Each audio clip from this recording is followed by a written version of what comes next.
Wait, wait, wait, wait. Wait for it.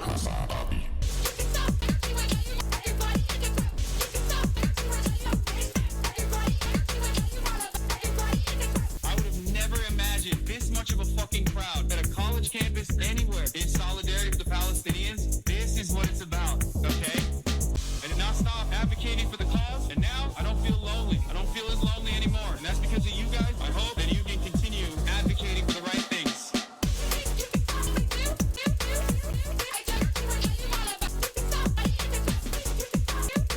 What's going on, everybody? I hope everyone's having a fantastic evening, fantastic afternoon, fantastic pre-noon, no matter where you are in the world. I'm Hassan Piker, and this is awesome broadcast coming to you live from sunny California, Los Angeles, folks. We're live and alive, and I hope all the boys, girls, and Emmys are having a fantastic one, because today is a beautiful day. Today is a wonderful day. Today is debate day. That's right. It's debate night, ladies and gentlemen, boys, girls, and MBs. It is June 27th, 2024. 11:12 a.m. and I am right on time. No suit. I might change into one tomorrow, but or not tomorrow, sorry. I might change into one later, but for the time being, for the duration, no suit. And that's because it's a special occasion. It's a double special occasion. Tomorrow, new merch. New merch, some of the old ones that sold out that you guys were complaining about in other colors, in other colorways, but new merch is coming as well, including this shirt that I'm currently wearing. Merch drop incoming. You already know, baby. The Sacklers got fucked. That's pretty good news. I know. We'll talk about that. The Supreme Court did one good thing today. Yeah, you know, hitting your wallets on payday. Exactly. That's what I'm looking for. I get compliments on my Capitalism in Decay shirt all the time. Molotovs, absolutely. Of course you do. I'm just trying to get you guys to get laid, okay? Check the Tyler Fisher subreddit. Fuck no. You're gonna talk about the Bolivia coup? I did yesterday. It happened. It's a little suspicious. Anyway, folks, ladies and gentlemen, boys, girls, and MBs, we are live and alive, and this is the part of the broadcast where I tell you a little bit about my personal news, about what's going on in the world of Hassan Hasanabi Piker. And let me tell you, not a lot. Not very eventful. Not very eventful for the parasocials. Congrats on beating the Lion last night. Oh my God. Can we talk about that? That's all I've been thinking about. All I've been thinking about so far is just the Lion and Elden Ring. And I just want to play Elden Ring. I totally understand why people do the fucking nonstop Elden Ring marathon streams. Like, I wish I could do that. Oh, that was so good. That shit was so goddamn stressful. Oh my God. But we did it. We thrived, and we did it together. You know what I mean? You should play off streaming Iron Weapons, etc. in the base game. Nah, but like, I don't have time. Hell yeah, let's watch two corpses mumble incoherently for a few hours. Yeah, I mean, this is the only action we're gonna get, chat. So don't poo-poo on it, okay? This is a rather uneventful election cycle so far, and as I've said before, although this is a rather uneventful election cycle so far, it might turn into one of the most eventful election cycles if like one of them dies. You know what I mean? Not saying that that's what I want. Obviously, I'm not. I would never say that. But Trig P8997 deleted their Reddit account. No! Technically, only one of the choruses will mumble incoherently. The other will speak very loudly and incoherently. Yeah. What is this? This is a thirst talk. Bro, I stand on that. Because he's a fucking narcissist. Yeah, I'ma go fuck that bitch. I'ma go dash that bitch. Shawty gon' suck this dick. Shawty gon' suck this dick. That's a pull up bitch. Don't make me pull up. Yeah, I smash that dot then pull up bitch. Might push the Flacco shots me pull up. Take your chill up bitch. Bro, that's like, I gave you guys a little bit of crumbs. You should wear this fit more often, more skin. Yeah, I give you a little bit of crumbs and you go crazy with it, huh? Is this your 911? Yes, that is literally my 911 because that is the 911. Okay, listen. What time does the merch go live? Tomorrow? Probably around when I go live. That's usually how we do it. I don't fucking know, dude. You think I know these questions? You think I have answers to these questions, chat? I don't. Okay, I don't. Anyway, yeah, Doc is a chaser, as we found out. So it's 9EST 6 PST for those of you who are wondering. Okay, for those of you For those of you who are wondering when the debate is. And yeah, customer service stream tomorrow is going to happen. I already fucking know it. Anyway, personal news-wise, not much going on. Watched My Hero Academia last night. Made my Sammy, as one does. Made my little Sammy for myself. And that's it. That's literally it. Woke up, went to play basketball, met this dude on the courts, and I was playing with him, and he told me about his like favorite YouTubers and stuff. He had no idea who I was. There was a shouts out to the Hasanabi head who was doing boxing sessions out there. She came up to me first and was like, hey, just want to say big fan of your content. And then she went over and she did her boxing class. It was great with her and her private trainer. The other dude had no idea who I was, but I was playing with him. I was playing one-on-ones with him, and I was just like trying to beat him just by ball handling. Like I was just using him as a drill. You know what I mean? He's not like, he wasn't very good. So I was just like basically trying to bait him into trying to get a steal so I can hit him with some hezzies. You know what I mean? Just trying to get him in my bag. I don't know what I'm saying. Whatever. Yeah, I'm trying to improve my ball handling.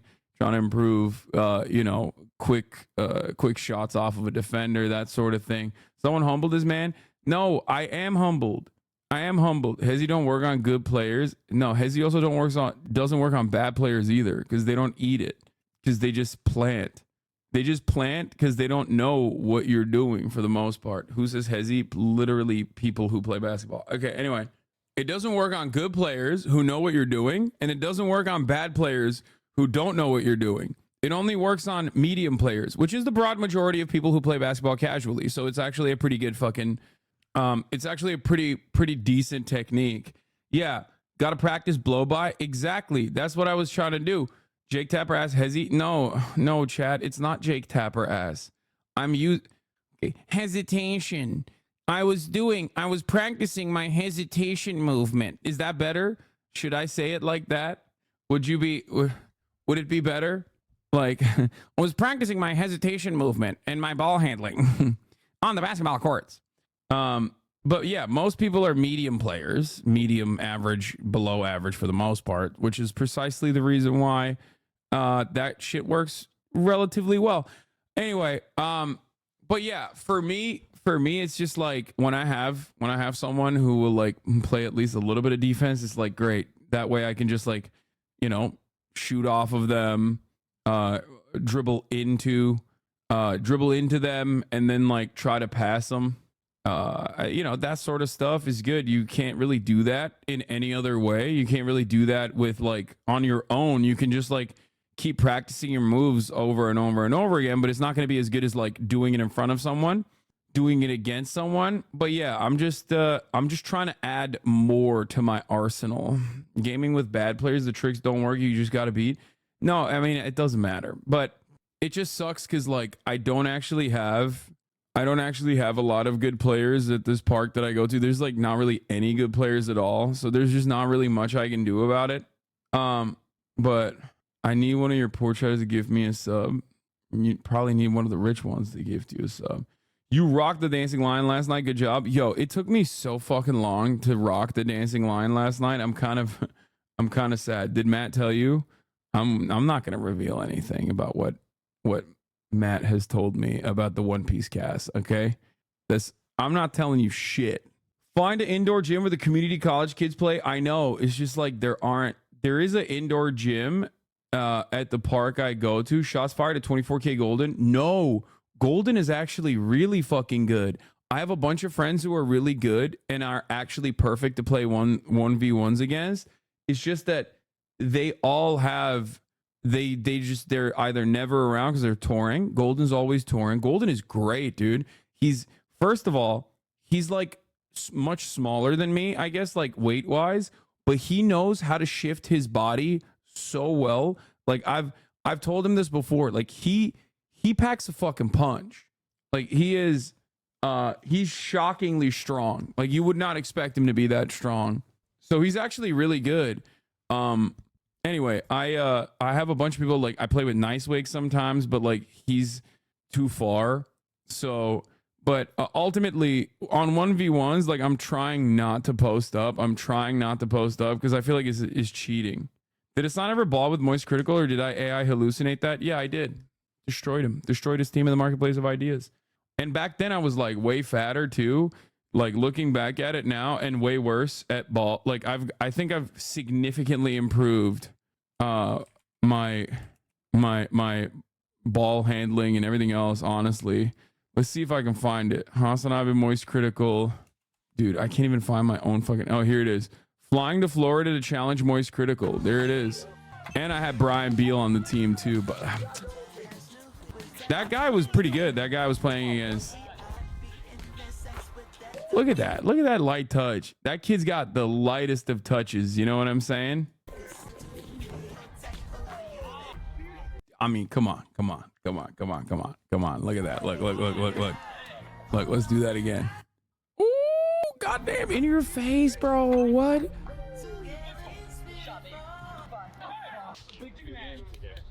You gotta do a post-game interview. Yeah, so they didn't film our second game where we took it 11 to what, 1? Oh no! Played like absolute dog shit. That was a good series. Yummy. That was a good series. Post-game interview. All right, we came, we saw, we conquered.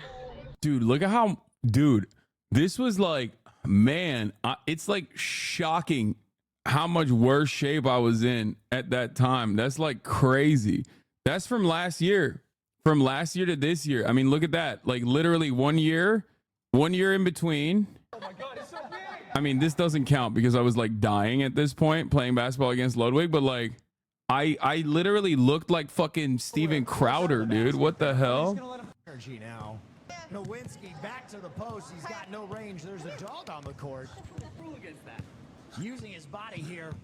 Finds the post. You don't, lol. Flex on dying clip. You legit look like Crowder. I didn't want to say it, but holy shit, that's such a good comparison. Yeah, I mean, the way I look, yeah, the way I definitely look here during this versus the way I used to look back there. Like, look at the difference, dude. Look, that's crazy. When's your next day off? I need to know so I can ask for PTO. You wish you could rock a holster like Stevie Boy, though. I mean, yeah, I look like I got buccal fat removal surgery, dude. What the fuck? Anyway, what was that grandma ass fit yesterday? Damn, I look smoking hot as a granny, though. What are we talking about? What? You lost a lot of weight in your face? No, dude, I lost a lot of weight everywhere. You can tell the definition difference. Look, obviously it's like, there's lighting, and lighting plays a big role, but like, literally look at the definition I have, or rather lack thereof, versus look at the definition I have here. And it's gonna get better too. It's not gonna end there. Anyway, May Poon Tang, thank you for the 10 community gifted subs. Is this what you look like when you ball? Oh my God, that's crazy. Bro, China is so ahead of the game, I swear to God. You can definitely bring me some milk and cookies. I'm hyped for debate shenanigans today. Are you doing bingo or anything fun like that? Not bingo, but we will be doing Gamba, of course. As always, we'll be gambling on like what Trump will say, what Brandon will say, shit like that. You already know. Did you not work out before? No, I did. I've been working out for fucking 3 years consistently, but I'm finally seeing like genuine results and improvement. Okay. I have been working out. I haven't stopped working out. Okay. Lil Bear says she'll make a bingo. Okay. Pre-debate Elden Lord. I might do that.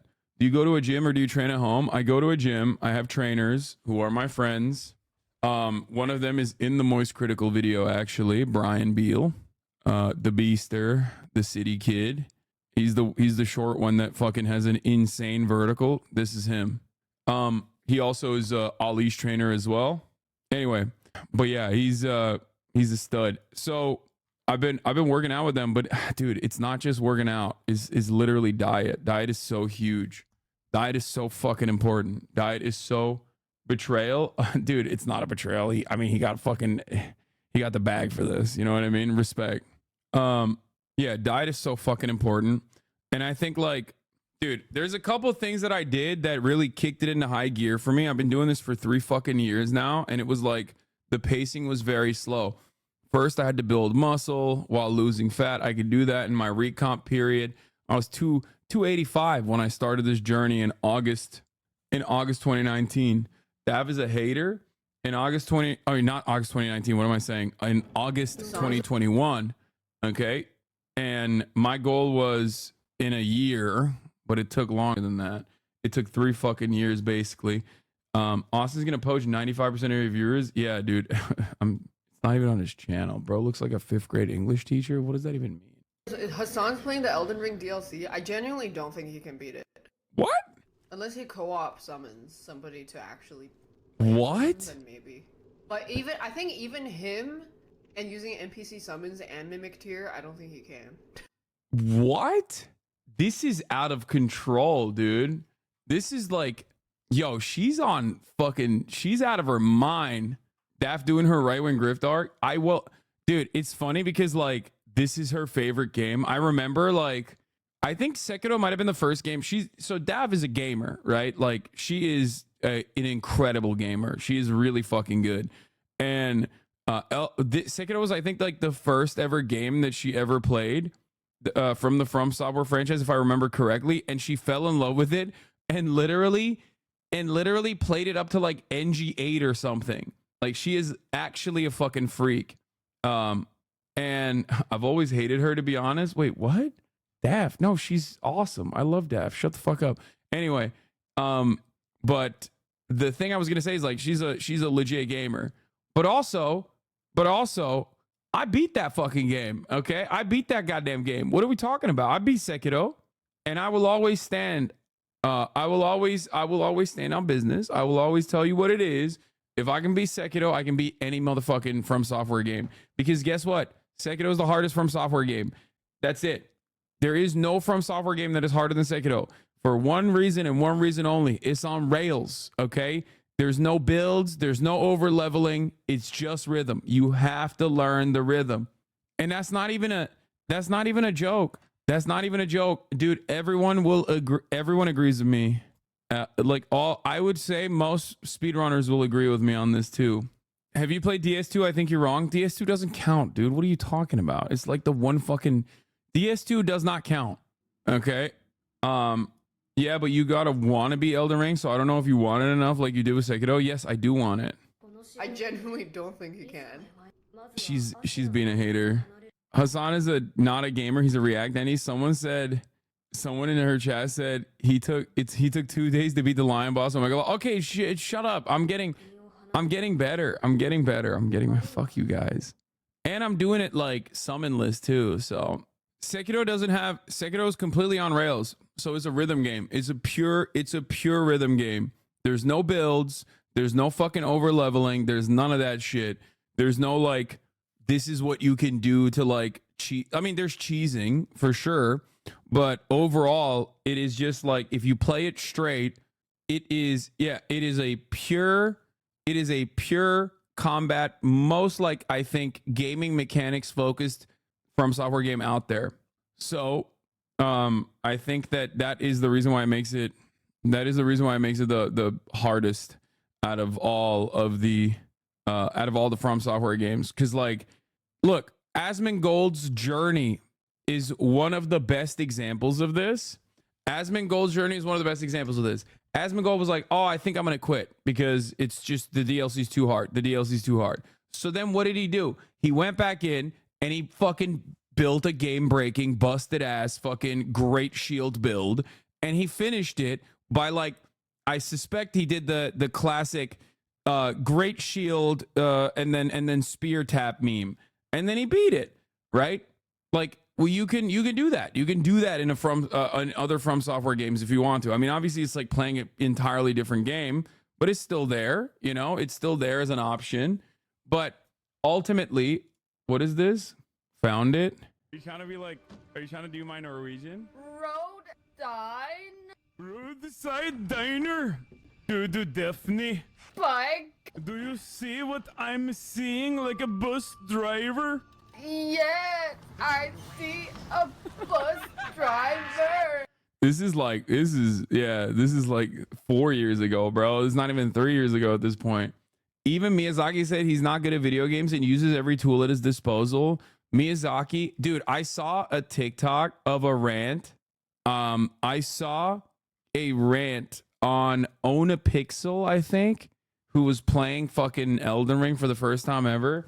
And it was one of the best. It was one of the best fucking rants I've ever heard on From Software. Like, it was so perfect. Let me see if I can find it real quick. Does anyone know what I'm talking about? Does anyone have any clue what I'm talking about as far as like the you are living in, I think this has got to be it, right? Oh, fucking Christ. Bro, it's like it literally is just, you're just trying to be unhelpful. That's what it is. Oh, here. This is worried about the deal. Okay, this is 13 minutes long. I don't want to listen to 13 minutes of it. There's like a really short condensed version of it on TikTok that I saw that was like infinitely better, but DLC that comes out and then it's there for you forever to play. Here, this is the one. But here. The truth is, when Miyazaki was growing up, he had to teach himself English. So he would read books like Moby Dick or other American classics. It's not even this. This is not even the one I'm thinking about. But anyway, this is good too. Here, that were out there. He had to make up some of the words in his own head, use his imagination to tell the story. So when he wrote the characters having conversations that are nondescript, non sequitur, you don't know what they're talking about, and then people on YouTube put them together based on interpretation, that's because that was his world growing up learning English, and he wanted to share that with other people so they could. Yeah, he talks about how like Miyazaki came out from the mailroom to become the CEO. That like is almost impossible in Japanese companies. He talks about how like Miyazaki, like you're living in a universe, you're living in a timeline where you have like it's like Michelangelo making video games, and you get to experience it, and how you shouldn't rush through it, and you should, because you will never have your first ever From Software game experience ever again. And it is true. It is art. It's incredible. Okay? It is absolutely incredible. Everything he says is fucking true. Goddamn, I love this fucking game so much. I love From Software so much, and I love Miyazaki so much. He's so... And then it's there for you forever to play. Here. If you want to rush it, let me tell you, when it's all done, and then you go and finish Dark Souls 1, and you go and finish Dark Souls... Souls games are so trash, though. Dude, that's what I used to say from the outside, okay? And then you get invested, and then you realize, like, it consumes you. My entire TikTok timeline is just From Software right now. Listen. Let me tell you something, okay? Let me tell you something. I'm not a fucking gamer. You guys know this. I hate trying. I play single player games on easy mode sometimes just to get through it, because I like the stories. I like the fun little stories and shit. From Software is the one game where I make a goddamn exception.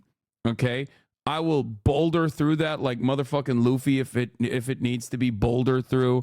I will take a deep breath. I'll try to meditate. I'll try to control my emotions.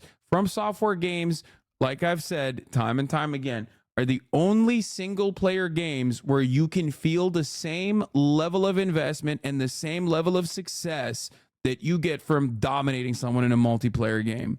Okay? There is no other single player game that I can think of that like makes me feel that way. I'm sure there are plenty others out there, but that is the one fucking game for me. Okay? Because there are a million different ways to beat this game. There are a million different ways to break the game.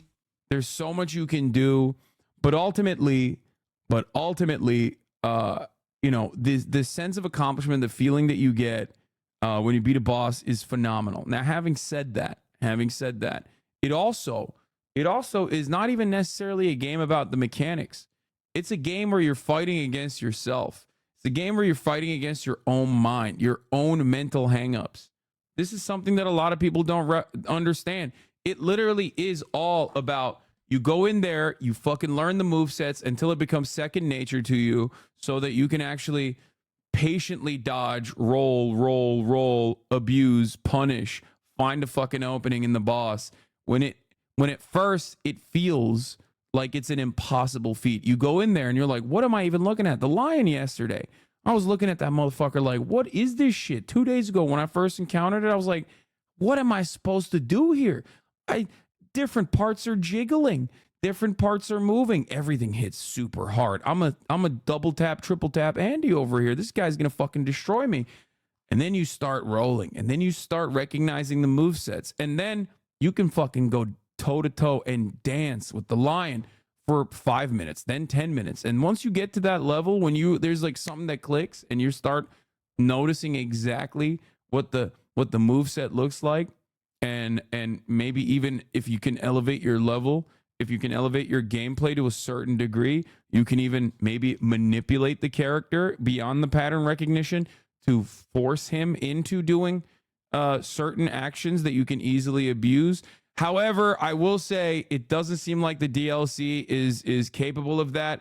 The DLC AI is out of control. I will mention that. But in previous From Software games, when you get really good, you can literally, tweak your body in a certain way to make sure that like the boss does like a jumping move that you can easily roll out of and then combo, right? Can't really do that so far in this game. Maybe because I don't have as great of a command over the game, but it's incredible. It's an incredible game overall. Bro, you broke a controller playing Sekiro. You are not controlling your emotions. I still beat it though. Still beat. What? I'm having a really hard time with Elden Ring. Just started playing. Really want to defeat the tree sentinel in the start. Every time I die, I feel defeated. Please give some advice. Fucking leave. Don't touch that thing are you insane?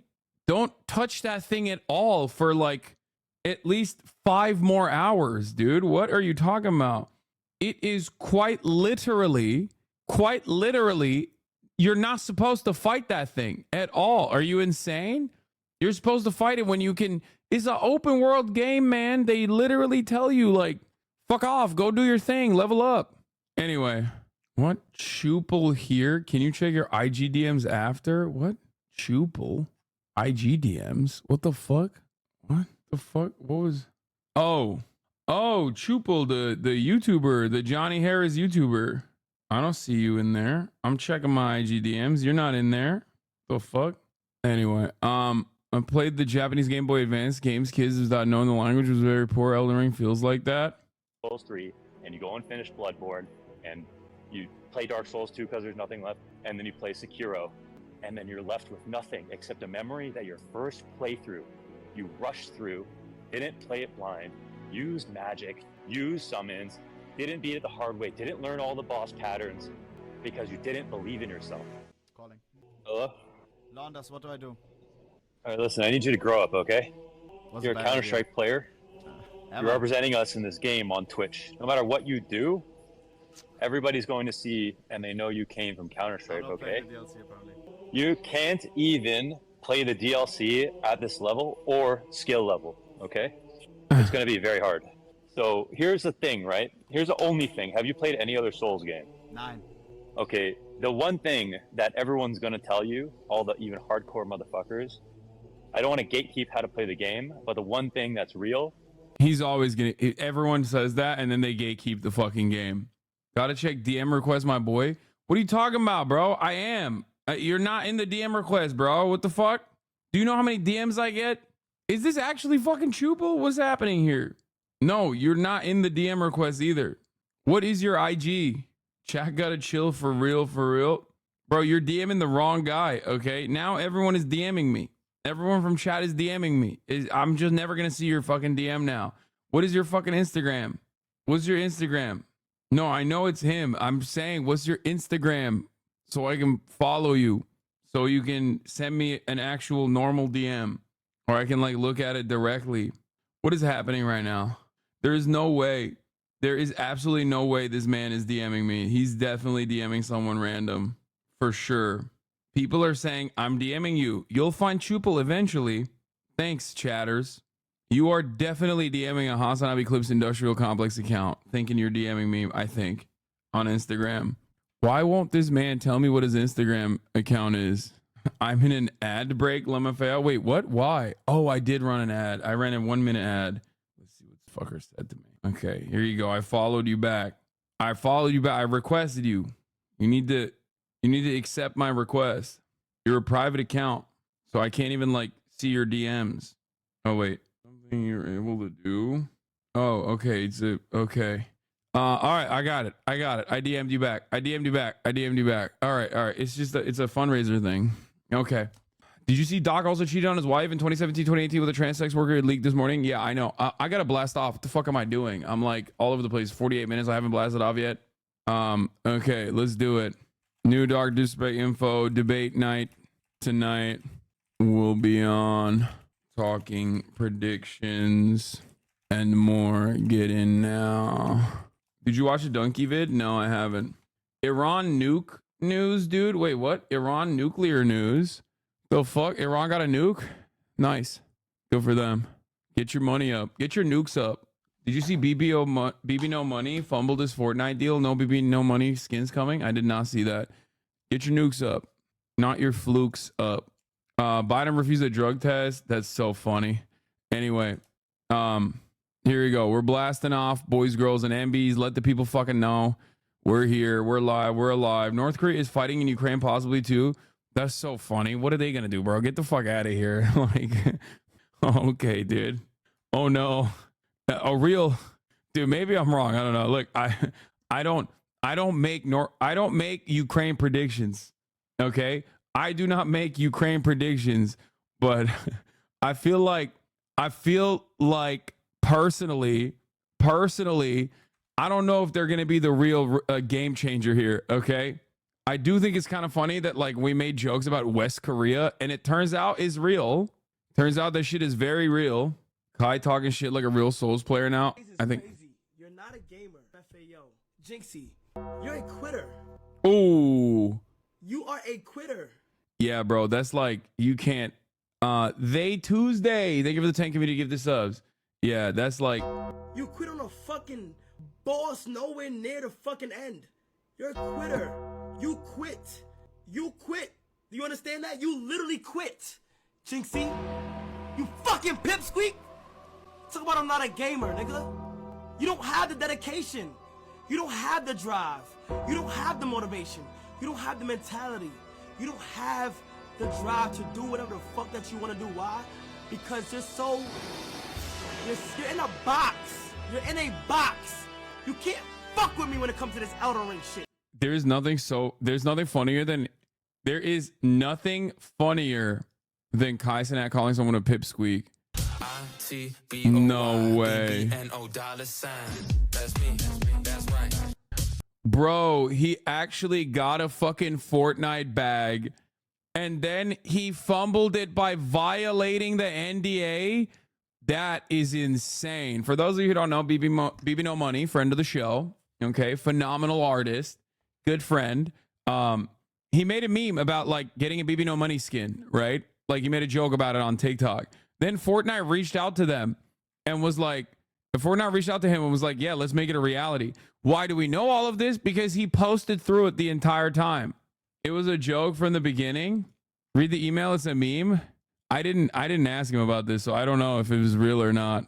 I regret to inform you that Epic Games will be terminating our partnership with confidentiality. With that being said, the team is an enormous fan. Couldn't be happier. It's a total bop. Oh, wait. I'm going to ask him right now. It's a total bop. That seems memey. But you never know, dude. Hold on. I'm gonna text him right now. This is part of the rollout for sure. It's a total bop and we'll keep it on the office. Thanks, Abigail. How do you meme about this? Isn't that defamation or something? I don't fucking know. Hassan spreading fake news. Wait, what? It's a meme, dog. Hold on. Okay. I am now locked into an NDA with Alex and I cannot confirm nor deny the veracity of the statements that you saw. Okay. I am also now locked into an NDA. He fucking NDA'd me, dude. He did that. He NDA'd my ass, dude. Straight up. I tend to ignore folks who call songs bops nowadays. Lol. Dude, people call songs bops. Bop is now also a term for like it's a misogynistic term, I think, for women too. I didn't even know this. I'm seeing it on TikTok because like I see so many fucking FaZe Ronaldo and Jason the Weenie TikToks on my timeline, which I'm not even hating because like they're pretty funny. They're pretty funny, but like in the comments, everyone's always like, "That's a bop. That's a bop. That's a bop. That's a bop." Yeah, kids are not falling. Hose bop. Yeah, no, they're saying it's always been a term, brother. It's just that the Zoomers have picked it up because they love AAVE. I think knowing that makes you misogynist if that's true.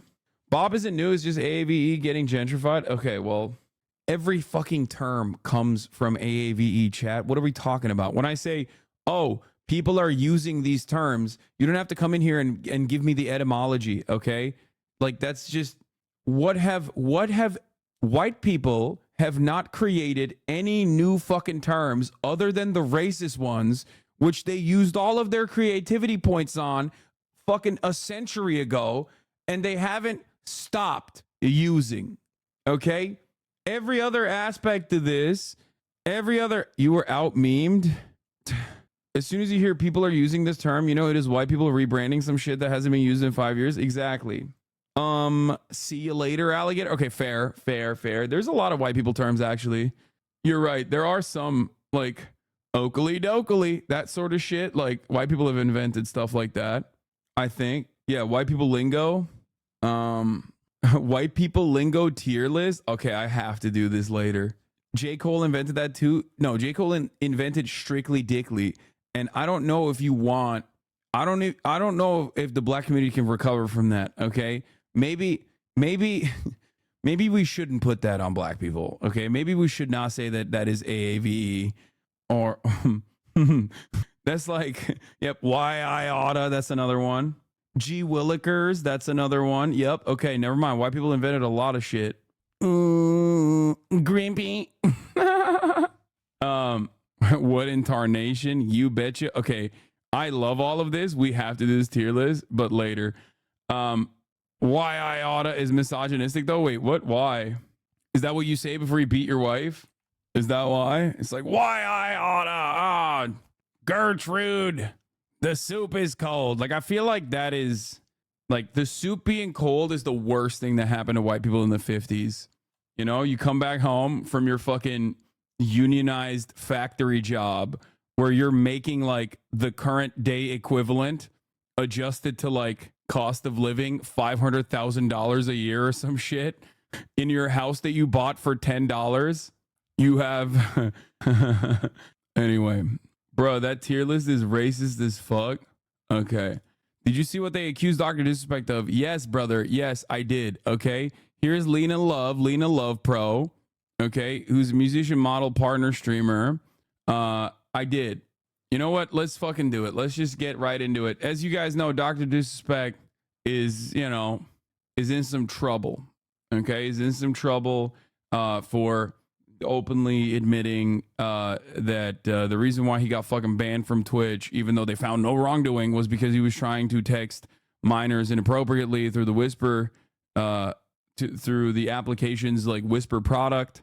And it turns out, in spite of the fact that he's also seemingly transphobic, he also was he was also a fan, which is it makes sense. That's called being a chaser.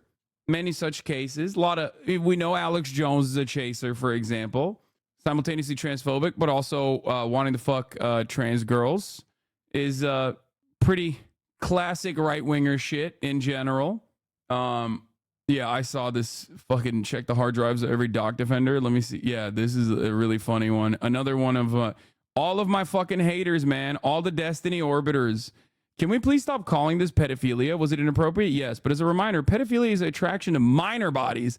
That means a pubescent body. If you post some shit about how we should keep calling this pedophilia, just know you're stupid and you're actively contributing to society being unable to have intelligent conversations. Intelligent conversations around what? Dude, it's so funny. Dude, that's great. That's awesome. Keep posting through it, please. Keep posting through it. Everyone thinks you're cool when you do that. Wait, what?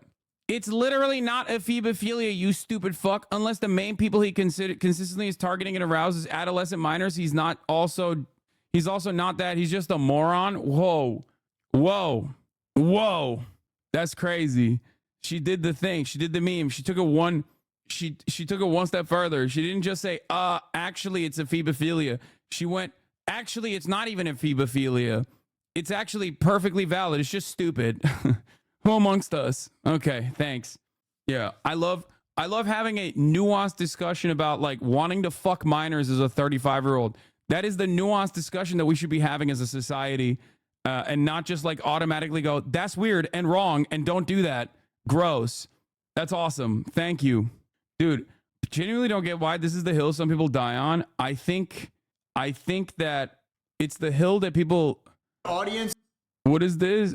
He goes off on Pokimane. Oh, hell yeah, dude. Oh, this is great. The uniter of all of the absolute worst brain rotted people, dude, is awesome. Chatter, because they're bad people. Yes. Please properly delineate where the sexual predator's attraction starts and stops. Yeah. You were right about the town crazies having a platform now. Yes. It's just like, it's just wild.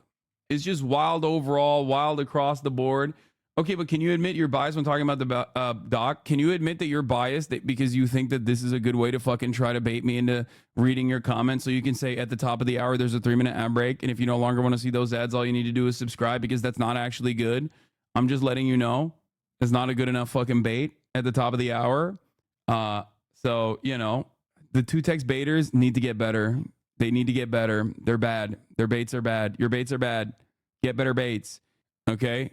Here's the 3-minute ad break now, though. For those of you who are not subscribed, you will be seeing a 3-minute ad break right now.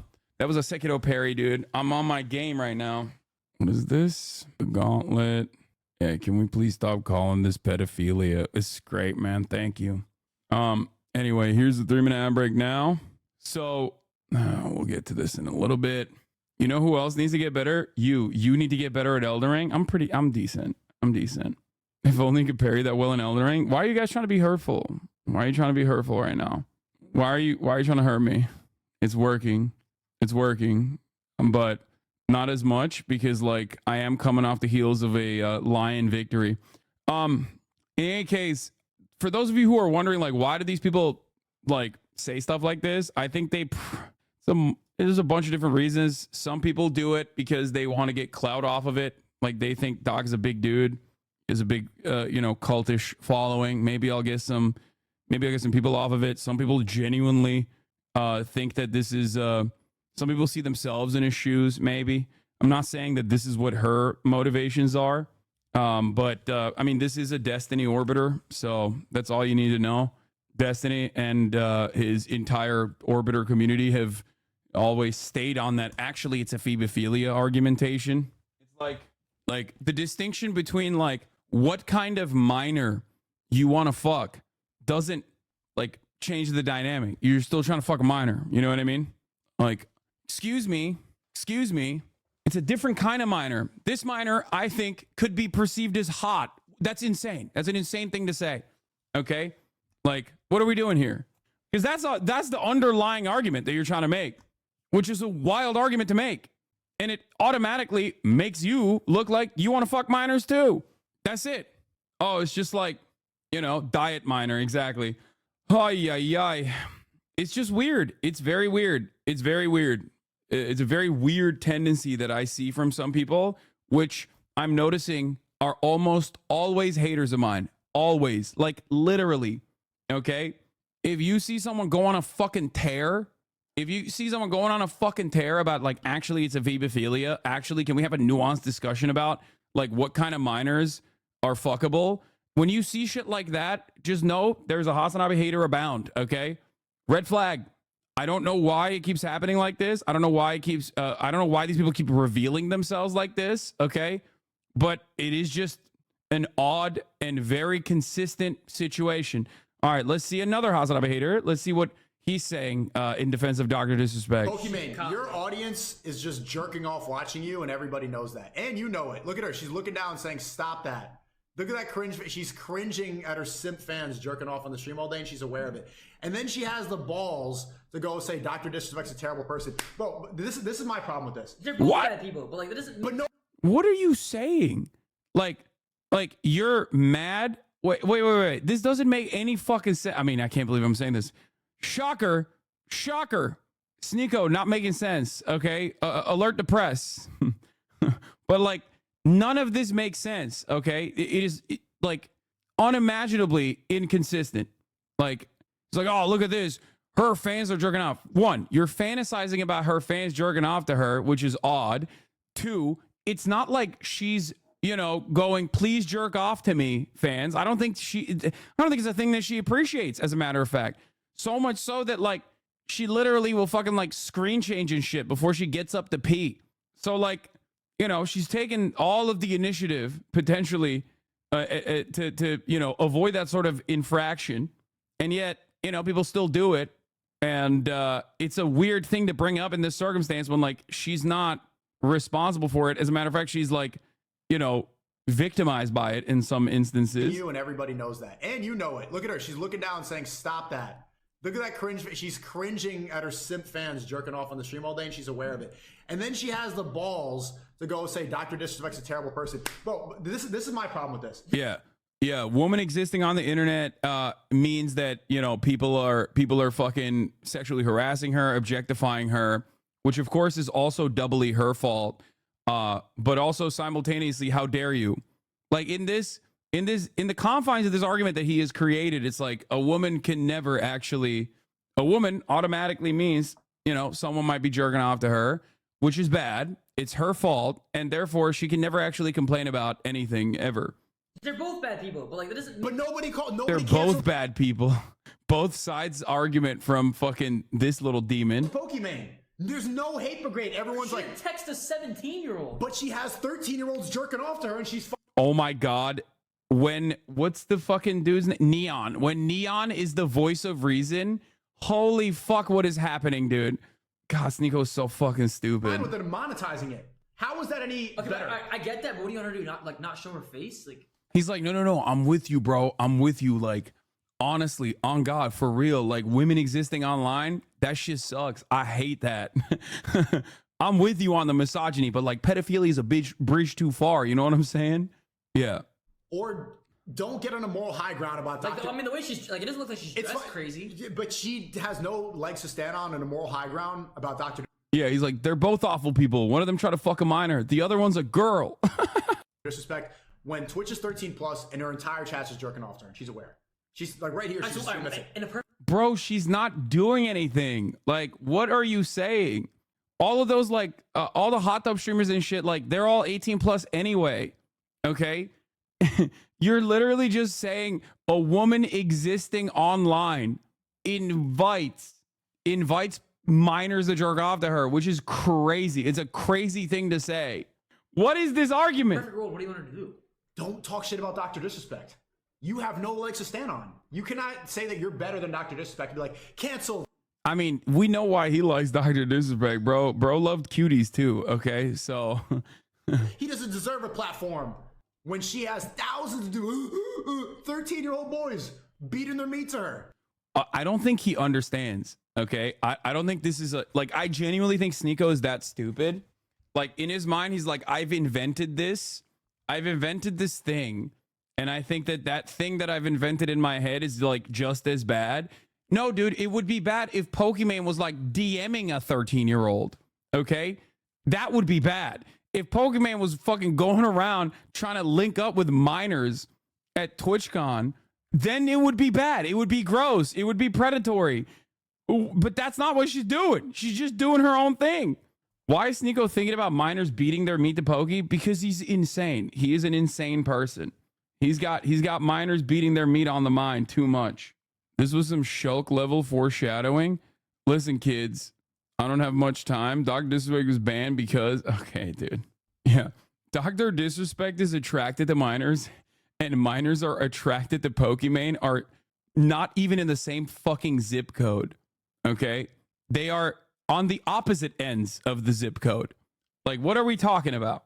That is not even... That is insane logic.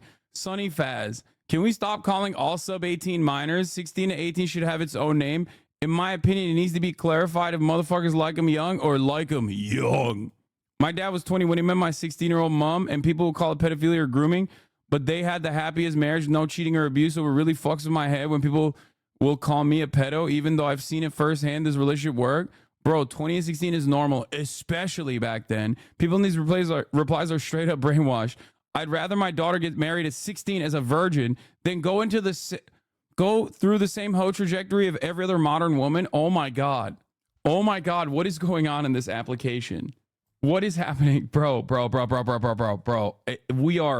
We are in a very dark territory. We are in a very, very, very dark territory here. Okay.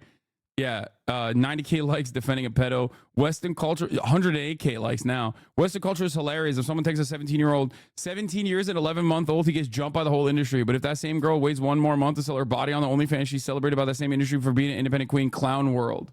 Like, it was leaked that Sneeko was buying likes. I mean, it still has 7.5K retweets. It's a very, how does he even know if she was 17? No, he doesn't, but it doesn't matter. He made up a hypothetical. Did you see how Pokemon clapped back harder? She retweeted this with one word, cuck. Imagine being so moronic. You listen to this guy. The only reason where he is at is because he's moderately attractive. Get rid of his beard and watch him lose 50% of his audience. This guy's a cuck to society. Honestly, if you hung yourself, there's no lost society. I also followed you for 10 minutes to let you know how stupid and ill-informed you are. First of all, thank you for acknowledging that I'm hot. That makes me very happy. Like, thank you for acknowledging that I'm so attractive that it is the only selling point that I have, because that is exactly what I enjoy hearing, for the record. Yeah, that's it. Hit with a beard. I currently don't really have a beard. I have a 5 o'clock shadow, but thank you. Thank you for complimenting me while simultaneously asking that without good luck. I mean, you're still saying I'm hot with a beard. I think I'm hot without a beard too, but thank you. I thought he was talking about Sneeko, by the way. No, he's talking. I think he's talking about me. Yeah, but a moron nonetheless. Well, what are you going to do? A hot moron. Rather be a hot moron than than a not hot one, I guess. Bro definitely likes you and is mad he does. Yeah. Your haters are so odd, bro. I know. My haters hit me on the worst things. They're like, bro, you're hot. You have a nice house and a nice car. I hate that. You're rich, dude. It sucks. Fucking hypocrite. Do your haters not know how to be haters? Like, I know my fans know how to be better haters of mine than my actual haters. I followed you for 10 minutes just to tell you how attractive you are. And also you should kill yourself. Why are your haters so stupid? Bro, what do you mean? We're literally watching what they cook up in the shop, okay? In the marketplace of ideas. This is what my fucking haters are cooking up. Actually, it's a phobophilia arguments. Talking about how like a woman existing online invites minors to jerk off to them, which is weird thing to just say, and how that's somehow the same as like trying to fuck minors too is crazy. Anyway, yeah, we know where it hurts most is your gaming skills. Shut up. Yeah. Did you ever think that this is what the internet would become? Lamau coming from E-Bomb's World Live Leak era.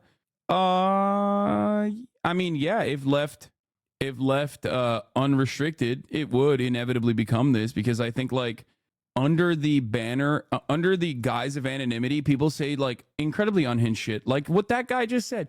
Think about the dude that just came in here and was like, I waited 10 minutes outside in a line, right, to be able to come here and tell you to your face that I find you sexually attractive.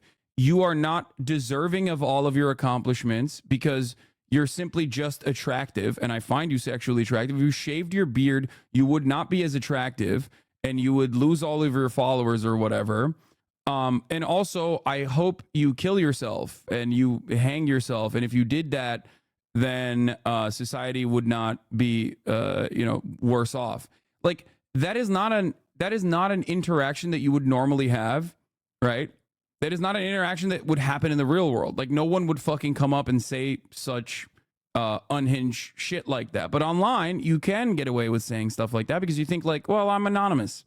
And that is why we need like terms of service and ensuring that there is, some kind of regulation so we can foster decent conversations, right? Did that guy get banned already? Because I want to see what else he cooked up. I hope he didn't get banned. But that's what I'm trying to say. That's what I'm trying to say. Like anonymity creates this like weird protective barrier over like letting the craziest shit fly. So that's why I think a lot of people are also simultaneously fucking because it's the only way to get your attention is to compliment you, then let you know how stupid you are. He's so triggered, bro. F Palestine. Lake McGrew was like, nope. Best he cooked up was lol. You're so triggered, bro. Had no ingredients left to cook. I know. Yeah, you got me, dude. I'm so triggered. Weird. But yeah, that's my point. My point is that like this guy thinks that you know, being anonymous, he could just like say stuff like that, and other people will look at that and go like, yeah, people are gonna think I'm brave for saying this. You know what I mean? But not really. Yeah, F Palestine. It means free Palestine. That's why I unbanned him. Anyway, have you considered getting a plugin for closed captions would be helpful? No. What the fuck is happening? Anyway, so the new revelations came up, and I don't know the accuracy or the truth, okay, about these revelations, but like here's Lena Love Pro saying during that time in 2017 when he was cheating on his wife with not only me, a trans sex worker, but also another woman, and texting a minor, he was exploiting me by making me give him cam shows with the promise of partnership. After the cam shows, he went ahead and blocked me. I don't know what this is. What is it? Just edit. Oh, stop it. Hi, doctor. How are you? Photo shoot tomorrow. Too nervous? Like, people are saying it's fake. Well. Good luck. I'm going to try. Ready to get some sexy cosplay images. Then after I can punish you. Oh, yeah. How so? Don't know. What is this? Don't know. Have to get. Bro, what is happening, dude? Do these people not know how to write? What the fuck? I can assure you it's not fake. Lamau Lena is the real deal. Don't know how to get a good strategy. We shall see. Ha, still waiting. Yeah, I'll think of one soon. Overwhelmed. Packing for tomorrow. Not sure. A smooth black leather or latex. Don't know. Nice. Feel like releasing one right now. Yummy. Should I let it go or hold on? Let's it go. Spray it out. I need something. What do you need, doc? I'm sure you have all these e-girls ready to serve you. Lol, no. Lies, no way. You gonna watch my explosive intro? The goddess must be worshipped from head to toe before you can explode. I want the rewards. And then the licky face thing. Emoji like the tongue out. Hi, hun, how are you? Daddy, you need to shout me out and spoil me. Thank you. Just added you on Snap. Put his Snapchat username there. Miss you, doc. Thanks for unfollowing, stranger. Are you going to PAX East? And then what is this? I tried to snap you. Did you delete your account? Yes. Oh, okay. Feels bad. Sorry. I will try to vid chat you soon. I'm heading to the gym. Got to get fit, but don't be a stranger. Message me sometime. You got to get some photos sent your way. I mean, I'm gripping now. Boom. Nice firm grips while I worked out. Yum. This is how straight men over 35 talk to their potential partners, unfortunately. Firm grips to the Champions Club. He said, ooh, grippy. That's what he said, bro. This is fake, right? I mean, I don't know. It could be. It would track if he was also a chaser, though, like for sure, because like he says some transphobic shit. So it would track if he was also personally a chaser, like Alex Jones. There's a picture of them meeting up. Really? She met Dog in 2017. Met the handsome legend Dr. Disrespect at TwitchCon. Oh shit. Okay. Well, who knows? Wait, where the fuck was it? Oh, here's the rest of the. I'm gripping now. Boom. Nice firm grips while I worked out. Yum. Hey, love, do you know anyone close with that could see if they can give me a Twitch partnership? I tried. They're pretty locked down right now. Focusing on popular games and impact their streamers on those games, unfortunately. Okay, this actually kind of makes this seem way more real. The victim was trans? No. This is a trans sex worker who Dr. Disrespect was like sexting. Bro, this dude was horny, man. He was just fucking, he was going balls to the wall everywhere. I tried. They're pretty locked down right now. Hope all is well. Oh, fuck. I missed the last part. What is it? Wait, peekaboos? What? Hope all is well. Fun at work. I'm stuck with a cold. Fuck me. I kind of stopped playing games. I've been doing IRL. Giving it 1 month gets me. If not, then I will go back to Games Law. Just Alex from partnership. So hard.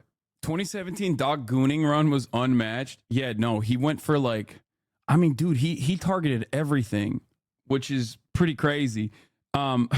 It would be kind of funny if Nick Merckx was like, yeah, all the other stuff I can excuse.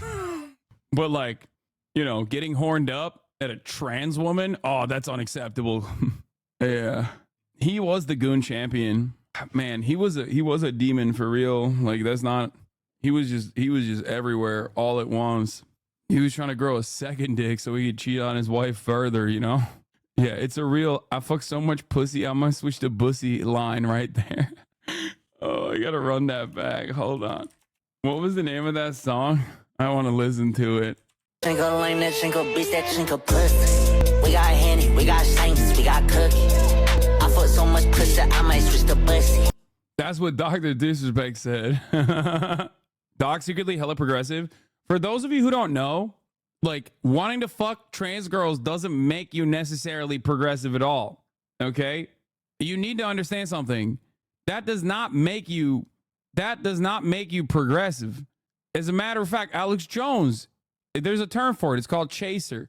When you fetishize trans people, but like are still, and also due to that fetishization, you like think of them as simply just an object of desire and not like a real human being, and are like unimaginably transphobic. That is being a chaser, right? And so it does make sense on that front that he was like being transphobic. Dr. Disrespect was rejected a Starfield sponsorship due to his recent transphobia. He then got triggered on stream because the head of Bethesda Publishing has pronouns in his bio. Okay. Now everything's starting to make sense. Everything's starting to make sense now. Yeah, I mean, does having sex with women, cis or not, make you misogynist? Fuck no. Exactly. No, I'm simply saying that like having sex with women doesn't automatically qualify you for misogyny, in the way that like if you are a transphobic person and you want to fuck trans women, you are a chaser, though. That's what I was trying to say. Like, that's just how it works. I mean, there's an entire fucking term for it, right? Like almost all chasers have like, I mean, all chasing, like being a chaser still makes you like a little bit transphobic in the nicest way, even if you are like no matter what. If you were like specifically like, oh, I need to fuck trans girls, like I need to fuck trans women, like then you're fetishizing trans women and it's weird, and you're otherizing trans women. So like even in that situation, it's still coming from a transphobic place. But like most chasers are also personally on top of wanting to fuck trans women, are also literally like super outwardly transphobic and are self-loathing, like they despise their own sexual attraction. So that's it. Trans doesn't exist. It is just a fetish. You're an idiot. What are you even saying? You're an idiot. Transphobic isn't a real word because being trans doesn't exist. It's just men dressed as women. Thanks, man. From the brilliant mind of one of my haters. I love not insta banning haters like this, because they just like keep revealing how fucking unimaginably stupid they are. Like voluntarily too. It's just like no one is goading him into doing this. He's just personally like, you should kill yourself. You're hot. Also, like trans women don't exist. Actually, it's a fiction. It's made up. Wait till this guy hears about trans men. No, you're unlocking new things in his world, dude. He's gonna go crazy. Anyway, everything's starting to make sense. Got it. All right, I got it. So, I gotta say this, Chance. We're just real quick. I just gotta get it off my chest. Obviously, we've been hyping up Star Citizen for Starfield for a long time. We've been making it very vocal, right, Champs? Chips. Yeah, dude, that was such a funny run when gamers tried to be mad at like the optional pronouns that you choose in the fucking video game that is an RPG that gives you customization options. Being upset at additional customization options in a fucking role-playing game is the funniest goddamn thing, dude. Like, I can't believe it. We had our team reach out. Hey, can we work with you? Can we do something? Due to past controversies, there's no way we can work with Dr. Disrespect. How about just give me, like, let me play the game when some of the others are playing it. How about that? Whoa, what is kid stuff? Whoa. Surprised he didn't click on that one. Got him. Yeah, that's still the case.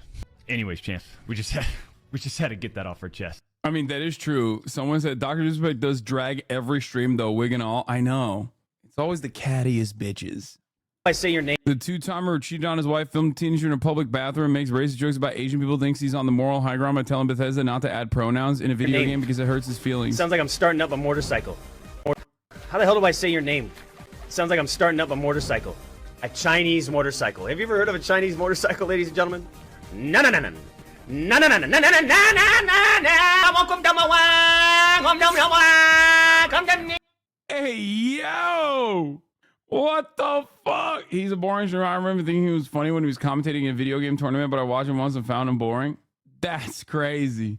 Dude, woke culture killed this, by the way. Okay? Let me tell you something, okay? Woke culture destroyed this kind of thing. Only Asian people can do that. His level of racism was legendary in the H1Z1 days. Like every match, man, it was insane. Yeah. He's apologized for speaking fake Chinese, too. He has glasses on. He could be Asian. We don't know. Bro, we know. We know. Anyway, do you think he's as funny as Tyler Fisher? Now, that was straight up racist. Yeah, of course, dude. This is I mean, this is peak comedy right here. Fuck, I didn't even realize. I didn't realize shit was like that. This is the same Dr. Disrespect that we already saw, bro. I already listened to this. Disrespecting kids up on the beat, ho, beat those trying to pick plans for them seats. Grow 42-year-old man steady acting like a freak coat. Age and consent, you was operating beat low. The two-time back to back, and now we smoking on your pad. Tell me how you is a dad, but you act like mini lad. Now you going on vacation cause you trying to flee the nation. You was at the head, you another desperation. With your wife got no relations, you done fucked up got a face. And it whispers in your basement, think your brain need a replacement. You the doctor, obsessing over a kid like Mr. Crocker. Should have blocked her, but instead you turned into a disco modder. As a father, tell me how you would have felt that was your daughter. Caught you where you don't belong, like from Among Us. You the imposter. Gaining sympathy on Twitter, but that shit was just a fail. Only map you'll be designing is that of your local jail. Someone call him CPS and get him right up on his tail. Get in touchy with your words, and I ain't talking about no braille. That's on God. Got a bulletproof vest, but you ain't ready for these shots. All these holes in your story like a fresh pair of Crocs. You invested in these miners like some S&P stocks, and you cheating on your wife with that kid on Roblox. I'm thinking with your head, only thinking with your crotch. You don't use dating apps, you use the comments on TikTok. 6 foot 8, you try to find a jack to climb up your beat stock. Hey, thought you need to stop. Hey, thought you needed 7 years to own up to it. Got exposed, so now you do it. Why you have to go pursue it? Had it all and then you blew it. He a freak, he a what? He a freak, he a freaky ass streamer, he a Twitch whisper god. Freaky ass streamer, he a Twitch whisper god. Hey, run for your life. Hey. Okay, let me hear you say Dr. D. Dr. D. Don't touch me. Don't touch me. Dr. D. Dr. D. Don't touch me. Don't touch me. Hey, okay. That's crazy. That is Jesus Christ, dude. That is nasty work. That's nasty work. That is holy moly. That is nasty work. Okay. Is this really what your content is? Remember when you were political? Now you're honestly just a beta? You're so right, dude. It is incredibly beta behavior to make fun of a 42-year-old man for trying to fuck minors. I know. It's actually real alpha to be a 42-year-old man who's trying to fuck minors. And it's very beta to make fun of. Brother, what are we talking about, dude? What is going on? I'm literally fucking 6'4", 230 pounds, brolic as a motherfucker. This dude is over here talking about some beta shit. God damn. And he's gonna be like, dude, listen, fucking got him. You're triggered. No, okay. Before you come in with this, like, no, I was just pretending to be a fucking dumbass bullshit. Okay, let me tell you. I'm brolic. Your mom would love to have sex with me. Either die a beta or live long enough to date on Roblox. Yeah, and then you become alpha. There's something wrong with you. I mean, yeah, there's a lot. Okay, let's move on. Let's get to it. Let's get to the actual news, okay? Former army chief arrested after coup attempt in Bolivia fails. Now, I talked about this yesterday briefly. We covered it briefly because the coup itself was brief, and it was mostly just like not a real coup. I mean, it was ridiculous. It was ridiculous. Listen, I did something that I normally wouldn't even do. And I told you that a Latin American country having a coup, don't think it was the CIA. Think about that. Think about how quickly they packed this shit up. There's something very odd, very suspicious about the way that this coup was like planned. Okay. The United States had nothing to do with that. A stealthy Fed agent. I don't think so either. Shrooms. You're left wing, naturally a dumbass, yet still a femboy. This guy acts like he wouldn't bottom. Bro, you take it up the ass, grow up. Bro, you believe trans women are women, so why listen to you? Yeah, he's smiling in the chat. He's laughing. Not a care in the world. He's not crying. I promise you. Anyway, oh God, are you going with the self coup? Jesus Christ, Hassan? No, I don't know. I'm not saying that at all. I just don't personally think it's I don't know if it was like, no, I don't think this was a CIA coup. Even the CIA would have had like a little bit more of a organized thing going. Okay, like Evo's own party said it was a self coup. Yeah, there's suspicions. Given that there is a lot of back and forth between Evo Morales and the current president, even though they're from the same party, the Moss Party, obviously, people are speculating that it might have been like. The current leadership to make themselves look cool in comparison, and then be like, oh yeah, we thwarted this coup, that kind of thing. Nah, Hassan, this has got to be baby's first coup and the intern trying to make a name for themselves. Well, I will tell you this much. Part of the reason why I thought it was like initially very suspicious is that the last coup d'etat people disavowed this coup d'etat. Okay. What was that lady's name? Janine Áñez or whatever? Like, the fucking far right ultra nationalist Christian fascist, Christo fascist woman was like, yeah, this coup sucks. Don't do that. Like, come on, dude. Now that one, that one was a little bit more, had the makings of a op. But having said that, I don't know if this was how do we know when it's CIA or not? How do we know when it's CIA? Well, here are some clear markers of what it looks like when it's the CIA doing a coup. Okay. One, they have like a clear person that they are going to put in a position of power. Okay. They have a person that they already have, oftentimes from the Chamber of Commerce.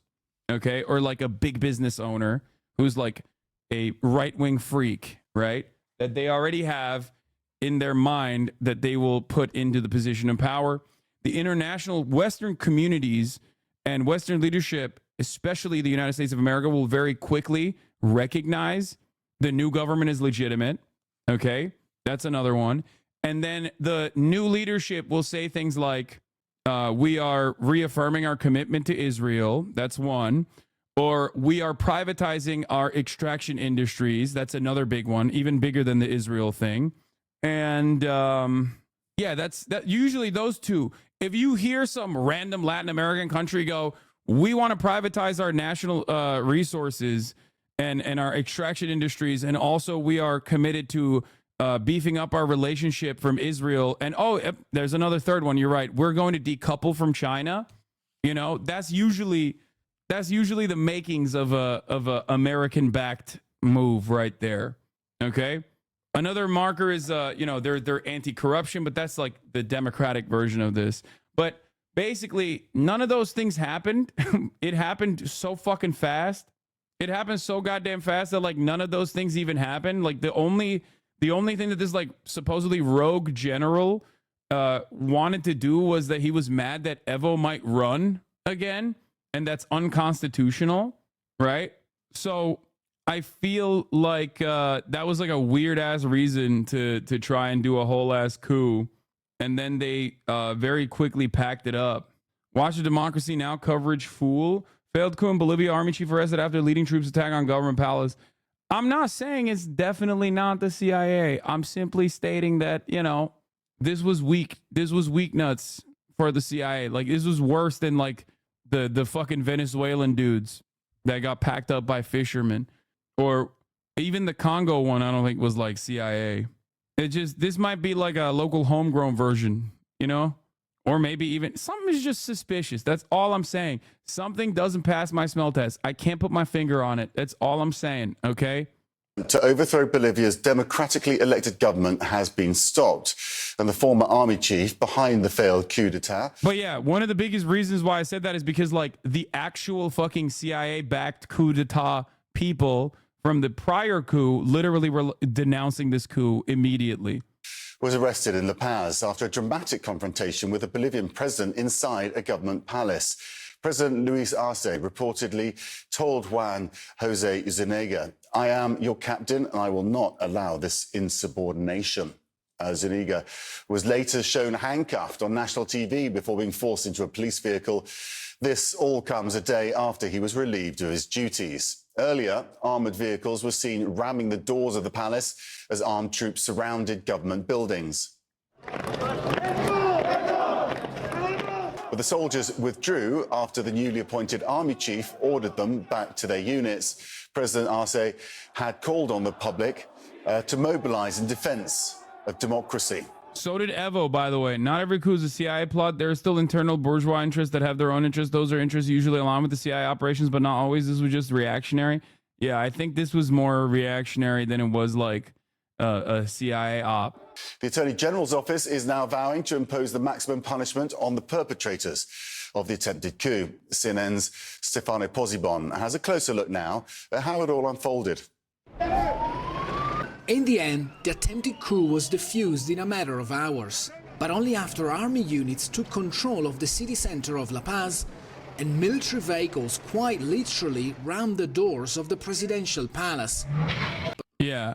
The split in Bolivia's left has reached catastrophic proportions, with the MAS party accusing President Luis Arce of staging yesterday's coup. The National Committee of MAS, currently controlled by supporters of Evo Morales, made the claim today in a press conference. Now, Red is like, I'll be honest, Red is Russian government ops, if I'm not mistaken. So I don't know what their position is on this matter. It could be either they're pro Evo or they're pro Arce. I can't really tell. Morales and Arce are currently locked in a faction fight over who controls the party. Morales and Arce are currently locked in a faction fight over who controls the party and who can be presidential candidate next year. Luis Arce supporters have a parallel national committee of the party. However, the electoral court still legally recognizes Evo Morales as one. Arce and Morales have been publicly fighting over the party. Yeah, no, this is the other dynamic here. But yeah, ultimately, in Bolivia, an attempted military coup against President Luis Arce was quickly thwarted soon after it began Wednesday night. Arce, part of the left-wing movement for socialism, the MAS party, has already named a replacement for the coup's leader, General Juan Jose Zuniga, who called for democracy during the attempt. See, now that is a marker for CIA, okay? Let me tell you, that's a CIA momentum right there. That usually is like, oh yeah, we're doing this for democracy. We are violently attempting to overthrow the current democratically elected government that is popular for democracy. Is, exactly what you hear usually. I love doing a military coup for democracy. Anyway, Arce was elected in 2020 after the third re-election of Bolivia's previous president, Evo Morales, one of the founders of MAS, for an unconstitutional fourth term, was overturned by pressure from the military and the police. Although Bolivia is a fragile democracy, there is a very little popular support for the military, while popular civilian support remains with Morales and MAS. And that is what the convo was about on Democracy Now! Okay, let's see. But let's watch this first. They met a firm response from the sitting president, Luis Arce, telling rebel General Juan Jose Zuniga to stand down.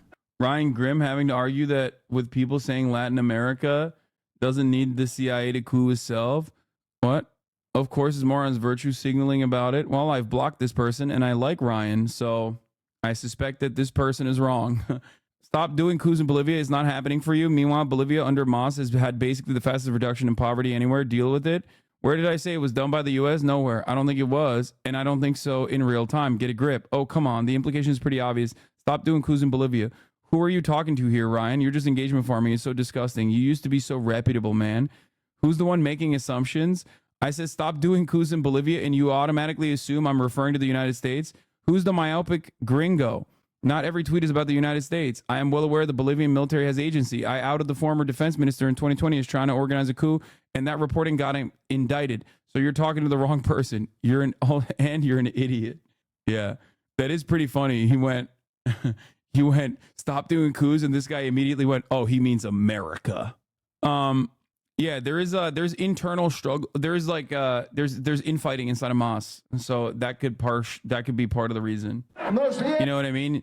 The president looks like he's defending Evo Morales. The coup guys are doing this coup. The military tries to do this coup, specifically targeting Evo Morales, which, by the way, I don't think that these guys mentioned on CNN, but they said, we do not want Evo Morales to run for re-election. Okay? That is an insane thing. Like, maybe do the coup after, dog. What do you mean? They're like, no, we're going to do a coup now because we're worried that he might run for re-election. That's a crazy thing to try and do a coup over. Okay? Anyway. It fills us with bravery and courage to keep on resisting any coup attempt, because Bolivia deserves its democracy, which has been won in the streets and with blood, brothers and sisters. Zúñiga, who had been the head of the Bolivian army since 2022, was detained shortly after and is now under criminal investigation. It appears Zúñiga decided to move against the state after his dismissal on Tuesday. He was fired for threatening former President Evo Morales from running for re-election. We are the armed wing of the people, the armed wing of the fatherland, a worrying sign of how Latin American militaries may have become more comfortable taking bolder actions. The armed forces have gained more and more involvement. They have more of a say in public affairs. Yeah, but they don't have enough popular support. Like, enough popular support from even the right, especially for this. Usually, you got to have some fucking civilians that are on board, okay? You can't just be like, yeah, we're doing it just with the military. Because if you try to do it just with the military and not enough civilian support, then the civilians are going to come out and be like, yeah, fuck no, dude, we're fighting against you. And in which case, it's entirely dependent on how much America wants that country to be a dictatorship led by like a fascist dictator like Pinochet. That will implement neoliberalism in the country, or you know, whether or not they have enough popular support, and if they don't, like in Venezuela, it failed with Chavez. Zúñiga also apparently claimed Arce orchestrated the coup, which is another oddity. Oof. And frankly, this has emboldened the military in thinking that maybe, you know, civilians absolutely need them. And it generates this sense among the population that civilians may be unable to solve policy problems, that they really need the militaries to step in. In the meantime, Arce had immediately appointed a new army chief, and by sunset, there were no more soldiers in the city center of La Paz. Only regular citizens on the street defending democracy. Stefano Pozzebon, CNN. Yeah, they immediately did a popular mobilization of the citizens, like, and Evo Morales was pushing for it, Arce was pushing for it inside of Bolivia. So, Bogotá. We want to bring in CNN's Julia Vargas Jones now, live from Los Angeles for us, and you've been following all of the developments. Now, political turmoil, of course, not new for Bolivia, but these events really did break new ground. What more are you learning about exactly how and why these events unfolded? Well, Paula, what's really striking to me is how quickly it all happened and how many images we have, how much the cameras were given access. We saw this play, you know, scene by scene throughout the day. Look, Bolivian military takes the square. We see those images of the tanks ramming into the doors of Palacio Quemado in La Paz, capital of Bolivia. And then we have that incredible video of Luis Arce, the current president, facing off against his former head of the military. I think, again, that is the defining image of today. He's basically saying, you are not welcome here. He also really relied on his supporters who came in en masse to see him and help him, defend him by the palace. This is what he had to say. They wanted to surprise us and the Bolivian people. We responded, and the mobilization of the people also allowed us to defeat this coup attempt today. Thank you, Bolivian people. Like, why the fuck did this dude stand down so easily? You know what I mean? Like, and there was a lot of coverage on it. There's even a photo of him directly staring at the coup general. It's just like, a lot of this just feels weird. That's all I'm saying. He said post-nut clarity hit him quick. I don't know. It just feels odd. It feels odd. Yeah, he folded harder than Prigozhin. And the Attorney General is now vowing to impose the maximum punishment on the perpetrators of the coup. But Paula, this message that this will not stand is being echoed not only in Bolivia and in the region. We're seeing reaction from Spain, from the European Union, all in condemnation of what happened today. You know, what's so interesting here is how Evo Morales, you know, that looming figure on Bolivian politics, how he... Don't beat around the bush. I'm not. I am telling you, honestly, I do not know. I do not know who is responsible for this. I don't know if this is CIA. I don't think it's CIA. It doesn't seem like it's CIA. But I'm not ruling anything out. Like the options are, it's either the CIA or like interested parties that want to extract lithium, and it's so close to the United States of America in comparison to all the other places that you can get lithium from, and like that's one option. The other option is that like Arce did like a self coup so that he could pack it up quickly and do it to basically he knows Evo he knows Evo is still the leader and the founder of the party, and therefore like he has to make it seem like he's in defense of Evo Morales and is like putting his own body on the line to defend Evo Morales, right? So like so then they turn around and he turns around and he's like, see, I thwarted this coup. It's like theatrics. Could be the you know, that could be another reason. I mean, I don't know. There could be other parties involved as well. It could be just a psycho general. I don't know. What just happened? Felt like there was an earthquake or something, but I don't know. Maybe not. Is very clearly involved in what went on today. Can you explain?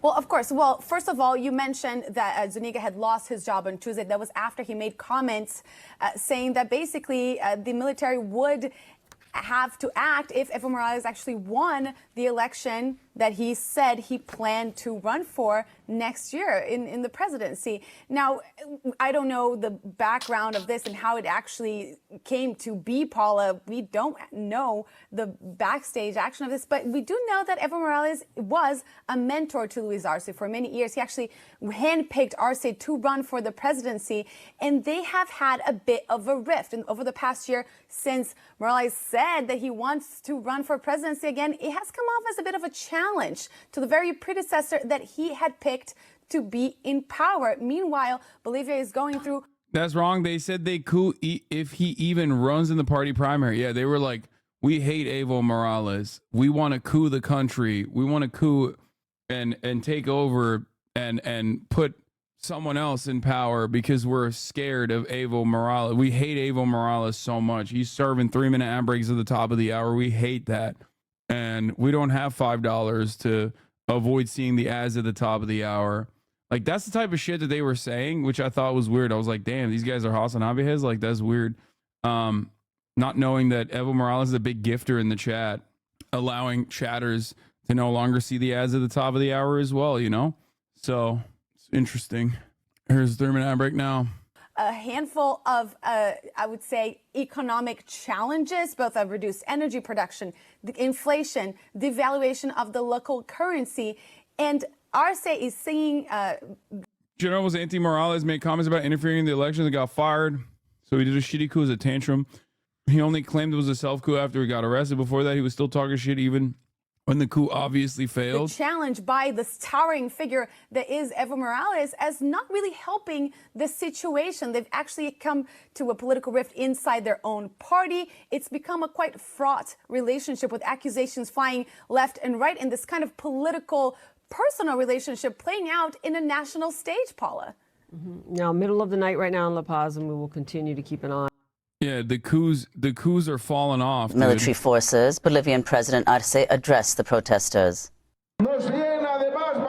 It fills us with bravery, courage to keep resisting, to keep on resisting any coup attempt. Because how the F is Evo being blamed for this? He's not. I don't think he's being blamed for this. Bolivia deserves its democracy, which has been won in the streets and with blood brothers and sisters. Hours after the failed coup, Bolivian authorities arrested rogue military commander General Zuniga and his alleged co-conspirator, Navy Chief Juan Arnes. Why didn't they arrest him immediately after? That's weird too. Meanwhile, President Arce has sworn in new heads of the army. What do you think of the coup in Turkey a few years back? Was that a fake coup by Erdogan that entrenches power? No, that was definite. I think that was an American-backed, Fethullah Gulen-backed coup for sure. Erdogan, of course, took advantage of it. I don't know how much he knew about it potentially happening, but he certainly took advantage of it. But that was very real. There is, like I've said before, there is a deep state in Turkey. That's where the deep state conversation comes from. There's a parallel government in Turkey beyond the deep state. Fethullah Gulen, the American CIA asset, quite literally had people all the way up in the court system, all the way up in the police force, all the way up in the fucking military. That shit is like, that's not a joke. So for sure, those were very real fucking, they were using fighter jets, which were getting refueled in American military bases. Something to think about. It's a very odd situation. They had fucking pilots, bro. So how'd that happen? How'd they get the F-16s to fire up and get refueled on American military bases? Anyway, yeah, Turkey has an actual deep state with a counter-guerrilla, not some made-up shit about turning people into femboys, yeah. Is that the Turkish dude who's currently hiding out in central Pennsylvania? Yes, in the Poconos. That is Fethullah Gulen. The risk of Arce could lose if he was found out doing a self-coup far outweighs any possible benefit. This theory doesn't make much sense, and I'm not even sure what the actual material benefit would even be. Yeah, I don't know either. I'm saying that, like, that is a suspicion that people have. It just makes him look strong and, like, wins him favors with, like, the Morales defenders inside of the party base. If he's trying to become like the guy and thwart Evo Morales personally. Are there any cases in history where false flags have been staged by the government for reasons like this? The only thing that even comes to mind is the 1957 coup attempt in Jordan, though that wasn't even a real attempt, that wasn't coordinated with the alleged coup plotters. It just seems far-fetched until we get actual evidence, and the general may as well have cut his losses short once he got to the palace, since the general strike was already called and all. Yeah, it could be literally it could be just like the general being fucking annoyed and just kind of crazy. I don't know. But that's why I'm saying, like, this did not feel like it was some CIA shit, especially because, like, the possible CIA backed people literally immediately said, this coup is not real. This is not our shit. This is, stand down, please. Okay. Navy and Air Force. For more, we go to Cochabamba, Bolivia. We're joined by Catherine Lederber, director of the Andean Information Network. Catherine, welcome back to Democracy Now! Can you explain what just took place on Wednesday in Bolivia? Thanks, Amy. Well, it's very hard to explain.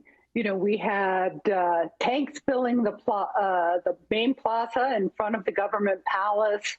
This all happened, a little bit after lunch at 1:30 p.m.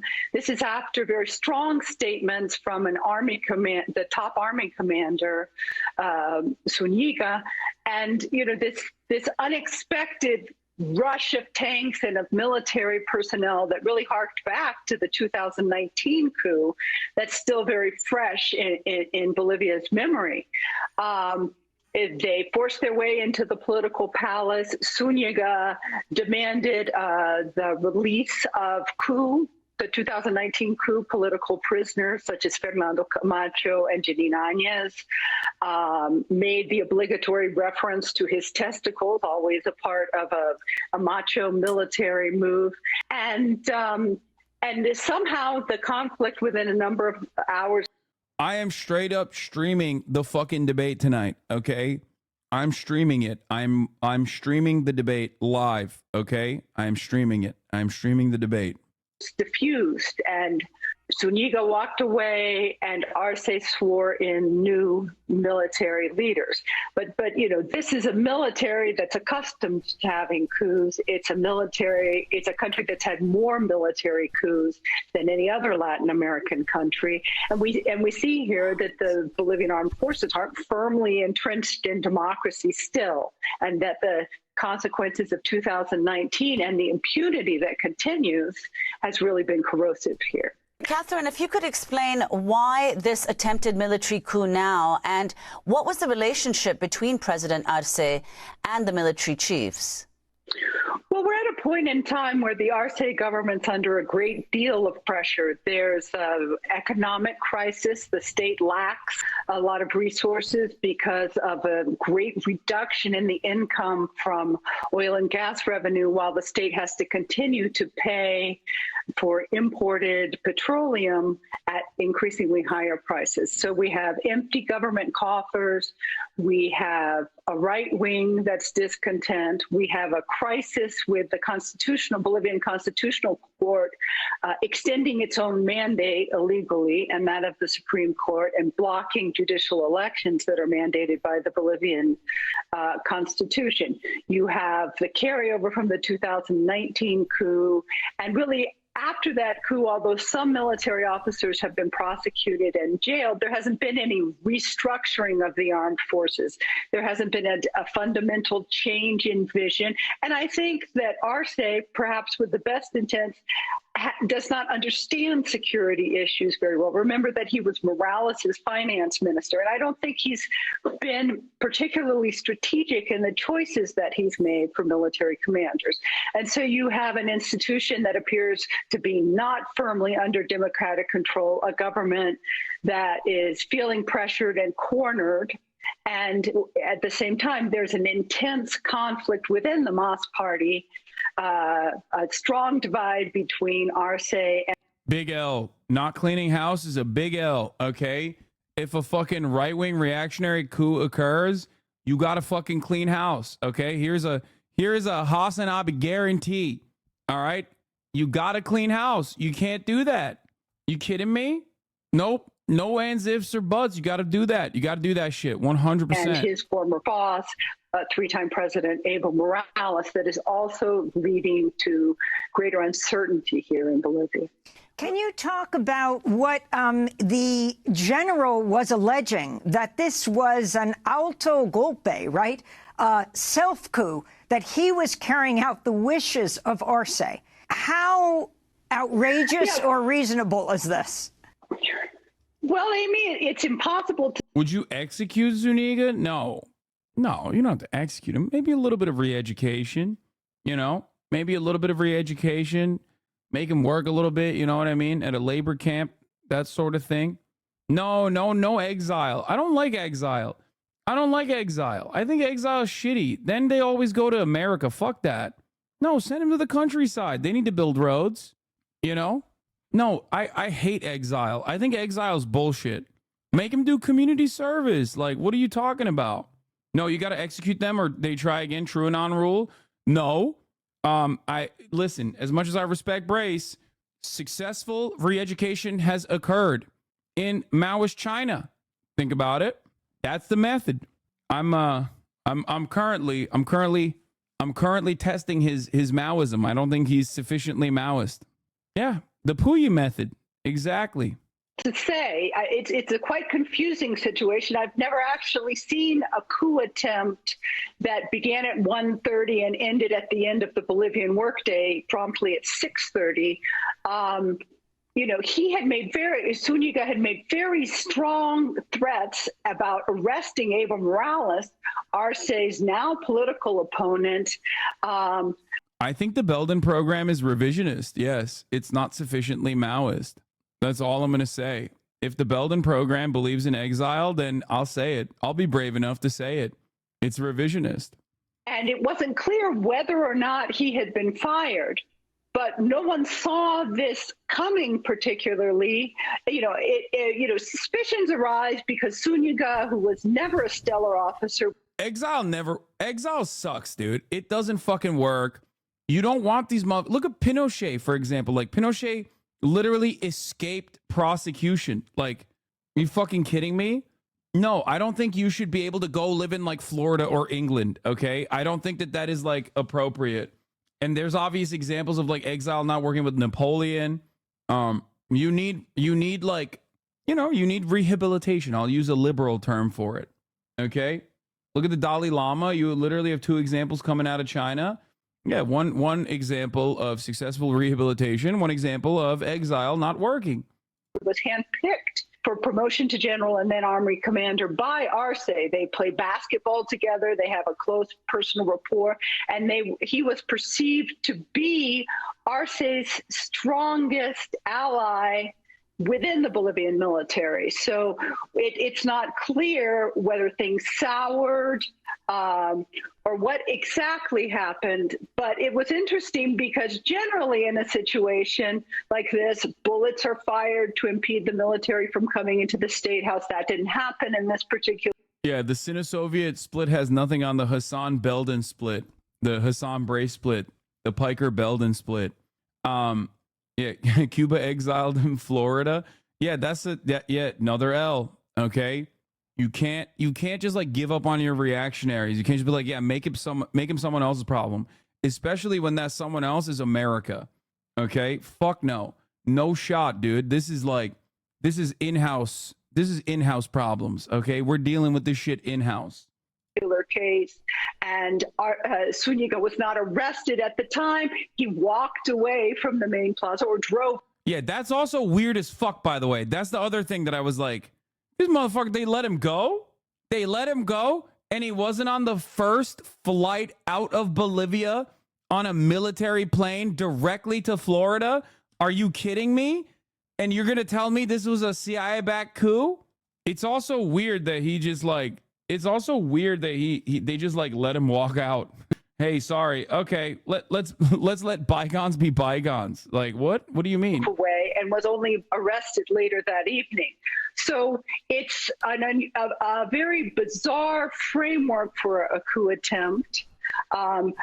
Zuniga's affirmations are problematic. I think we have to put them in the context of his position, but it's a very unusual form of coup attempt, and it's going to be very interesting to see how this plays out. There were threats of violence, but no actual violence.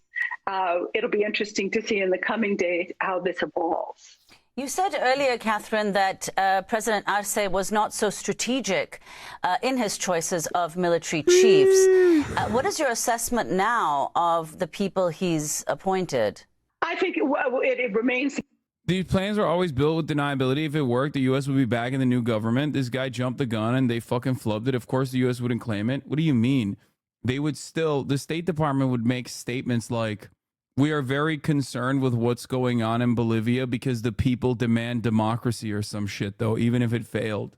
Like, the State Department would come out and be like, it's very obvious that, like, there is discontent among the Bolivian population given Evo Morales' unconstitutional and undemocratic fourth-term presidential run.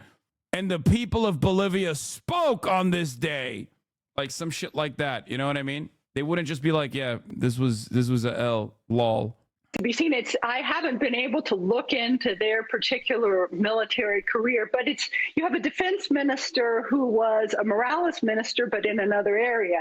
I don't see that the Arce administration is strong. By the way, most of the things I've mentioned about like how the CIA attempts successful and unsuccessful coups is like directly seen with Juan Guaido. Juan Guaido literally came to America, and instead of like fucking campaigning in Venezuela, building a fucking solid base of support for himself in a time when there's so much fucking discontent and volatility as a consequence of like the dire economic circumstances that the Venezuelan population is facing, he fucking came to America and was like, you know what the Venezuelan people want? Reaffirming our commitment to Israel and also privatizing our oil industry. And it's like, okay, dude, like, yeah, sure. Definitely. That's what the people were yearning for. You know what I mean?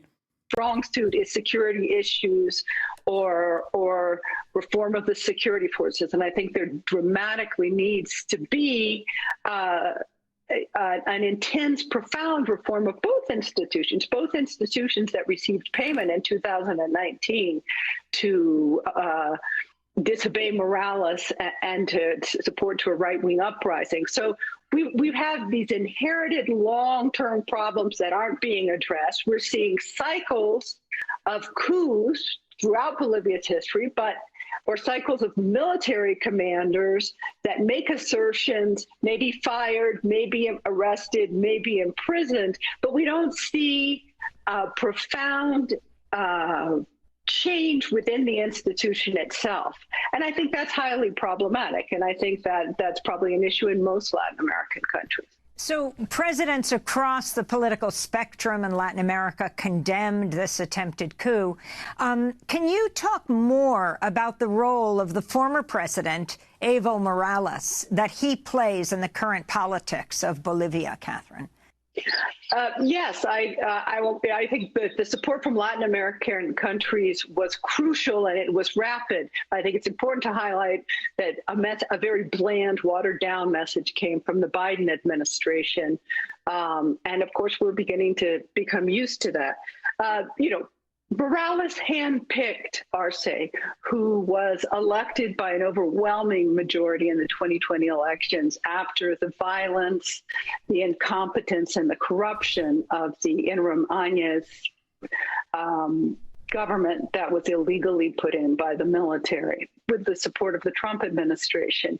But as Arce's administration has progressed, Morales has become an outspoken critic for a number of reasons. The perception, the MAS party was originally considered a coalition of grassroots organizations, social movements, unions that had direct input with the executive. And the perception from the Morales administration is that most of the Arce ministers are upper middle class men that are personal allies of Arce, but don't necessarily represent social movements. And in fact, when there have been protests about different ministers and requests from grassroots organizations that those ministers have been changed, Arce has maintained them in. That's a zesty flag. Bolivian flag is sick. I also love the hats. It's awesome. Power. So there's one key issue there. There's another key issue about the stigmatization of the Chapare coca growing zone by the Arce administration, tagging it again as the center of drug trafficking, as the U.S., the DEA. Look at those, dude. Look at those fucking hats, dude. They're so and dope. Far-right governments have that has promoted a lot of friction. I gotta pee. Criticisms from Morales on the way that the Arce government has dealt with oil and gas administration, economic administration, the disappearance of dollars in the Bolivian economy, and fuel shortages that have affected the government. So there's been an impasse between the two sides of the MAS government that other progressive governments around the continent and the Grupo de Puebla have worked very, very hard to try to overcome. And this divide has become increasingly greater. It's something that's very worrisome as we come to the 2025 elections and the suggestion that the right may well come into power. And so Morales' response to this coup and where you think it goes? Well, it's interesting that Morales' response was one of the first responses. He was the first person or one of the few people originally to denounce a troop movement, an unexplained movement of troops in La Paz that was worrisome. And he also denounced a coup attempt, and he denounced it vigorously.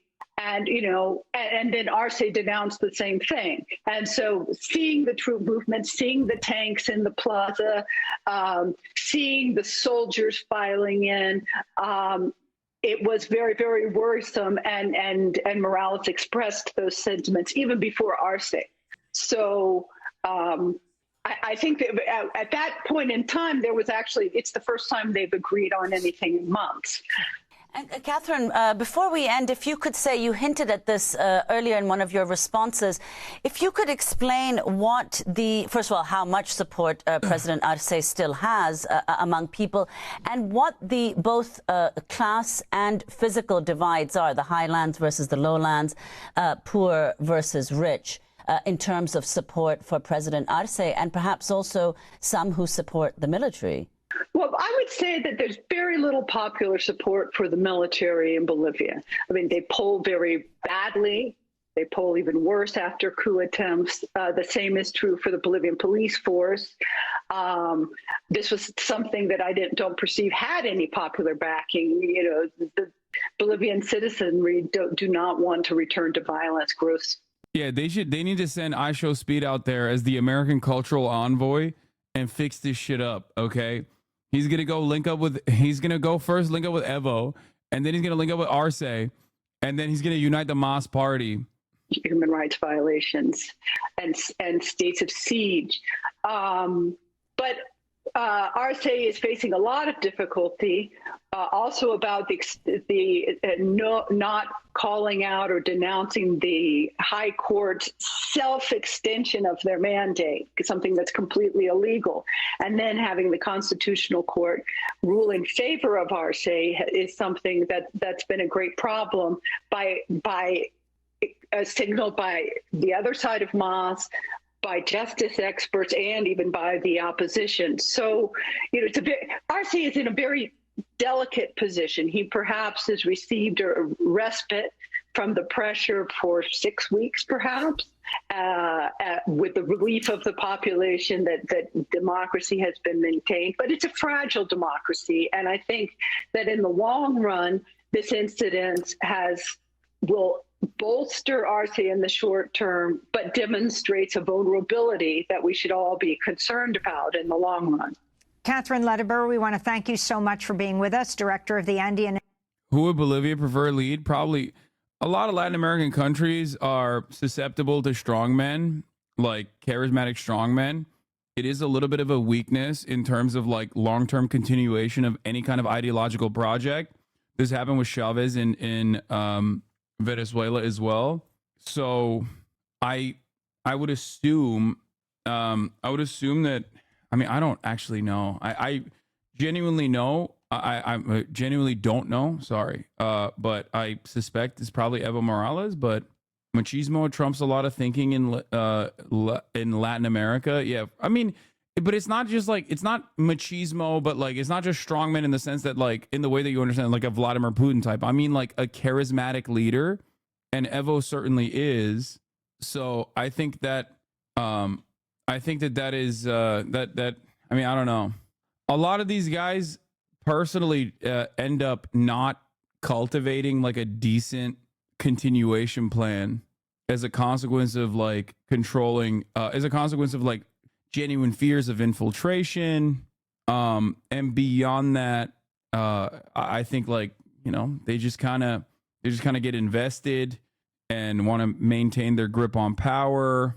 And I think that actually is a weakness in general. But if Bolivia has an alternative they like and is suppressed, maybe that's the goal here. No, I don't think Arce is more popular than Evo Morales. That's the entire reason for why there's internal conflict, I think, within the Mas Party. But yeah, that is an issue. The squad suffers an alarming defeat. I don't want to fucking hear these guys. I feel like this is going to kill me. Incredibly shrinking squad. Far-left Congressman Jamal Bowman suffering a double-digit... They're doing fucking victory laps on this Jamal Bowman shit. Ay, ay, ay. Loss against his House Democratic primary challenger, George Latimer. It's an alarming defeat for the group of far-left lawmakers, and Bowman, might not be the last squad member to go down. The scandal-plagued congressman had just held a last-minute campaign rally in the Bronx with liberal heavyweights like AOC and Bernie Sanders. That was not enough to win over voters, and Bowman is not taking the loss well. We should not be well-adjusted to a sick society. We should be outraged. We should be outraged when a super PAC... That's all. Hey, great question. Why are Republicans celebrating a Democratic primary? Why is that? Like, it's so odd. So odd. That's weird. Why are they throwing up W's for a Hillary Clinton-backed candidate winning in the Democratic Party's primaries in District 16? That's really weird. George Latimer was backed by Hillary Clinton. Because let's be real, okay? At the end of the day, everyone's a liberal. At the end of the day, the Republican Party and the Democratic Party's interest in terms of like the Democratic Party's interest and the Republican Party's interest in terms of like maintaining this, you know, subtle back and forth with no real progressive challengers, with no real leftists or anything like that, or anything even close to a leftist, is what they want to do. They would rather oust any kind of person that's ostensibly further to the left than the average Democrat, and every single person would celebrate that across the board in the political in our political sphere. Of dark money can spend $20 million to brainwash people into believing something that isn't true. Unfortunately, some so-called Democrats are aligning themselves with radical, racist, right-wing Republicans. So he cannot find it to say that he did anything that led to this. It had to be, you know. Bro, it's not like he redistricted himself. Like, what are we talking about? Like what do you mean? Is it the fire alarm? Is that why he got fucking lost? Were you stupid? You have to have a baby brain to look at the situation and be like, well, he lost because he pulled that fire alarm. Like, that's it. Once a victim, always a victim. Last week, Bowman shouted, "We're going to show them who the F we are." Last night, voters. It's just crazy because, like, under the watchful eye of Nancy Pelosi, the Democratic Party was so against primary opposition that Nancy Pelosi even went as far as defending Henry Cuellar, among many others. And for some weird reason, the Democratic Party, maybe in the absence of Nancy Pelosi's reign of power, has kind of dropped that a little bit, like not pushing the ranks and getting the entirety of the Democratic Party to back Jamal Bowman in this district. Very weird, very odd stuff. Found out who the F he is. A loser. I enjoy this, I have to admit, but a lot of progressivism is losing. And there's a reason for this. If you look at this. Yes, because America's a fucking fascist nation. That's why dipshits like you are not in jail or a fucking re-education camp and instead chirping on television to millions of fucking people, further rotting their brains, okay? That's the real reason. Oh, progressivism is a loser. Progressivism is losing. It's a losing battle in our fucking pre-Nazi Germany, Nazi rise to power American empire stage. Fucking Greg Buttfeld, shut up. Streets, the homelessness, the mental illness, people are sick of crime, illegal immigrants streaming into our cities, activists targeting kids with gender affirmation surgery. You have, thanks to Bowman, you have masked activists targeting Jews on subways and synagogues. So all of this is a package deal. You know, I think that Democrats, primarily Jewish Democrats, have figured out that progressivism isn't just anti-Trump, it's anti-you, right? And maybe this is the beginning that Democrats are starting to see that this is not a good match, and they're coughing up. Yeah, dude, that's why they definitely voted for Latimer because they were like, wow, Jamal Bowman's. Like the entire district was like, we hate Jamal Bowman's position on Palestine. It's so radical. That's why. Bro, let me tell you something, okay? Let me tell you something. The notion that the American population is not overwhelmingly on the side of Jamal Bowman across the board, especially in the Democratic Party. Like, in the Democratic Party, we're talking 80% margins when it comes to Palestine, okay? Jamal Bowman's positions demanding a ceasefire and even restricting weapons transfers to Israel. Like, these are positions that pretty much 80% of the Democratic Party aligns on, okay? Suck my fucking dick. Oh, it's so radical. It's so crazy. It's so radical. Yeah, dude. That's the reason why AIPAC literally fucking spent all that money not on attack ads talking about Jamal Bowman's positions on Israel, but instead on a whole litany of other shit like Jamal Bowman is actually anti-Biden administration's policy goals. It's so fucking bullshit. It's such bullshit. The attack ads did not feature Jamal Bowman's positions on Israel, okay? Because AIPAC understands that if they were to do that in a Democratic fucking primary, no matter how reactionary they are, and no matter how invested they are in the continuation of Israel's apartheid and Israel's genocidal ambitions, okay, that the American population does not like that. Yes, I did say this the other day. I said that they were, but the reason why they fucking dumped $20 million into this race was so that, you know, people in the media would turn around and say, yeah, he lost because of Israel. Okay. And I told you that. That's money well spent, baby. That's Fox News, just like other mainstream media outlets, doing the exact same shit. They are barking like the fucking dogs that they are. This is just a dramatic reframing of events, okay? It's a way to make it seem, it's a way to just basically tell everyone to shut the fuck up, okay? Oh yeah, you fucking talk shit about Israel, this is what happens to you, okay? Coughing up these fascist. Yeah, also, for the record, if that was the position, in the legislative primaries in New York, 10 WFP or DSA-backed lawmakers lead challengers, none too close right now. 3 incumbents challenged from their left are also leading, though one only by 52 to 48%. Representative Juan Ardilla was ousted by the DSA WFP Working Families Party backed challenger Claire Valdez in 80-37. Make that 11 in the first bullet point. I was only counting assembly members and missed the state senator who also won. They didn't even reveal the donations from AIPAC. They were routed through a fake pro-democracy front to hide AIPAC's influence and involvement. Exactly. Seems to me progressives are still popular in New York City. Of course they're still popular in New York City, in spite of the New York Democratic Party's best attempts to fucking thwart them, including redistricting certain areas. Look at who didn't vote for Bowman. Progressive economic policies and pro-peace foreign policy are popular amongst working class black and brown voters, less popular with affluent suburban voters. Perhaps Democratic strategists shouldn't be so quick to dismiss what Representative Bowman stands for. Yeah. In Westchester, George Latimer threw up insane numbers. In the Bronx, Jamal Bowman, 83%. They're diluting these districts specifically because, you know, this is a good way to ensure that the Democratic Party in New York State, stays a stronghold for the worst institutionalist Dems. Okay? Same with California as well. Will the debate be streamed? Yes. Fur balls pretending to be so-called reformers when they're actually making society far worse, much like Jesse. Well, didn't even hear what he said. I know you didn't. I saw your eyes glazing over. The other thing is, I mean, a lot of people in his district thought he was a buffoon. Yeah, and that's your district. I think you were one of those people, Judge Jeanine. So congratulations. Thank You're you. getting a new congressman. Thank you. I'll take credit. And he is a lot better than Bowman. AOC lost, too.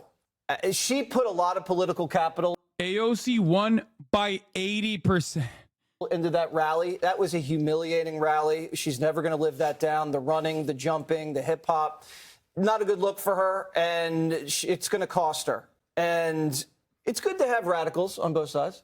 We have our radicals. They have their radicals. Just find people on both sides. She would be a great sub. He would be a great sub for Joy Reid when she takes her mental health break. He's going to be on MSNBC tomorrow night. Greg. Yes. But it's not just radicalism that lost. Anti-Semitism lost. He wasn't just pro-Palestinian. He obviously... Bro, AOC got 82%. Okay? AOC got 82%, which is, identical to Jamal Bowman's percentage in the Bronx as well, by the way. Okay? It's just like, I hate this shit. I hate these fucking pieces of shit so goddamn much. Did not like the Jewish... These guys are doing Bashar al-Assad numbers, okay, in their districts until they get fucking redistricted. People, and he's right. A lot of Jewish money poured into the race, but the Jewish money didn't brainwash people. The Jewish money just amplified this guy's anti-Semitism. The Jewish money. Yeah, that's crazy. Oh my God. Bro, I like that they're doing the anti-Semitism themselves in an effort to say Bowman is anti-Semitic. They're like, yeah, these Jews and their money, they're fucking pulling the purse strings up here. It's like, bro, there's hella fucking Christian funders of AIPAC, okay? Tactical anti-Semitism.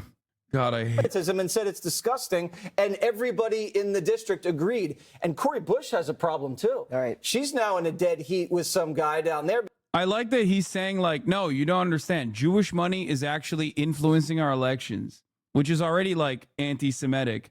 But he's like, but he also follows that up with, but that's a good thing. So basically, dude, that's awesome. Like, that is so funny because that is ultimately the anti-Semitic pro-Zionist position. Okay. Yes, Jews do control the media, and yes, we like it, is literally the position. Okay. The position of many pro-Israel anti-Semites. Many such cases. Because of her anti-Semitism. So you could lose 2 squadrons squad members, and I think that's probably best for the country. What was the feeling in the district, Judge? Oh, Bowman is, he didn't understand his constituency or his constituents. You've got in West. By the way, a lot of these guys, I think, don't care or understand that, like, when you say shit like this to a Fox News audience, like, they literally are just gonna be like, yeah, I'm glad the Jews did it right this time, but, like, I don't think they're fucking coming back from that and thinking, like, I don't think it's a good thing that you're just saying to your fucking reactionary audience that, like, Jews control our politics, okay? Like, an inherently anti-Semitic thing to say. You're on the one hand, in the short term, maybe making it seem like this was a good thing, but ultimately you've built or solidified the foundational anti-Semitism that exists already. It's crazy. Westchester County, and it's a very small part of the Bronx, a very affluent suburban community. I ran in the whole of Westchester County whenever I ran for DA. It is, and judge, it is a Democrat county primarily. George Latimer is a well-respected individual. I worked with him when he was on the county board of legislators. He's the county executive now. This guy Bowman was a guy who was a hater. And he was negative. And he was someone who was convicted of, pulling the fire alarm, censured for doing it. He opposed the resolution in Congress that was, I guess, the House resolution opposing Hamas. And he denied that there were rapes and that there were murders committed on October 7th. I mean, everything. Yeah, Jamal Bowman is an October 7 denier. Like, he thinks it didn't happen. Yeah, dude, that's funny. Okay, dude. He didn't condemn Hamas? Yes, he did. What are you guys fucking insane? Are you guys crazy? Post October 7, you think there was a single fucking congressperson that didn't immediately condemn Hamas? Are you out of your fucking mind? Of course he did. Like, what are we talking about? Dude, I couldn't have a conversation with another human being without having to do 8 condemnations of Hamas. The fuck? Did you guys forget? Why are you sweating? I'm not, but my forehead is shiny. Yeah, it was, dude, condemnations of Hamas. I would wake up and condemn Hamas like at least 5 times before I even got out of bed.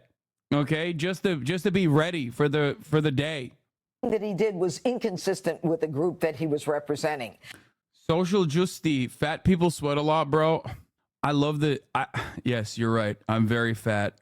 And I think along with who he is, he never called Latimer last night. Every politician concedes. He didn't concede. He's a classless individual. He tried to make it about class. It was about decency. It wasn't about class. And he can blame AIPAC, American Israel PAC, all he wants. But AIPAC didn't do what he did. AIPAC didn't support Hamas. AIPAC didn't try to destroy the Jewish people the way Bowman did. He called. Oh, God, them fucking crying about this shit is so funny. All right, it's fine. Ay, ay, ay. Ay, ay, ay. AIPAC never destroyed Jewish people. Shut the fuck up. Anyway, I don't even know what the fuck they're talking about. I'm skipping the rest of this. I can't do this. I do want to break. Here, there's a pretty solid Supreme Court decision rejecting Purdue Pharma opioid settlement that shielded the Sackler family. From our conversation just for a moment to get back out to Pamela Brown and Ellie Honig, because we have a new decision coming down from the Supreme Court. They have rejected the multi-billion-dollar Purdue Pharma opioid settlement. Is that right? That shielded the Sackler family. That's going to be very controversial. Pamela, what can you tell us? That's right. The Supreme Court rejected this. What the fuck? It's too soon. Kick has no plans to preemptively ban Dr. Disrespect, says Kick's head of strategic partnerships. I think it's just too soon to even consider that. Based on what I've seen with okay, they're leaning into it. They're literally leaning into it. They're like, no, we are the pedophilia platform. Like, they literally are leaning into it, I think. I don't see the guy making a comeback anytime soon. I think he genuinely wants to take some time off and decompress. He added. I wouldn't even comment on that. That's awesome. That literally is just... They are genuinely just marketing themselves as like the little St. James Island of streaming platforms. Respect. I was just joking personally when I said like Kick's about to give him the bag for this. And it turns out It wasn't a joke. It turns out that joke was a prediction once again. How is that possible? I don't know. Why can't I ever I have the gift of prophecy, but only for the worst shit, okay? Like, I can never have foresight for good things. Only the dumbest, stupidest, worst things possible. Anyway, here's a big, beautiful boy in flight on his way to the debate. Trump leaves GA ahead of the Biden showdown. Anyway, Supreme Court rejects Purdue Pharma opioid settlement that shielded the Sackler family. Let's get back to it. Controversial settlement, Jim, that essentially, on one hand, would have sent billions of dollars to treatment programs and victims of the nation's opioid epidemic, but also it would have shielded the Sackler family from future lawsuits. So what we're learning right now is that the Supreme Court rejected this, and this, Ellie Honig, to bring you in, is a win for the Biden administration. It is, because the Biden administration had challenged this settlement, Pam. So just so people sort of have the context here, Purdue Pharma is the manufacturer of OxyContin, and they've been sued and had legal proceedings brought against them by the United States Justice Department. They also entered into bankruptcy, and as part of the bankruptcy agreement, Purdue Pharma agreed to give up $4-point-something billion to go to treatment, but they also got a benefit in that agreement, which is that future claims, future lawsuits against them were exterminated, were extinguished in advance. And part of the agreement that the bankruptcy court agreed to is, okay, you're going to give up all this money, but future people cannot sue you for this. And the Biden administration challenged that, and the Supreme Court has now agreed with the Biden administration. The Supreme Court has said you cannot extinguish future lawsuits. And the sort of lineup of justices is really interesting here. How do you feel about RFK Jr. not being in the debate? Bro, I feel terrible. Okay? I wanted him on that debate stage only for the memes and because I think it would be really funny. But unfortunately, he was literally just simply not popular enough. They said that he didn't meet they said that he didn't have enough support, which of course we don't believe. We believe that they're lying. Speaking of RFK Jr. law, I cheated on my wife and drove her to suicide. Did you know that when they found her fingers were stuck inside the rope around her neck? She tried to save herself. My independent policies will create an America of, by, and for the people, not the wealthiest corporations. Yeah, for those of you who don't know, that's like information about the mysterious circumstances in which his wife died. On April 15, 1994, Kennedy married Mary Kathleen Richardson aboard a research vessel in the Hudson River. They had 4 children. On May 12, 2010, Kennedy filed for divorce from Mary. On May 16, 2012, Mary was found dead in a building on the grounds of her home, Bedford, New York. The Westchester County medical examiner ruled the death as suicide due to asphyxiation from hanging. Later, it was reported that Mary had seen Kennedy's personal journal from 2001, in which he recorded sexual encounters with 37 different women. The Kennedys and killing women, name a more iconic duo. I'll run away. Yeah. How do you feel about the PSL not making a debate? Dude, stop. Slatty Matty, you're so fucking annoying. You just said this, and the most annoying chatters are going to go crazy. This is like PSL Andes in the chat, like PSL beyond activism, okay? The electoralist PSL Andes in the chat are literally the come to Brazil mentioned chatters in this community, and they never stop. You just did that. You just did that, and now we are going to have all 30 of them constantly be like, but dude, why won't you advocate for PSL? It's coming. It's coming. The onslaught is coming. Pumpkin spice latte? No, man. What the fuck kind of leftist community is this? PSL, okay? PSL electoralists. It's the Socialist Party. Advocate for, yeah. See, there you go. There, it's starting. Claudia and Karina are really good options, not gonna lie. It's happening. I don't know how I've avoided the Jill Steiners. Like, I don't have as many Green Party guys in here, but I have a lot of PSL guys in here who will always be like, Gloria Riva, Gloria Riva, Gloria Riva. It is shocking. Timing of this, as everyone is focused on the debate scoop, the Biden administration is expected to soon release 500-pound bombs that were part of a weapon shipment to Israel to put on hold in April over U.S. concerns about Israel Defense Forces military operation Rafah. Nice. RFK Jr. is doing this instead? F. Kennedy Jr. here, over 70% of Americans want a different choice than Presidents Biden or Trump. They're tired of voting for the lesser of two evils. Presidents Trump and Biden colluded with CNN to block me from representing your voice. Biden and Trump cut a deal on the debates, then the fighting CNN started. blocked me from representing your voices, but I'm not going to let them silence us. Go to therealdebate.com to watch me answer the same debate questions live. Oh my God, that's so funny. The debate is at 6 p.m. Pacific. 6 p.m. Pacific. It's in 4 hours, okay? But the only hour you should be thinking about is the top of the hour, because right now there's a 3-minute ad break coming for you.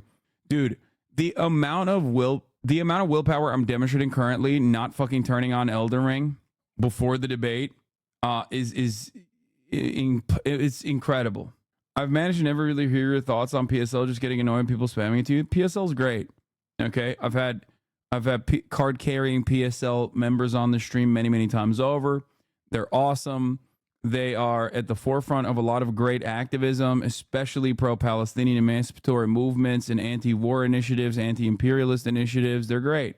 As far as like their electoral chances, they're shot. Okay, so it's just like, I think PSL Andes do a little bit of the they'll win if you vote for them type shit when it comes to it. And it's just like, PSL stands for Party for Socialism and Liberation. That's just not how voting, that is how voting works. No, that's not how it works. I've spoken to my local PSL members and admins, and their take on Palestine is some of the most liberal imperialist shit ever. Maybe they don't speak as PSL as a whole. Wait, really? I've done my job here. Have fun talking about PSL for the rest of the day, brother. I'm going to fucking ban you from the Discord. Yeah, that's actually kind of shocking, because PSL is usually even further left than the DSA across the board on a lot of stuff.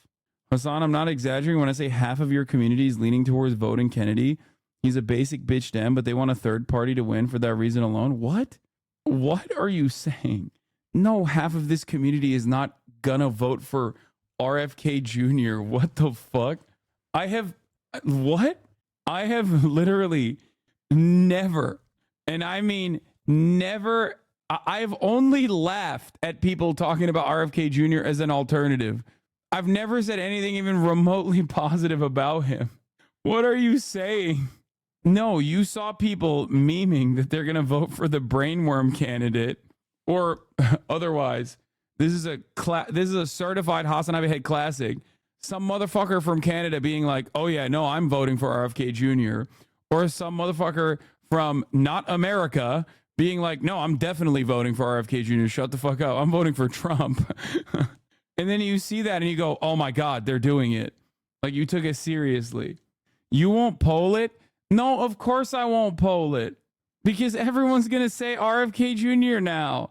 And then some fucking rabid hater is going to clip it, and then it's going to go viral on Twitter. And I'm going to have to deal with the most annoying Blue Anon Deborahs and Barbaras in perpetuity. I can see articles being written about it even if it reaches like terminal velocity. No fucking shot. We are not polling that. People do not understand that the memes that we make in this community oftentimes are presented to the public as very serious, very real things. Okay. Ay, ay, ay. Yeah, I have advanced hockey. I can see the future, especially when it comes to, avoiding minefields. I'm literally voting for RFK. He's the most anti-capitalist and anti-war nominee available. You can't deny. Listen.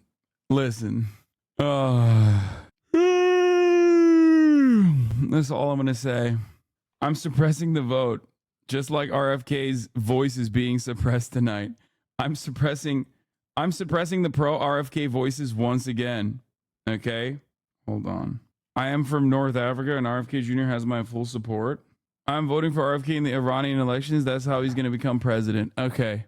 Let's get back to this fucking Purdue video. Come on. Completely cross-ideological both ways. The majority is Justices Gorsuch, Thomas, Alito, Barrett, and Jackson. That's a group you don't see often together. The dissenters are Justices Kavanaugh, the Chief Justice Roberts, along with Sotomayor and Kagan. That's so fascinating. yeah, you're never going to see this alignment again. You don't see that. Let me just follow up, because for the viewer that might hear, but wait, it's rejecting the settlement that would give billions of dollars to victims of the opioid epidemic and treatment programs. What about that? Well, so first of all, it sends them essentially back to the drawing board. They're now going to have to try to come up with a different bankruptcy agreement, but the court's judgment is it's unlawful, it's unconstitutional to cut off the rights of people who might sue in the future, but just haven't sued yet. That's really the gist of the decision here. All right, so a win for the Biden administration, as you just laid out. Ellie Honig, back to you, Jim. All right, Pamela, Ellie, thank you very much. And Gloria, I mean, this opioid issue it's a massive issue across this country, and it's one that maybe we just don't cover enough. The damage, the movies have been wreckage, made about it, movies, and so on. Right. Look, people want the opportunity.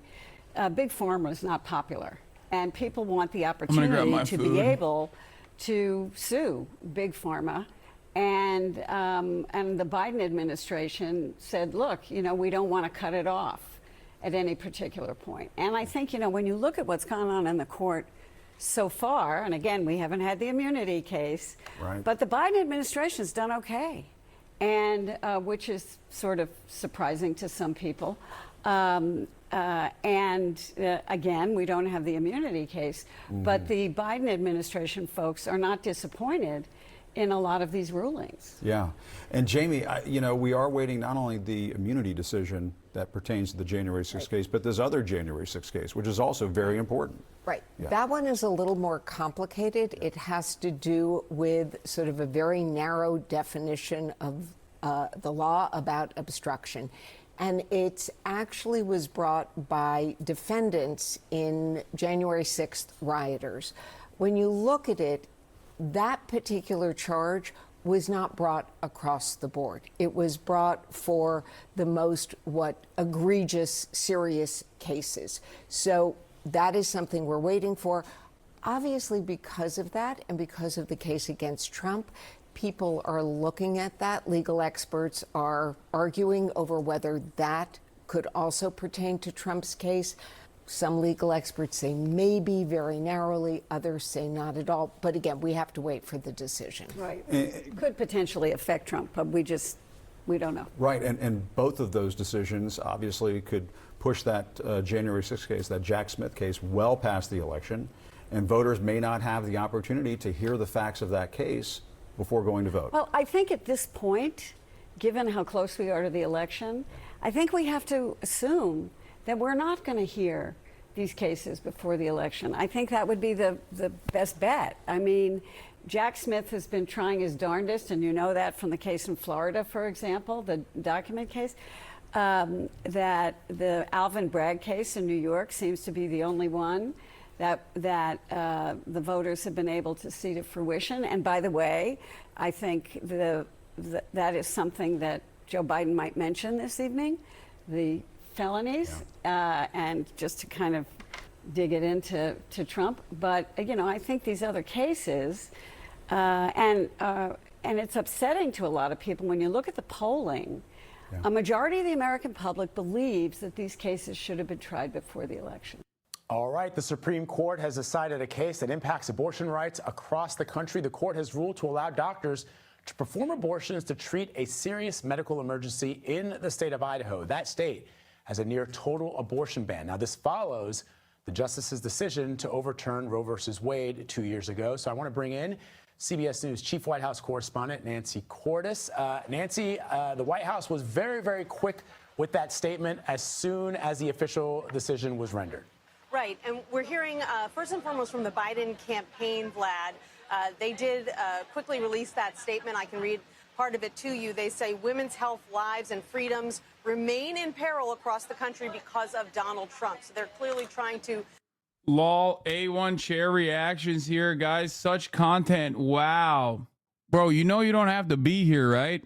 Yeah, I walked away to grab my food and take a piss. Okay, suck my fucking dick, chatter. Who the fuck says A1? How is this still the meta chirping about this shit? Anyway. Shift the attention back to Donald Trump, who Joe Biden will be debating here in Atlanta later on today. We're still waiting to hear from the president himself from the White House. We're expecting to hear from the vice president as well. I'm told that will come soon. But for now, the Biden campaign is trying to make this all about Donald Trump. The fact that he appointed conservative justices who led the way in removing Roe v. Wade in the first place. And that's something that we know Biden is going to try to bring up tonight at the debate as well. So the other question about the debate, we got Nancy, 1760. is what other topics is the president expected to bring up, specifically as it relates to January 6th? We're still awaiting a decision from the Supreme Court on that, presidential immunity, and on the convictions that Donald Trump faced here in New York. No question Biden is going to try to bring up January 6th tonight as part of a larger theme that he's looking to strike about Donald Trump and what the campaign says is his dangerous approach to power. They are going to say that Trump simply cannot be trusted to sit in the Oval Office once again. Biden is going to hammer home that Trump is now a convicted felon. He's going to say that he has courted political violence and that he has been involved in efforts to chip away at democracy. So that's going to be a big theme you hear from Joe Biden tonight. And obviously, January 6th and the insurrection is all tied up in that, whether we have that Supreme Court decision about immunity in time or not. All right, Nancy Cordes for us in Atlanta. Nancy, thanks very much. We'll check back in with you a little bit later. Appreciate it. Good evening from Nottingham, where Rishi Sunak and Sir Keir Starmer have clashed over tax, immigration and welfare in their final head-to-head debate before polling day next Thursday. It was a heated confrontation during which they faced questions from a live audience behind me who challenged them to explain and justify their stance on integrity in politics, the cost of living and Brexit. Well, our political editor, Chris Mason, is here. What stood out for you, Chris? For me tonight, Rita, it was all about the tone. It was all about the exchanges as opposed to the content. I mean, of course the content matters, but much of that will be familiar to regular viewers over the last 5 weeks or so. But it was the exchanges that defined tonight. It was a more free-flowing debate than we've seen in previous debates in this campaign. There was more anger, there was more passion, there was more jeopardy. Rishi Sunak had nothing to lose tonight, and that defined his approach, I thought. What's worse, UK or US politics? They're the same. They're literally they're like, it's the same situation. It's a lock for Labour to win, but like, one still has the NHS, yeah, barely, not for long. Why is Starmer bad? I don't understand. Starmer is literally the exact same thing as the modern Democratic Party. It's just like a lighter version of Tory politics. I mean, I'm sure that John Oliver, yeah, it's here. Don't worry. We have that on the docket. We'll get to that. He really went for it. You could feel that. Keir Starmer had everything to lose, and you could sense that too. But he was much more aggressive than he was a few weeks back when the equivalent programme took place on ITV. I think he'd kicked himself a bit after that debate for being insufficiently aggressive as he might have seen it. Tonight, the scripted put-downs were there from both of them. The things that they anticipate might be clipped up on social media in the coming minutes and hours and circulate with a half-life between now and polling day. They were prepped. They were conscious of what was at stake. It was quite a watch. When this campaign started, it felt like spring. Summer has finally arrived, for now at least, here in Nottingham. And so too, the two men wanting to be Prime Minister the weekend after next. Good evening. Tonight, the beginning of the sprint finish to polling day. First up, Sue, and you probably won't be surprised by her question. People are dismayed by the lack of integrity and honesty in politics today. After the recent allegations about political betting, how would you restore trust in politics? This takes leadership. What I did when one of my team was alleged to have been involved and investigated by the Gambling Commission, they were suspended within minutes. I was furious to hear about these things. That's why I've dealt with it. But the choice of this election is about, as Sue said, it's about leadership, it's about integrity in politics. And that is a question about doing what you say. You know, Keir Starmer's made this broader point, but the point is, he's changed his mind on every major position that he's taken. Sir Keir jabbed back. What about wider questions of culture in government, he asked. This isn't just, what's happened this week last week in the Gambling Commission. We saw Partygate earlier in this Parliament. The Prime Minister himself was convicted and fined for breaking the rules which he brought in and imposed on everybody else. Next, on to a question about benefits as the exchanges got more punchy, energised, personal. And I just want to address Beverly's point. You opposed it when I announced it. You literally opposed it. If you listen to people in the audience across the country more often, you might not be quite so out of touch. Beverly, you are going to have higher welfare under you, and that's why you can't deliver tax cuts the way that I can. the Prime And Minister people said, should not surrender to this. if there's that much wrong with the system, who's the guy in charge of the system over the last 14 years? Why is it so bad? You want to be in charge, but you've got nothing to say to people why about is it what you so would do bad? about it. We're an island. Why can't we easily close our borders? If Keir Starmer is your Prime Minister, all those illegal migrants will be out on our streets. And that is the choice for you. Do not surrender our borders to the Labour Party. Steve, this is complete and utter nonsense. On the numbers. Sir Keir said, hang on. If it were working, why are record numbers still coming under your watch, Prime Minister? How on earth can you say it's working? Labour want more return agreement. Bro, this is literally this is identical. Keir Starmer trying to outflank Rishi Sunak from the right on immigration. It's just identical. Do you understand why? Do you understand why I'm saying that, like, the Western civilization is falling apart, okay? Western liberal democracy is dying. And it is dying, and it's running over, it's basically running the same exact, like, fascism cycle that it did not that long ago. It hasn't even been, like, a full 100 years at this point. Hasn't even been a fucking full century, and they're running it back. Which Rishi Sunak took the mickey out of. Iran, Syria, Afghanistan.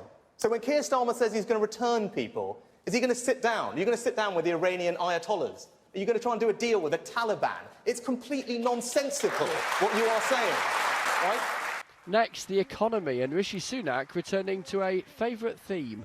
Wait, why not? Wait, what?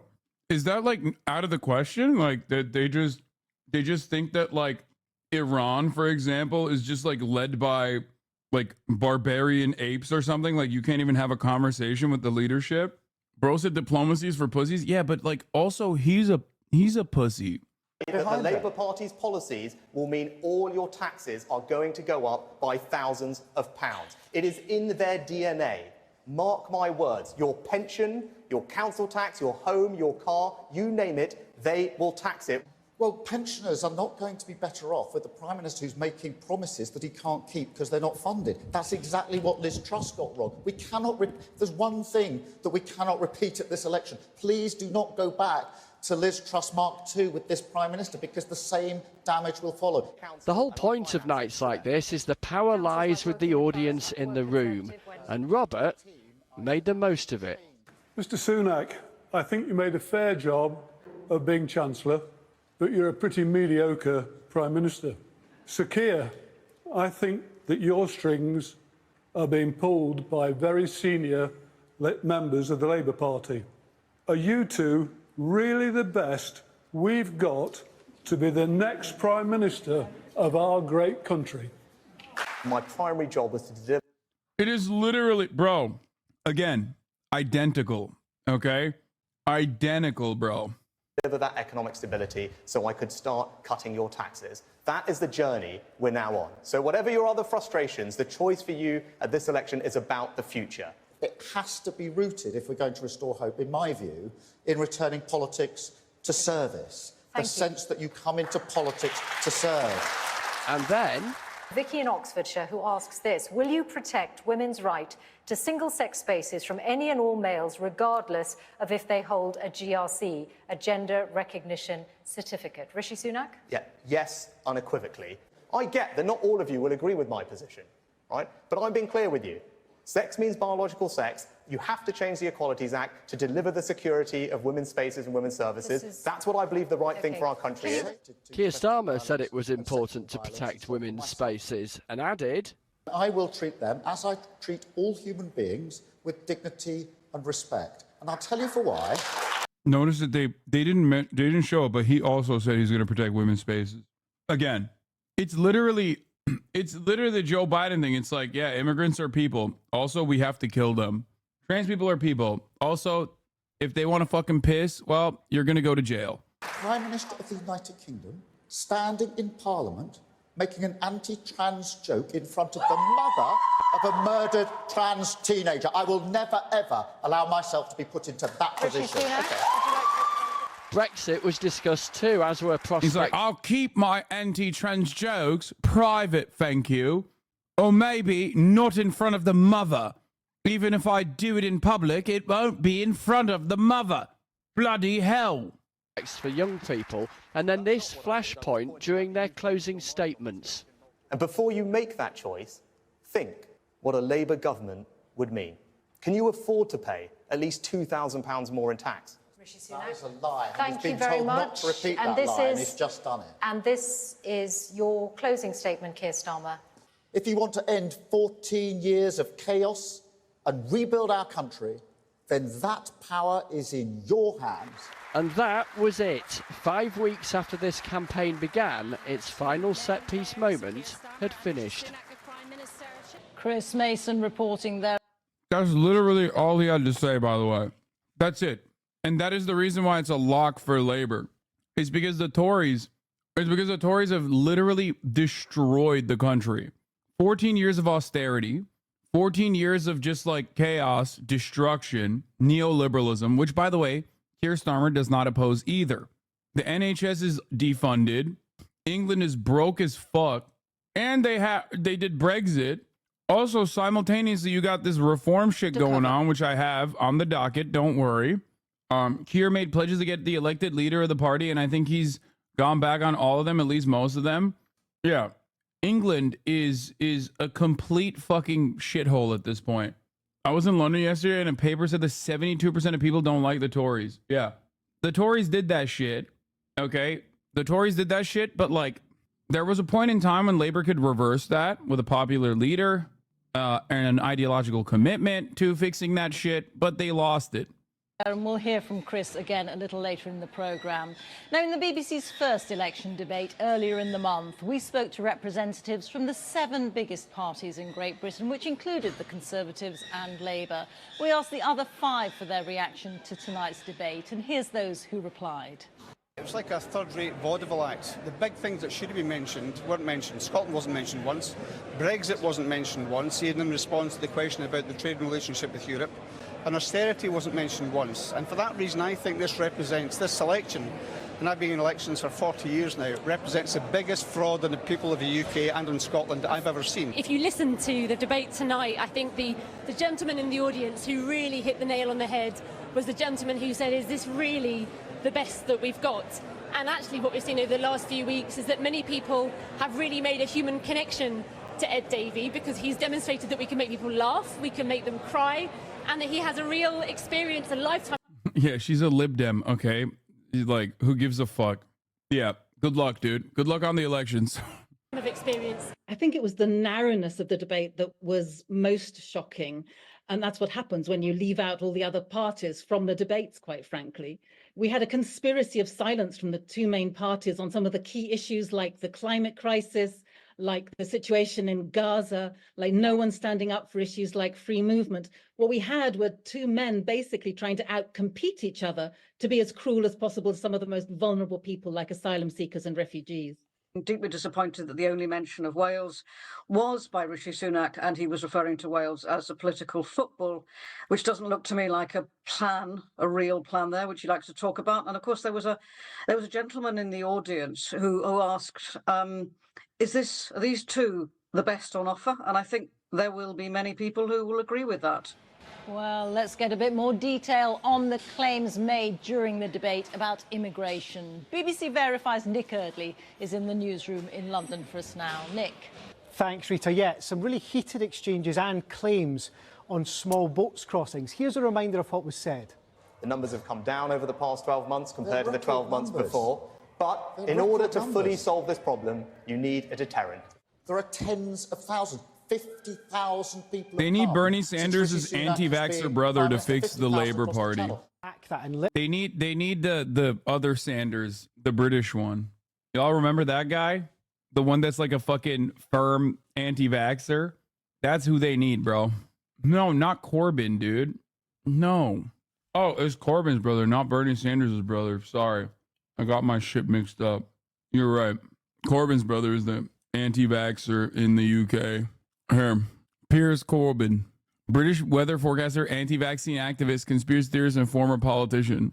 What are your thoughts about Galloway? I don't really care. Bernie's brother also lives in the UK, I think. Doesn't he? The names of our parents, Eli. To my knowledge, he is not an anti-vaxxer. Piers Corbyn raps.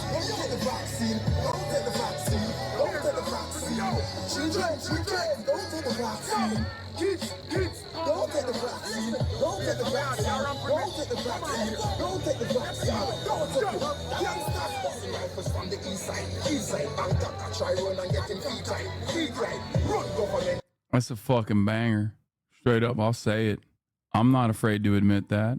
Real recognize real, dude. Let me show you what's happened in the last few years. There is no doubt when you look at this graphic here that the number of small boats has gone up considerably overall. And when you add this... Dude, by the way, also the media egging this shit on is also very America.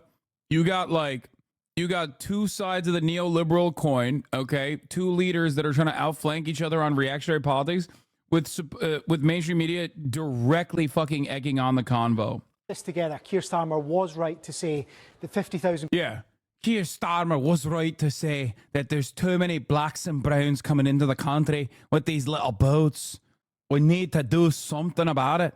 People have entered the country on small boats since Rishi Sunak became Prime Minister. But they were both using different calculations about what's happening right now. Because although it's not totally clear from this, it is true to say that small boats crossings are down over the last 12 months. They are down, as was claimed, 30%. However, look at that red line there. There have been a record number of people crossing the channel on small boats so far in 2024. So that's a bit context on why they could both make those claims that sounded contradictory on small boats. Now, through the whole campaign, both parties have been trading blows on tax and spending. And you probably noticed in his closing statement, the Prime Minister mentioned tax going up £2,000 for working families under Labour. A reminder, we've checked this one before. It risks misleading people, is based on questionable assumptions from political advisers. There is a lot more, Rita, fact-checking of both leaders from BBC Verify online now. Thank you for that reminder. Thank you. Nick Eardley there.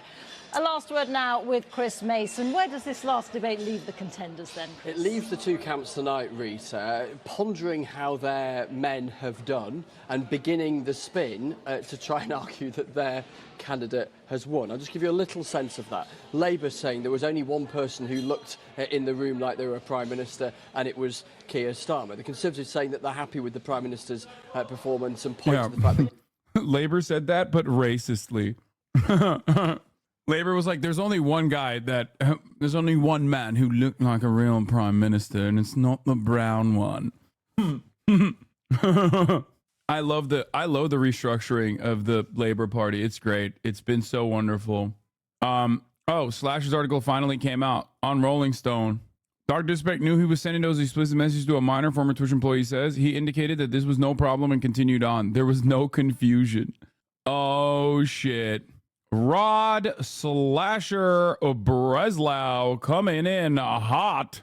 Oh, shit. This guy, Miles Klee. Wait, is this the guy? I think he wanted to interview me for the Rolling Stone. I don't know if he actually did. Yes, it's him.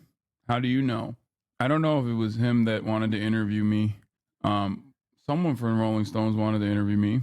Hassan, is Keir Starmer / Labour just neoliberals pretending to be sock dems? Now it is. Yes. It's pretty shitty. It's him. I saw your email. Oh my God. Oh my God. You scared the shit out of me. Why didn't you text me? My mom came in. I was looking at my phone on the camera, and I just literally thought, because she had like this hat on, I was like, what the fuck is going on? I thought she was like a random home invader.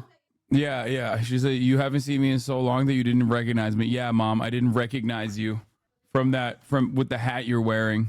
Anyway, the Aussies are here. They're in Anaheim though. They're at VidCon. So they're not going to be here at my place until the end of this weekend. But yes, they are here and they are staying at my house, of course. We'll look at this in a second. Let's finish this and then Keir we'll get Starmer back had to no it. answer, they claim, on what he would do with illegal migrants. I think if we take a bit of a step back, this is a format that Rishi Sunak seems more comfortable in than Keir Starmer. His message discipline, Rishi Sunak's, was very noticeable tonight. A repeated phrase about don't surrender, the idea of the country being handed over, if you like, to Labour if Labour win the general election.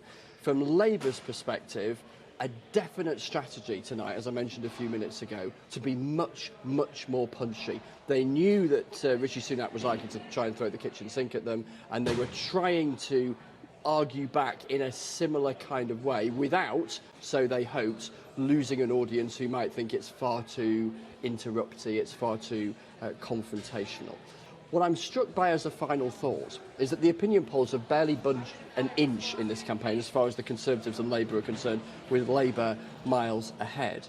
When you watch that debate tonight, it felt much more competitive than those polls might suggest. And a snap poll for YouGov suggested it was 50-50 in terms of the performance of each of them as far as the audience at home. It's so funny. It's literally because that's how bad Keir Starmer is. That, like, Keir Starmer is so bad that, like, it causes British people to forget how bad Rishi Sunak is, okay?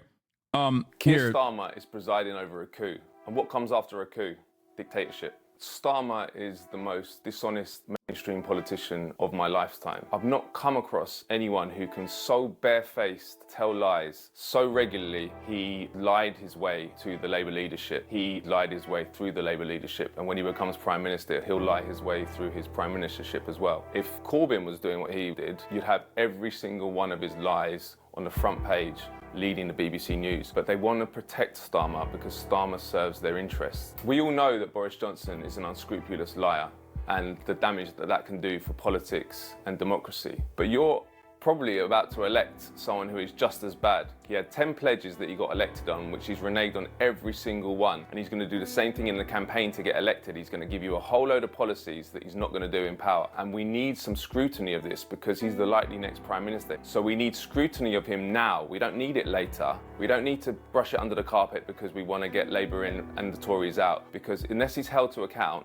he'll carry on taking everyone for a ride. Aren't you concerned about rule of law, justice and fairness? Look at what they have done to Jeremy Corbyn. This is a man who has represented his constituency for nearly 40 years and they've tried to destroy him in the most obscene way. Those kind of people, those kind of bullies, those kind of sadists and those kind of immoral people should be nowhere near power. Corbyn was accused of being a Stalinist and purging his opponents. The real Stalinist is Keir Starmer. He's purged the former leader that he took over, that he supported and tried to make Prime Minister. He's purged him from the party and said he can't stand even as a Labour MP. He's sacked shadow ministers for attending picket lines. He's sacked shadow ministers for tweeting links to interviews in The Independent. The reference to Stalinist is really funny because I need you to understand something. Tanky, the terminology that you hear from like the most annoying fucking liberals all the goddamn time for like advocating for things such as like healthcare or whatever, or just demanding that America doesn't murder every fucking brown child on the planet, makes you a tanky, right? That terminology comes from British socialists, British socialism. That is where it is literally originally a British term. English socialism is like, I'll just say it's very interesting. Proportionately purged Jewish members. The establishment media don't cover this because the targets of Starmer so far have been the left. But people with his mentality don't stop there. That mentality carries on to everyone eventually if they oppose him. This is an authoritarian leader who does not tolerate dissent. And that does not only go for members who don't support his leadership, that goes for free speech on the major issues of our day. No normal political party would do that. I don't even think the Tories would do that. What Starmer mounted in the Labour Party from 2020 onwards is a coup. And what Starmer is overseeing in Labour is is a dictatorship. When you look at Keir Starmer's record, you understand that he's deeply embedded in the power networks within Britain, but also within America. He was a member of the Trilateral Commission, a group which was set up by the billionaire banker David Rockefeller in 1973. It was based on the idea that Europe, America, and Japan needed to get together to strategize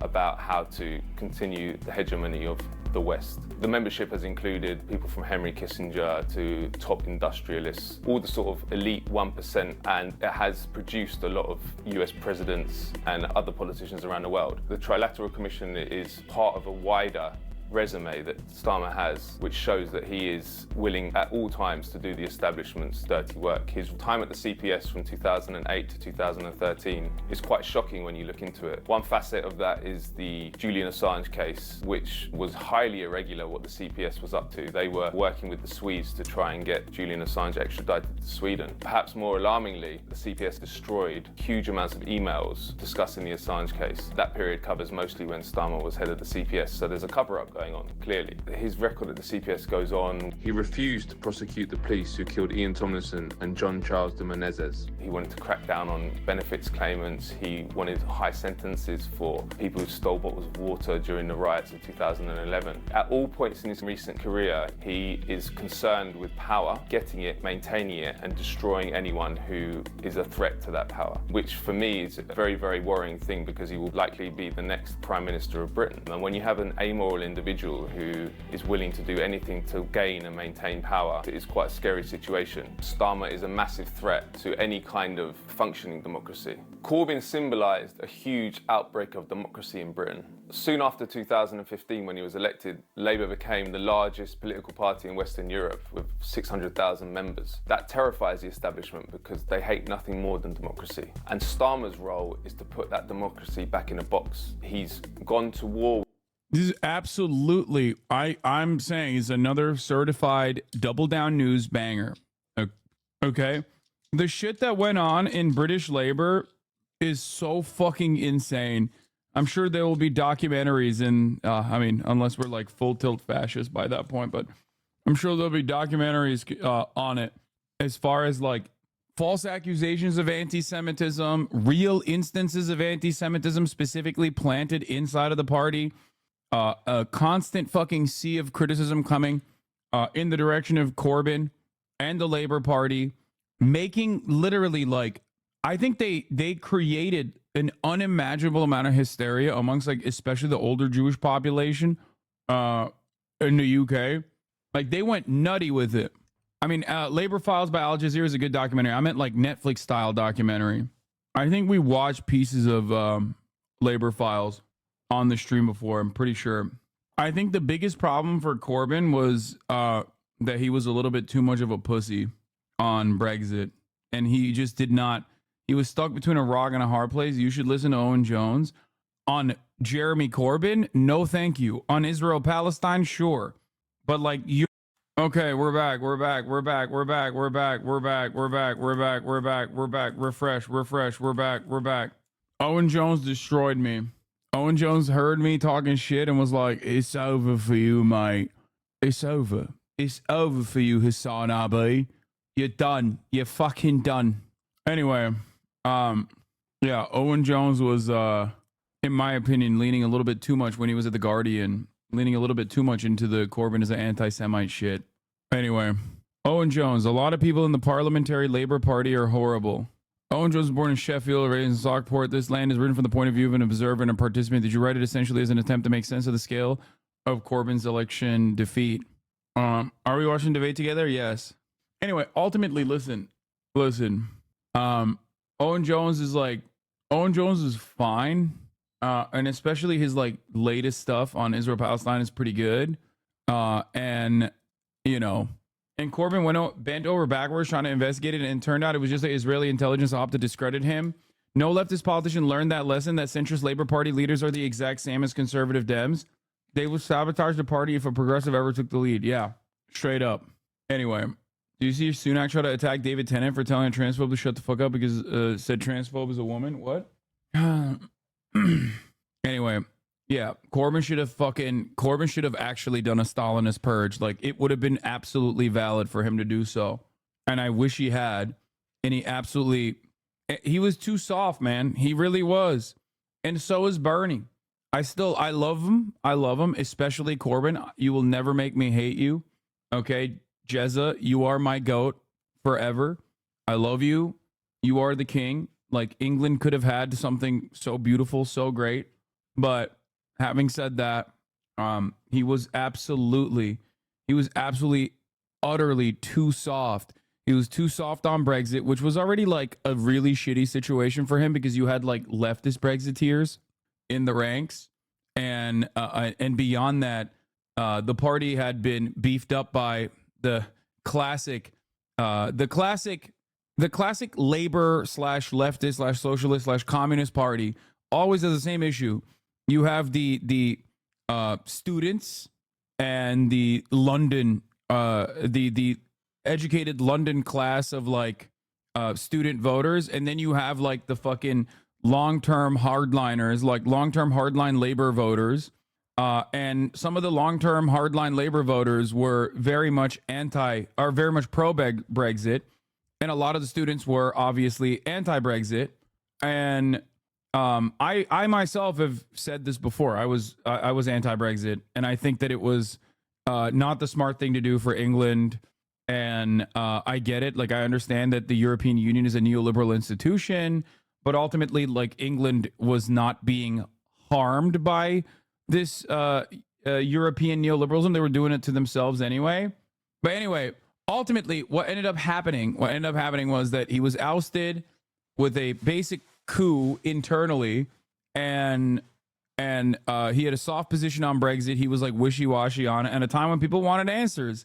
And he flubbed it a little bit. Membership has gone right down, and he's welcomed in oligarchs with big money. Starmer's also gone to war with working people. Has a Labour leader ever sacked one of their shadow ministers or ministers for attending a picket line for workers fighting for better wages and better conditions? I don't think so. But that is the sorry state of the Labour Party now. It's not a Labour Party, it's a misnomer. It's a Tory party with a red rosette. The Labour Party now is a truly Orwellian party. You have a former leader who was one of the most prominent opposers of a criminal war in 2003 against Iraq, which destroyed a country of 30 million people. He's not allowed to stand in the constituency he's represented for nearly 40 years. Whereas Tony Blair is welcome in the party, not only welcome, but promoted and close to its current leader, Keir Starmer. We do need to get the Tories out, but... Ew, Tony Blair with the long hair? I'd never seen that before. That shit is gross. He somehow got grosser, bro. What the fuck? We need a bigger imagination. We can't live the rest of our lives voting for the lesser of two evils. And in fact, in the case of Starmer, I don't know how much of a lesser evil he is than Sunak. We need to have a program which is long-term and seeks to transform the political system away from the situation it is now, which is an oligarchy, into a genuine democracy. What we have now is a pantomime. We need the real thing. Jeremy Corbyn is one of the most cancelled figures in Britain. Where are all the free speech warriors to support Corbyn? I don't see them. A lot of cancel culture rhetoric is a distraction, which is actually conducive. Yup, that's another fucking preach, dude. Abso-fucking-lutely. Yeah, all those cancel culture warriors literally participated in the fucking cancellation of Jeremy Corbyn too. To the establishment. When it comes to Jeremy Corbyn and the attack, right-wing reactionary cancel culture warriors turn into the biggest shit libs the moment Israel gets brought up, universally, okay? Literally. And if they don't, and if they're like unironic cancel culture warriors in general, and they don't turn into that, they're usually just like straight up Nazis, okay? In terms of like the largest cancel culture advocates, like the anti-cancel culture advocates like Barry Weiss, okay? Ben Shapiro, all of the right-wing reactionary conservatives that claim to hate, they absolutely claim to fucking hate cancel culture, will turn into the #1 cancellation station, okay? Toxic gossip train ass bullshit. On him and the cancellation of Corbyn, these people are silent because Corbyn is a genuine threat to the establishment. They didn't go up. Oh yeah, here's the other part too. Labor can't even get the basics right. This video predates that thing that you're mentioning. Labor can't even get the basics right. Like it's in their name. The party was literally founded by trade unions, the electoral wing of the trade unionists and the Democratic Socialist Movement. Yet Starmer forbade front bench MPs from attending the RMT picket lines. Self-proclaimed lifelong trade unionist, by the way. Yeah. It's just like, it's so fucked up. After him because of who he is. They went after him because they want to get to you, because he represented your interests and the British public's interests. This is not a war on Jeremy Corbyn. Yeah, meanwhile, motherfucking Bernie Sanders flew up to link up with our boy, our big, beautiful, bald boy, Mick Lynch, to back the motherfucking rail strikes. Keir Starmer, on the other hand, no shot. Fuck Keir Starmer. I hate him so much, dude. He's so dog. He just sucks. He's a proxy. The war's on you. The war's on your ability to see. And for the record, he's dog shit. He's absolutely fucking dog shit. And the only way he's going to be a lock is because of 14 years of Tory-backed austerity. That's it. Like, British people recognize, they keep going back to it, by the way, because last time it was 9 years of Tory austerity needs to be put an end to. And what happened then? Motherfuckers still voted for him. So, like, ultimately, Keir Starmer, regardless of his incompetence, is basically getting gift wrapped, the greatest gift of all time, okay? Man, can you explain why you hate Starmer or barely know about UK politics? Bro, this entire video is describing that. Like, you should be learning about the top of the hour ad break. That's what you should be fucking worried about, okay? You barely know about that. As a recently subscribed chatter with a Raging Wolf helm, let me tell you something. Oh, you were trying to bait me, weren't you? You little ass. Okay. No, I wasn't. Okay. Mick Lynch is a fraud. I love that you said the left is so divided in the UK and then said Mick Lynch is a fraud. He wants people to vote Labour. Yeah, dude, it's like saying Sean Fain is a fraud. He wants people to vote Democrat. Get the fuck out of here, dude. These guys are like the real leaders. What are we talking about? That's so dumb. It's the Spider-Man pointing meme right here. Anyway, here's the 3-minute ad break now. Be a doctor when you need one. It's on your kids' ability to go to a well-funded school. It's on your ability to have a government which promotes. As you said, Corbyn lost the election based on his soft approach to Brexit. The absolute organized takedown of his character by the media was abhorrent, and it still continues to this day in the UK. Yeah, no. His soft stance on Brexit didn't help, but ultimately it was the character assassination. Not because the character assassination made him look bad, but the character assassination also basically became the only thing that he could ever address. There was not a single moment where they would ask Jeremy Corbyn about his policies, about his beliefs, about what he should do, what he wants to do.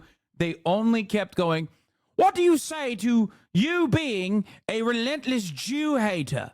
What do you say to people claiming that you're the next Adolf Hitler?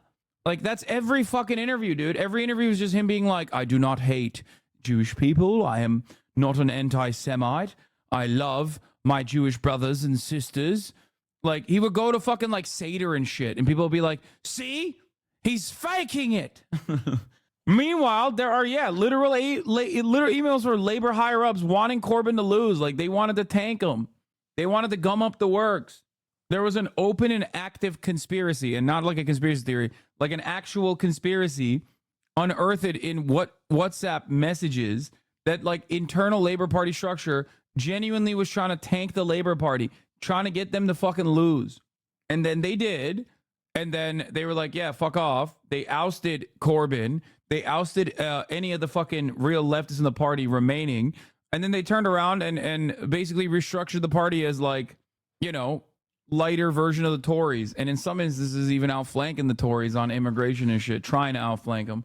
Peace and justice in the world, not war. It's on your ability to have a government which does not sell arms to an extremist dictatorship in Saudi Arabia or an apartheid regime in Tel Aviv. The public should care about what's been done to Jeremy Corbyn because it goes to the heart of the system that we live in. If they can destroy someone who is genuinely representing the people's interests, it doesn't leave us with anything that looks like democracy. It leaves us with what's called a low-intensity democracy or a managed democracy, where every 4 or 5 years we come out and vote for a faction of the same pro-business, pro-war party. And anytime someone comes along who might disrupt that cozy, bipartisan, pro-war, pro-corporate political system, they destroy them. The truth about why the British establishment had to destroy Jeremy Corbyn is a sick, rapacious system could not tolerate a decent human being promoting peace and justice near its apex. It needed to destroy him in 2019, but it needs to destroy him now because Corbyn has power outside of Parliament. If people loved Corbyn so much, Corbyn fucked it all up himself. Maybe learn more about Starmer.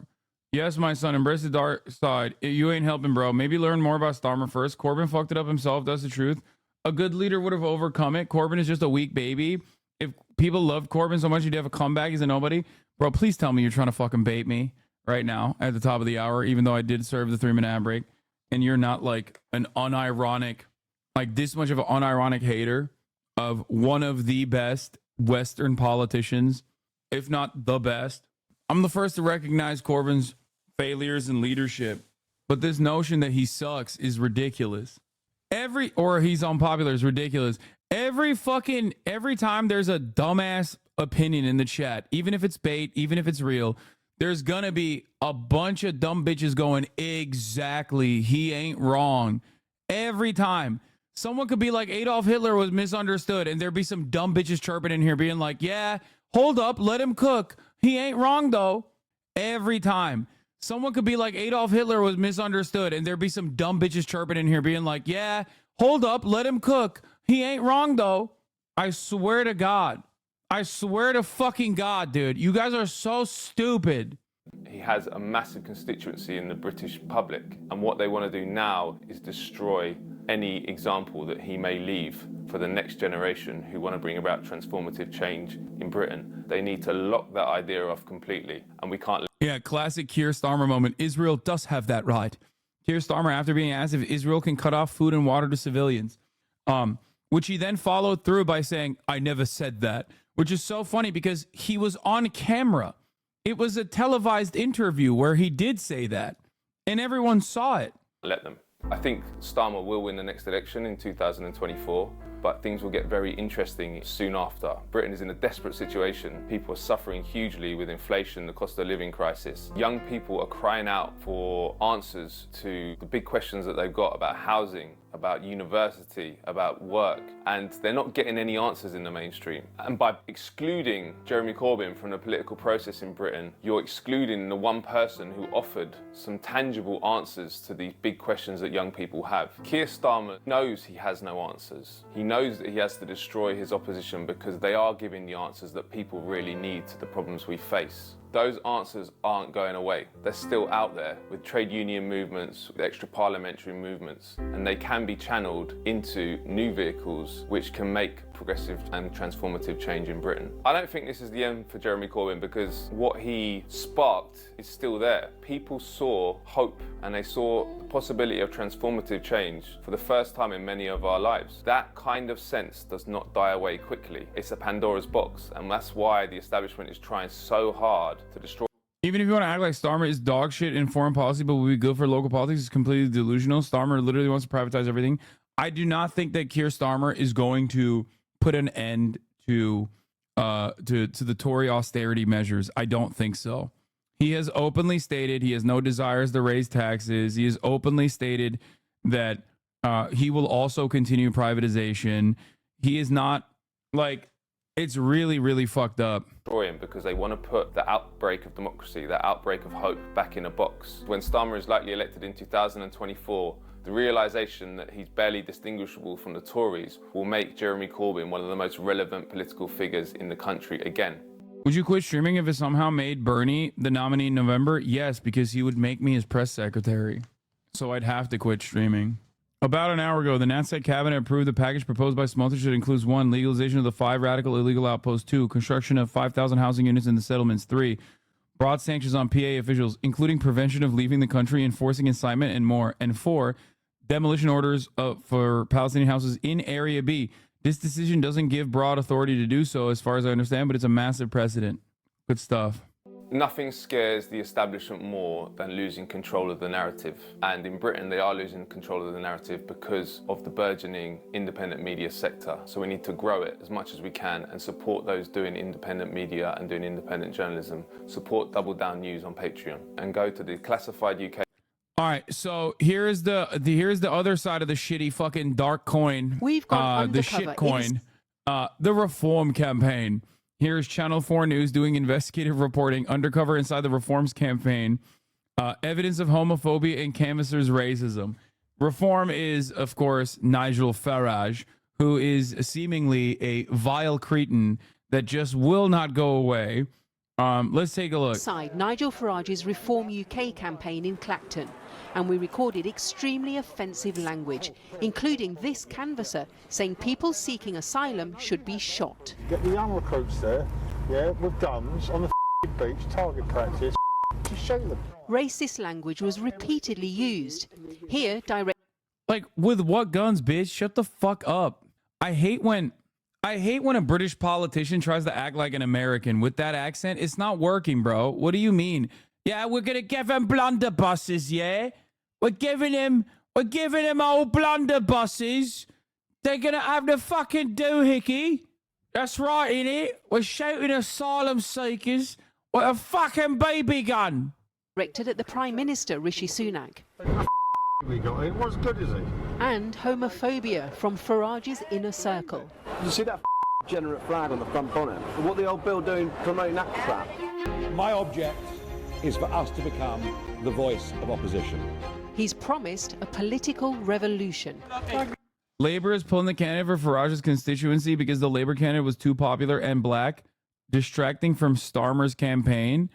Jawan was told by an official to never come back to Clacton, and yesterday was instructed to move to the West Midlands region. Labour ordered its Clacton candidate to go into exile because he was making Starmer's team jealous. I love that. And this is the Blue Anon. I guess this is the Blue Anon version, shitting on Owen Jones. He's like, oh, Owen, have a day off. Oh, that's so funny, bro. This is literally, this is, oh, God, I'm seeing too many parallels. Too many fucking parallels, dude. Nigel Farage claims to speak for the forgotten many, the self-styled leader of the People's Army. They've opened up the borders to mass immigration like we've never seen before. This is the image Reform UK wants to portray, and yet some of the party's candidates have been accused of racism and extremism. It's often dismissed as banter, but how does the party really operate? Media access is carefully controlled, so we've been undercover to find out. Hello. Hiya. How are we doing? All right. Good luck. I'm fine. This is what we found when we joined his troops inside Farage's Clacton campaign. If you've got a raise there, feel free to grab a raise there. Once you're ready and you're happy, just set off on your adventures. Why am I blocked by this person? Why am I blocked by this person? Proud mom, ex-journalist, record collector, every Saturday at 10 a.m. playing soul on vinyl only. What the fuck? Labour candidate for Clacton, Johan Owusu Nepal, is too popular, so he's been frog-marched to the West Midlands as Labour have surrendered. A source said Labour HQ Vex Johan is getting more retweets on Twitter than Keir Starmer, and he was distracted from Starmer's campaign. Oh, dude, he's hot too? Oh, that's crazy. He's young, he's fit, he's a fit bird. He's a proper fit bird, he's. Go out leafleting. We meet Andrew Parker, who describes himself as a property dealer. Yeah, I've got a car, BMW, brilliant. Let's go. What's your name, fella? Andy. Andy. Mr. Parker tells our investigator he's What's your name, fella? Farage for years. Yeah, I met him in a restaurant in London. Yeah. And I said, well, because we're quite a laugh with him. Yeah. Do us a favour, get your arse out and put yourself up for candidate. He's rung me a couple of times. I've texted him, so how he's getting on. We're assigned to go out canvassing with Mr. Parker. In the car, there's a pep talk about what to say on the doorstep. The immigration thing, use the word illegal, emphasise illegal, especially if you open the door with a bunch of The Reform canvasser then gives his view on Muslims and what the party would do with mosques. Oh, you said the P word, lad. Sick, mate, sick mother. It's a cult. I tell you what, if you don't know about Islam, it's the most disgusting cult out. We're kicking our Muslims out of the mosques and turn them into Witherspoons. As well as his opinion on the Prime Minister, Rishi Sunak. I've always been a Tory voter. What annoys me is we got it. What's good? Oh, we called him the fucking P word. He called Rishi Sunak the fucking P word. Oh! What good is he? You tell me, you know, he's just wet. What, Sunak? Useless. 4 miles from the town centre, we go door knocking on a mobile home park. Reform sees the mainly... You have to explain the P word. Half of chat is lost. Yes, the P word is Pakistani shortened, okay? The first 4 letters of Pakistani. It is not like known as a slur in the United States of America for the most part, but it is what British people call every brown person. It's a slur, for the record. It is like an extremely racist slur. Elderly people who live here as target voters. Mr. Parker introduces himself as representing Nigel Farage's party. That's quick. Look there, the Thought Party. Yes. Would you be interested?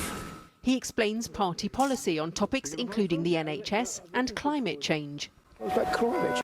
Does it have the same energy as saying Mex or Mexi? What the fuck does that mean? No, it is like a straight up, what? That's not even a thing. Is that even a thing? No, it's a big slur, okay? I've never heard that before. Mexi? No, it's like, it's not the same as saying the N-word, but it's like close enough. Like in the UK, in the way that it is deployed, in the way that it is received, it's basically like, it's up there. That's like complete shit. If you go back something like 10,000 years, and Scotland was hotter than Spain. And wearing his blue and white Reform rosette, he gives his views. Yeah, it's like saying the S word, I think. But yeah, it's like saying the S word, which is Spock, but with an I, for those of you who don't know, which is like a shortened version of Hispanic, I guess. But it is like even worse than that, kind of. I don't even know how to... Or the B word when it comes to Latinos, which is bean, but with an ER. I know I have to explain these slurs to people because like some people don't even think about it. Anyway. On how to stop the boats.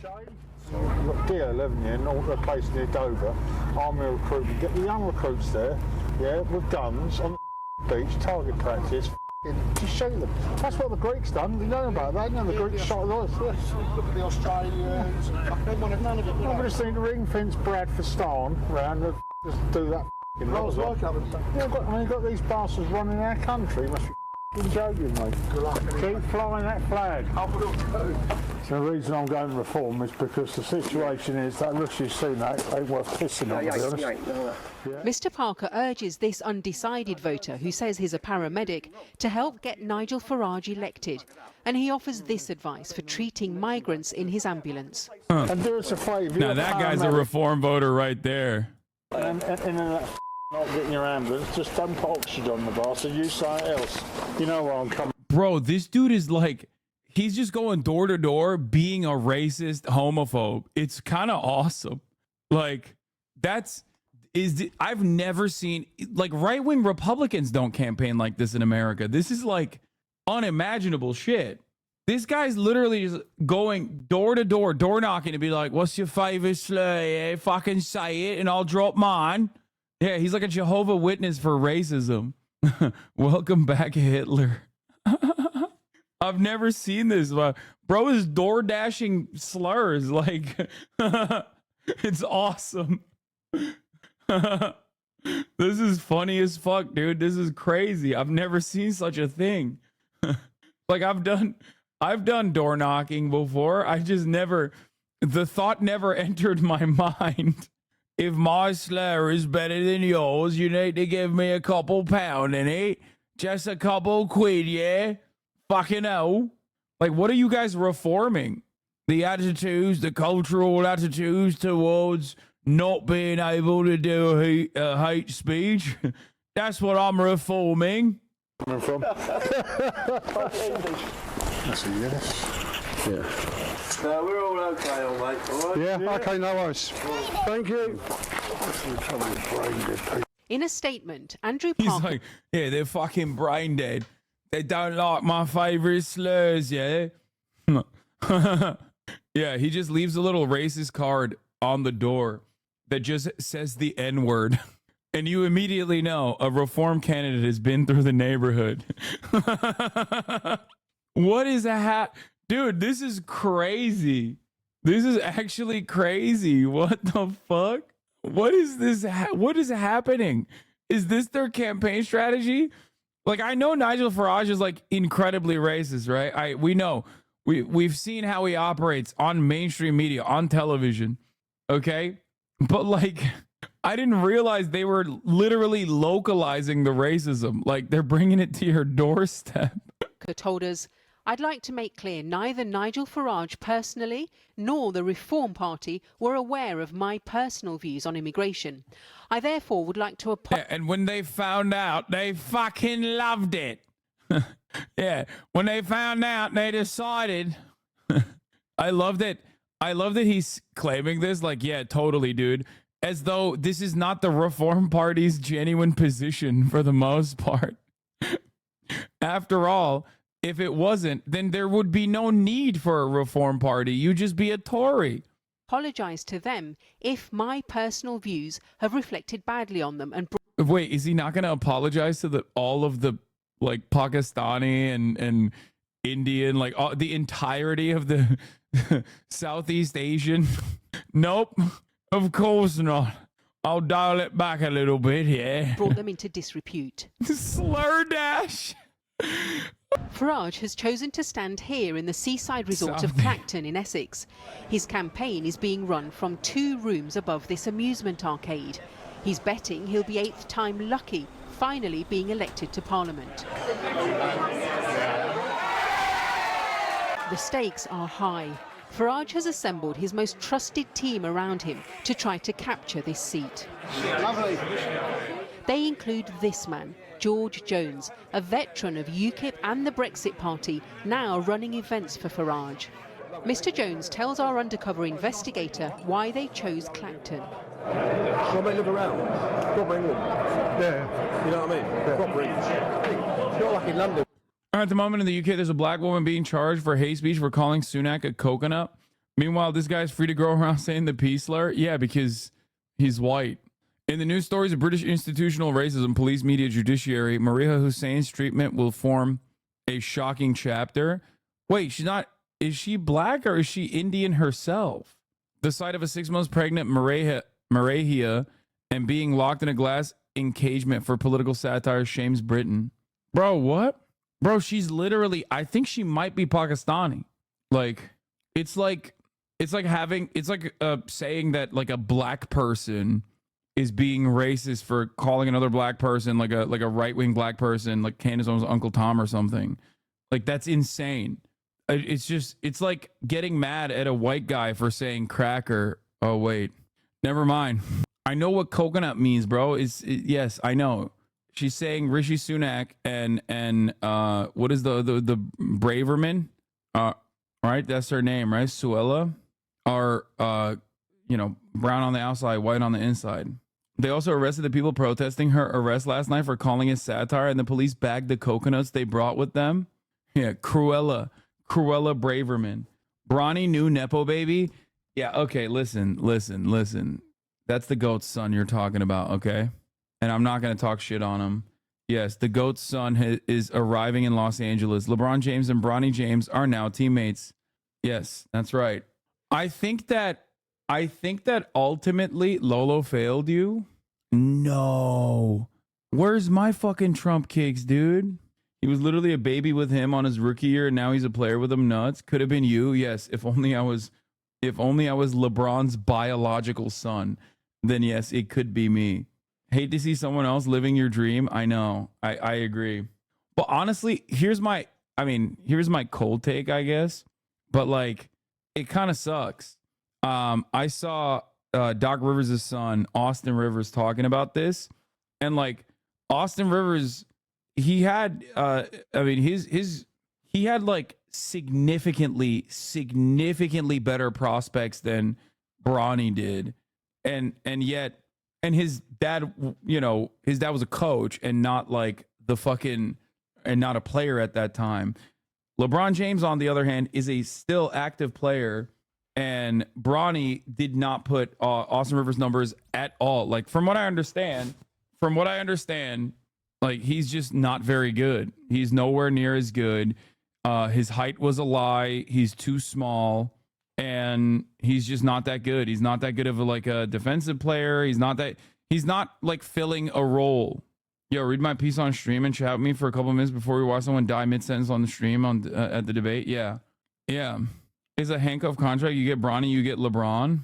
Austin Rivers was overrated. That's, I mean, look, I'm not like the biggest basketball fan, and I admit I am a little biased because his brother Jeremiah is a good friend of mine. But as far as I understand, he is better than Bronny. He is better than Bronny. That's it. Can you even dribble? Don't speak on Legault's son like that. No, of course he has 12 years of experience. Of course he's better. If he wasn't, I'd be concerned. Wait, what? Don't get me started on Austin. Certified Rivers hater, so Austin gets it too. Sorry. Austin Rivers was in the league for 12 years in the league? Wait, I'm talking about when he was drafted. The fuck? We're talking about at the time of him getting drafted. There were nepotism allegations towards him as well. But he was a much better prospect than fucking LeBron James's son, Bronny. If Bronny ends up being a good player, it's an all-time story. Dude literally had a heart attack last year and now gets to play with his dad, who is the GOAT basketball player. I agree. It is kind of wild how many superstars have actually come from former basketball players too, like Steph Curry. Like so many of the top NBA talent directly come from former players, like former NBA players. And you don't ever hear about that for the most part. Yeah, Kobe is the son. Yeah, Kobe's the son of an NBA player. So like, obviously, I talk about the lack of nepotism, or the closest that you can arrive at meritocracy is the NBA in professional sports, and that is true. And I think ultimately, yeah, they usually come from solid players, not superstars. I think that you're right about that. I think what ends up happening is you have a solid player, okay? You have a solid player, and their son becomes a superstar. But if you are a superstar, your son doesn't become a superstar, nor even a solid player. Michael Jordan's children. And I don't know if it like skips a generation, or I don't know what it is. But like Bronny had literally the greatest access to coaching, medicine, fitness, like since birth. If you ultimately could like cook this shit up in a lab, you got the GOAT, and then you got the GOAT's son. The expectation is that he's going to be a GOAT too, and yet his father is 6'9", 6'8", and his son turned out to be 6'1". Unless he goes through like a second growth spurt, like this shit is locked in kind of. He's in this like weird size. I don't know. Leg lengthening surgery, it doesn't matter. We need more research. The mother matters, dog. I know. Wait, who was the NBA player who like is dating and married to a WNBA player? That's some Chinese style laboratory shit, you know what I mean? They're trying to make the next Yao Ming come out of America this time. Basketball as a sport is crippled by the fact that you need to be a mutant that's 7 feet tall to even be considered a professional. Another reason why hockey is the GOAT. What the fuck? That is precisely the reason why basketball is incredible. Dude, come on. Y'all going down a dangerous Rush Limbaugh path? Be careful. Wait, what? No, it is access. You're absolutely right. But like Bronny literally had the access. He had everything. It's the access. Oh, just a joke. The genetics convo. Yeah, like he had everything. He has the GOAT's genes, which I wish I had every day of my life. Okay. And on top of that, he had like the absolute best coaching, like access to the absolute best coaching, everything. Oh, anyway, it's just interesting to think. There was a 5-3. Are you talking about Muggsy Bogues or whatever? In the first round of the ACC tournament. This loss drove Muggsy to work hard on his... Okay, dude. That's like a very different time, okay? He has only half of the GOAT's genes. Okay, bro, what are we talking about? That's like a very different time, okay? He has only half of the GOAT's genes. Okay, bro, what are we talking about? That's the best it's gonna get. You can't have more than half, bro. Unless you know some shit I don't. Anyway, LeBron James like a once in a generation player. Anyway, listen, my point is this, okay? I think that he's always gonna live in his father's shadow too. Like, he's made it. Obviously, he's LeBron James's son. He's made it from birth. But like, I do think that he will always live in his father's shadow, and his father's shadow is unimaginably large. It's sad because the younger son has better prospects. Yeah, dude, I'm sorry. I know that that's like a big meme. Like, you look at like high school prospects, but shit changes. Okay, like, I think that's cope. We'll see what happens. I don't think he's a meme. I don't think it's a meme. I know, but like, in general, I think it's a little bit like people really want that to happen. They want at least one of LeBron's children to be like LeBron. And I get that more than anyone else because I love LeBron. Okay? I understand it. And I know he's good. I know I'm simply stating that you gotta wait. You gotta wait and see. You're not riding hard enough. I know. The one time I'm like scaling the fucking dick riding bag. Everyone's up my ass, dude. How is this happening? I am streaming the debate. When you're a foreigner in your own country. I'm done with this shit, bro. Fuck the UK. Let's get to we'll do the John Oliver thing later. Seriously, I don't want to fucking talk about the UK. I don't want to talk about the UK so much. That we literally had a fucking sidestep convo about LeBron James and Bronny getting drafted.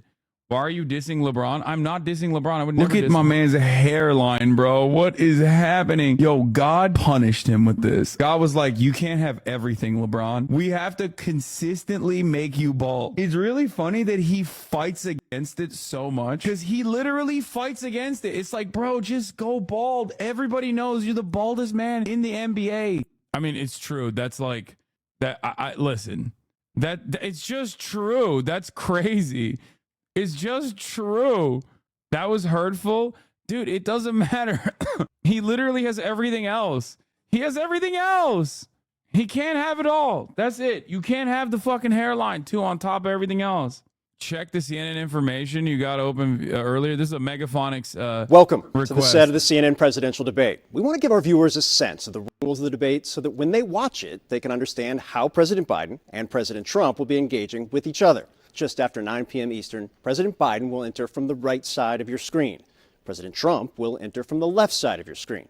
The podiums are 8 feet apart. Directly across from them, the moderators, CNN's Jake Tapper and Dana Bash. Now, a reminder, this is a... You said you wanted his genes so you would take it, meaning you'd be bald? Yes. What? That's not even a fucking question. Fuck the hairline. If I could be like LeBron James, what would... I'm sorry. What is this question? What? You mean be a generational once-in-a-lifetime athlete? Like, yeah, dude. Probably lose more than just my hairline for that. That's crazy. Who wouldn't take that? That's insane. It's like, dude, to be able to have the grace of a ballerina at 6'8", 250 fucking pounds, 6'9", like, that is insane to me. Like, that is actually, chop a couple inches off my dick at that point and I'd still take it. Okay, are you fucking kidding me? You're blowing bubbles on it, dude. What are we even talking about? What are we even talking about? You're crazy. You'd have to grow up black in America, though. Fair, still, yes. Again, easy, not even a question. Again, 100%. He's 42. Yeah, that's what I mean. Damn, son, you got interest to spare like that? Yes. LeBron is kind of overrated. Okay, dude, shut up. Chat is being crazy. Listen. I think chat got too comfortable because I made accurate statements about LeBron James's obvious hairline, or rather lack thereof. And chat thought this was a LeBron hater zone. This is not the this is not the Klan rally. Okay, everybody, calm down. Dial it the fuck back a little bit. A lot of you coming across right now like white supremacists. I'll say it. Ain't no one ever woke up and said, yeah, I would love to be Curry for the day. Thank you. I agree with that as well. I would not take LeBron's hairline if I could substitute bodies with Steph Curry. Actually, that's pretty cool too. I'm gonna be honest. Like, yeah, I would like to be I mean, it's definitely LeBron number one though. Come on, man. He's got a fucking insane fucking 3-pointer. I mean, it's just, he's dude, in order to, if I could shoot like that, Jesus Christ. God. LeBron or Kyrie? It's LeBron. That's not a question. LeBron or Giannis? LeBron. Yo, I'm not going to lie. LeBron or Jordan? LeBron. Easy. Listen. This is not a question. LeBron. Every time. Okay? LeBron or foreskin? Pick one. LeBron. Bro, I said I'd shave a couple inches off my dick, not just a foreskin. Okay? LeBron or Wemby? LeBron. It's too tall. Way too tall. What are we talking about? That shit is like annoying. Too much. Okay, you guys are just asking, dude, the quickest way to make me derail the conversation entirely dead in its tracks is to ask me LeBron related questions. All right, we need to get back. Television studio. There's no audience. Candidates will have 2 minutes to answer questions and 1 minute for responses and rebuttals. At the moderator's discretion, there may be an additional minute for follow-ups, clarifications, or responses. So how does a candidate know how much time is left to speak? Attached to the cameras in the studio and in the candidate's field of view are the timing lights. When the lights show yellow, there are 15 seconds left in a candidate's answer or response. When the lights flash red, there are 5 seconds left. And when the display is solid red, the time is up. At that point, the candidate's microphone will be turned off, and the other candidate will have their microphone turned on. My colleague, Victor Blackwell, has more on that. Dude, yeah, the muting thing is pretty funny, but I feel like Trump is still going to annoy Brandon by talking because they're only 8 feet apart. So, yeah, sure, maybe the audience won't hear it, but it doesn't change the reality that Brandon will definitely hear it, and it will fuck him up. All right, let me know. Hit me up. After this video, I'll call you. Thank you, Phil. If we go behind the podiums, you can see 2 green lights.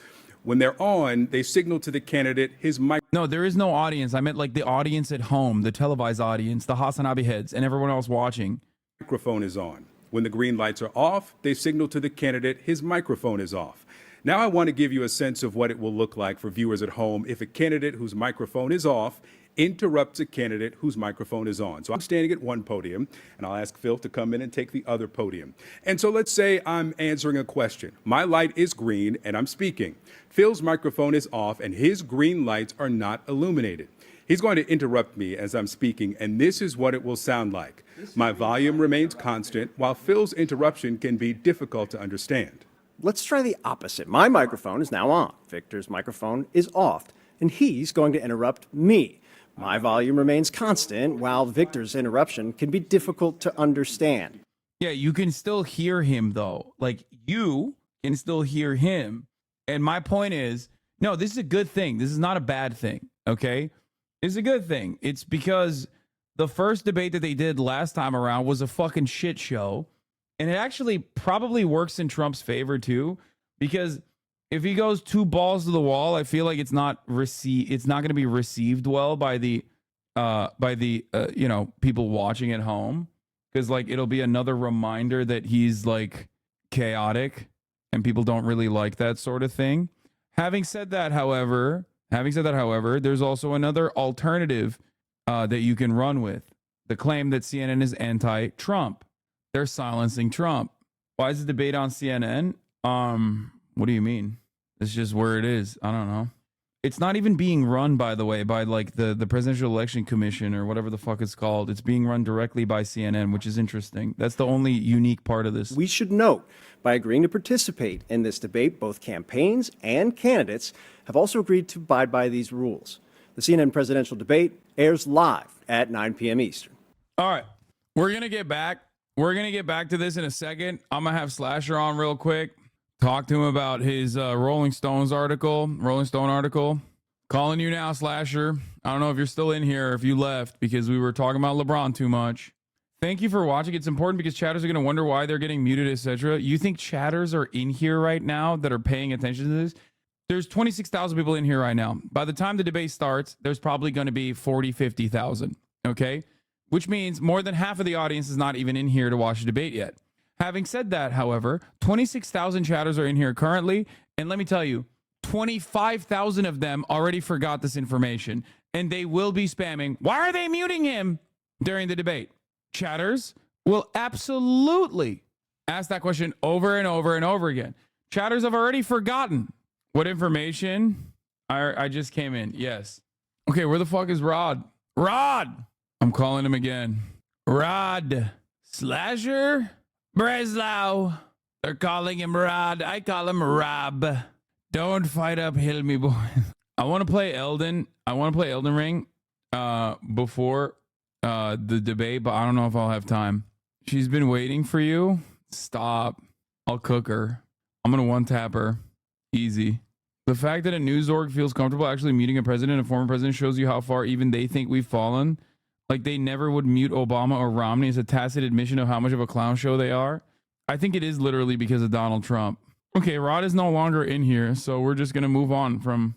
We're going to move on. We're going to move back to Biden-Trump to face off in the first presidential debate. In Atlanta, Georgia. Biden and Trump center stage at the first presidential debate of this election. It's a debate of firsts. The first time either of them has been on a debate stage since 2020. First time a debate has been so early in the campaign. The first between a current and former president. And Trump is the first convicted felon to ever participate in a presidential debate. A few rules. Are you fucking kidding me? This motherfucker... Bro, are you fucking with me? Are you fucking with me? Be honest. My fault. That's crazy. As soon as I said, all right, we're doing it, we're going back to the debate, you literally called me. That's like literally in that moment. Debate's like for 3 hours. Okay. One of them is going to die while you're watching. What are you even waiting for? That's why I'm watching. What do you mean? It's going to be a 2-hour debate. They're going to get through 2 topics. Yeah, I'm excited for it. It's like the only thing we got. Okay. Who do you got? What's the over under? Like if you're betting on FanDuel. Who do I think is going to look better in the debate? Oh, dude, I have no fucking clue. It's just entirely dependent on what kind of cocktail Joe Biden is on. You're the expert opinion. No, I want to hear some. If Joe Biden is on a good cocktail and it hits, and he's got like the State of the Union style situation, even though during the State of the Union, when he was like in a contentious conversation with Marjorie Taylor Greene, he ended up calling fucking undocumented migrants illegals. I do feel like Donald Trump is going to look better in comparison. I think Donald Trump's going to look better in comparison to Joe Biden because Joe Biden can't handle like a heated conversation, I think. So we'll see what happens. We'll see what happens. Does Biden got to do? What does Biden got to do beyond like, pop the cocktail, all the fucking pills, shoot him up? I mean, besides that, what does he? He needs to be able to show like Biden has a lower bar to clear in general. He needs to be able to show the country that he is like alive and that he can. That it is all he has to do is be able to speak. Well, and we're in the clear. On top of that, he also needs to be able to speak to like some of his policy accomplishments clearly without interruption. And what do you think he needs to hammer home in? Like, yeah, he needs to talk about some of the things that this administration has accomplished. Beyond that, I think what's your top 3 things he's got to? I mean, he'll talk about the IRA, the Inflation Reduction Act. He'll talk about like the amount of infrastructure funding, the fact that like American industry's back, baby, that kind of thing. He'll talk about bargaining pharmaceutical prices, insulin prices. He'll talk about probably not gun control as much, even though he could technically say that, even though that's silly as fuck. But what he has to had as many mass murders lately, I think, for him to be able to do that. It's only been like a couple weeks, maybe a month before. Usually we have them like bi-weekly. You're able to fit it's summer. At it easier. It's summer, school's out. Yeah, but when it's summer out, there's more shootings. Yeah, but the media cares more about school shootings because those are like way more. Summer is usually when there's more shootings, but there's less school shootings, so you don't see a lot of coverage of the shootings in general because school shootings are like worse. But here's the thing. He has to talk about abortion. He has to fucking hammer home Roe v. Wade, be like, that's your thing, that's your administration's thing over and over again. And I don't know. I mean, I hope he'll be able to just keep the conversation on that. I fear that he's going to talk too much about January 6th, and I don't think that the American population gives a shit about January 6th as much. I think that like MSNBC and CNN try to make January 6th a big thing that Americans do care about, but it's not necessarily January 6th that Americans are upset about when they say, oh, we want to preserve democracy and we think Trump is going to be he's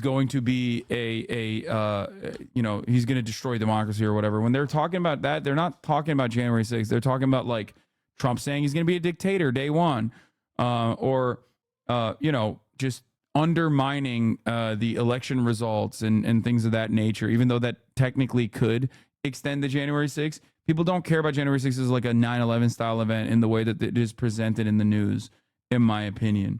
So could he just then, instead of doing any of that, just say how much worse Trump is for 2 hours? Seems like almost a better strategy than whatever he's done, is just say, well, I haven't really done shit, but Trump here is going to be worse. Well, that's the classic Democrat bargain, is like always fucking complaining about the Republicans. No, he's been president for 4 years and people are feeling it. You know what I mean? That was the Hillary Clinton move and it didn't work. So I think that as long as he can last for 2 hours, as long as he can like talk about abortion a lot, and as long as he doesn't have like major flubs, like if his brain short circuits, it's so over. Like Trump already is like looking pretty solid in the polling. If his brain short circuits, oh my God, it's like his biggest weakness beyond inflation. That and inflation are really, really bad. There's only one area where the Biden administration and the Biden team looks better than Trump, and that's abortion. Inflation, the economy, people think Trump is better. Constant war, people think Trump is a fucking peaceful dove for some weird reason. Well, not a weird reason. It's because you know, Ukraine happened under Joe Biden's watch. Obviously, October 7 happened under Joe Biden's watch. So people attribute that to Joe Biden. Beyond that, on immigration, Joe Biden looks horrible on immigration. His capitulation to right-wing framing on the issue is also a massive problem for the Democrats, both on the policy front and also on bad politics. Crime is another one that like he polls worse than Trump on, but it doesn't really matter because like murder rates are down, crime rates are down across the board. That has been consistent. The crime hysteria is overall is just like subsided. But does he have advantage on Palestine? And try not to look at it through the complete leftist lens, which I don't actually believe is truly going to matter. But I did want to ask you that after, actually. Do I think he has an advantage on Palestine? Fuck no. He has a massive disadvantage on it. The broad majority of Americans, you want to hear something crazy? More like a big chunk of Americans, like there's like a double-digit lead on Americans that think Trump is better on Palestine than Joe Biden. Your silence speaks volumes. Do you think that is a combination of conservatives and leftists? Because it doesn't seem like most liberals care. Yes and no. So much. I think it's because the overwhelming majority of Americans see what Israel is doing as like pretty fucked up to varying degrees, unless they're like insane, like Christian Zionists in the South or whatever, who just want like, you know, Armageddon to happen. And there are some people like, ultimately, the most important part of this conversation is that it's happening when Biden is president, and people love to imagine that someone else would do a better job. So that's the number one issue here. And the second issue, do you think the criticism on him from the left has been too much? Not necessarily. That's not the only reason. It's because he is like truly fucked up running this like narrative that he is very critical of Netanyahu behind closed doors, while simultaneously he's just giving everything. He's trying to play both sides, and he's losing because he wants to come across like he's tough on Netanyahu, but actually everyone can see that Netanyahu is getting everything he wants, and the Americans do want a ceasefire. That's why a lot of people were excited at the prospect of a ceasefire when he unveiled it, and yet in the most Brandon way possible, he put the red line out there in Rafah. Benjamin Netanyahu shat all over the red line. He didn't do anything. That made him look super weak again. And when he looks weak on foreign policy, when he looks like he can't rein in Israel, that is a reminder to the Americans of Biden's biggest weakness. He's old, he's frail, he's falling asleep on the wheel. That is the key issue here. So a lot of people personally think, either because they think like, you know, Trump isn't president and he would do a better job if he was president, and the current president is not doing a good job, or because they think Trump would somehow be better on Israel or be more aggressively against Israel's most violent tendencies, which is obviously objectively untrue, but people still believe it regardless, or that they think that he would be harder on Hamas, and therefore there's just more people that think Trump would do a better job than Biden on Palestine, even though they are in almost complete agreement on this issue. I've been seeing, I've seen so many leftists. A lot of them have every right to not want to support Biden in the general. Do you feel like that is actually going to have any impact? Like, are leftists who don't vote going to have actual real impact in swing states? And where are you right now? Like, it doesn't matter in California, obviously, but are you right now? Are you gonna vote for Biden? I mean, I'm definitely gonna vote, but I'm not gonna vote for Biden. No, I mean, I'm not gonna vote for Trump either. And if anyone asks me, like, if anyone comes to me and says, like, oh, are you gonna vote for Trump or I'm gonna vote for Trump, I would tell them not to do that because it's fucking ridiculous. Would you tell leftists not to vote for Biden in a swing state? I would tell leftists to and I have been telling leftists to do whatever the fuck they want to do because I don't think for sure. Yes, everyone should do whatever the fuck they do. I totally get that. Like I'm not gonna sit here and act like Biden is gonna be. No, my point is, I feel like that's smart strategy. I can understand it in terms of having moral value and doing what you believe in. Okay, I fully am aware that you can vote on those aspects, right? And I think to do that and to not vote for Biden is the right thing to do for a lot of people. Yeah. So you asked me the first question. Let me answer the first question because you said, like, do you think it's going to have an impact? Yes. Because something that happened in the primary season that didn't get a lot of coverage from mainstream media, unsurprisingly, was the uncommitted campaign. Now, these are people who are Democratic Party voters. They're voting in the primaries, which is like, this is the base of support, right, for the Democratic Party. Those guys went out and said, we're just going to vote uncommitted, which was a protest vote, right, in the primaries to show the Democratic Party that, like, you're going to lose these fucking swing states if you don't actually change course on Palestine. And that was a massive, massive amount of voters. Those were in almost every single swing state. The number of voters that voted uncommitted in the primaries, in the Democratic Party primaries, was larger than the electoral victory that Biden had over Trump in 2020. That is a massive problem, especially because the actual uncommitted voters don't fucking vote. You see what I'm saying? The people that are like, I'm checked out. Biden doesn't move the needle for me. It's not going to work. I'm just not going to go out and vote. They're not even voting in the primaries. The people that are voting in the primaries, on the other hand, are still holding on to the hope that they can change course for the Biden administration. So, do you feel like that has worked at all so far? In terms of changing Biden's strategy, absolutely not. Yes. I think that Biden has basically closed off his circle, according to Axios reporting, according to Reporting on the Matter. He's basically closed off his circle to, like, any kind of naysayers. His staffers report confidentially that they're afraid of even challenging him on anything, and that he's basically delusional and super committed to the idea that, like, January 6th and Roe v. Wade will carry him across the finish line. Now, here's another problem. The Democratic Party is actually performing spectacularly. The Democratic Party in many states, including Nevada, including Arizona, have senators that are running. Senators are outperforming Biden at the top of the ticket by sometimes 10%. 10 points, sometimes larger than 10 points. That is insane. In states where Donald Trump is winning the top of the ticket, you have Democratic senators actually winning their Senate races. And that, in my opinion, is massively, massively troublesome. If you care about the future of the Democratic Party, then you have to see that. And this has basically been the writing on the wall for quite some time. So that paired up with the uncommitted voting campaign, it is definitely looking really bad for Biden when it shouldn't look bad for Biden at all. This should not be a close race. Now, it's all going to come down to all of these holdouts.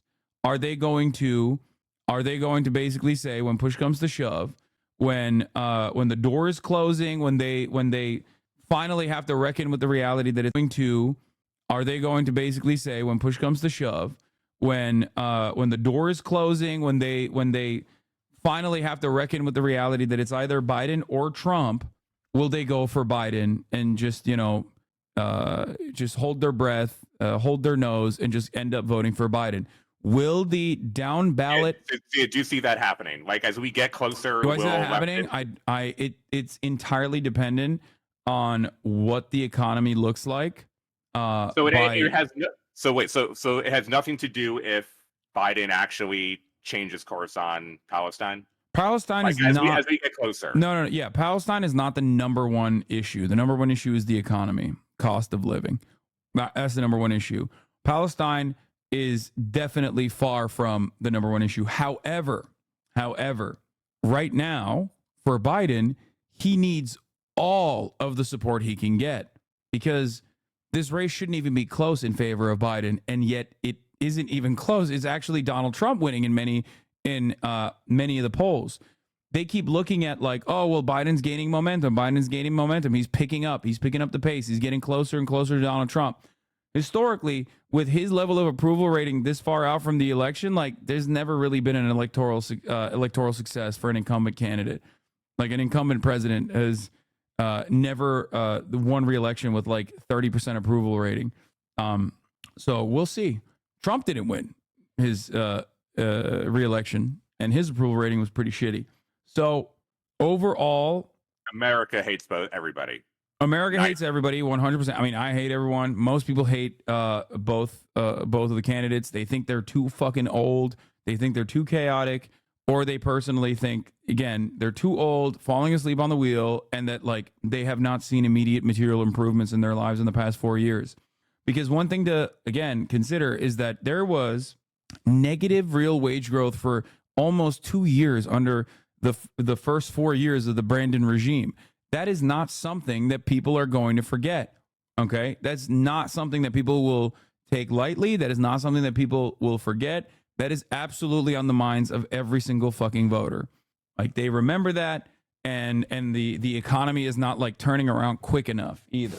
So okay, chat. So all we've learned is that both candidates are generally useless. There is no belief in either of them will do anything, and all of the collective efforts from all of leftists for the last 6 months has had generally no impact either way on Palestine. Things are hopeless as we go forward. Thank you, Hassan. I felt feeling really good. Things are hopeless. I don't think things are hopeless. But I do. I mean, if we're being realistic, like the things that you mentioned beyond saying things are hopeless is objectively correct. Another massive issue for Biden was that another massive issue for Biden that is that he adopted the exact same positions that Trump was running on in 2020. So his first 100 days in office, he claimed he was going to literally roll back everything that Donald Trump had done in terms of immigration. Instead of doing that, he literally just continued Donald Trump's policies and now has adopted Donald Trump's policies on immigration. And beyond adopting Donald Trump's policies on immigration, the gambit from the Democratic Party on immigration is actually hurting the Democratic Party's prospects in places like New Mexico, in places like Arizona, and in places like Nevada. These are states that the Democratic Party absolutely has to win. When you look at the actual calculation, the Democrats are almost always, now that Florida is seen as like a red stronghold, the starting position of the Democratic Party in comparison to the Republican Party is a losing battle.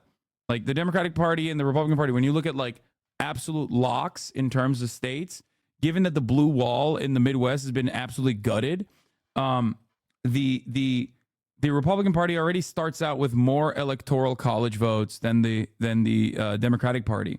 So all that remains are these states, and the problem is youth vote is what is going to be what carries the Democratic Party to any kind of victory in these states, whether it be Pennsylvania. Well, Pennsylvania is a little bit different of a dynamic, but like Arizona, Nevada, and New Mexico, these are going to be states with a lot of Hispanic voters.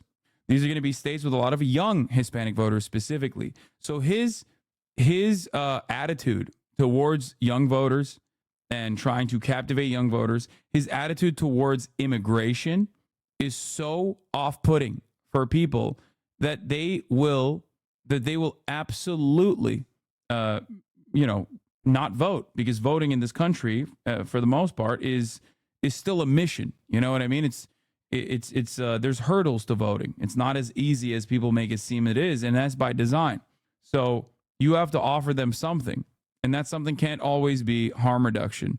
That something can't always be harm reduction, especially when you're showing them that, like, you're not even doing harm reduction anymore when it comes to issues that they might care about, like immigration. You're now doing the harm yourself 4 years after the fact. Can we get back to this after? I want to. There might potentially be some breaking news, Hassan. By the way, two things. One, I finally got my article out. Took me forever. So everyone on chat, please go read it so it gets traffic and engagement. It would be great.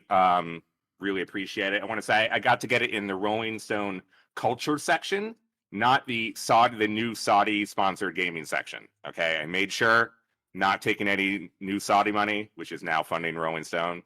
Kind of sucks. Two, I had to have a whole meeting with the legal team before I came on here about what I can and cannot and should not say. Don't do all these things. Might ignore some of them right as we start. Okay. Living on the edge. I did get a DM about an hour ago from someone who lives in Encientas, near Rancho Santa Fe. That is the area that Dr. Disrespect lives in. And he sent me a screenshot from his next door, which is in that area. And there is a comment. This was from 11 a.m. this morning, so this is before my article came out. There is a comment that says, "We just saw Dr. Disrespect in handcuffs. He lives right there. Assuming it has something to do with the accusations." Okay, I cannot confirm or verify anything, but this is coming from someone who is in that next door, and this is from bro. Okay, listen. I didn't hear that. I don't know what you're talking about. I feel like I don't know. I don't know how to respond to this. Okay, let's just continue with the article that you got out on the Rolling Stone after 4 years. Great. What did you read it? I can't believe you just dropped that in here, because like if that is untrue, this is like you're squandering all of the cultural capital that you're winning back by being correct on this matter for the past 4 years. But anyway, let's continue. Not confirming anything, okay? And no, by the way, today is the 4-year anniversary of my tweet, Hassan. Oh my God! You know that today is literally the 4-year anniversary to the day. Okay, all right. Well, that's so crazy. Okay, happy anniversary to your tweet. Thank you. I appreciate it. Wait, so did you read it, or I just? No, we clicked on it, and then I was gonna read it, and then you were like, "Oh, if you're gonna read it, have me on," and I was like, "Yeah, let's do that instead." Okay, cool. Well, I can go along with you if you like. Yeah.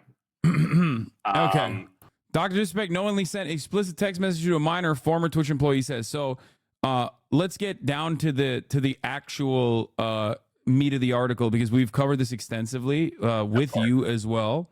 All the background, the Me Too reckoning, as you expertly mentioned last time you were on here, which kind of lent credence to the speculations that it might be a sex pest related situation that led to Dr. Disrespect's ban. However, there is some new information on here that you are adding to the conversation. So what are some of the things that you can now reveal legally? I mean, I can through my source. I mean, the doc somewhat did it himself. Trying to change his text back and forth in his own statement, which was incredible. I gotta say, Doc, well played. That really went very, very well. But a direct source who worked for Twitch for a very long time and has direct knowledge with reading the whispers and logs of the conversation, which we will never have and no one should ever have. And that's actually a very important part of this entire piece that I tried to make sure is that he told me, and he said that through him looking at the whispers, Doc knew that the victim was a minor when he was speaking, and he had full knowledge of that. And after he was told that, the conversation stayed the same, and they were just as explicit after he had knowledge that who he was talking to was a minor than from before.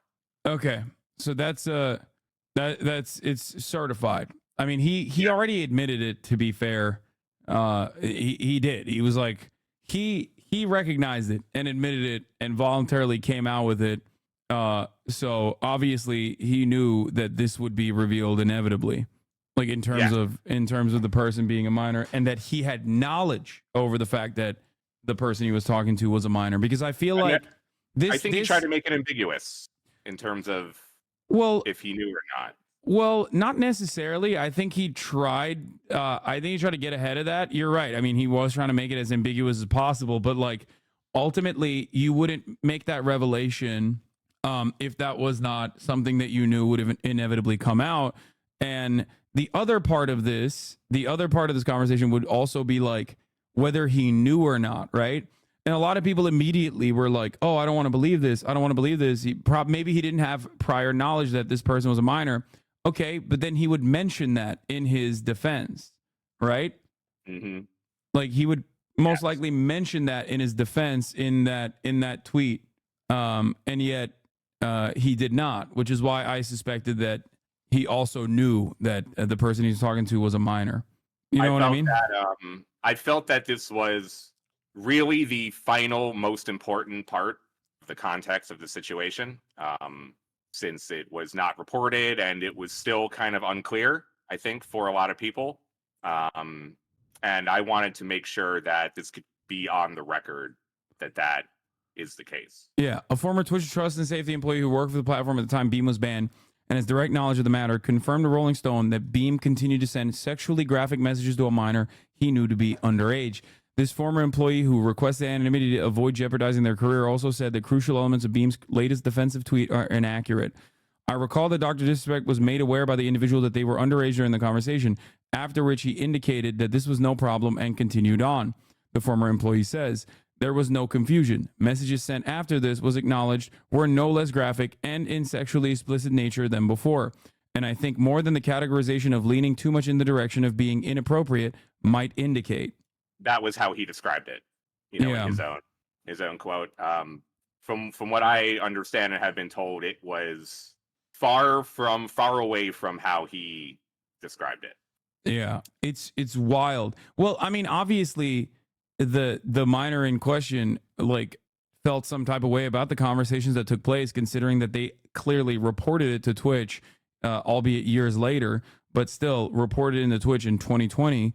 Which led to the investigation and the subsequent ban. So, at the time, they might not have even been aware that this was something that they could that they could be reporting. Yes. Yeah. So that's the new that is the new reporting on here, right? Well, no, the other major reporting section is that I was able to get a quote from Ryan Wyatt, otherwise known as Fwiz. He was the global head of gaming partnerships. Yeah. He basically ran YouTube gaming since the launch of YouTube gaming all the way through up until I believe 2 years ago. So he was like the guy who did everything over there, and he confirmed to me for the first time that Dr. Respect was never offered an exclusive contract. Like you had Ludwig and Valkyrie and Tim, who all got big money, 7-figure contracts. Dr. Disrespect never got a partnership because he was told by investigative journalists and a Twitch employee privately some of the rumors that were going on beforehand. So that is why we've never seen Doc. Anyone is free to stream on YouTube if you have a YouTube. But that is why, unfortunately, see, anybody can do it. It takes no talent or skill. But that's why Doc was never even considered for that. The unfortunate part of all of this was there were so many rumors circulating in the industry. One that was a minor was involved. Dude, how the fuck did I not hear a single thing. Rod, I never even asked you personally. I asked you a couple times and you never told me. So like, I never even. It's kind of wild that there was these rumors circulating and I had no fucking clue, which is pretty wild. The unfortunate part of all of this was there were so many rumors circulating in the industry. One that was a minor was involved, he says, but no one produced firsthand knowledge or evidence. And because of those rumors, there was no reason to entertain doing any deal with Beam. And no evidence produced means you can't act on a terms of service violation. The whole situation got even more confusing when Twitch settled and effectively said no wrongdoing, which made everyone in the industry dismiss the rumors. But even still, there was never a reason to do a deal with them after that ban. So, I mean, you could see that, like, if the head of YouTube is getting confused by everything, like, this is why I really do feel like, I mean, there's a ton of different reasons which I try to explain in here about why everyone should be confused. In reality, everything that happened actually was relatively good if you look at it, in that we still don't know who the victim is. The public really had no information in all this time until Cody made his tweet. And that has been always for the safety of the victim and victims involved. Like trust and safety and enforcement ops and, you know, a lot of things I talk about, like them doing the work that they did is why everyone had been in the dark this whole time. If things had gotten out earlier, if you had wanted Twitch to explain, that would have compromised the entire case, and that would compromise everyone else that is there. So everyone knowing people are asking question marks. He said victims instead of victim. That is the apostrophe S. Okay. For this specific case, yes. Okay. All right. Yeah. Did you see about the trans sex worker who said that Dr. Disrespect was? What do you think about the veracity of those claims? I mean, some people that know her said that she's like airtight. She wouldn't lie, but I don't know enough. I mean, I did not speak to her. I have no reason not to believe them. I mean, there have been several instances of Doc sending text messages. I'm sure there are other, I don't know either way, honestly. No information on her. Yeah. Okay.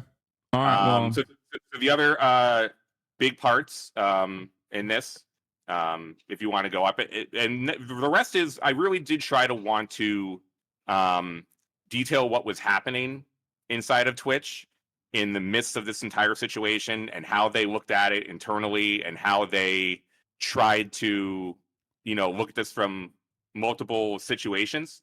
So this former employee and this source of mine was able to give me insight into that. So when there was a flood of sexual misconduct allegations to a number of streamers in early 2020, internally, I was told by this source that Twitch created an incident response team, and they have code names for various things that happen in there. Like when the biggest hack ever happened to Twitch, like there was a code name, which I have to try to look it up. But for this specific instance, they named themselves Gold Sparrow.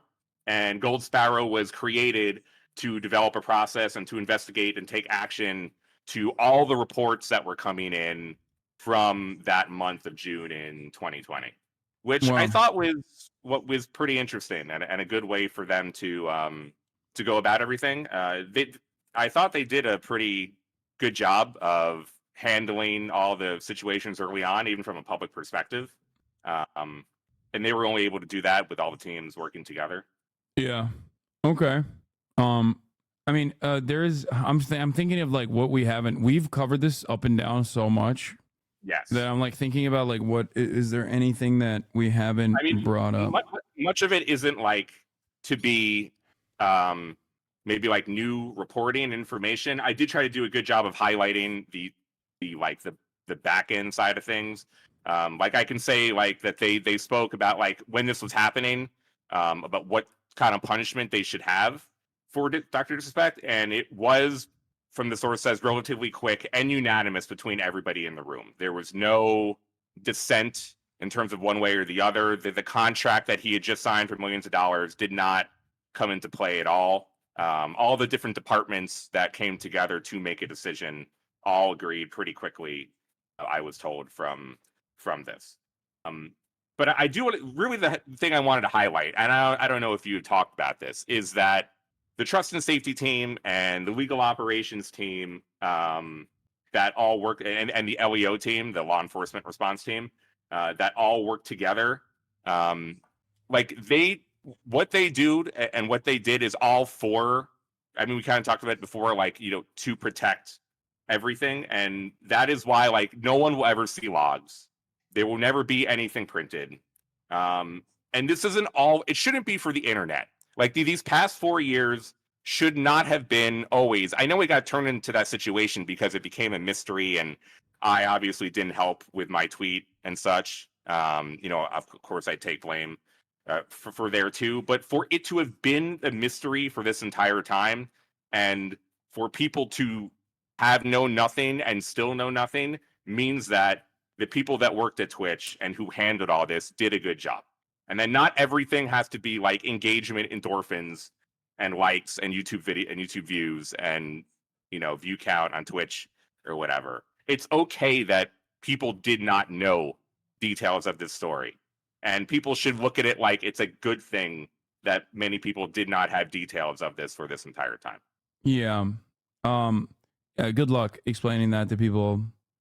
Good luck. Good luck trying to hammer that. Good luck trying to hammer that into the minds of people who have already been like, you know, the Dr. Disrespect texting minors thing. It's one thing, but like, you know, why didn't Twitch plaster this all over the fucking place, top to bottom? They are the ones who are at fault. They made Dr. Disrespect DM a minor, actually. They should never be talking about anybody or any situation that ever goes on, and they don't. They really have done a good job of not doing things. I mean, there's been as much complaints about Twitch for being, you know, ambiguous in their bans and people not knowing what's going on. And sometimes, yeah, you have people like getting banned for videos and saying dumb shit, which I think is one thing. But then there are actually really, truly serious situations like this that people should not and cannot demand information and access to, when not only should they not have it, but a lot of times it is illegal. Okay. Yeah. I mean, it's just having minors conversations. That is an illegal thing to do. Yeah. I think that ultimately it's because of the age of the victim and the nature of the misconduct that makes this tricky to just like come out and be like, yeah, this is the reason why we banned his ass. Kaya, get out. Kaya, place. Kaya, place. How old now? Kaya is 15 months old now. Did Twitch not unban him? No, Twitch never unbanned him. No, of course not.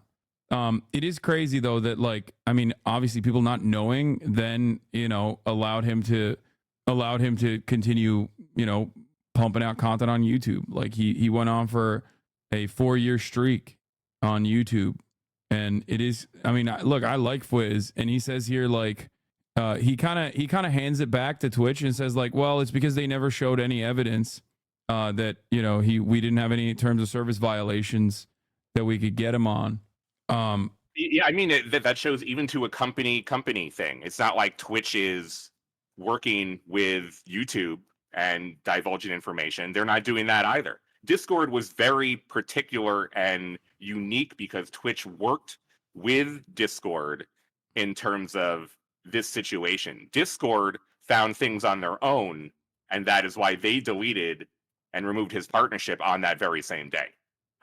Like, that's a unique situation in terms of like this specific case. What the hell is this guy doing, dude? It's just, I mean, I don't know. Oh, that's just, it's just crazy. Yeah.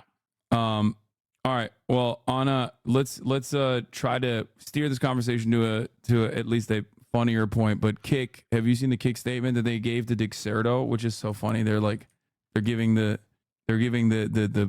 hot tips to Dexerto. No, for what? Kick said to Dexerto, according to Dexerto's original reporting. Wait, hold on. I'm scrolling through, like, you know, Misgives hair plants and things like that. Or no, this is not it. This is your reporting that they're covering. Hold on. Where the fuck was it? Oh, here it is. It's too soon. Kick has no plans to preemptively ban Dr. Disrespect via Kick's head of strategic partnerships. I think it's just too soon to even consider that. Based on what I've seen with Doc, I don't see the guy making a comeback anytime soon. I think he genuinely wants to take some time off and decompress. He added, I wouldn't even comment on that. I mean, it's on the money over there, right? It's like, do you expect anything different? I love that they're like, he didn't just, he was just like, yeah, we're entertaining the idea. Like, it can be seen as like, you know, maybe in the future we might ban him. We might give him a contract. Who knows? Is there some bizarro world that he gets more popular?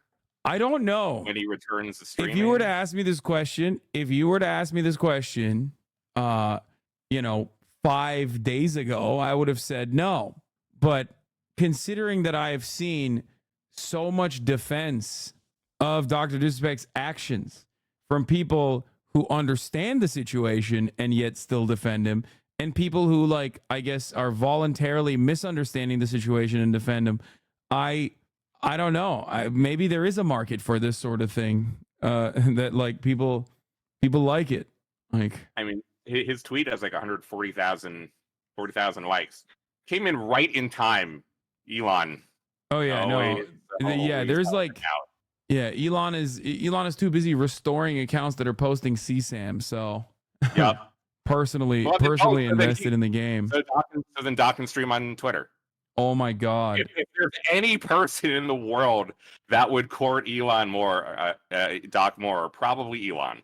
Yeah, you're not wrong. I could see Elon offering him a contract.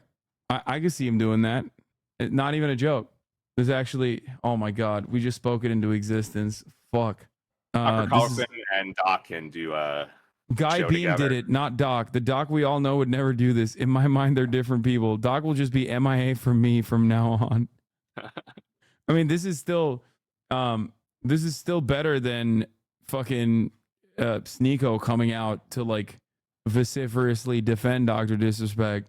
So like the bar is low, but this has got to be a meme for the most part. The Nextdoor screenshot about Doc being arrested is fake. It's a fake screenshot. I didn't even show the Nextdoor screenshot, but I don't, like I said, that is like unconfirmed anyway. I would not run with that. Anyway, all right. Rod, do you have any other questions about the debate? Now that we're thank you for reading, everyone. Please go click and give me traffic if you have not while I'm here. Of course. No, we're fucked. I really don't think, is it even going to be entertaining? I don't even know. I'm not super confident. I'm excited regardless. I want to see my GOAT thrive. And when I say my GOAT, I mean Donald Trump. He's going to say some good shit, right? He really will. How many iconic and when I say my GOAT, I mean Donald Trump. He's going to say some good shit, right? He really will. How many iconic quotes are we getting? We'll see. So here's the problem. Trump's biggest weakness is that he's too chaotic for a lot of the voters in the suburbs that are what I like to call normal Republicans. Normal Republicans that have like actually kind of very noticeably and very openly switched over to vote for Joe Biden last time around, and there's even a larger percentage of those suburban voters in like a state like Pennsylvania, which is profoundly important for this election. Perhaps the most important state for this election is Pennsylvania. And it might come down to that state and what the suburban Pennsylvanians think about Donald Trump's chaotic disposition. What I mean by that is if the Pennsylvania suburb voters that otherwise would reliably vote Republican see this debate and go, hey, that guy, he's too wild for me. It's reminding me of like the 4 years of the Trump administration. If he gets like two balls to the wall, if he gets too contentious, if he gets too aggro, if he just starts saying unhinged shit, that might actually sour a lot of these voters. And that's what the Biden campaign is relying on. Biden's campaign, for the most part, is relying on the juxtaposition between Donald Trump and Joe Biden being brought about in full display, where the Americans that would vote, that are interested in voting, will go out and see that Trump is a loose cannon. That's like. So the only way for him to lose this is self-destruction. Well, it's not necessarily self-destruction, because on the other hand, Americans like the Republican base does kind of like it when Trump gets a little wild. There's a balance to it. If he can moderate his positions while simultaneously having a couple good zingers against Biden, then that's like perfect performance for Trump, right? For Biden, on the other hand, he needs to keep cool, calm, collected, show the people that he's not a cadaver and that he can still have like a State of the Union style performance, because there is low expectations for him in terms of survival. You made a joke, but like people literally are waiting for him to just die, like perish on the stage, which would be crazy. Like I've said, this has been a rather uninteresting election cycle. I gotta say, I'd watch for that.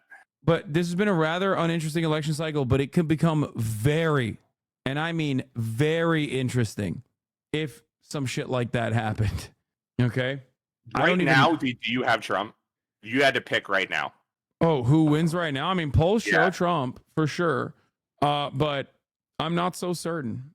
I'm not so certain because the Democratic Party is throwing, and I talked about that quite a bit in the beginning of this conversation. Maybe that's what we do. But we know how to throw all the time.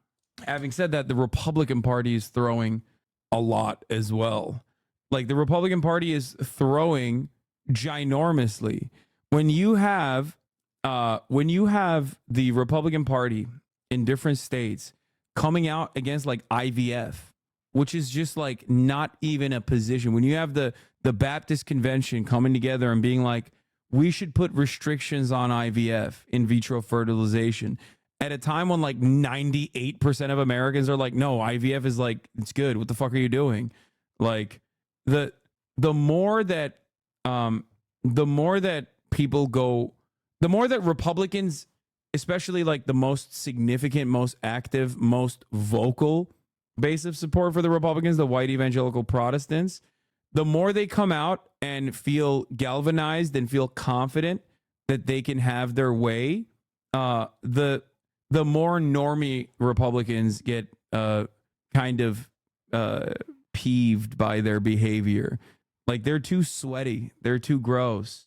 I think that they're too sweaty and gross for the regular Republicans in the suburbs, the educated white Republicans in the suburbs, to go out and defend. What is this? Shroud hasn't talked to Doc since 2010 or 2020. Shroud, have you personally tried to hit up Doc at all? No, I haven't talked to him since he got banned because I am a logical person. The second Doc got banned on Twitch, my logic kicked in and I said, yep, you don't just get banned randomly. And I didn't say a word to him, didn't message him, didn't reply to anything on Twitter, didn't associate at all, because you don't just get banned. I'm not a fucking idiot. Fucking use your brain, people. Now, Shroud, you say you're not a fucking idiot. What are you gonna say? What are you gonna say, Slasher? Don't do it. Okay. No, it's all good. It's all good. What the fuck? Oh my god! I thought you were gonna come after my goat. No, the big dick bandit himself. Don, you would never make a hasty decision. I would never either. Like, would I just make a tweet in a poor moment of decision making? No. Why? Wait, what? Oh, you wouldn't either. Oh, you would never do anything impulsive like that. No, of course not. Of course not. I'm not known for heated moments, but I don't know what you're. At least not heated gaming moments. I don't even know what you're talking about with respect to Shroud, though. I feel like you're talking about yourself in this situation. I was a little bit. Yeah. I'm all about self-deprecation. I can. Yeah. All right. Stop vague posting, Slasher. All right, we're gonna go. What is this? Black folks, women, minorities do not have the luxury to not vote. Yeah, definitely. That's why the Democratic Party definitely cares about black people, women, minorities. You're right, Chatter. They are. Come on. Yeah, they care about them as far as they want to be the ones that fucking imprison them. They're like, listen, not the Republicans. We'll do 30% less, and we'll do it 4 years later. Anyway. Yes. Well, have fun. All right. We'll do. This is exciting stuff overall. I will be participating in the debate through you and a few other. Me. You're going to watch me. No fucking nobody else. What is this other commentators? No. Hey, you know what? I try not to have any issues with any of the other political commentators. I like all of you. You're this is all the cool fucking to me. primo destination. Okay. Yeah. Go. He's going to watch XUC. The primo political commentator. Hey, I like the one who shall not be named too. I like everybody. Okay. I think Who shall not be named? Are you talking about Destiny? Oh God. You know what? can you two make up for me? I feel like if anyone could bring you two back together, No. I would love to be the bridge No between fucking you. way. Like, I've known both of you for so long. I care about both of you. I feel like there was a beautiful friendship there. And although it has been mended along, destroyed along the way, I feel like it could be mended. Slasher, slowly. you've been in this industry. You've been in this industry for quite some time. Yes, I have had people that I have hated for 10 years, and now we are best friends, hold on. If You've been in I this could industry do for it, quite you some could do it. time. If I could do it, you could do it. I'm gonna refer back to the Shroud tweet. Okay, I'm gonna refer back to the Shroud tweet or the Shroud clip that we just watched. I'm gonna run it back again, and just to help you assess the situation a little bit better. Here, I'll share the screen with you again so you can hear him again, because here, let's run it back a little bit. Have you personally tried to hit up Doc at all? No. Instead of Doc, input Destiny in there. I haven't talked to him since he got banned because I am a logical person. Yes. The second Doc got banned on Twitch, my logic kicked in and I said, "Yep, you don't just get banned randomly." And I didn't say a word. Now, here's the point: is obviously with Destiny, it wasn't like the same reasons as to why Doc got banned. That's not what I'm saying at all. Okay, but imagine if I were to use an analogy. Imagine if Dr. Disrespect was like openly fucking, trying to hit on minors. That's not what Destiny got banned for. Okay, that's not what Destiny got banned for. But what he got banned for basically, and we don't know the details. You don't know the details. I don't know the details. But he has been openly doubling down on all of those activities and being a relentlessly toxic person to pretty much anyone he chooses to put in his fucking crosshairs for the past, 4, 5, 6 years. So, there's no repairing that bridge. And also on top of that, he is like an unimaginable dick rider of Israel. Yep. I have seen. Look, I always believe anything's possible. Hassan. I'm all about bringing people back together. I have a guy named Richard Lewis, okay, from my community. No, I know. I know. I remember. Okay. We had beefed and we had hated each other and we've known each other for almost 20 years. We beefed for maybe a full decade. Okay. And he came to New York as of recently. We hung out a bunch here. We're cool.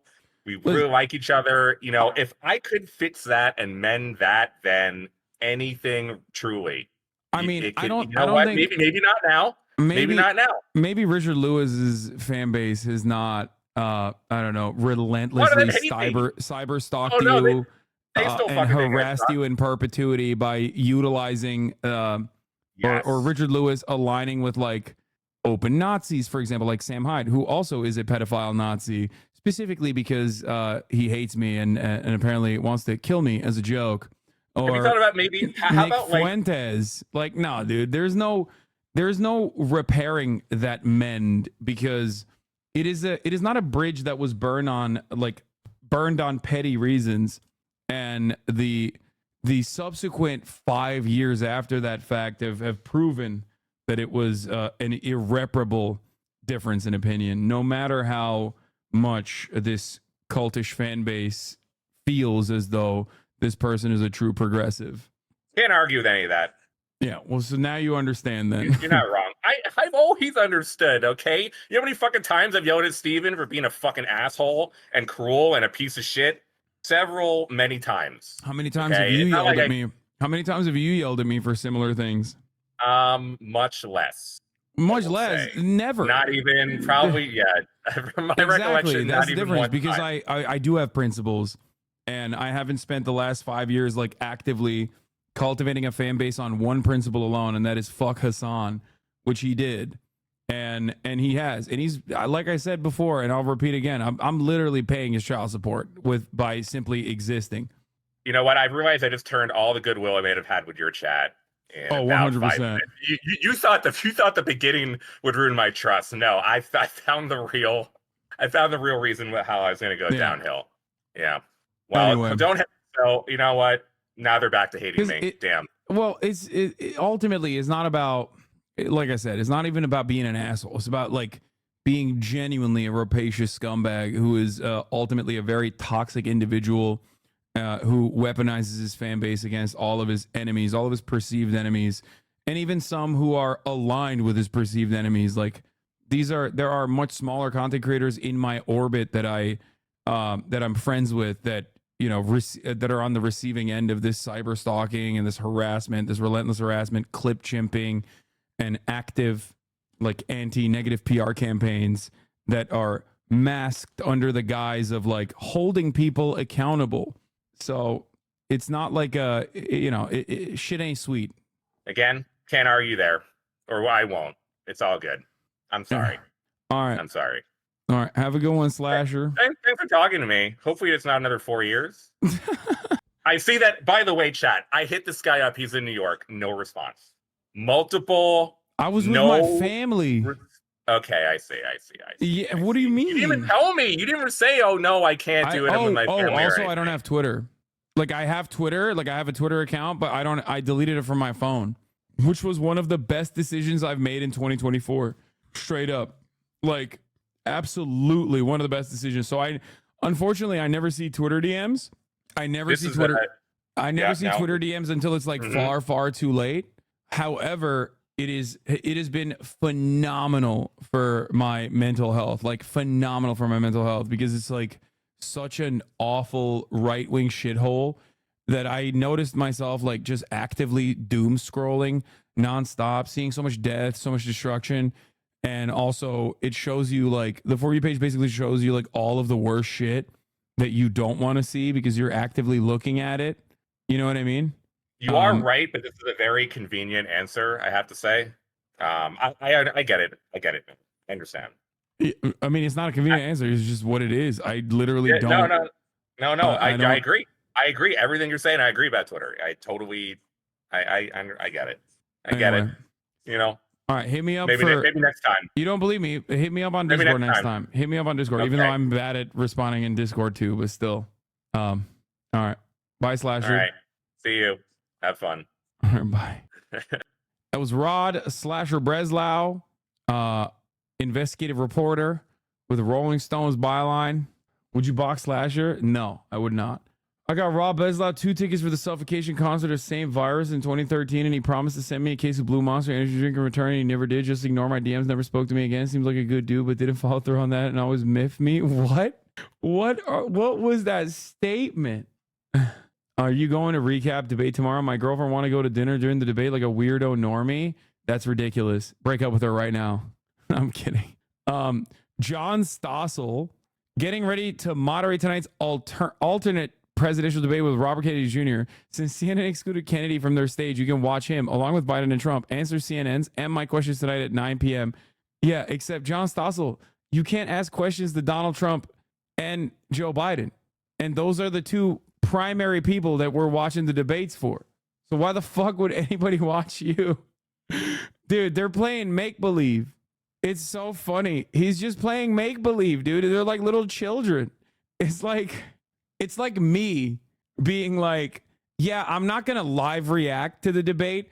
Instead, I'm going to participate in the debate. If I was like presenting it as though I'm playing a pivotal role in this debate, like, Mr. President, what do you have to say to the voters, the 25% of voters out there that don't like either of you? Like, and they just don't answer. And it's like, oh man, seems like they're not responding. The reply to this, oh, the worm. Yeah. Who's he debating? The worm. Yeah. It's like giving your little brother the unplugged controller while you're gaming. Exactly. So he can feel like he's playing a role. Yeah. Yeah. I'm going to have the Queen and Obama debate tonight. You know, make believe. You can relate to that though, right? It's like when you add yourself to the cam footage of the Aussie boys reacting to vids. Yeah, exactly. That's exactly what it's like. Yeah, I should be doing. Come get your mans. What, Steven Donziger? Listen, brother, I don't care. Steven can fucking defend whoever he wants, okay? He's a goddamn hero. I don't give a shit if he's saying the real alternative is Robert Kennedy Jr. John Stossel is trash? What do you mean? The esteemed John Stossel, our libertarian hero? You're crazy. What is this? Most watched Elden Ring streams across all platforms since Shadow of the Earth Tree dropped. Shaq and Kobe, kind of a 1A, 1B situation. Two GOATs putting up similar numbers. Hope this motivated 3 and below to step up. Yo, I hate when he actually has a banger. Okay. That's funny as fuck. Dumbass. Oh, that's good. That's a good one. Yeah, just, two GOATs at the top doing their thing, dude. Motherfucker got 4.41 million views, dude. Our mouse was 5. She wasn't even playing the DLC. Yeah, but it don't matter. Still playing Elden Ring. The best part is Doc being up there because people wanted to see his downfall. Funny, I don't see you up there. Shut up, bitch. What do you want me to do? What do you want me to fucking do? I'm a political commentator. There's a literal debate going on. You think my ass doesn't want to play Elden Ring right now? You think I don't want, you think I don't want to just drop all this shit and just fucking go straight main line to a boss, beeline to a boss, and just fucking try to give up on your career? Yeah, try to brutalize but end up getting brutalized by a motherfucking boss? Is that not what you think I want to do? Because that's exactly what I want to do. Can we replace your cam with a screen of you playing Elden Lord? Yeah. Put debate in the title and just play Elden Ring. Dude, I think someone would fucking blow up my house. Like, not a hater. I'm talking like a fan. A fan would come to my house and shoot me if I didn't cover the debate and instead played Elden Ring. Like, are you kidding me? This is like ESPN not doing commentary on Super Bowl highlights. Like, what? They're like, yeah, sorry. Actually, we've interrupted our Super Bowl broadcast. It'd be Sheltered Rosebud. She'd kill me. I love you, but you have to stop standing right behind me. Place. We've talked about this, Kaya. Place. We've talked about this. Place. Don't look back at me. That's crazy. That's crazy. She just keeps coming and like laying right underneath me, not understanding how fucking chairs with wheels work. Okay? Like, this is not, there's not much I can do about this. Anyway, I am gonna have Enigurmentum on, but let's get back to Good Morning America. Tonight is the night in Atlanta, Georgia. Biden and Trump center stage at the first presidential debate of this election. It's a debate of firsts.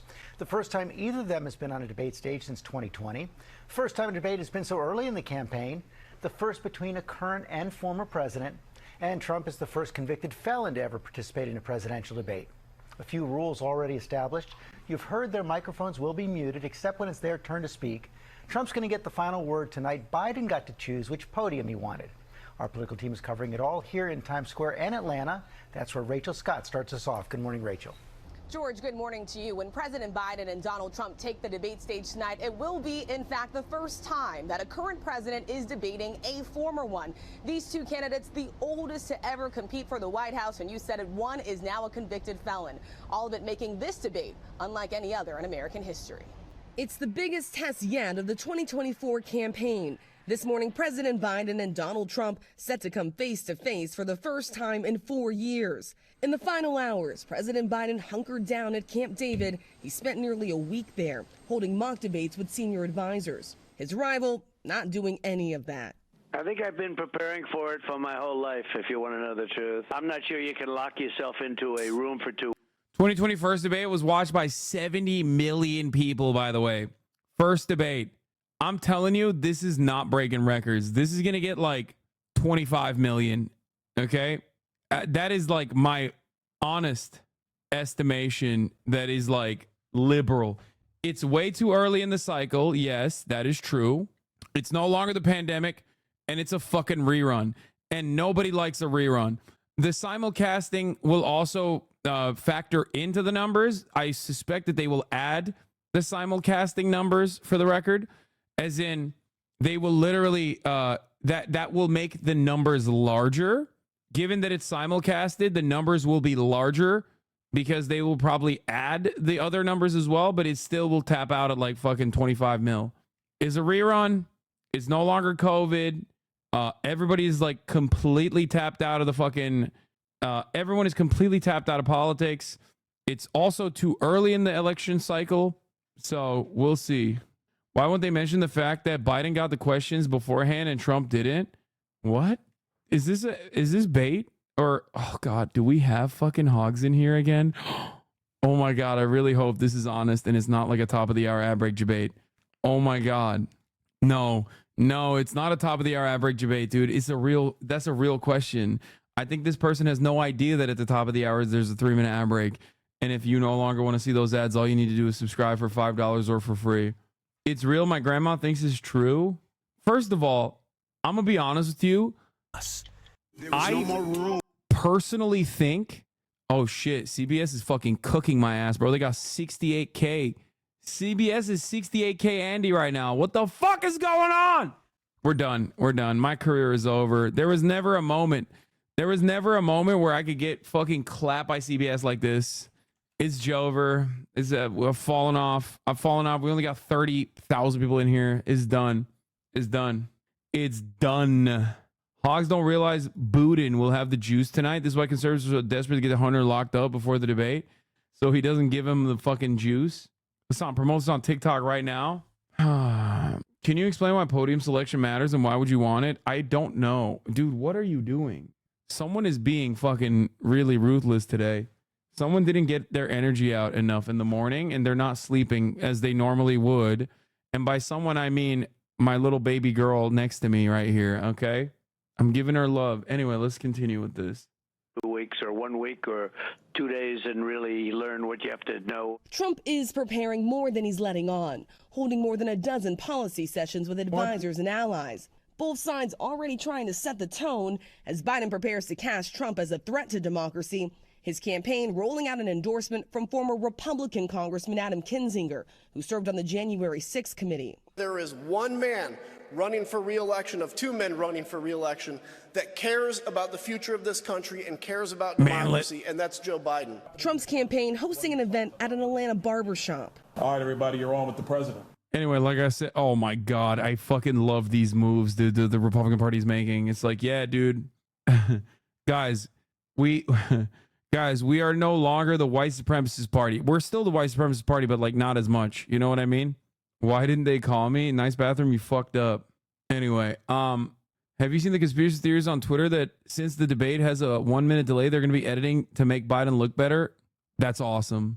Yeah, they're doing DEI, dude. They're doing DEI, brother. They're doing DEI. Anyway, here's the 3-minute ad break now. Like I said, if you no longer want to see those ads, all you need to do is subscribe. We're an hour out from the debate, ladies and gentlemen. Boys, girls, and MBs, it's starting. It's beginning. It's happening. It's all happening here. And you can watch live at the Hasarabi broadcast. You can see it live at Alive with some minor ad breaks, of course.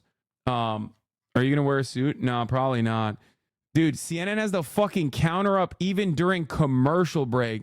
My man, they are an hour remaining until the CNN presidential debate. I've got to do this voice quite a bit. Here's the 3-minute ad break now. I'm Chris Wallace, and this is CNN. The former president calling in. 3-minute ad break now. I'm Chris Wallace, and this is CNN. The former president calling in, suggesting his legal troubles help him appeal to black voters. Comments the Biden campaign call insulting. I think my representatives will tell you this. The black support has gone through the roof. Yes, it has. And I guess they equate it to problems that they've had. Trump is now the first convicted felon to become a party's presumptive nominee. And in another unprecedented moment, he and Biden are the oldest candidates to ever seek the White House. Tonight, there will be no studio audience. Mics will only be turned on when it's their turn to speak.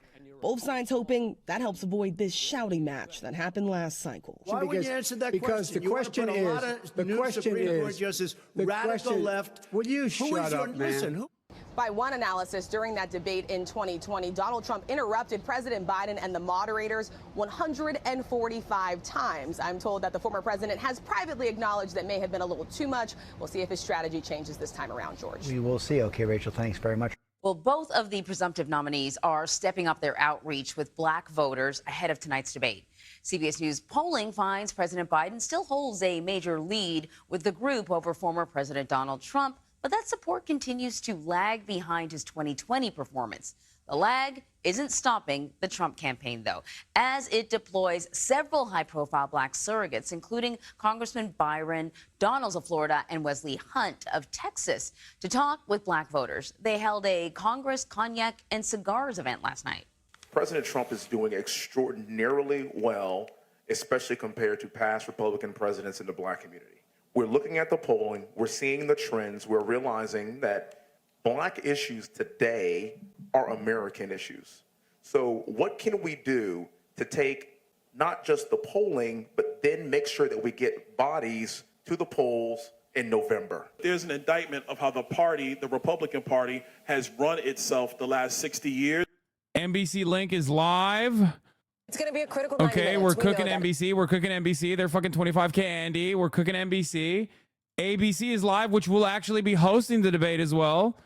Team right here in the studio tonight. Our Started correspondent 2 minutes standing by ago. across the country in the key battlegrounds in Ukraine. I love ABC. I love ABC News because like their coverage has this grayish hue to it. We're so back, boys. We're so fucking back. Their coverage always has like an incredible gray hue. I don't know why. I don't know if it's a stylistic choice or I don't know what the fuck's going on. I will not be simulcasting the YouTube. I'm gonna be doing it on Twitch alone. Because I just didn't want to do the extra work because like moderating that shit is like super hard. Arriving from Camp David, where sources tell NBC News he's held multiple full-length mock debates. The two tonight, face-to-face, but not eye-to-eye, with sharp distinctions on how to handle issues like abortion access. The president also looking to show strength to counter voter concerns about his age. And on Mr. Trump's legal issues, taking out a full-page ad describing him as a convicted criminal. Should we expect to hear President Biden call Mr. Trump directly a convicted felon? Well, it depends on the question. I don't think he's going to gratuitously throw it out there, but he's called Donald Trump a felon before. So I don't think that he wouldn't do it. And if the shoe fits, you wear it. And former President Trump is a convicted felon. And the Biden campaign deploying Mr. Trump's estranged niece to help make the case against him. Donald Trump Person is should gonna be never able to- be allowed near the levers of power ever again. Former President Trump, for his part, previewing a push on immigration, with voters consistently saying the border and the economy are the two most important factors they're considering. No matter what Joe Biden promised in the debate, ask yourself, are you financially better off since he became president? Mr. Trump has said his running mate will be in Atlanta tonight, but he hasn't said which of the top contenders he'll choose. J.D. Vance, Marco Rubio, Doug Burgum, as allies suggest Mr. Trump may rein himself in on stage. Will we see a more... Bro! Wait, why the fuck was I muted? I don't even know what's going on right now. Dude, the fact that CNN is implementing a 1 to 2 minute delay, oh my God, people are going to go crazy over this. Bro, they are going to literally be like, oh, this is 100%. They're going to say, this is 100p interference. They're going to say that they're making Brandon look better. They're going to edit it in real time. It's not true. This is false. The debate will begin live at 9 p.m. Eastern. Yeah, it's false. Except guess what? It has 30,000. It was irrelevant. It's how 30,000 how likes. you get to that 200. And your bitch ass only has 3,000 likes, which means it don't matter what the truth is, baby. We're going along with it. No community notes. It must be real. The idea of somehow editing on the fly is insane. Like, how the fuck do you even do that? How is that possible? No, I mean, they're hallucinating. You can't do that. But like the 1 to 2 minute delay maybe could be for when Biden dies and they don't want to show it. I'm kidding. That's literally the reason why they have a 7-minute delay. Hey, listen, Here's my favorite Maoist, Van Jones. Probably shouldn't have committed crime. Exactly. Maybe avoiding all those crimes might have been helpful. I don't know. But my point is, we had court TV all summer. We didn't talk about anything that actually matters and gave you guys a chance to rally. This might be your high water mark. Wait till we get a chance to talk about real stuff. Like, for instance, this idea about democracy is a big deal. It's not some abstract thing. You got a 900-page playbook called Project 2025. I hope they ask about. They talk about how he's going to replace half of the civil service with his loyalists. He's going to impound money, take money from Congress where he wants to. These guys are he has a nutty program he's not been asked one question about because we had the dumbest summer in politics. This is a reset button. But you're the person that says correctly, Van. When your check Dog, engine you light are comes on, you're CNN. $1,000 Fuck you mean we have the don't care about dumbest any of that stuff. fucking politics summer. Democracy is important. The economy is important. A lot of stuff is important. You guys got a big boost because you had a rally around your guy because you thought he was under trouble. There's no more trials. Now we're going to put Donald Trump on trial for his record. I agree with you that it was incredible, but Donald Trump has gotten a boost out of the indictments. He got, he got help among his base through his conviction. I mean, if I were him, I'd go knock over a gas station. That might clean the whole thing. Well, but the issue he has here, right, is with... Fact check, David Axeldick, you're wrong. He didn't get a boost from his indictment. As a matter of fact, it actually harmed him. And many independent voters are actually saying that they do not want to vote for a convict. You're wrong. He did, however, get a boost in fundraising, which you're playing fast and loose with here in the terminology that you're using. Sort of the starting gun here, as we know more people are going to tune in tonight than have tuned in to any other moment. That have tuned in to any other moment in this campaign. And this is an opportunity for Joe Biden to reach those voters who are going to ultimately decide this election. And that is the theory of the case for the Biden folks, is that people are not paying attention yet. But what he needs to be able to do tonight is answer the question on some of these issues that Donald Trump has dominated on. Border and the economy are the number 1 and 2 issues for Americans across the board. Donald Trump has a message, but Joe Biden needs to be able to say, I made the most conservative compromise on border security in decades, and Donald Trump held it up because he wanted it to be a campaign issue. Can he articulate that? Can he make that something that resonates? And that fits into the larger theme, which is I'm fighting for you. Donald Trump is always fighting for Donald Trump. I think fighting on immigration. I think it's the wrong. If he runs, if he says, "Look, I set this barn on fire for 3.5 years and ran in here with a water gun," it's not the correct ground. Look, he's going to get the question, Scott. The question is how does he I handle agree it? with Scott to a degree. That I'm not sure immigration is the best issue for him. Broadly with the electorate and even with his base. His base is not exactly thrilled with him on that issue. It's tricky with Hispanic voters. But honestly, when it comes to Joe Biden, the moments that I think the Democrats are the happiest with him are, for example, the State of the Union. When he has a moment, and he's going to need a moment tonight. He is going to need a moment that is not about policy necessarily, but about how he handles that stage, and that sounds superficial. But I also, it's very performative. Can I just say solidifying the base, which is before he even gets to the point peeling away suburban voters from Donald Trump, he has got to get his people in line. You know what's crazy? It's almost July. It's almost July, and you're out here talking about the president, incumbent president, needing to solidify his base. That is crazy. One point. To me. I mean, he's right. The Republican is right. That's crazy. Biden's cooked. Biden can clear 400 electoral votes if he refers to Trump as a sick fuck during the debate tonight and begins every reply with "felon says what." That, dude, we're so back. We're so libbed up. Lincoln Project Andy over here, dude. Great take. This idea that he's going to talk to voters who You're haven't crooked, plugged in buddy. yet, some of that may be true. A lot of these disengaged voters aren't going to watch this debate on TV. They're going to watch it through social media. And this thing is going to get sliced and diced all night long. He's so right. these moments become... That's right. They're watching on the Austin Upper broadcast, David. You're right, David. On almost every issue, Donald Trump is leading Joe Biden on those issues. So that's not just an immigration issue. It's broadly. But I also would say, he doesn't have to win the debate on immigration. He doesn't have to win the race on immigration. He has to mitigate some of the damage on immigration. He has to deliver a strong message tonight. He has to have a strong rebuttal. Yes. But he is not going to win the race on the back of the argument about immigration. So there are many other issues that are just as important to the swing voters who are going to decide. I just want to point out for our viewers, nobody on this stage has any idea about what the questions are going on, including myself. Oh, you guys didn't get the memo. Anyway, I guess I have one on you now, Anderson Cooper. I just wanted to briefly say, so I rewatched both of the 2020 debates, and Joe Biden ran as a centrist. He performed as a centrist Democrat. If he is actually trying to appeal to his base tonight, he's losing the suburbs. He's losing the people he needs to win over. And that therein lies the And just to be clear, I'm not saying he needs to pander to his base. All I'm saying is that the base has a lack of enthusiasm problem. And they want to see a Joe Biden that they can be excited and Yeah, that's not a Joe Biden that exists. and some of that is on the poll. But I got They're like, the base wants to see a Joe Biden that isn't real. We want a different Joe It's Biden. interesting listening to you all because the list of things that you all are saying Joe Biden needs to do is a very long one. The list of things that the former president needs to do is very small. It's almost like he has to change the whole game. He is tonight. the incumbent president. And yes, The list of things Joe Biden has to do tonight Chat, do we have a good meme that I can use? Do we have a good meme I can use to fucking blast off for the debate? Why is the dude on the far right wet? That's David Axelrod, dude. He's always wet. He's a slippery guy. Bending steel. That's what 80-year-old Joe Biden's got to do. I just want to say something. This part of what's going on. It's not a left-wing period. It's not a right-wing period. It's a turbulent, volatile period. And people out there are hurting and uncertain because of the things that we are all concerned about. I think you are right. If he tries to hit a laundry list of all these different things, that's not going to be a good debate for Biden. What Biden's got to do is remind people why we liked him in the first place, that he actually gives a damn. He's a serious man, that he takes these issues seriously, that he's actually trying to help people, not just himself. And if he can pull that off and get a moment, like you said, Abby, then I think we can use this as a reset moment. Right now, you are correct, Scott. This thing is in the toilet and starting to swirl. But that is tonight.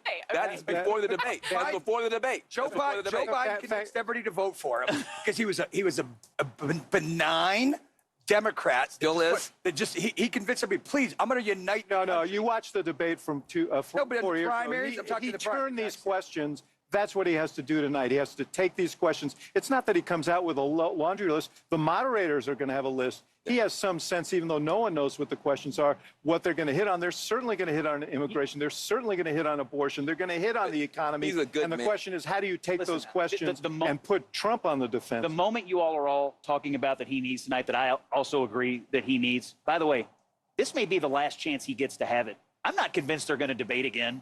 They may never meet each other or see each other ever again. It's late June. I know the election's still far away, but we made the history of tonight and why you have to watch this tonight is this may be the last 90 minutes? Best chance for Joe Biden to do something dramatic enough to get out of the toilet that you just mentioned. 38% approval, losing in the swing states. He's got one chance.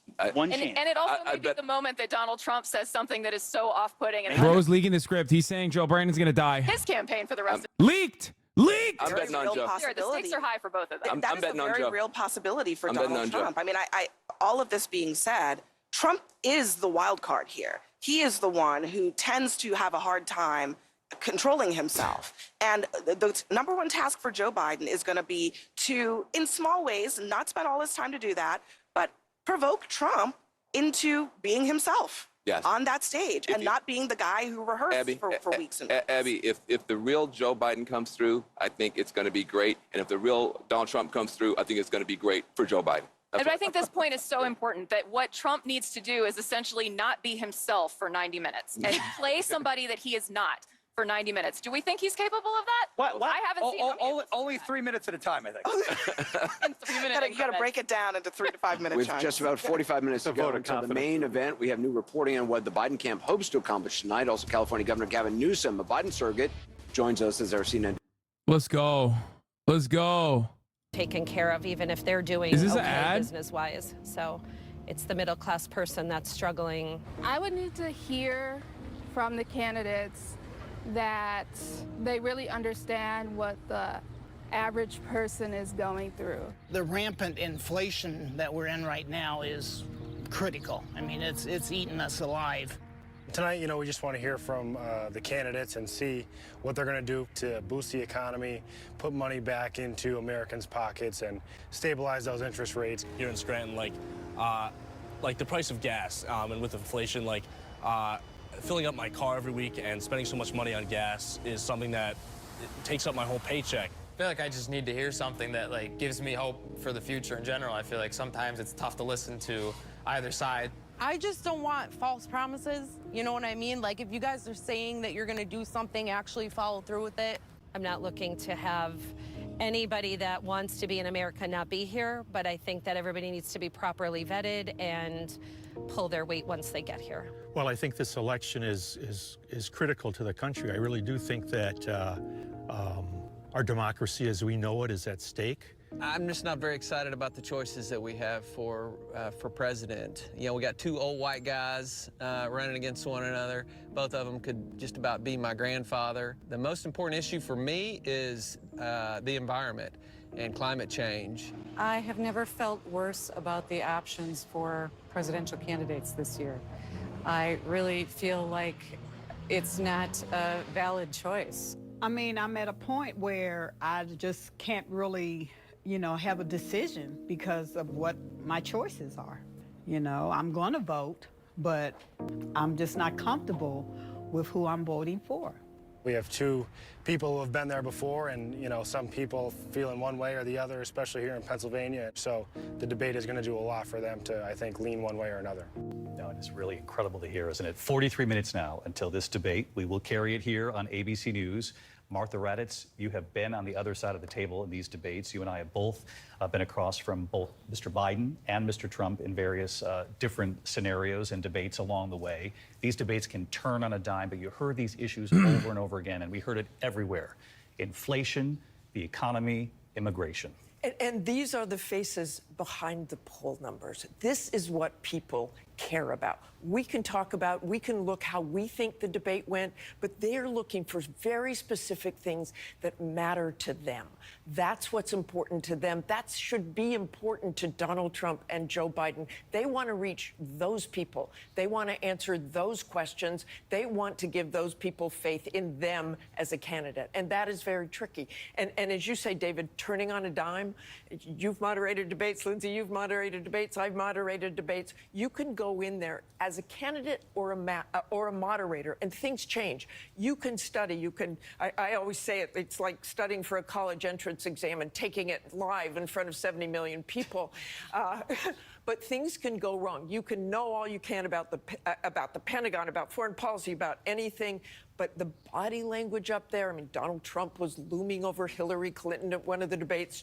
Joe Biden was much more aggressive in a debate than I thought he would be. So things are very, it's a tightrope up there. And we always feel it across the desk, but we always are reminded that it's the candidates up there that the people at home are really, truly studying. And John Carl, you covered Donald Trump at the White House, chief White House correspondent. Donald Trump is just posting his debate talking points? Which Donald Trump is going to show up tonight? For that matter, which Joe Biden will show up? David, this is the what largest the fuck? audience by far that Donald Trump will have since he left the White House. What Republicans hope this is an opportunity for him to answer the allegation that he is a threat to democracy, that he is a chaos agent by being... Bro is a chaos agent. He's just leaking his fucking literal lobbyist back talking points. Donald Trump, the beating heart of Donald Trump's campaign, the way he won the Republican nomination was by talking about retribution, promising to be a dictator on day one, by saying that the people that attacked the Capitol on January 6th were patriots and are now hostages, and saying that he would pardon them. An angry, aggrieved campaign is how he captured the Republican nomination. The question now is that the Donald Trump we see tonight, or does he try to turn it down and just talk about Biden's record? To temper it a bit. On the other hand, what does President Biden do? What does he need to do? Let's bring in Donna Brazile and Reince Priebus, both ABC News analysts. Donna Brazile on the Democratic side, of course, and you have talked to folks within the Biden campaign. Donna, what does he need to do tonight? In particular, after having seen those voters in all the key battlegrounds that will decide this election, what does he really need to do here? Joe Biden has lived the American dream. He understands the hopes and challenges and, yes, the fears of everyday American. Tonight, he's going to tell them not only what he has accomplished, but what he can do over the next 4 years. It's about projecting strength. It's about being honest with the American people. But he will also make a contrast with the other candidate who is all about himself. Joe Biden is about lifting up every American. That's what he has to tell them tonight. Reince Priebus, what's your answer to that? What's the counter? And as John Carl was asking, which Donald Trump shows up? A more statesman-like Donald Trump, or aggressive, or is there going to be sort of equal parts up there on that stage? You're probably going to get equal parts. But first of all, I think that, number one, be nice. I think that's something that he's got to do. Number two, focus on the... Nope, he's not going to fucking do that, okay? Because he's not a pussy. All right, let's hear what handsome Gavin has to say. Shake or do not shake, and apparently he's considering not shaking Trump's hand. Yeah. Trump's also considering. Bro, to be fair, like last time they did this debate, the first debate that they did, Trump had COVID and straight up didn't tell anybody and almost killed Joe Brandon. So that's like something to consider, all right?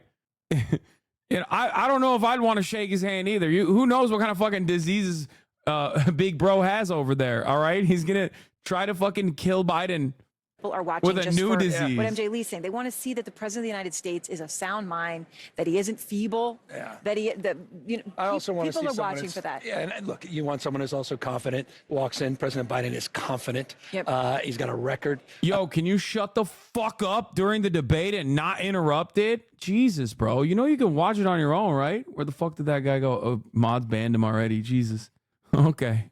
We're just Okay, talking. I buddy. was with him in Wisconsin weeks ago, but you were with him last week in LA at that rally Yeah. where that video went viral, where President Obama Bro thinks Gavin Newsom is running for president took him off the stage. So you were against there. this lady. That's the weaponization of these clips. It was ridiculous. That's I not was what with him for happened? hours and hours on the photo line with President Obama. He had just flown back from the G. Dude, Gavin wants to be the fucking party guy so bad. He literally wants it so No one fucking could have bad. kept that schedule. He is He did a dick wonderful riding. job. He is dick riding Joe Biden so. He's dick riding Joe Biden in a way that I didn't even realize you could do. Okay, he's invented new ways. He's invented new ways of dick riding Joe Biden, as though Biden's team is going to be the fucking as though Biden loyalists are at the backbone of the Democratic Party. They're not. Okay. Right? All right, we've just learned that border crossings are down since 40%. Down 40%. There's still about 2,000 a day. Yeah. Earlier this month, there were 8 Tajik nationals, as you know, who were arrested. They were arrested as they had gotten as far as LA, Philadelphia, and New York. And they were arrested because the FBI had concern about an imminent attack in at least one of those cities. That's right. How does the president defend that? Well, I'm the governor of the largest border state in America, which has the largest land port in the Western Hemisphere. This is not an issue that intellectually I'm curious about. It's one we live every single day. I put the National Guard down at the border. I've been an advocate for the bipartisan border deal that President Biden negotiated. You're a That fucking was- bitch. You're a bitch. You're a phony. You know that immigrants are the fucking backbone of California. You fucking piece of shit. You fucking motherfucker. I hate you so much. He has to dick ride the Democratic Party so hard. He has to lie over Detention here. bed, and Trump killed it. And his surrogates killed it. Speaker Johnson killed You're a it. pussy ass bitch and a phony, dude. Fuck you. Fix the homelessness problem, you fucking animal. Fuck you. Create results, but we need something more than just border reform. We need comprehensive immigration reform. All right, so but on this front, I mean, I just have these Tajik nationals again. I hate this. And the FBI had actually wanted to monitor them and figure out what their networks were. They weren't able to do that because they were so worried that there was an imminent attack. That's at least what they're telling us. But it goes to the broader issue of the border. It's been politicized. The day the president got into office, he put out a comprehensive border strategy. Whose fault is it the homeless people are homeless? Literally more responsible than like any other human being. He is like pretty much the most responsible person for California homelessness as the governor, considering all the ballot measures that have passed time and time again, meaning that like democratically the fucking people of California have voted to raise funds specifically to combat homelessness measures by like literally building new housing, building housing specifically for homeless people, and his inability to like push that through, his lack of interest in pushing that through because he's just genuinely terrified of the fucking housing the housing market like having diminishing returns in the state of California one fucking time, that you know, he is just like the most ineffective loser, but he is singularly almost responsible. I know the contractors and the fucking real estate lobby and the developers and all that shit, those guys are at fault too, but he's the governor and we democratically fucking voted on this shit, okay, time and time again. He just won't do it. He won't push it. He'll only push it aside to like contractors that are not going to get the job done Some deliberately. of those people among those 7 As million? I say, I'm a border state governor. I've put close to 400 National Guard down at the border to address counter drug issues, to address the issue of fentanyl and human trafficking and smuggling at the border. I take that very seriously. We've put migrant facilities together. That should be the job of the federal government to support those efforts. Republicans in Congress refuse to support those efforts and continue to play politics. Of course, we're all at the end of the day, society becomes how we behave. We are our behaviors. Democrats, Republicans, members of Congress, past and current. The last Yeah, it's like reactionary sentiment from literally one of the bluest states, the stronghold for the Democratic Party, comprised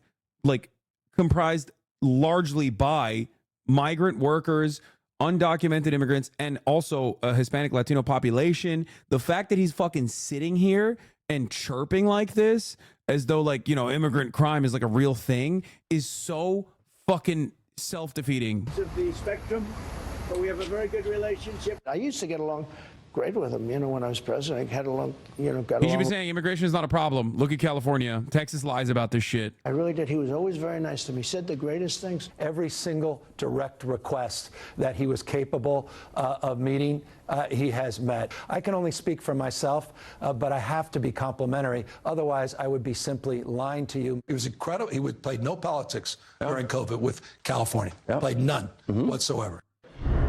It was So could you anomalous. work with him again? Well, we'll see. He's calling me new scum. He's really elevated. I think my 7th grade friend called me new scum. That's the elevation of the maturity of Donald Trump as he's gotten older. Bro, you used to pipe his daughter-in-law. Of course. Okay. You used to literally blow out the back walls of his daughter-in-law. Someone's hand. I'm just not that person. Open hand, not closed fist. We vehemently disagree with one another. That's true. I live in the most Look it un-Trump up. state in America. We were involved in 120. Look it up.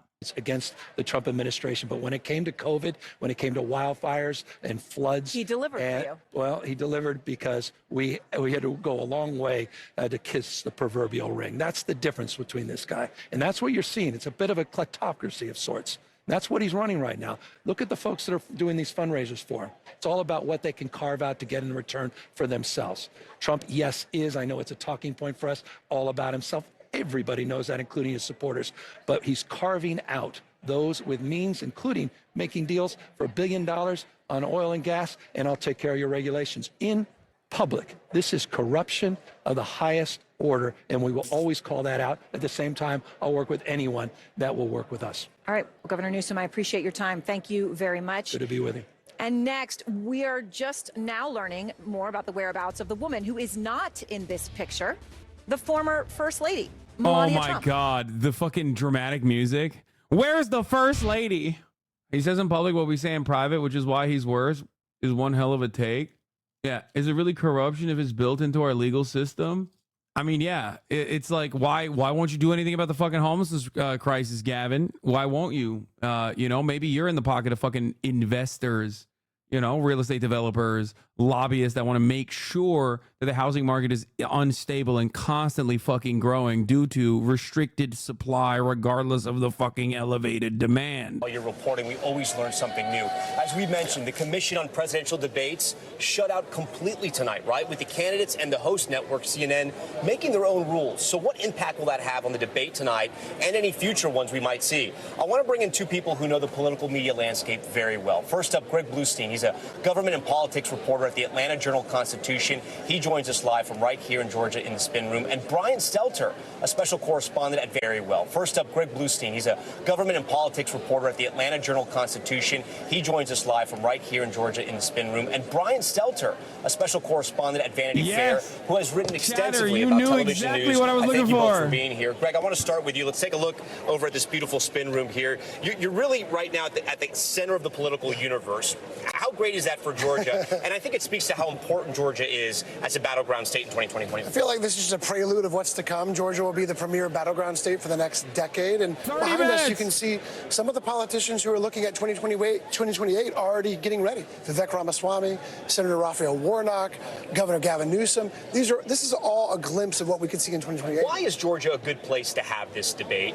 We are the premier battleground state. Look back at 2020. Just fewer than 12,000 votes divided Donald Trump and Joe Biden. That hasn't changed the close dynamics of this race. Also, the fact that we have a number of split-ticket independent voters who are willing to both vote for Republicans and Democrats. That makes this state very, very up for grabs. Brian, I want to talk to you, right, because we are sort of in uncharted territory. We have talked about how historic this night is, right? There is still the Commission on Presidential Debates, but they will not have a role this time around. They've canceled all their future debates, right? And there's a question about the moderators, right? Former President Trump has already started his attacks on Jake Tapper, on Dana Bash. I want to play you something that Jake said after the 2020 election, because it's come back by Republicans and by former President Trump, and how President Trump has been talking about him in recent weeks. Let's take a listen. It must be said, to paraphrase President Ford, for tens of millions of our fellow Americans, their long national nightmare is over. You know, I agreed to do a debate with crooked Joe Biden on CNN with fake Tapper, and I think they'll be fair. Does anybody think they'll be fair? I might be. Fake Tapper! Tapper. Dude, Fake Tapper's a banger, though. All right. Banger. Brian, I played you that clip. That's a right, banger. because Fake this Tapper is a sort of fair fucking game, banger. Right? This is something that former President Trump may go after CNN if the debate doesn't go his way. How do you see tonight playing out? He's portraying himself as if he's going into the lion's den, right? Going on into a debate where it's going to be 3 versus 1, Trump versus the moderators and Biden. That's how he wants it to be portrayed. But I think what we're going to see from the moderators is a different approach. They're going to try to blend into the background, not be a part of the story. Texas lies about the immigration problem. If you don't see the problem, that means Greg Abbott's plan to send them all to New York, a sanctuary city, has been working out quite well. We all had to follow Q, not my wait for the follow Q, not my fault. Oh, dude, the crazies are in here. Let's go. No, dude, Texas has the capacity to take care of all of the fucking undocumented migrants that are coming in seeking asylum, which is legal process. Okay. Texas, however, is trying to make it an issue by shipping undocumented migrants. First Lady Jill Biden. By shipping undocumented migrants over to other states without prior go-ahead, without prior knowledge, instead of demanding federal resources to process these migrants, he is turning this into an actual problem for other states. Okay? And the Brandon administration has actually failed to deal with this. They should have used this as an opportunity to be like, listen, this is not an issue. Here it is. We're going to put additional funds into these states that they're shipping these migrants off to. He should have fucking prosecuted the criminal charges, the governors that engaged in this kidnapping and human trafficking scheme, because that's what it is. But he didn't do that. Anyway, but yes, California is a great example of how immigration and undocumented immigrants coming in or asylum seekers coming in to the motherfucking state is not an issue. What phrase is said first during the debate? We got a prediction. Our first prediction is up. First prediction is live. What phrase is said during the first debate? We have deepfake at number 1, drill baby drill, felon, Bidenflation, none of the above. The one that is hitting the top of the chart right now for the first prediction for the first Gamba is felon with 20 million points as of now. Bidenflation following with a not so close second at 7 million points and none of the above.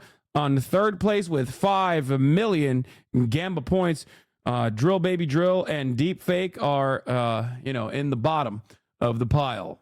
A lot of people believe 50 million points on felon. A lot of people are firm believers that felon will be the first term used in the debate. I am at Macomb Community College in Warren, Michigan, right outside of Detroit. This is a critical district, a critical county. Remember, Michigan more broadly went to Trump in 2016. It was flipped by Biden in 2020. But this particular county went overwhelmingly for Trump later on. And so now this is what you're talking about. A group of people here who are undecided. It's pretty evenly split. Those who are leaning towards Biden, those leaning towards Trump, but largely undecided about what they're going to do. This is the audience that these two candidates want to be speaking to. Should never. Those who could be persuaded, those who could change their minds. Should never. It's all right here. They should never meme like this. I mean, dude, this is so bad. Oh, God, I fucking hate the meme team that they have going. I'm sorry. We're going to capture on this device I'm holding in my hand. Each of them has it in their hands as well. When they Ladies and gentlemen, get your votes ready. They're going to dial it to the right. If they disagree, Bingo, to the left, Baker.com. Bingo will generate with a different card per chatter for those of you who want to engage in bingo. They're leaning towards how they're actually you can go to bingobaker.com. This link that Little Bear is posting if you want to play bingo. I've talked to a number of them, and it runs the gamut. What alongside the debate, from immigration to the age of the candidates, for veterans, what's happening in foreign policy, the deficit, Medicaid, Medicare, retirees. It really runs the spectrum. This is the kind of room that these two candidates want to speak to. Let's see if it resonates. All right, we'll come back to you after the debate. Laura, thanks so much. Aaron, back to you. All right, Anderson. And look, it's pretty fascinating when you think about it. But what's that group, finding those undecided voters? There are more of them maybe than many people believe. Well, the general. How did you know you'd have 50K viewers, bro? It'll be more than that. It'll probably, the debates haven't even started yet. So I say 50K as a conservative estimate. It probably will be like 60, 65K probably. Are already settled. Yep. And 44 states are already settled, and that it's only 6 swing states, 3 in the north, 3 in the south and southwest, and about 6%, and they're called the deciders. I mean, they even got a name at this point. And interestingly enough, there was a poll in the New York Times that indicated on the issue of democracy at this point, 145K at CBS more than Biden. Now, I think democracy means different things to different people. Fair. I think a lot of it is how's the country running. I'm cooked. I'm right washed. track, wrong track. I'm washed. It's A Jover. very small sliver of people.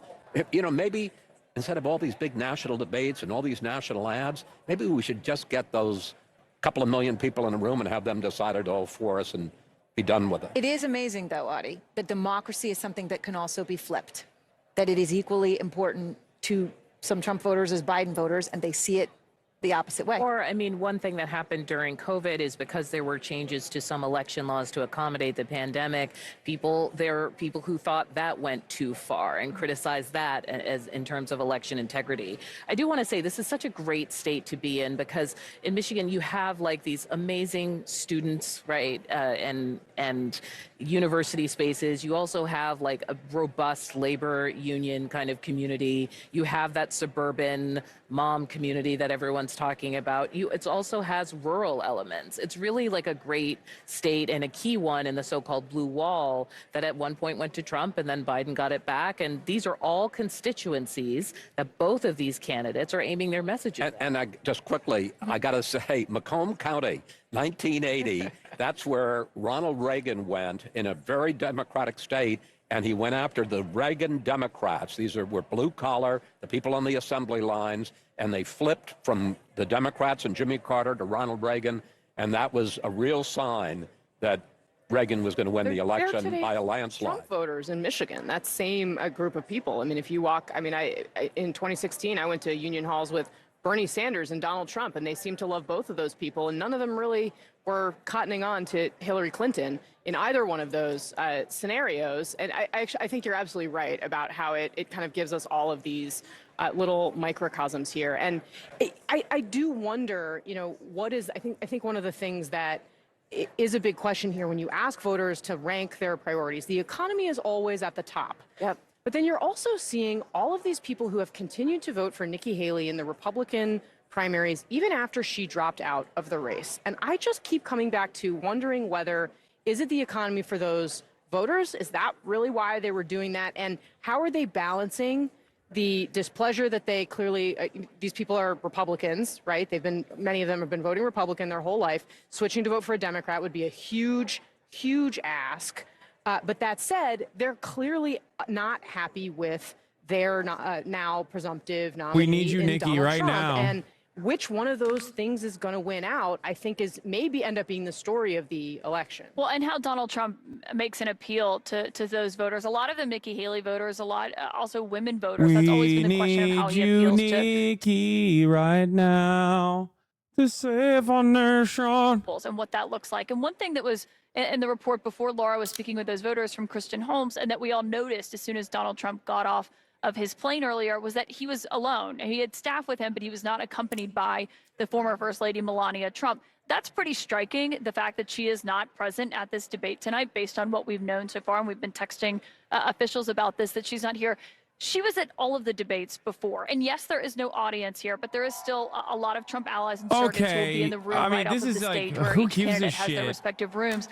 After Access Hollywood and that tape came out and rocked the 2016 campaign, just days later on that Sunday, Melania Trump came with Donald. We know she hates him. Like, look at him. He's gross. Of course she hates him. What are we talking about? Yeah. State of the Union are big moments for him. It is kind of interesting that she is not here tonight. We will see Dr. Jill Biden, we do expect, on stage at the end of the debate to greet President Biden. What do you think about Melania's lack of presence here? I don't think it matters much. I mean, in the sense, I think there are certain things that are baked into the price of the stock on the market. I think people understand this to be an odd relationship.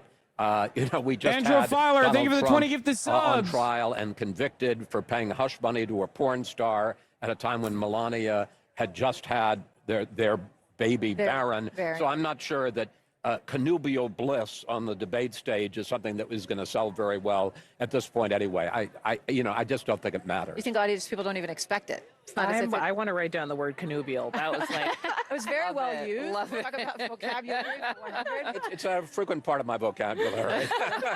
But I guess that's something that's really on my mind is how much has changed. Over and over, we keep talking about how much is the same for these candidates, but a lot has happened since they were on stage together, whether it be COVID, the Me Too movement, with the incredible burst of labor energy that's happened over the last 2 years. Obviously, the war in Gaza and the political energy that's churned up on the progressive side. So there's a lot of, even though it's the same two guys, we're different. And there's a lot of dynamics that have changed. Also, January 6th, Donald Trump and Joe Biden have not shared the debate stage. And that's another thing to watch for tonight is what Donald Trump is prepared to say about that, but also President Biden himself, what he's prepared to say. This is an issue that President Biden obviously cares about so much. He's delivered speeches on the anniversary of January 6th and come out and talked about that. At one searing message on the anniversary of it, he said that Trump had a knife at democracy's throat. I mean, it's a speech that we'd never seen in presidential history before, someone going after their predecessor so directly. And this will be the first time for Joe Biden to confront Donald Trump about it on stage. And that's a moment to certainly watch to see how Donald Trump defends himself on it, but also how President Biden talks about it. And also, Casey, I'm sure they both have spent time thinking about if they are presented with a question on pardons. On both sides. Yes. I mean, right? One has to expect if you are Trump, you'll be asked about Hunter Biden. And if you're Biden, you're asked about Trump. Indeed. And it is one of those things that kind of puts on stark display. I mean, look, I think for the president, the sitting president, this is something that, I mean, they have been very definitive about saying we're not going to do this. Biden has been definitive. I mean, he was even definitive about a commutation. I wonder, I mean, I think there are probably a lot of parents out there who look at that and say, if you had the power to do that, how could you not? You know, so I think that the dynamics there are very layered. You know, I think the Trump question is also one that, you know, pulls, I think, pulls the country into focus in that we are, and I think that big picture, we maybe have not just said this as directly as we should. We are incredible. Ben Shapiro and Daily Wire at 26K. Boo. Lame. Y'all suck. I mean, I'll be honest. Tim Pool clears everybody. He's probably sitting at a fucking 100K at this point. But boo. Boo to the Daily Wire. Boo. Boo them. Boo. To Donald Trump is a question about the country and our divisions and our potential unity. And that is a very, very complicated thing to weigh. And all that on display tonight. And just a quick note, we do have some video just in of the presidential motorcade arriving here at CNN headquarters with less than 15 minutes to go till the debate begins. We will all be right back with some final thoughts. Alt-right is actually down 95% traffic across the board. Dude, what do you mean? Liberal media traffic is way worse than alt-right traffic. The only eyeballs that are still invested in this shit are people who are desperately trying to suck Trump's dick. Like, it legitimately is terrifying when you think about it. Yet, I don't think. Like, liberals don't really care as much. Leftists definitely don't care, obviously. Beyond that, the only people that do seemingly care are like the Trump loyalists. Their numbers might be down, but the other side's numbers are way worse. So if he could really pull it together, that'd be great. It's literally like the Fox News versus CNN dynamic. CNN's ratings are so bad that they've tried to retriangulate and try to be more right wing openly, as you guys know. Obviously, that's not panning out well for them. Except, you know, they did secure the rights to this debate. Do you spit or do you swallow? What do you mean? What did I'm not dick riding anybody. Did I say anything that was like wrong? I don't know why he's doing what he's doing, but who does? So, good luck. I hope that he weighs his words better and that he considers what he's saying for his own sake to make sure people don't hate him again. I'm not interested in a divided country. We all have to unite, and whoever wins the presidency, we need to be behind them. I wish there wasn't so much stuff hanging over his back going into this, but I thought he's handled it very well considering all the pressure that's on him. I mean, you know, this courtroom stuff isn't any picnic by no means for anybody. One, he's just been convicted. I feel uncomfortable about that. The other one, they're saying that he's too old. I feel uncomfortable about that. I feel like we should have someone new that's running. I think I'm most concerned about what he's going to say. I think Trump is kind of known for being a little hot-headed and having a lot to say, maybe not at the right time. I definitely am not interested in supporting much of what I've heard out of Donald Trump's mouth, but I'm not particularly excited about Joe Biden as the leader continuing forward. It'd be nice to hear something unifying. That would be really, really cool. Imagine that, something unifying tonight. But Lindsay, there's a lot there to chew on. You know, I want to go back to that 530 Ipsos poll because no question age is an issue, but on both sides, because Biden's mental fitness to be president, good or excellent, 27%. So you're talking about only a quarter of the voters who are thinking that he might be okay, age-wise, mental acuity-wise. But Trump, mental fitness to be president, good or excellent, 39%. So significantly more, but still fewer than half of the country thinking that he may be competent. You know, what I think that's interesting about this debate is that typically debates are about image learning, right? You're trying to get a sense of the person and their character. But here you have a former and a current. Yeah, definitely. Definitely not damaging. Both old. One, though, everyone is like, he's fucking brain dead. Today, but image as far as how they present themselves, given the idea that age is a concern for so many, obviously equally important It's going to loom large. And John Carl, you and I were talking, these men do not like each other tonight. I mean, the bitterness, anger. Such phenomenal commentary coming in from this fucking table here at ABC News. Ladies and gentlemen, let me tell you, these men do not like each other. Okay? They do not like one another. Okay? Each other before? Yeah, this sucks. Okay, let's, where the fuck is my CNN link? Oh, it's on a commercial break. Is that he doesn't have a strategy. He has a list, mostly grievances, things that bother him, but also policy issues like immigration and inflation that he really relishes going after. But to take issue with what you started Just with, over 10 minutes he away has from the debated start of the one. first presidential debate of 2024, the earliest presidential debate ever. And though the candidates may be the same as 4 years ago, their roles, incumbent and challenger, are reversed. Back with the team here, Van. Even though yeah, notice how no one's talking about Palestine. By the way, like definitely. Still a very significant foreign policy issue. Understand something. No mention of Palestine so far from any of the media channels. Am I shocked by this? I mean, it's like in the top 5 things that are, interesting for the electorate. But, important. We're going to learn about that. And with Trump, we're going to learn how much has his maturity as a debater improved. We've seen him do crazy stuff as a debater. We've seen him do somewhat smarter. But we're not the only people that care about this. I just want to point that out. The whole world is watching tonight. They will definitely bring it up, by the way. They'll definitely bring it up in the debate. I'm just saying that, like, it is basically like it is secondary to all of the drama. For example, how much they hate each other, how historic this debate is. On immigration, there is already bipartisan consensus on at least on the Biden front. He has completely adopted the Republican framing on the matter, which is massively, massively consequential for him in states that he needs to win. In states where he needs to win young voters, Hispanic voters, states like Arizona, states like Nevada, states like New Mexico. These are places that Biden absolutely has to fucking win in. And he's going to have a hard time doing that because these are the demographics that don't give a shit about going out to vote because they don't feel positive about his presidency. And it's not just about his mental acuity. Okay? It's not just his mental acuity that is called into question.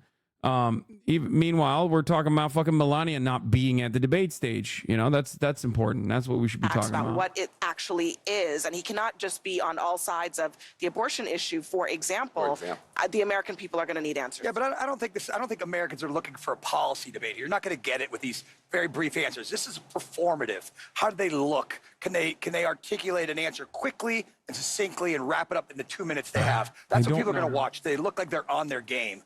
Right? Do they have energy? That is true to on that point. stage, it's going to matter to people. That is true to a point, Dave. And certainly for the president, it's very important. But it's not just how he says what he says. What's your age cap for president? 65 for all elected office. That you're talking about. Can he land punches on Trump and not allow Trump to turn this into a referendum on Biden? And that to me is... I know that means no more Bernie, but like, fuck it. You know what I mean? 65 is a cap. Moment that we're in, and the whole world is watching. This is simulcast internationally, where you have a man who played a role in inciting an insurrection, denied the election results, has now been criminally convicted as the first felon running for president. And 18 weeks from now, we may wake up to it being President-elect Donald Trump.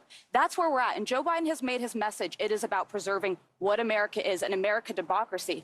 Yet he's underperforming. Tonight is the night he has to show up. The stakes are so high. And if he doesn't, there needs to be a real conversation about minutes. What does it say about 8 minutes, ladies and gentlemen. You're going through that laundry list of horribles, and yet Donald Trump's ahead. That's my point. I think it's actually a little bit beyond what you said. Yes, those things are true about Donald Trump that you laid out, but also Joe Biden ran on unity, national unity, and he said he ran because of Charlottesville. And when I think about what you said about our divisions and what kind of a country are we going to have, I think a lot of people are asking themselves tonight, what kind of a country do we have today? You look at the divisions in this country right now, we're having Charlottesville on steroids every day in this country.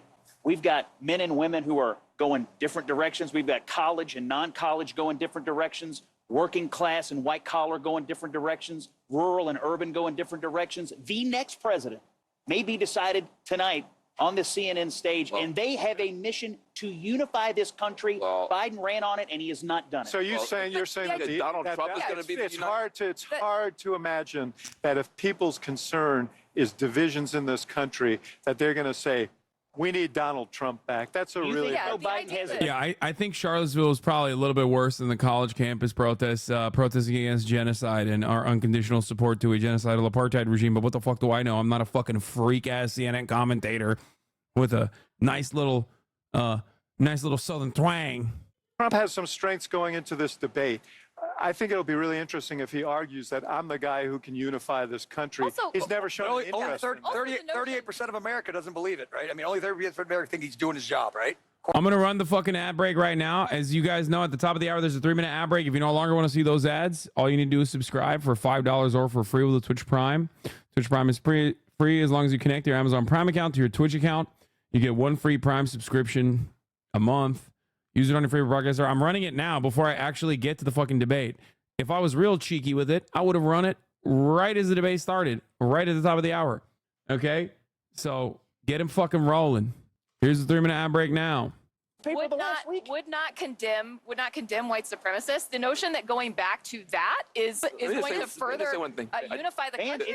MAGA tears, mysterious orange liquid, melted chocolate chip ice cream. Biden's favorite drink is orange Gatorade. I want more unity, and I think you know that.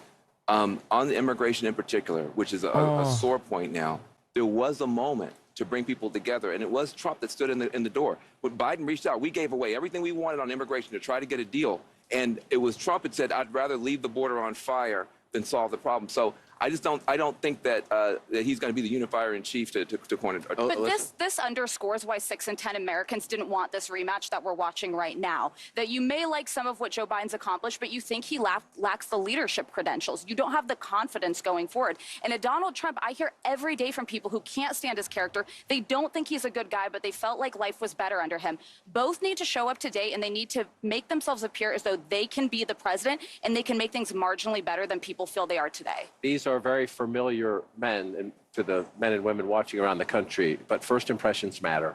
Back to Vance's point, who frames this early on? They're going to argue over 90 minutes about the border, about the cost of living, about the world in Ukraine, about character, about personal, about democracy, about January 6th. They're going to have all those fights. But coming out of the box, I think who wins the last 80 minutes will have a lot to say about who wins the first 10 minutes by framing what is this about? Why are we here? This is so important because people know what Donald Trump's message is. His message is the world's out of control. Biden's not in command. I'm strong. He's weak. Elect me. That's essentially his message.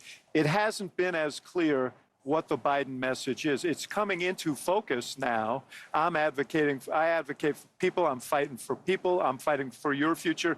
He's consumed by his past and fighting for himself, for vengeance and retribution. How's that going to help you? But he needs to really, really bring it tonight so that when people leave after those 90 minutes, they say, I get it. I get what the argument is, and I'm moved by that argument. The comparative that people are making, though, and the nostalgia, as some have called it, for Trump, I think comes down to a simple thing for a lot of voters who aren't political junkies, and that is, I kind of like where the country was before COVID. If we hadn't had COVID, That would have been fine. It's over now. And I don't like what Biden is doing. I'd just like to go back to where I was right before COVID happened. I had money in my pocket. I could buy a house. I could buy a car, and going to the grocery store did not give me anxiety. And you know who the president was? It was Donald Trump. And I think there are a lot of voters who are just thinking, we had a moment. Saying I did not have anxiety during COVID is so funny. It's literally what cost Donald Trump the election. Well, you talk about the United States. Like Donald Trump would have been the president right now, and this would be an entirely different. Presidential election as he was finishing off his second term, and probably making like Barron Trump the permanent president or whatever, or the viceroy of America.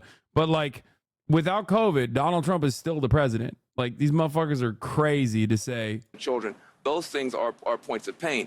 The problem is Donald Trump's proposals would make all that dramatically worse. And I mean, what you're talking about, a bunch of economists came out and said you would have. I love the notion. I love the fucking notion that also pre-COVID, like, or during COVID or any point in recent American history, any point in recent American history where housing was affordable. It's like that's mythology. That's the United States of amnesia. And that, I think though, David, but David, you know what? I think that we can't paint with too broad of a brush here. One of the reasons why I think Donald Trump has always struggled with suburban women in particular is because of that anxiety, is because they do not believe that he is a uniter. They woke up every morning and wanted to turn the TV off in front of their children. What is he going to do about that tonight? I think is one of the huge predictions are still going, by the way. Face him. And yes, broadly. Which term will be used first? Predictions are still going. You can still gamble if you have your points, if you have free points that you want to use in here, you can still use them. Deep fake, drill baby drill, felon, Bidenflation, none of the above, which is a weird choice, but what are you going to do? I want to follow up on that point because it's a really critical point. Yet some of those same suburban women are unhappy with Biden's leadership. A lot of them are Republicans who voted for Biden in 2020 because of COVID, because of Trump's chaos, because of all that. It's much harder for a Republican to vote to re-elect a Democratic president. So their DNA is Republican, and Abby is dead right. They don't want the chaos back, but some of them have become transactional, like Trump. He'll close the border. He'll cut my taxes. I'll block all that stuff out. I think the challenge for the president tonight, for both of them really, the country's drifting. People are still dealing with COVID. You might think you're not dealing with COVID. Everybody at this table is dealing with COVID. Those of us with kids understand what it's like to deal with the COVID hangover. Then the cost of living thing came in. The American people don't feel there's a North Star. Where are we going? There's nobody saying it's hard, it's tough. We're going to make some mistakes along the way, but that's where we're going. That's just gone in America right now. If one of them can at least give a spark of that, maybe you change And this is actually, I think, the other problem for both men. Neither of them are great visionaries about, painting a picture of what is the country supposed to be. And it's hard for them because they both are not the most articulate men in the world. I don't know how that's going to play out tonight. We'll see tonight. I want to thank everybody here on the panel, the preliminaries. They both are not the most articulate men in the world. I don't know how that's going to play out tonight. We'll see tonight. I want to thank everybody here on the panel. The preliminaries are over. The main event is here. We'll be back with complete coverage and analysis later tonight. And with All right, I'm calling Eddinger Momentum real quick. He's going to be on with us. Also, CNN's Dana Bash for this first presidential debate of 2024 campaign.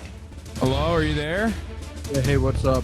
What's going on? Eddinger Momentum, ladies and gentlemen, esteemed political analyst, Substack writer, writes for other outlets as well now, not just Substack. It's starting, it's beginning, and I'm sharing the screen so you can watch it with me. Yeah.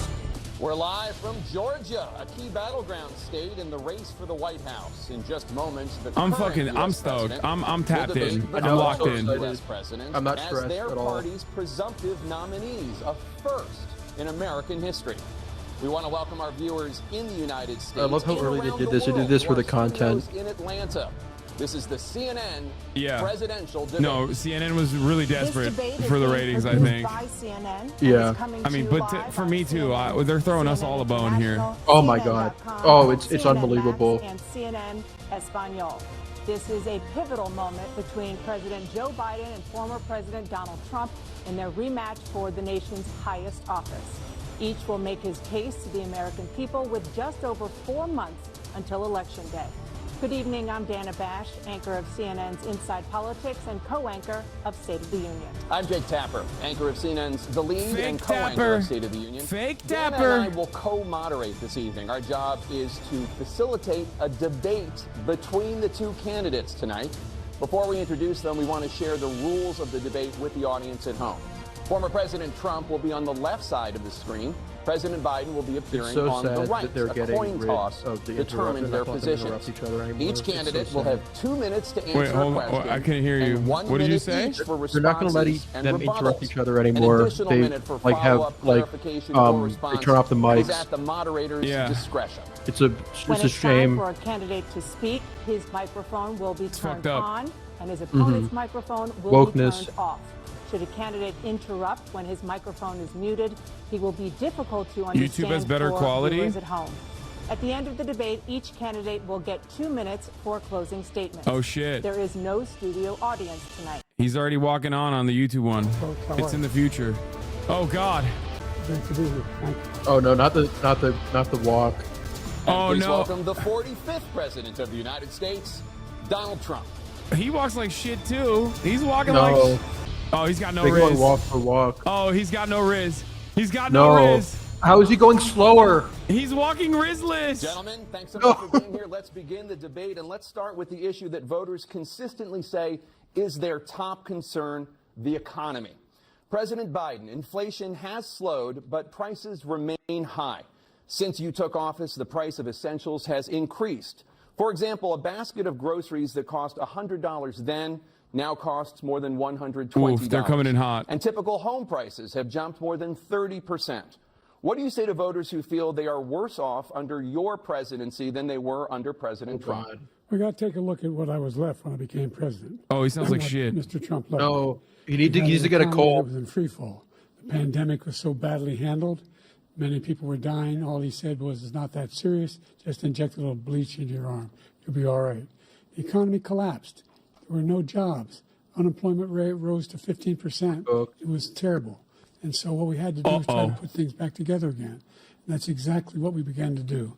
We created 15,000 new jobs. We brought out the position where we have 800,000 new manufacturing jobs. But there's more to be done. There's more to be done. Working class people are still in trouble.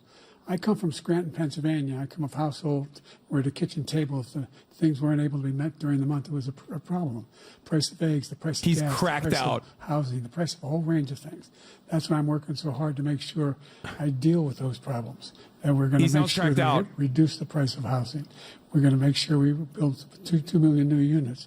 We're going to make sure we cap rents so corporate greed can't take over. The combination, what I was left with in corporate greed, is the reason why we're in this problem right now.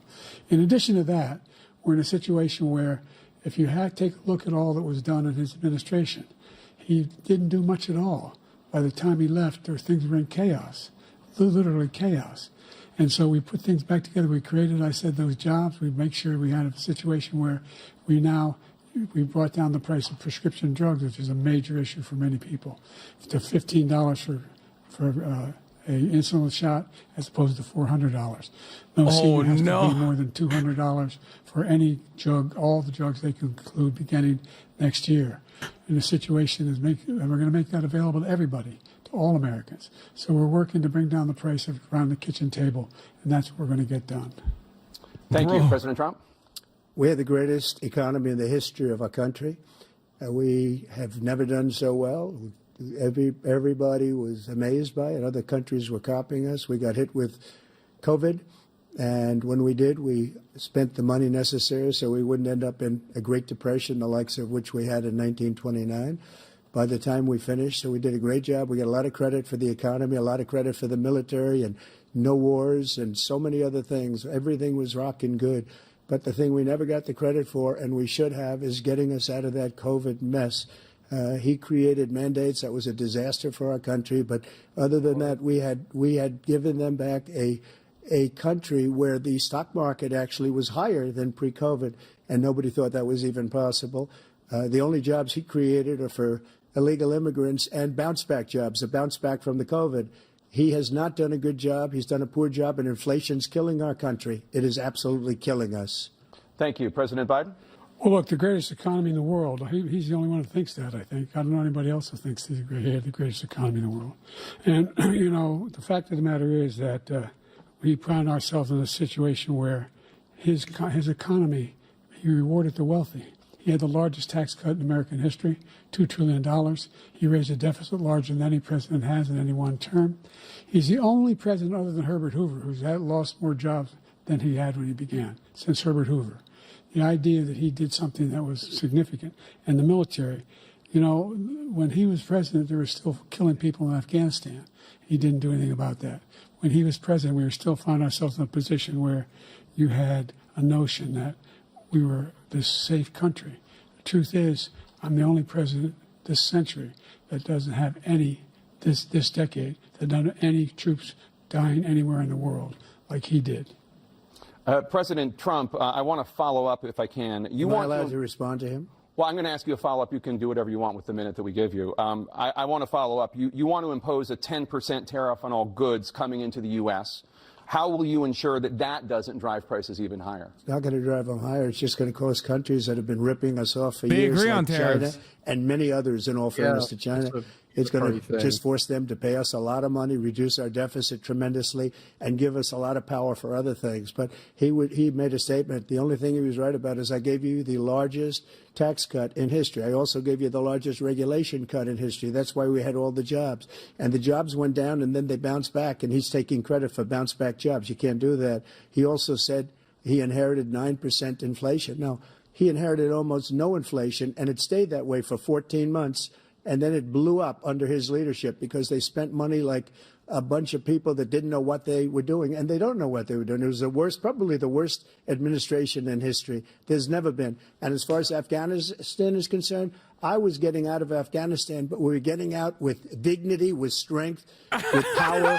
He got out. It was the most embarrassing day in the history of our country's life. President Trump, over the last 8 years, under both of your administrations, the national debt soared to record highs. And according to a new nonpartisan analysis, President Trump, your administration approved $8.4 trillion in new debt, while so far, President Biden, you've approved $4.3 trillion in new debt. So, former President Trump, many of the tax cuts that you signed into law are set to expire next year. You want to extend them and go even further, you say. With the U.S. facing trillion-dollar deficits and record debt, why should top earners and corporations pay even less in taxes than they do now? Because the tax cuts spurred the greatest economy that we've ever seen just prior to COVID. And even after COVID, it was so strong that we were able to get through COVID much better than just about any other country. But we spurred, that tax spurred. Now, when we cut the taxes, as an example, the corporate tax was cut down to 21% from 39%, plus beyond that. We took in more revenue with much less tax, and companies were bringing back trillions of dollars back into our country. The country was going like never before, and we were ready to start paying down debt. We were ready to start using the liquid gold right under our feet, the oil and gas right under our feet. We were going to have something that nobody else has had. We got hit with COVID. We did a lot to fix it. I gave him an unbelievable situation with all of the therapeutics and all of the things that we came up with. We gave him something great. Remember, more people died under his administration, even though we had largely fixed it. More people died under his administration than our administration, and we were right in the middle of it, something which a lot of people don't like to talk about. But he had far more people dying in his administration. He did the mandate, which is a disaster, mandating it. The vaccine went out. He did a mandate on the vaccine, which is the thing that people Trump 100% would have done that too. About the vaccine. And he did a very poor job, just a very poor job. Trump 100% would have done that. Not only poor there, but throughout the entire world, we're no longer respected as a He's the country. vax king. They don't respect our leadership. he's trying to be They smart don't respect the United States anymore. We're like a third world nation between weaponization of his election, trying to go after his political opponent, all of the things he's done. We've become like a third world nation, and it's a shame. The damage he's done to our country. And I'd love to ask him, and will, why he allowed millions of people to come in here from prisons, jails, and mental institutions to come into our country and destroy our country. President Trump, we will get to immigration later in this block. President Biden, I want to give you an opportunity to respond to this question about the national debt. He had the largest national debt of any president in a 4-year period, number one. Number two, That $2 trillion tax cut benefited the very wealthy. What I'm going to do is fix the tax system. For example, we have 1,000 trillionaires in America. Billionaires in America. Oof. And what's happening? They're in a situation where they, in fact, pay 8.2% in taxes. If they just paid 24%, 25%, either one of those numbers, they'd raise $500 billion, I should say, in a 10-year period. We'd be able to wipe out his debt. We'd be able to help make sure that all those things we need to do, child care, elder care, making sure that we continue to strengthen our healthcare system, making sure that we're able to make every single solitary person eligible for what I've been able to do with the the COVID. With dealing with everything we have to do with. Look. Oh no. No, not the side eye. Oh no. Thank you, President Biden. President Trump. Oh, they cut him right. off. He did beat Medicare. He beat it to death, and he's destroying Medicare because all of these people are coming in. They're putting them on Medicare. They're putting them on Social Security. They're going to destroy Social Security. This man is going to single-handedly destroy Social Security. These millions and millions of people coming in, they're trying to put them on Social Security. He will wipe out Social Security. He will wipe out Medicare. So he was right in the way he finished that sentence. And it's a shame. What's happened to our country in the last 4 years is not to be believed. Foreign countries, I'm friends with a lot of people, they cannot believe what happened to the United States of America. He needs to get up and beat his ass. They don't like us. He needs to fight them physically. It's over. They think we're stupid. They think we're very stupid people. What we're doing for other countries, and they do nothing for us. What this man has done is absolutely criminal. Does he not realize that the camera's on him even when he's not talking? This is the first What was going on during the State of the election Union? Did they get like a since the different Supreme guy for Court that? overturned Roe v. Wade. This morning, the court ruled on yet another abortion case, temporarily allowing emergency abortions to continue in Idaho, despite that state's restrictive ban. Former President Trump, you take credit for the decision to overturn Roe v. Wade, which returned the issue of abortion to the states. Come on, good. Bring it back. However, This is a good one. This is a good one for the Democrats. Come on, Joe. Don't fuck this up, Joe. Stop the fact. To abortion Believe. pills. They're used in about 2/3 of all abortions. As president, would you block abortion medication? First of all, the Supreme Court just approved the abortion pill, and I agree with their decision to have done that, and I will not block it. And if you look at this whole question that you're asking, complex but not really complex. 51 years ago, you had Roe v. Wade, and everybody wanted to get it back to the states. Everybody, without exception. Democrats, Republicans, liberals, conservatives, everybody wanted it back. Religious leaders. And what I did is I put 3 great Supreme Court justices on the court, and they happened to vote in favor of killing Roe v. Wade and moving it back to the states. Yeah, they did it on their own. That everybody wanted. How do you say killing? Now, 10 years ago or so, they started talking about how many weeks and how many this, getting into other things. But every legal scholar throughout the world, the most respected, No one believes this. wanted it brought Trump back to doesn't the states. believe I did this. that. No Now one the believes states this are statement. working it out. If you look at Ohio, it was a decision that was an end result that was a little bit more liberal than you would have thought. Kansas, I would say the same thing. Texas is different. Florida is different. But they're all making their own decisions right now. And right now, the states control it. That's the vote of the people. Like Ronald Reagan, I believe in the exceptions. I am a person that believes. And frankly, I think it's important to believe in the exceptions. Some people, you have to follow your heart. Some people don't believe in that. But I believe in the exceptions for rape, incest, and the life of the mother. I think it's very important. This is a trash answer, Some but he people sounds don't. kind Follow of your heart. But energetic. you have to get elected also. And because that has to do with other things. You got to get elected. The problem they have is they're radical because they will take the life of a child in the 8th month, the 9th month, and even after birth. After birth, if you look at the former governor of Virginia, he was willing to do this. He said, we'll put the baby aside and we'll determine what we do with the baby, meaning we'll kill the baby. What happened is we brought it back to the states, and the country is States' now rights is coming dumb. together on this States' issue. rights is dumb because that means New York could be able to murder a baby then. Like, it's just so stupid. Oh, states' rights to murder babies? Like, that doesn't make sense. The fact is that the vast majority of constitutional scholars supported Roe when it was decided. Supported Roe. And that's this idea that they're all against it is just ridiculous. And this is the guy who says the state should be able to have it. We're in a state where in 6 weeks You don't even know whether you're pregnant or not, but you cannot see a doctor, have him decide on what your circumstances are, whether you need help. He said The him idea as that a doctor. states He's are not able woke. to do this is a little like saying we're going to turn civil rights back to the states. Let each state have a different rule. Look, there's so many young women who have been, including a young woman who just was murdered, and he went to the funeral. The idea that she was murdered by an immigrant coming in. You're talking about abortion, man. Here's the deal. There's a lot of young women are being raped by their in-laws. He's short-circuiting. By their spouses, brothers and sisters. It's just ridiculous. And they can do nothing about it. And they try to arrest them when they cross state lines. Thank you. There have been many young women murdered by the same people he allows to come across our border. We have a border that's the most dangerous place anywhere in the world. Considered the most dangerous place anywhere in the world. He said immigrant And he rapists, opened it up, and these killers are victims coming need into our country, abortions. and they are raping and killing women.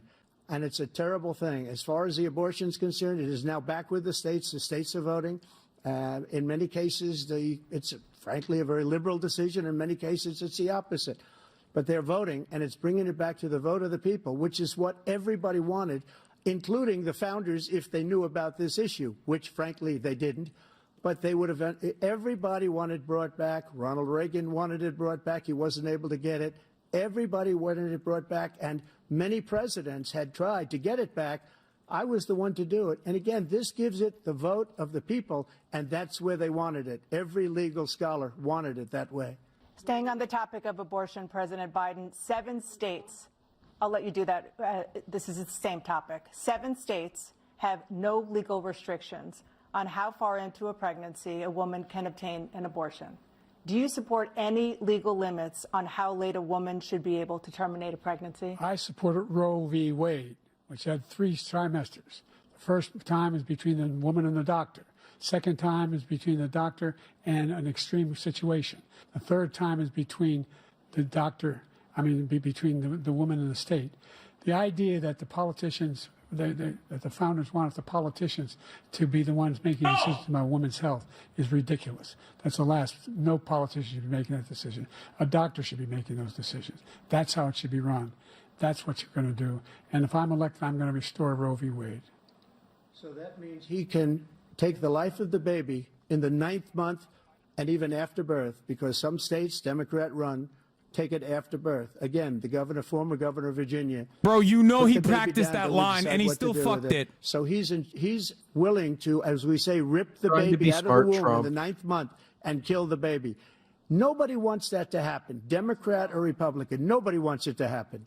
That is simply not true. Oh, they're Roe not v. cutting Wade him does off. not provide for that. That's not the circumstance. Only if a woman's life is in danger, she's going to die. That's the only circumstance in which that can happen. But we are not for late-term abortion, period. Period. Under Roe v. Wade, you No, he have finally, late-term got, abortion. energetic you when can he do talked whatever you about how want, he won't let depending on people the get state. You can do abortions. whatever you want. We don't think that's a good thing. We think it's a radical thing. We think the Democrats are the radicals, not the Republicans. For 51 years, that was the law. 51 years, constitutional scholarship said it was the right way to go. 51 years, and it was taken away because this guy put very conservative members on the Supreme Court. He takes credit for taking it away.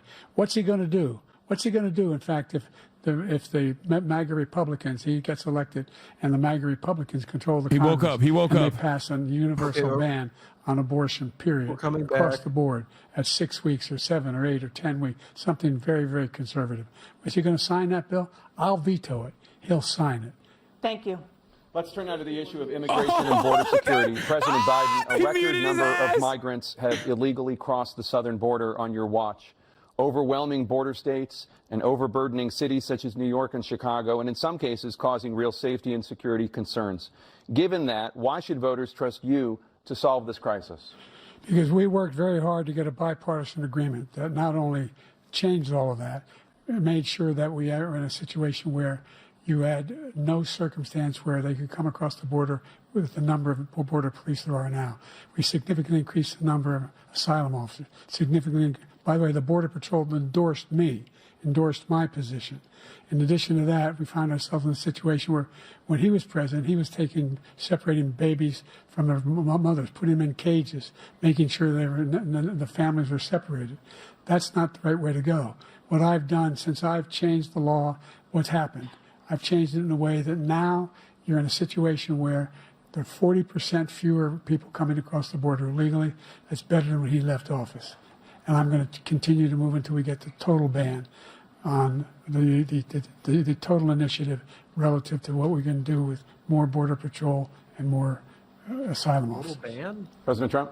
I really don't know what he said at the end of that sentence. I don't think he knows what he said either. Look, we had the safest border in the history of our country. The border, all he had to do was leave it. All he had to do was leave it.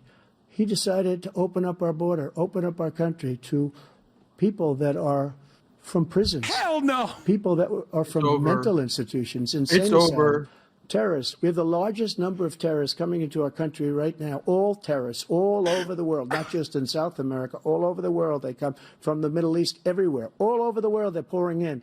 And this guy just left it open. And he didn't need legislation because I didn't have legislation. I said, close the border. We had the safest border in history. In that final couple of months of my presidency, we had, according to Border Patrol, who is great, and by the way, who endorsed me for president, but I won't say that, but they endorsed me for president. But you did. Brandon, just speak to him.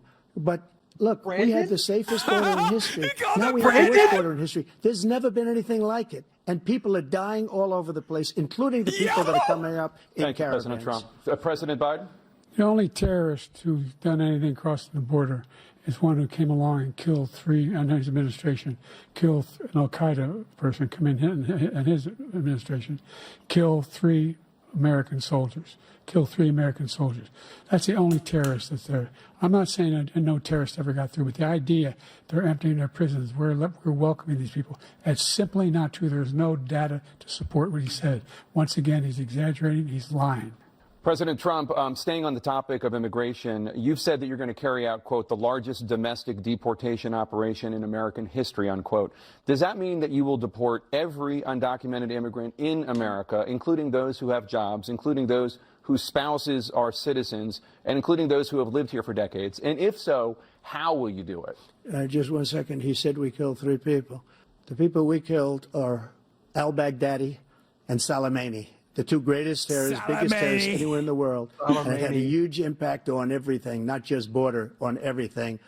He's the one that killed people with the bad water, including hundreds of thousands of people dying, and also killing our citizens when they come in.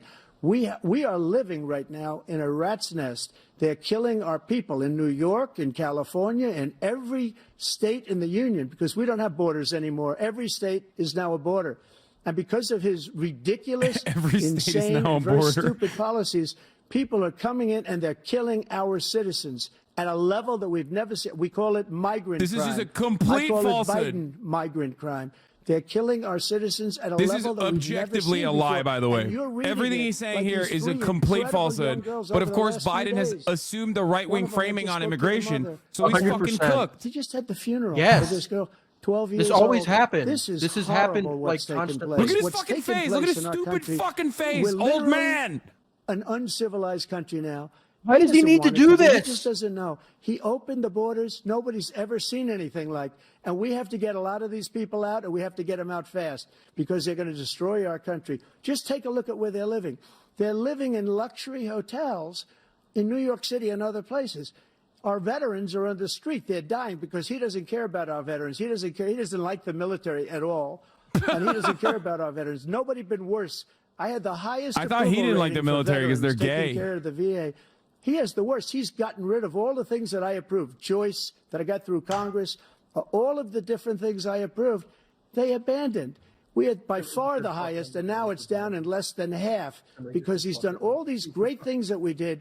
And I think he did it just because I approved it, which is crazy. But he has killed so many people at our border by allowing all of these people to come in. And it's a very sad day in America. President Biden, you have the mic. Every single thing he said is a lie. Every single one. For example, veterans are a hell of a lot better off since I passed the PACT Act. 1 million of them now have insurance, and their families have it. Their families have it because what happened, whether it was Agent Orange or burn pits, they're all being covered now. And his group opposed that. We're also in a situation where we have great respect for veterans. My son spent a year in Iraq. Living went next to one of those burn pits, came back with stage 4 glioblastoma. I was recently in France for D-Day, and I spoke all about those heroes that died. I went to the World War II cemetery, World War I cemetery he refused to go to. He was standing with his 4-star general, and he told me, he said, I don't want to go in there because they're a bunch of losers and suckers. My son was not a loser, was not a sucker. You're the sucker. You're the loser. President Trump. First of all, that he's was a mad. made-up quote, suckers and losers. They made it up. It was in a third-rate magazine that's failing, like many of these magazines. He made that up. He put it in commercials. We've notified him. We had 19 people that said I didn't say it. And think of this. Who would say I'm at a cemetery or I'm talking about our veterans? Because nobody's taken better care. I'm so glad this came up, and he brought it up. There's nobody that's taken better care of our soldiers than I have. To think that I would, in front of generals and others, say suckers and losers. We have 19 people that said it was never said by me. It was made up by him, just like Russia was made up, just like the 51 intelligence agents are made up, just like the new thing with the 16 economists are talking. It's the same thing. 51 intelligence agents said that the laptop was Russia disinformation. It wasn't. That came from his son, Hunter. It wasn't Russia disinformation. He made up the suckers and losers, so he should apologize to me right now. 4-star general standing to your side who was on your staff who said you said it, period. That's number one. And number two, the idea that I have to apologize to you for anything along the line. We've done more for veterans than any president has in American history. And they now are in their family. The only sacred obligation we have as a country is to care for our veterans when they come home and their families and equip them when they go to war. That's what we're doing. That's what the VA is doing now. They're doing more for veterans than ever before in our history. All right, thank you so much. Let's move to the topic of foreign policy. I want to begin with Russia's war against Ukraine, which is now in its 3rd year. Former President Trump, Russian President Vladimir Putin says he'll only end this war if Russia keeps the Ukrainian territory it has already claimed and Ukraine abandons its bid to join NATO. Are Putin's terms acceptable to you? First of all, our veterans and our soldiers can't stand this guy. They can't stand him. They think he's the worst commander-in-chief, if that's what you call him, that we've ever had. They can't stand him. So let's get that straight. And they like me more than just about any of them. And that's based on every single bit of information. As far as Russia and Ukraine, if we had a real president, the president that knew, that was respected by Putin, he would have never invaded Ukraine. A lot of people are dead right now, much more than people know. You know, they talk about numbers. You can double those numbers, maybe triple those numbers. He did nothing to stop it. In fact, I think he encouraged Russia from going in. I'll tell you what happened. He was so bad with Afghanistan. It was such a horrible embarrassment, most embarrassing moment in the history of our country, that when Putin watched that and he saw the incompetence, that he should have fired those generals, like I fired the one that you mentioned. And so he's got no love lost. But he should have fired those generals. No general got fired for the most embarrassing moment in the history of our country, Afghanistan, where we left billions of dollars of equipment behind. We lost 13 general got fired for the most embarrassing moment in the history of our country, Afghanistan, where we left billions of dollars of equipment behind. We lost 13 beautiful soldiers, and 38 soldiers were obliterated. And by the way, we left people behind, too. We left American citizens behind. When Putin saw that, he said, you know what? I think we're going to go in and maybe take this was his dream. I talked to him about it, his dream. The difference is he never would have invaded Ukraine, never.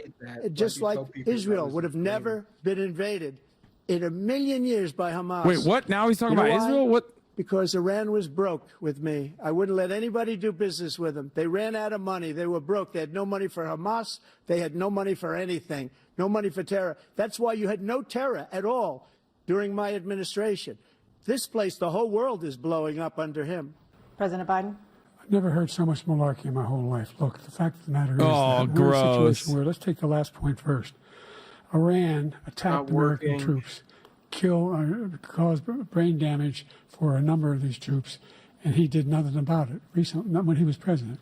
They attacked. He said they're just having headaches. That's all it is.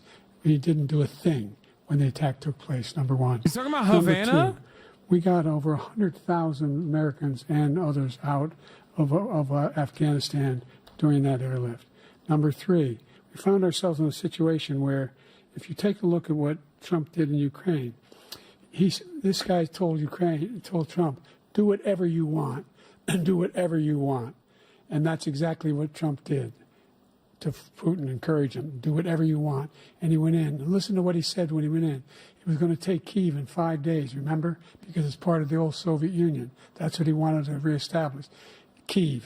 And he, in fact, didn't do it at all. He wasn't able to get it done. And they've lost thousands and thousands of troops, 500,000 troops.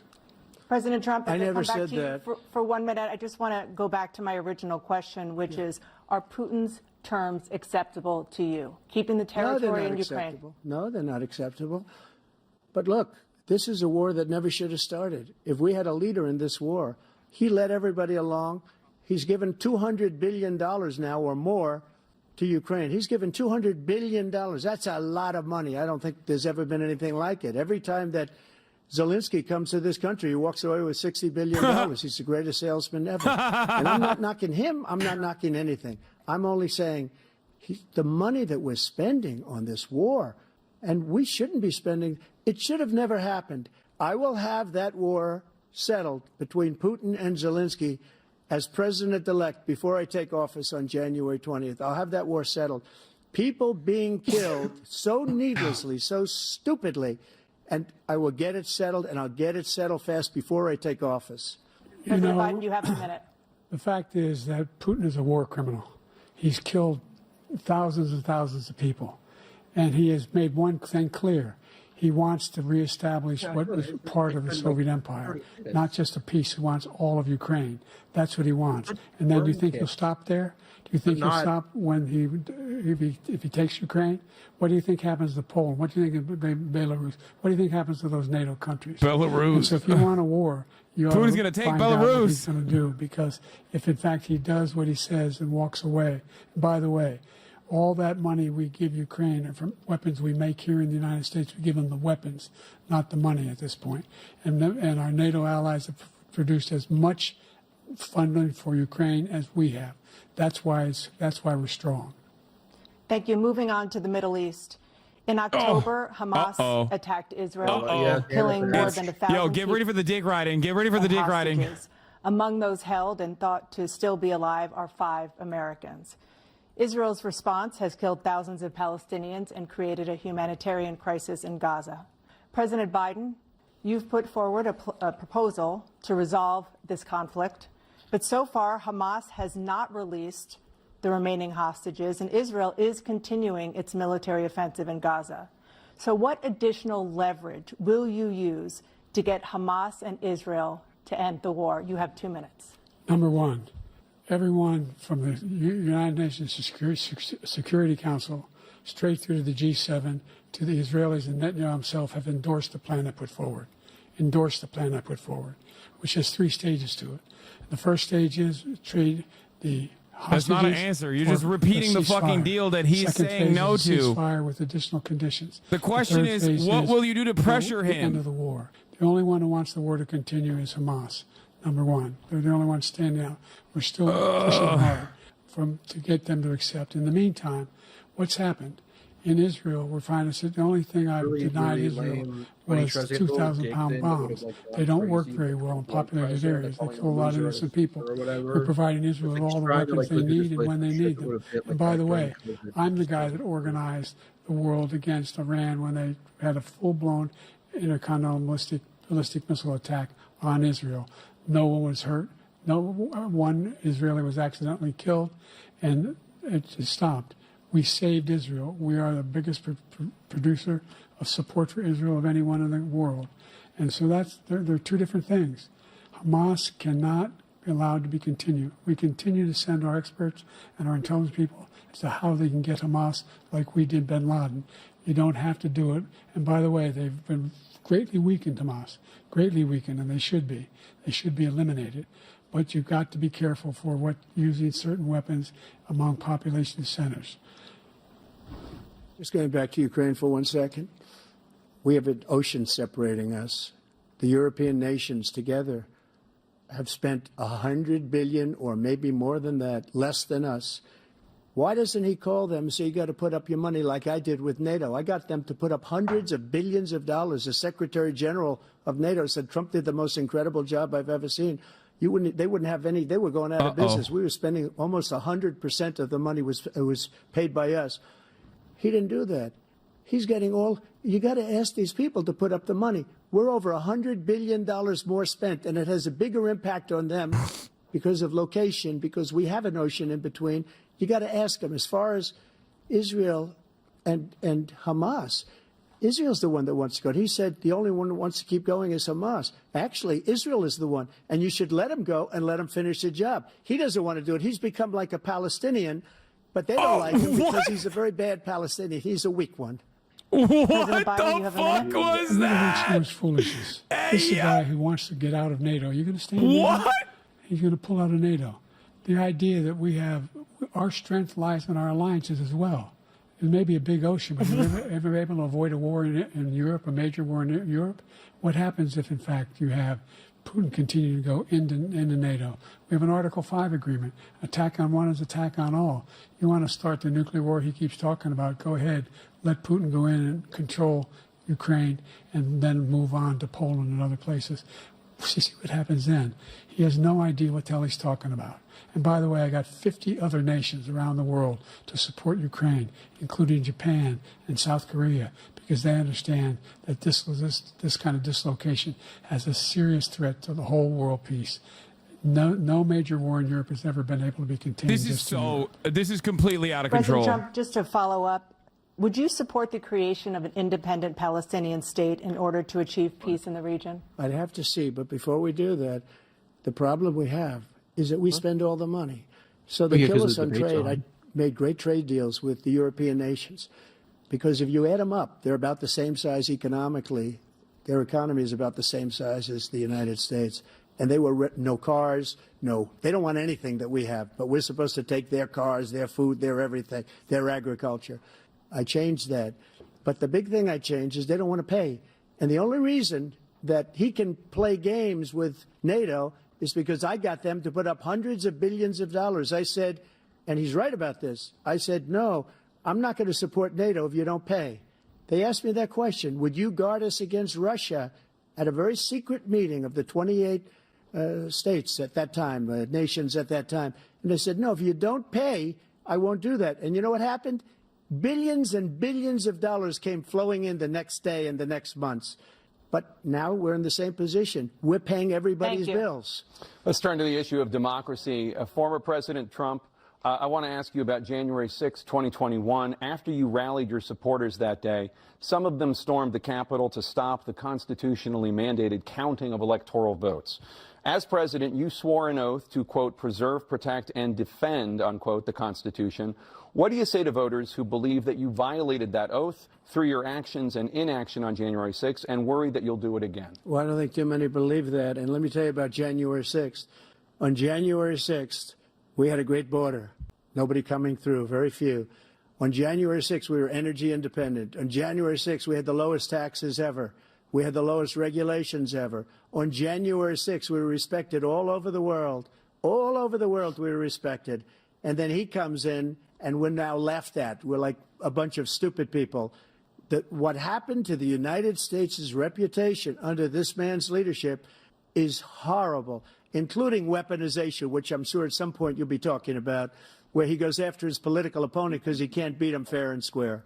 You have 80 seconds left. My question was, what do you say to those voters who believe that you violated your constitutional oath through your actions and inaction on January 6, 2021, and worry that you'll do it again? Well, I didn't say that to anybody. I said peacefully and patriotically. And Nancy Pelosi, if you just watched the news from 2 days ago, on tape to her daughter, who's a documentary filmmaker, they say, but she's saying, oh, no, it's my responsibility. I was responsible for this. Because I offered her 10,000 soldiers or National Guard, and she turned them down. And the mayor of, in writing, by the way, the mayor, in writing, turned it down, the mayor of D.C. They turned it down. I offered 10,000 because I could see, I had virtually nothing to do. They asked me to go make a speech. I could see what was happening. Everybody was saying they're going to be there on January 6th. They're going to be there. And I said, you know what? There's a lot of people coming. You could feel it. You could feel it too, and you could feel it. And I said, they ought to have some National Guard or whatever. And I offered it to her, and she now admits that she turned it down. And it was the same day she was, I don't know, she can't be very happy with her daughter because it made her into a liar. She said, I take full responsibility for January 6th. President Biden? Look, he encouraged those folks to go up on Capitol Hill, number one. I sat in that dining room off the Oval Office. He sat there for 3 hours watching, begging, being begged by his vice president and a number of his colleagues on the Republican side as well to do something, to call for a stop, to end it. Instead, they talked about these people being patriots and great patrons of America. In fact, he says he'll now forgive them for what they've done. They've been convicted. He says he wants to commute their sentences and say that no. But he went to every single court in the nation. I don't know how many cases. Scores of cases, including the Supreme Court, and they said, no, this guy is responsible for doing what was done. He didn't do a damn thing, and these people should be in jail, and they should be the ones who are being held accountable. And he wants to let them all out, and now he says if he loses again, such a whiner that he is, that it could be a bloodbath. Thank you, President Biden. President Trump? What they've done to some people that are so innocent, you ought to be ashamed of yourself. What you have done, how you've destroyed the lives of so many people. When they ripped down Portland, when they ripped down many other cities, you go to Minnesota, Minneapolis, what they've done there with the fires all over the city. If I didn't bring in the National Guard, that city would have been destroyed. When you look at all of they took over big chunks of Seattle. I was all set to bring in the National Guard. They heard that, they saw them coming, and they left immediately.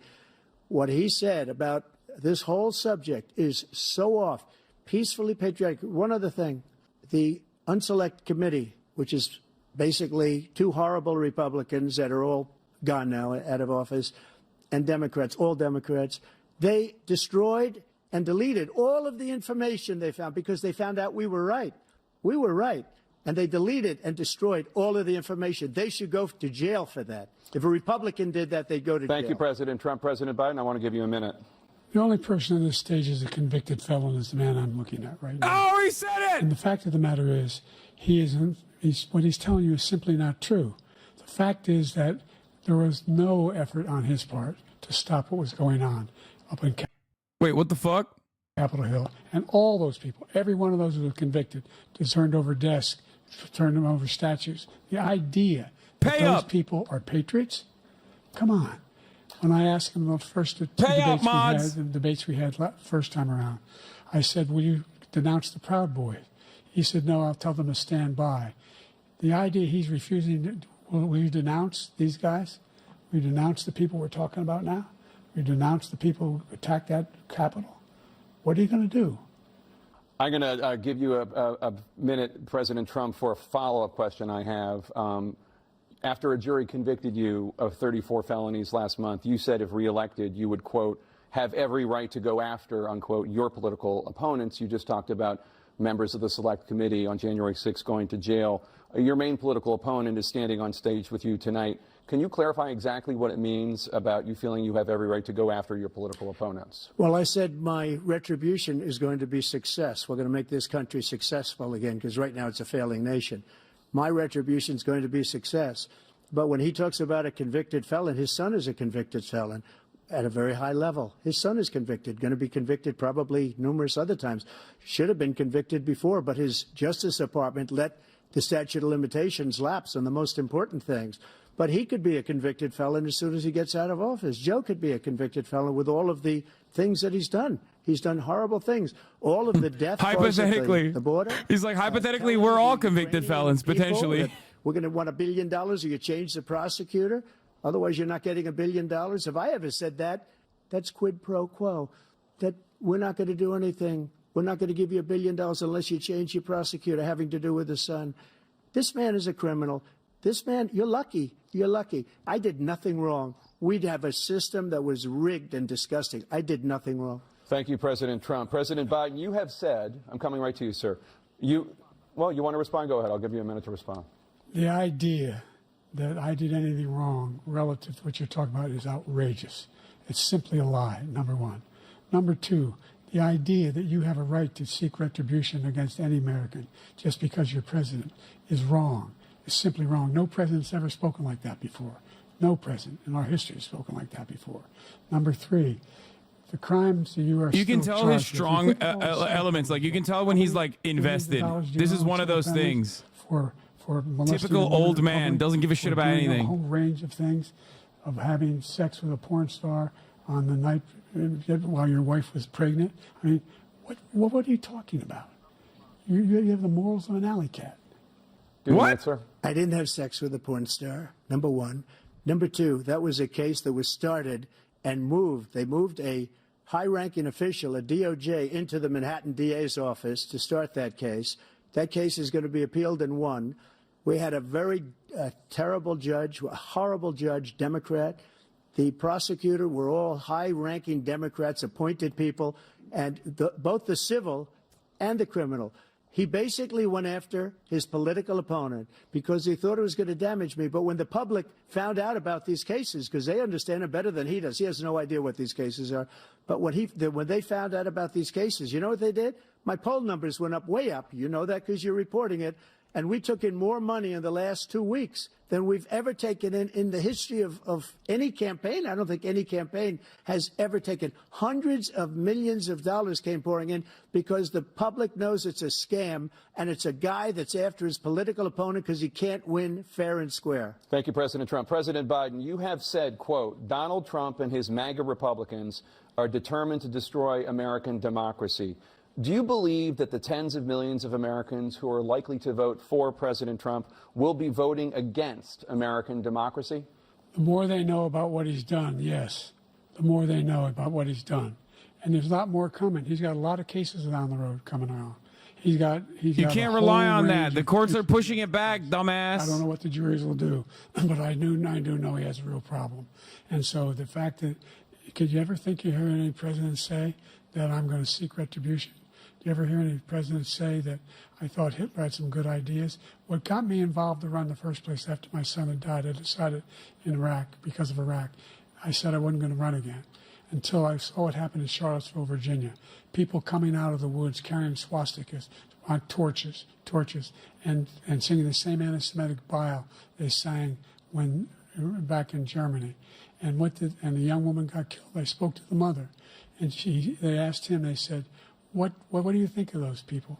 The ones who got killed, the one who tried to stop it, and the ones he said, I think they're fine people on both sides.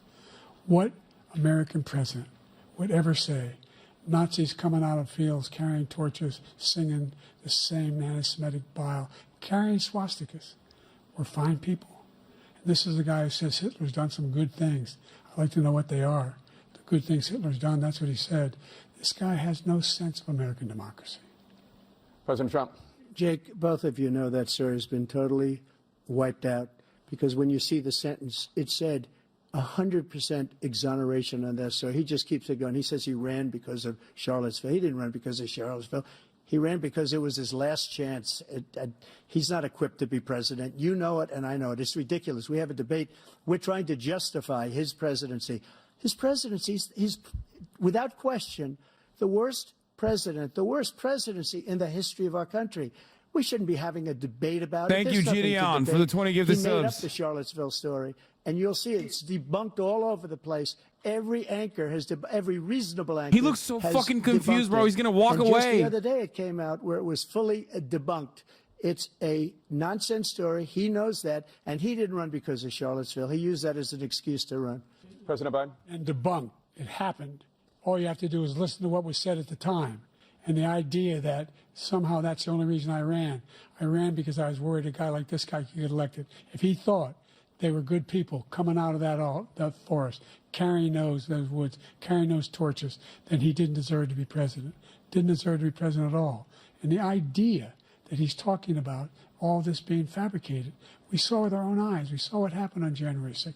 We saw the people breaking through the windows. We saw people occupying his own vice president. Look, there's a reason why 40 of his 44 top cabinet officers refused to endorse him this time.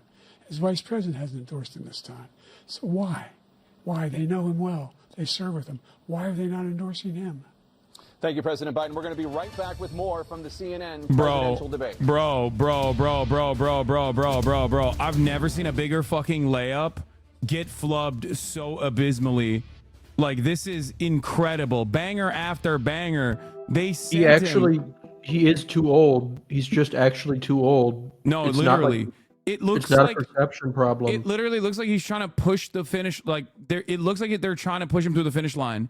It looks like they are trying to push him through the fucking finish line. Like, he's gonna die the moment that he's in office if he actually ends up like winning, which his chances are looking less likely after today. Yeah, he needs to be president until he's 86. Like, he just needs to do that for some reason. What the fuck? I mean, look, the expected thing was obviously the gyration session that we saw for Israel dick riding, and even then, like, that was whatever, right? They quickly glanced it. CNN's not gonna cover it. They don't want to fucking make up a big stink.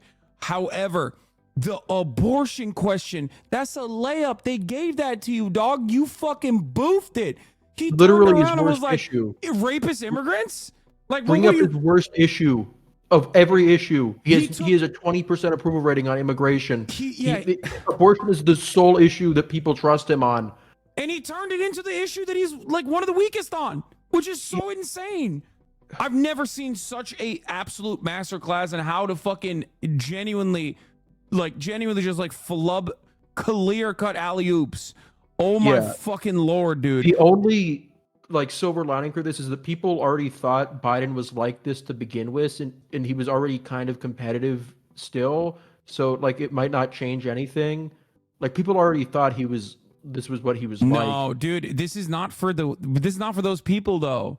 This is not for those people. This is for Pennsylvania voters. This is for voters in like Georgia. This is for voters in. These are for like the 20% that's still like, oh, I don't really like either candidate. I don't know what the fuck's going on. Like, you know, that's the reason why it's so early. The reason why they did this so early was because the Biden team thought if Biden can perform, right, low expectations, and Biden performs, and then Trump says like a bunch of crazy nonsense, right? Then like those voters will be reminded of how chaotic Donald Trump was. And there is no way that you can fucking hack job this into a manageable situation for Biden that like makes Trump look worse and Biden look better, because every fucking frame side by side, he's looking like a doddering old fool looking in the other direction. It's so fucking bad. Staring in his face. Yeah, and obviously the massive moment of the debate is like when he flubbed it, when he just went and then just like stopped himself. Every moment. I mean, it's just like the split screen is absolutely cooking him, because I don't think he's aware that he's on camera all the time. And when he's on camera all the time, he just looks like he's like gazing off and seeing fucking the Grim Reaper in the other side of the goddamn room. You know what I mean? Does he still believe this pre-debate take? New article on Debate Tomorrow, while conservatives may not want to admit it. I was trying to be conservative here. I thought that like, well, it doesn't matter how bad Biden does. People already think he's like terrible. He's totally out of it. So like that's going to be a wash. But like to make Trump look bad, you kind of have to like apply some pressure onto him. Yeah. And Biden's just not doing that at all. Honestly, it makes me kind of like appreciate like kind of bring back Hillary a little bit, because like she won that first debate in 2016. She like did a good job then. Like, God, it's actually fucking crazy. It's actually fucking crazy. It is like there are so many instances where like they're throwing Biden layups. They're like obviously tough on him too, to a certain degree, with like the expected issues, like, you know, inflation, things like that, immigration. But like, it's just, it's back. Oh, Hillary did win that debate. It happened. She went up in the polls. It was real. I don't care, chat. 5 times the rate of white Americans. What do you say to black voters who are disappointed that you haven't made more progress? They acknowledge they made a lot of progress, number one. The fact of the matter is there's more small black businesses that have been started than any time in history. Number two, the wages of black unemployment is the lowest level it's been in a long, long time. Number three, we're providing housing for black Americans and dealing with the segregation that exists among these corporate Come on. collude to keep people out of their houses. And in addition to that, we find that the impact on the choice that black families have to make relative to child care is incredibly difficult. When we did the first major piece of legislation in the past, I was able to reduce black child care costs. I cut them in half. We got to make sure we provide for child care costs. We got to make sure, because when you provide those child care protections, you increase economic growth because more people can be in the job market. So there's more to be done, considerably more to be done. But we've done a great deal so far, and I'm not letting up, and they know it. You have 49 seconds left. What do you say to black voters who are disappointed with the progress so far? I say I don't blame them for being disappointed. Inflation is still hurting them badly. For example, I provided for the idea that any black family, first-time home buyer, should get a $10,000 tax credit to be able to buy their first home so they can get started. I made sure that we're in a situation where all those black families and those black individuals who provided had to take out student loans that were ballooning, that if they were engaged in nursing, doctor, and anything having to do with volunteerism, if they paid their bills for 10 years on their student debt, all the rest was forgiven after 10 years. Millions have benefited from that. And we're going to do a whole lot more for black families. Thank you, President Trump. And he caused the inflation. He's blaming inflation, and he's right, it's been very bad. He caused the inflation, and it's killing black families and Hispanic families and just about everybody. It's killing people. They can't buy groceries anymore. They can't. You look at the cost of food where it's doubled and tripled and quadrupled. They can't live. They're not living anymore.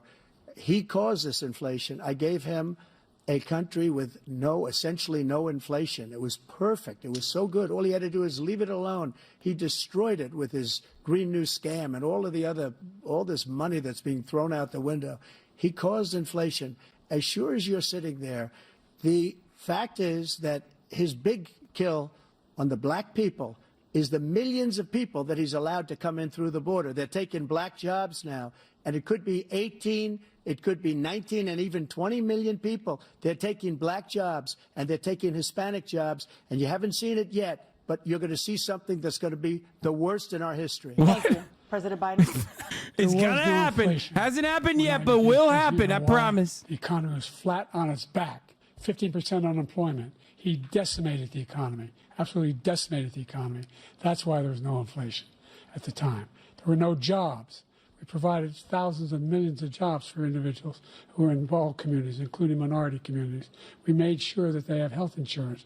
We have covered, the ACA has increased. I made sure that they're $8,000 per person in a family to get written off for health care. But this guy wants to eliminate that. They tried 50 times. He wants to get rid of the ACA again, and they're going to try again if they win.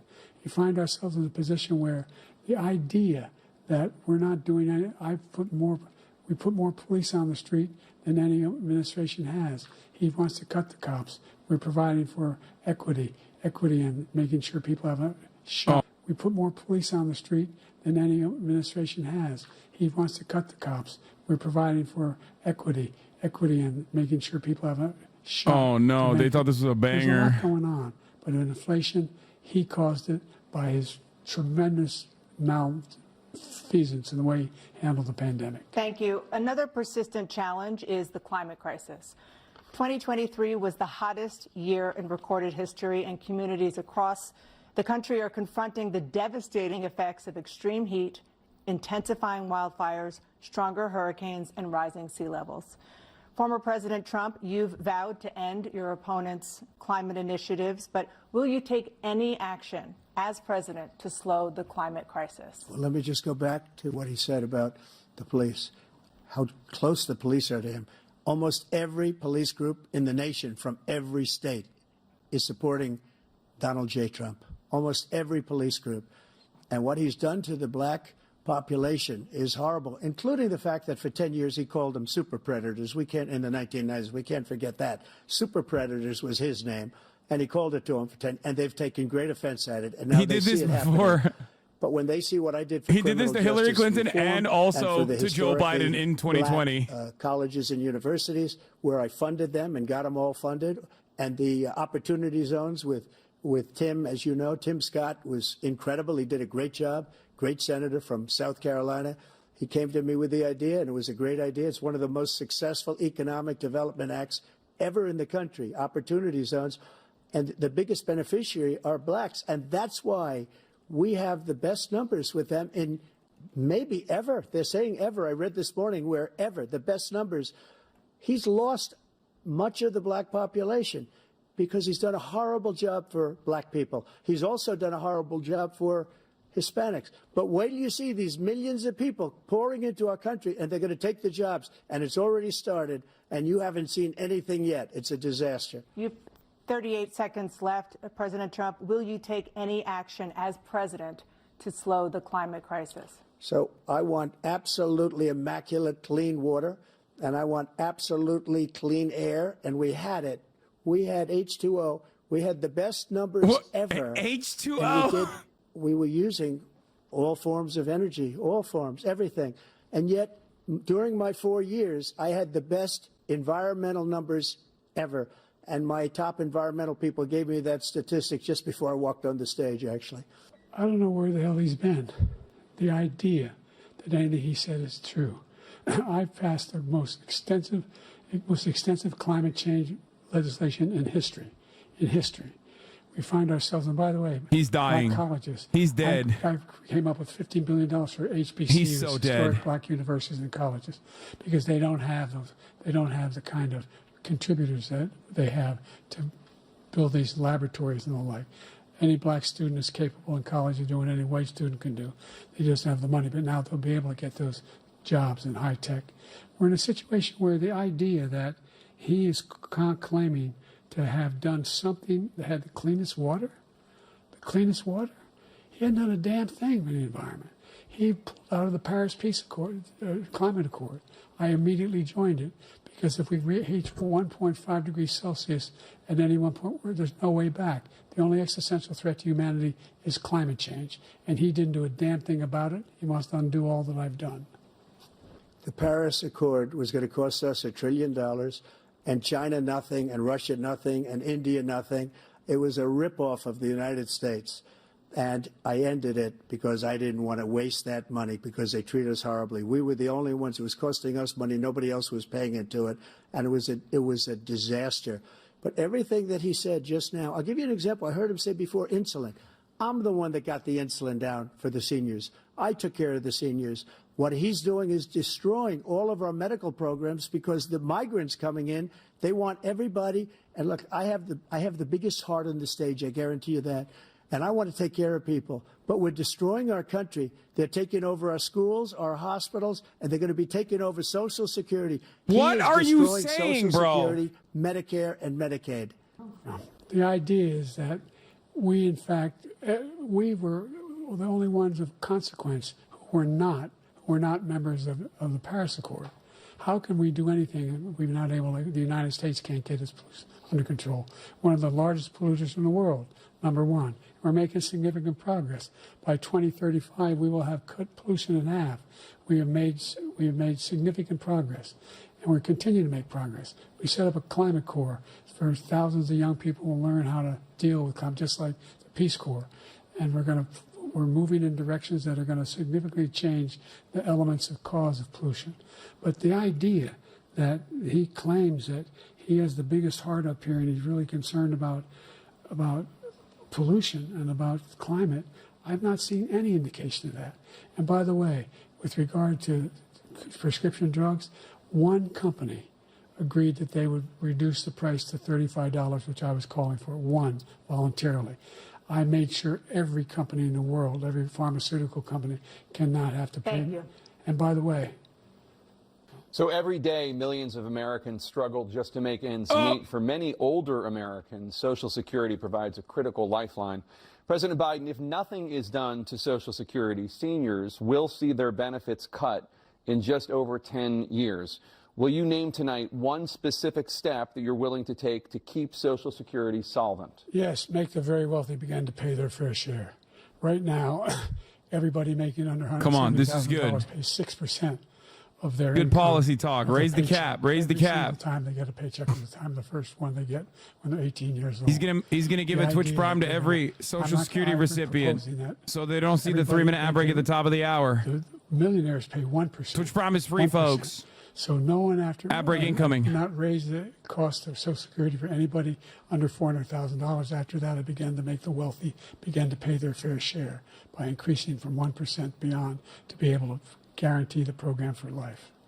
So you still have 82 seconds left. Are there any other measures that you think that would be able to help keep Social Security solvent, or is that one enough? Well, no, that one enough will keep it solvent, but the biggest thing will do if we defeat This was good. man, This was a good answer. because he wants to get I rid wish of he did Social this Security. more. He thinks there's plenty to cut in Social Security. He's wanted to cut Social Security and Medicare both times, and that's what. And if you look at the program put forward by the House Republican caucus that he, I believe, supports, is in fact want to cut it as well. The idea that we don't need to protect our seniors. It took is him ridiculous. 2 hours to get there, but he did it. And by the way, the American public fuck it has up. greater health care coverage today than ever before. And on the ACA, as I said, you're in a circumstance where 400,000 people, 40 million people would not have insurance because they have a pre-existing condition.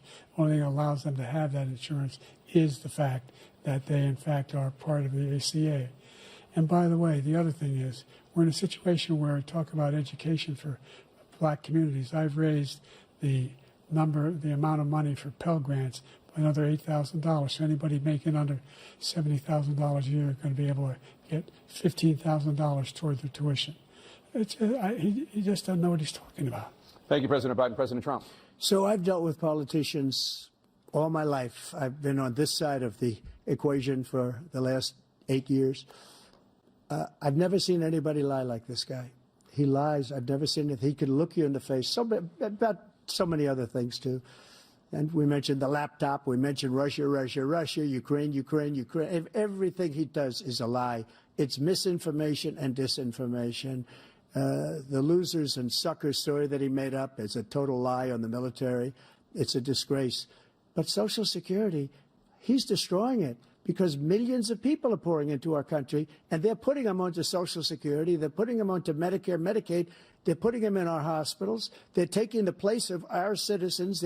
What they're doing to the VA, to our veterans, is unbelievable. Our veterans are living in the street, and these people are living in luxury hotels.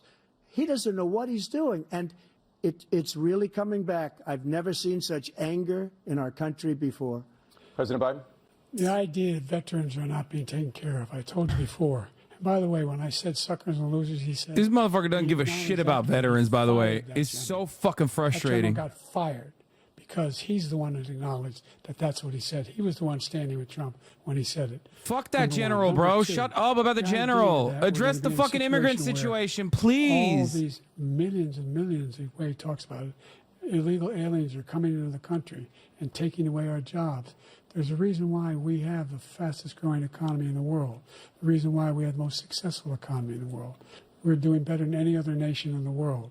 And by the way, those 15 Nobel laureates he talked about being phony, those 15 Nobel laureates, economists, they all said that if Trump is reelected, we're likely to have a recession and inflation is going to increasingly go up. And by the way, worst president in history, 159 presidential scholars voted him the worst president in the history of the United States of America.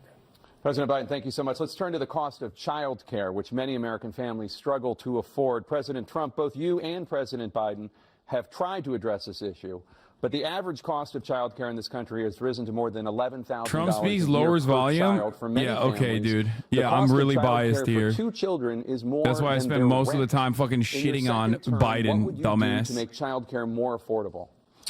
They both Just to go suck. back, Stupid. The general got fired because he was no good.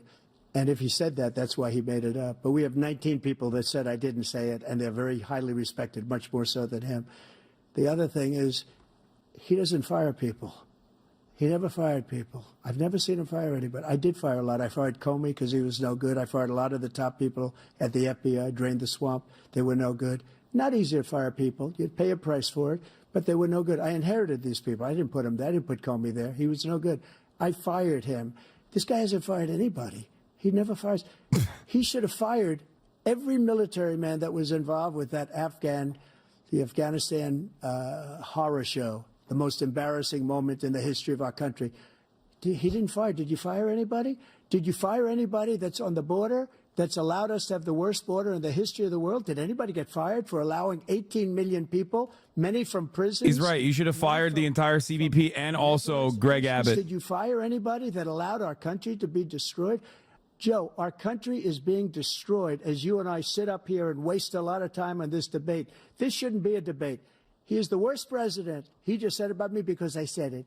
But look, he's the worst president in the history of our country. He's destroyed our country. Now all of a sudden he's trying to get a little tough on the border. He came out with a nothing deal, and it reduced it a little bit, like this much. It's insignificant.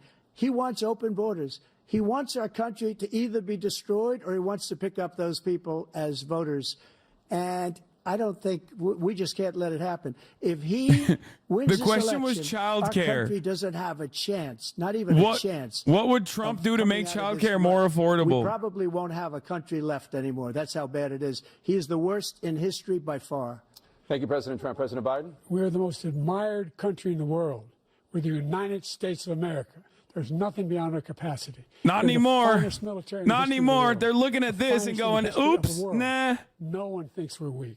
No one. Yeah, wants to no, screw totally, around with us. dude. We look Nobody. super strong Number right one. now. Number two, the idea Clown show. that we're talking about worst presidents. I wasn't joking. Look it up. Go online. 159 or 58, don't hold me the exact number, presidential historians. Bro, that's They've not- had meetings. who and they voted cares? Who's the worst president in American history? Best to worst. They said he was the worst in all of American history. That's a fact. That's not conjecture.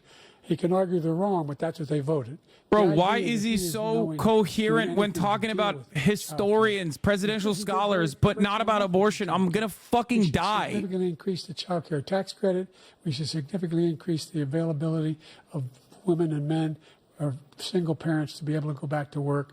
And we should encourage businesses to have. Thank you, President childcare Biden. facilities. President Trump, the question was about what would you do to make childcare more affordable, if you want to take your minute. Just so you understand, we have polling, we have other things that they rate him the worst because what he's done is so bad. And they rate me, I'll show you, I will show you, and they rate me one of the best, okay? And if I'm given another 4 years, I will be the best. I think I'll be the best. Nobody's ever created an economy like us. Nobody ever cut taxes like us. He's the only one I know. He wants to raise your taxes by 4 times. He wants to raise everybody's taxes by 4 times. He wants the Trump tax cuts to expire. So everybody, including the two of you, are going to pay 4 to 5 times. Nobody ever heard of Including before. the two of you. All my life, I'd grow up and I'd see politicians talking about cutting taxes. When we cut taxes, as I said, we did more business. Apple and all these companies, they were bringing money back into our country. The worst president in history by far, and everybody knows it. President Biden? Look, the fact of the matter is that he's dead wrong about. He's increased the tariff. He will increase the taxes on middle-class people. I said I'd never raise a tax on anybody making less than $400,000. I didn't. But this tariff is 10% tariffs. Everything coming in the country, you know what the economists say? Bro, That's you gonna want to cost do the average tariffs. American $2,500 a year more because they're going to have to pay the difference in food and all the things that we're importing. Number two, he's in a situation where he talks about how he has not raised, he's somehow helped the middle class. Middle class have been devastated by you. Now you want a new tax cut of $5 trillion over the next 10 years, which is going to fundamentally bankrupt the country. You had the largest deficit of any president in American history, number one. Number two, you have not, in fact, made any contact, any progress with China. We are the lowest trade deficit with China since 2010. Thank you, We're at the President highest. Biden. You lost Thank you, President $160. Biden. Let's discuss an epidemic impacting millions of Americans that both of you have made a top priority in your first term. TikTok. The opioid crisis. And for both of you, the The woke number mind of virus. overdose deaths in this Fuck it. country has gone up. Under your term, it went up. Under your term, it has gone up. Former President Trump, despite the efforts that both of you have made, more than 100,000 Americans are dying from overdoses every year, primarily from fentanyl and other opioids. What will you do to help Americans right now in the throes of addiction who are struggling to get the treatment they need? To finish up, We now have the largest deficit in the history of our country under this guy. We have the largest deficit with China. He gets paid by China. He's a Manchurian candidate. He gets money from China. So I think he's afraid to deal with them or something. But do you notice he never took out my tariffs because we bring in so much money with the tariffs that I imposed on China. He never took them away. He can't because it's too much money. It's tremendous. And we saved our steel industries, and there was more to come, but he hasn't done that. But he hasn't cut the tariffs because he can't, because it's too much money. But he's got the largest deficit in the history of our country, and he's got the worst situation with China. China's going to own us if you keep allowing them to do what they're doing to us as a country. They are killing us as a country, Joe, and you can't let that happen. You're destroying our country. So, President Trump, you have 67 seconds left. The question was, what are you going to do to help Americans in the throes of addiction right now who are struggling to get the treatment they need? Jake, we were doing very well at addiction until the COVID came along. We had the 2.5, almost 3 years of, like nobody's ever had before, any country, in every way. And then we had to get tough. And it was the drugs pouring across the border it started to increase. We got great equipment. We bought the certain dog that's the most incredible thing that you've ever seen, the way they can spot it. We did a lot. What? And we were getting very low numbers, very, very low numbers. Then he came along. The numbers, have you seen the numbers now? It's not only the 18 million people that I believe is even low because the gotaways, they don't even talk about gotaways. But the numbers of the amount of drugs and human trafficking in women coming across our border, the worst thing I've ever seen, at numbers that nobody's ever seen under him because the border's so bad. But the number of drugs coming across our border now is the largest we've ever had by far.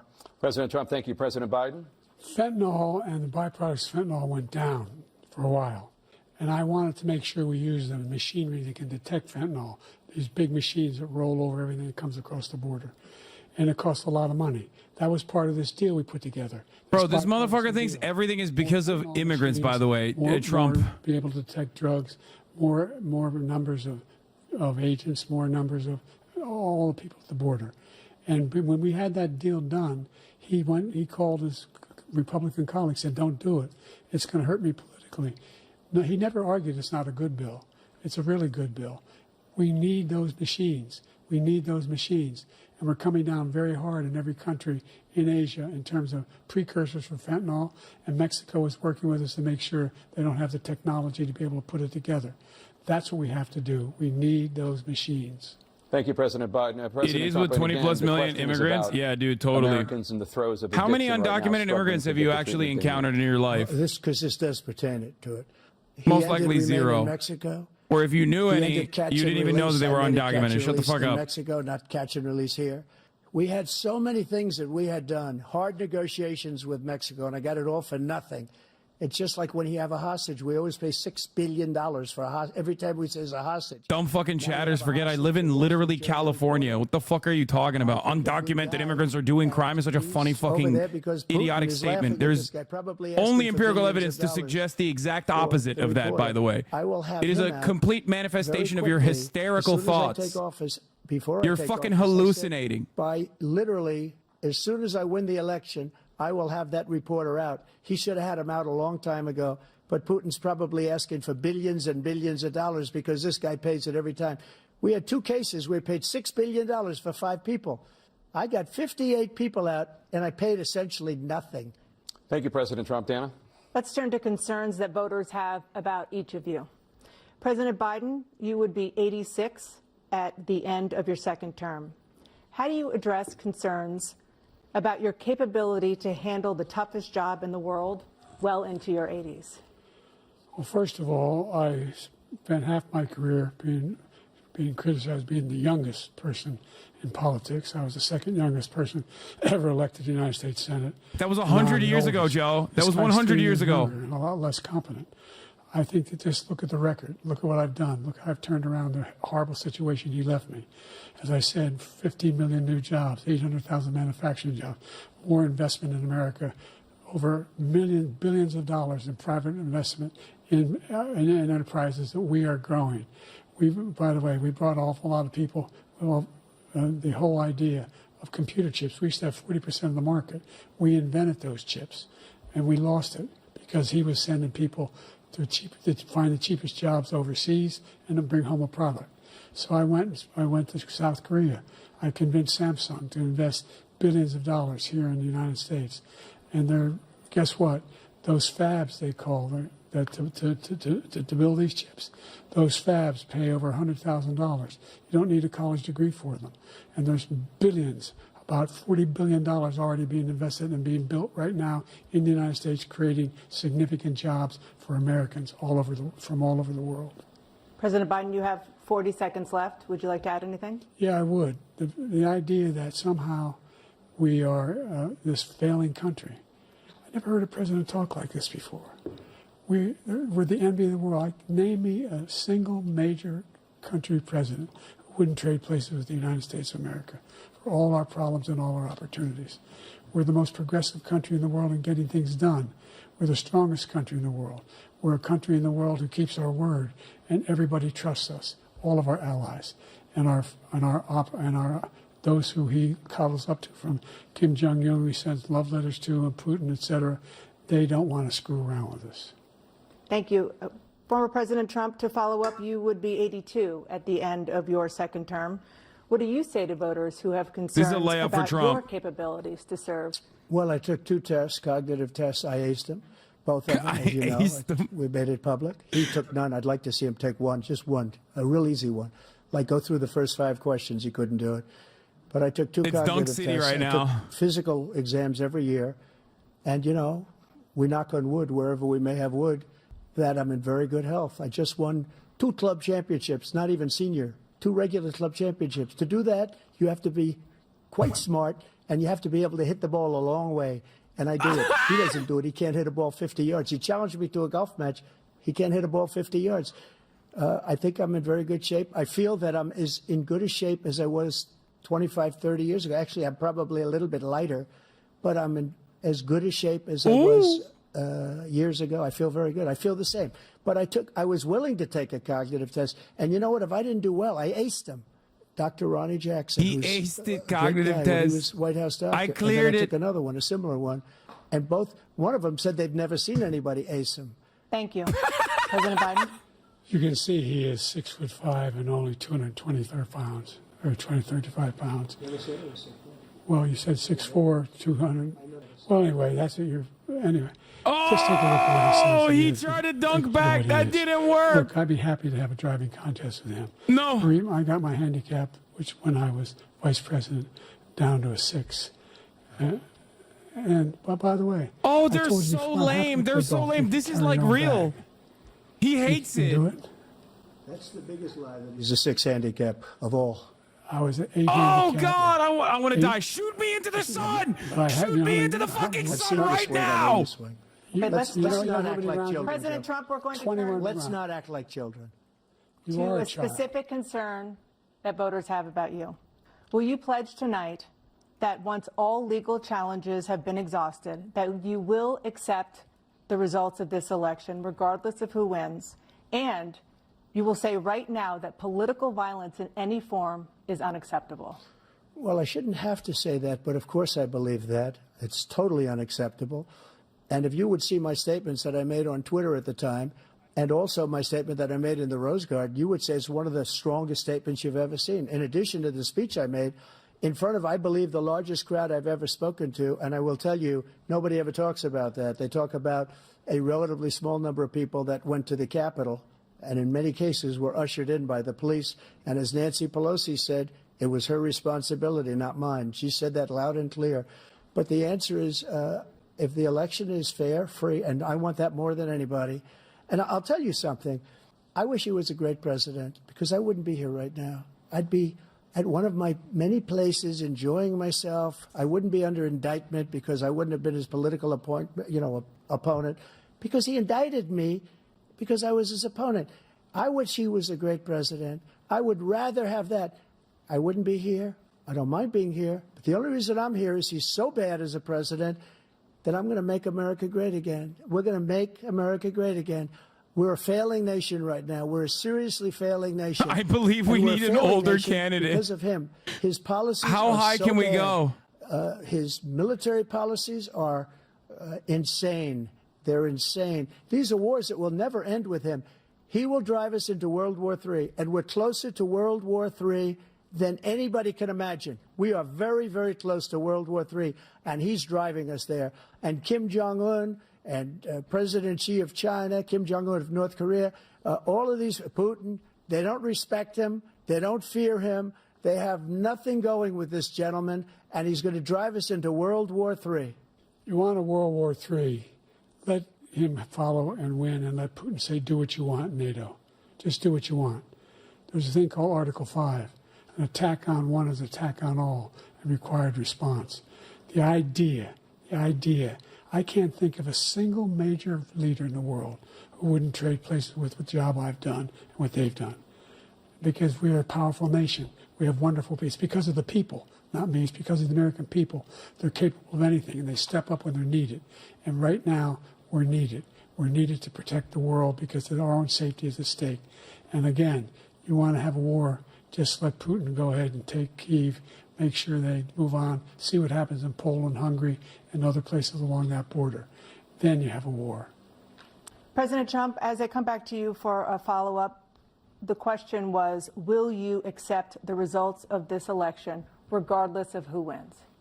Just to finish what he said, if I might, Russia, they took a lot of land from Bush. They took a lot of land from Obama and Biden.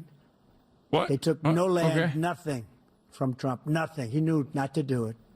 He's not going to play games with me. He knew that. I got along with him very well, but he knew not to play games. He took nothing from me. But now he's going to take the whole thing from this man right here. That's a war that should have never started. It would have never started ever with me. And he's going to take Ukraine. And, you know, you asked me a question before, would you do this? He's got us in such a bad position right now with Ukraine and Russia because Ukraine's not winning that war. He said, I will never settle until such time. They're running out of people. They're running out of soldiers. They've lost so many people. It's so sad. They've lost so many people, and they've lost those gorgeous cities with the golden domes that are 1,000 years old, all because of him and stupid decisions. Russia would have never attacked if I were President Trump, president. the question was, will you accept the results of the election, regardless of who wins? Yes or no, please. If it's a fair and legal and good election, absolutely. I would have much rather accepted these, but the fraud and everything else was ridiculous. And if you want, we'll have a news conference on it in a week, or we'll have another one of these in a week. But I will absolutely, there's nothing I'd rather do. It would be much easier for me to do that than I'm running again. I wasn't really going to run until I saw the horrible job he did. He's destroying our country. I would Until be he very realized he's happy going to be jail. someplace else, in a nice location someplace. And again, no indictments, no political opponent stuff, because it's the only way he thinks he can win. But unfortunately, it's driven up my numbers and driven them up to a very high level because the people understand it. Well, let's see what your numbers are when this election is over. Let's see. You're a whiner. When you lost the first time, you continued, you appealed and appealed to courts all across the country. Not one single court in America. You're a whiner. When you lost the first time, you continued, you appealed and appealed to courts all across the country. Not one single court in America said any of your claims had any merit, state or local, none. But you continue to provoke this lie about somehow there's all this misrepresentation, all this stealing. There is no evidence of that at all. And I tell you what, I doubt whether you'll accept it because you're such a whiner. The idea if you lose again, you accepting anything, you can't stand the loss. Something snapped in you when you lost the last time. We'll be right back with more from the CNN presidential debate, live from Georgia. Bro, that was crazy. Biden fat shamed him. Oh yeah, I mean that was he tried. The problem is he fucking tried and he failed because he flubbed it when he's like, "You're 6'5", 200 and like." That was insane, brother. That was actually reference to such an obscure thing. It was like about how like he like said his weight when he got put in for like the conviction in Georgia was 215, which is like funny, but I haven't thought about that in like a year. Yeah, I mean there's a lot of bangers in there. Like the Alley Cat one was such a banger that they fucking laid that up and tweeted it alongside, you know, like how Kamala released their fucking merch drop in the primaries, like way back in the day. It's just like, dude. When they pre-planned that? Yeah, it was. They were like, oh God. Yeah, just like they pre-planned the fucking drink, where, like as though they were popping off. You know what I mean? As though Biden was gonna really show up tonight. I'm telling you right now. Here's a tweet from Kevin Barron. Okay, Christoph, Ed Luce, Ron Fournier, Nick Christoph, seeing lots of columnists, veteran White House reporters, prominent liberals calling for Biden to drop out before the debate is halfway over and give someone else a chance. Remarkable. It took them this fucking long for them to come up with what like 60% of Americans had seen. Now. What? I wrote an article about how like he was a risky pick in April of 2023. Dude, even you know who also surprisingly was saying this, by the way, until it was far too late, like all the way until it was far too late, and he shut the fuck up about it. Motherfucking David Axelrod. Like, even he was on CNN being like, yeah, we probably shouldn't do this, but what do I know? What the fuck do I know? That just pissed Biden off, and because Biden is beyond like being old and like incompetent and whatever, he's just a complete just like child about this type of stuff. He hates all the Obama people. Like he thinks that they all tried to like end his career like to help Hillary. And so to be fair, they did tell him not to run, and like we do know that was an error, because like if he had run back then, he would have won. So I think he just like kept that resentment going, and he never stopped. He never stopped with that resentment. And he's like a Nixonian figure. Yeah, and now we're stuck. Now we're just perma stuck in this situation, and holy shit, dude, this is so bad.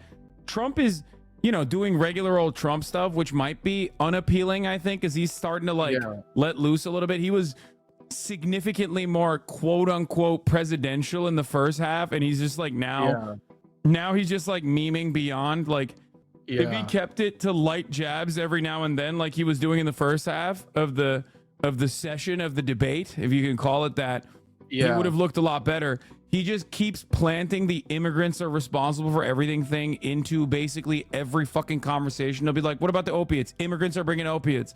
What about child tax credits? Immigrants are eating the children, and that's why we will not have any tax credits for children. There's no what about child poverty? Immigrants are bringing in children that are poor. Like everything's an immigrant.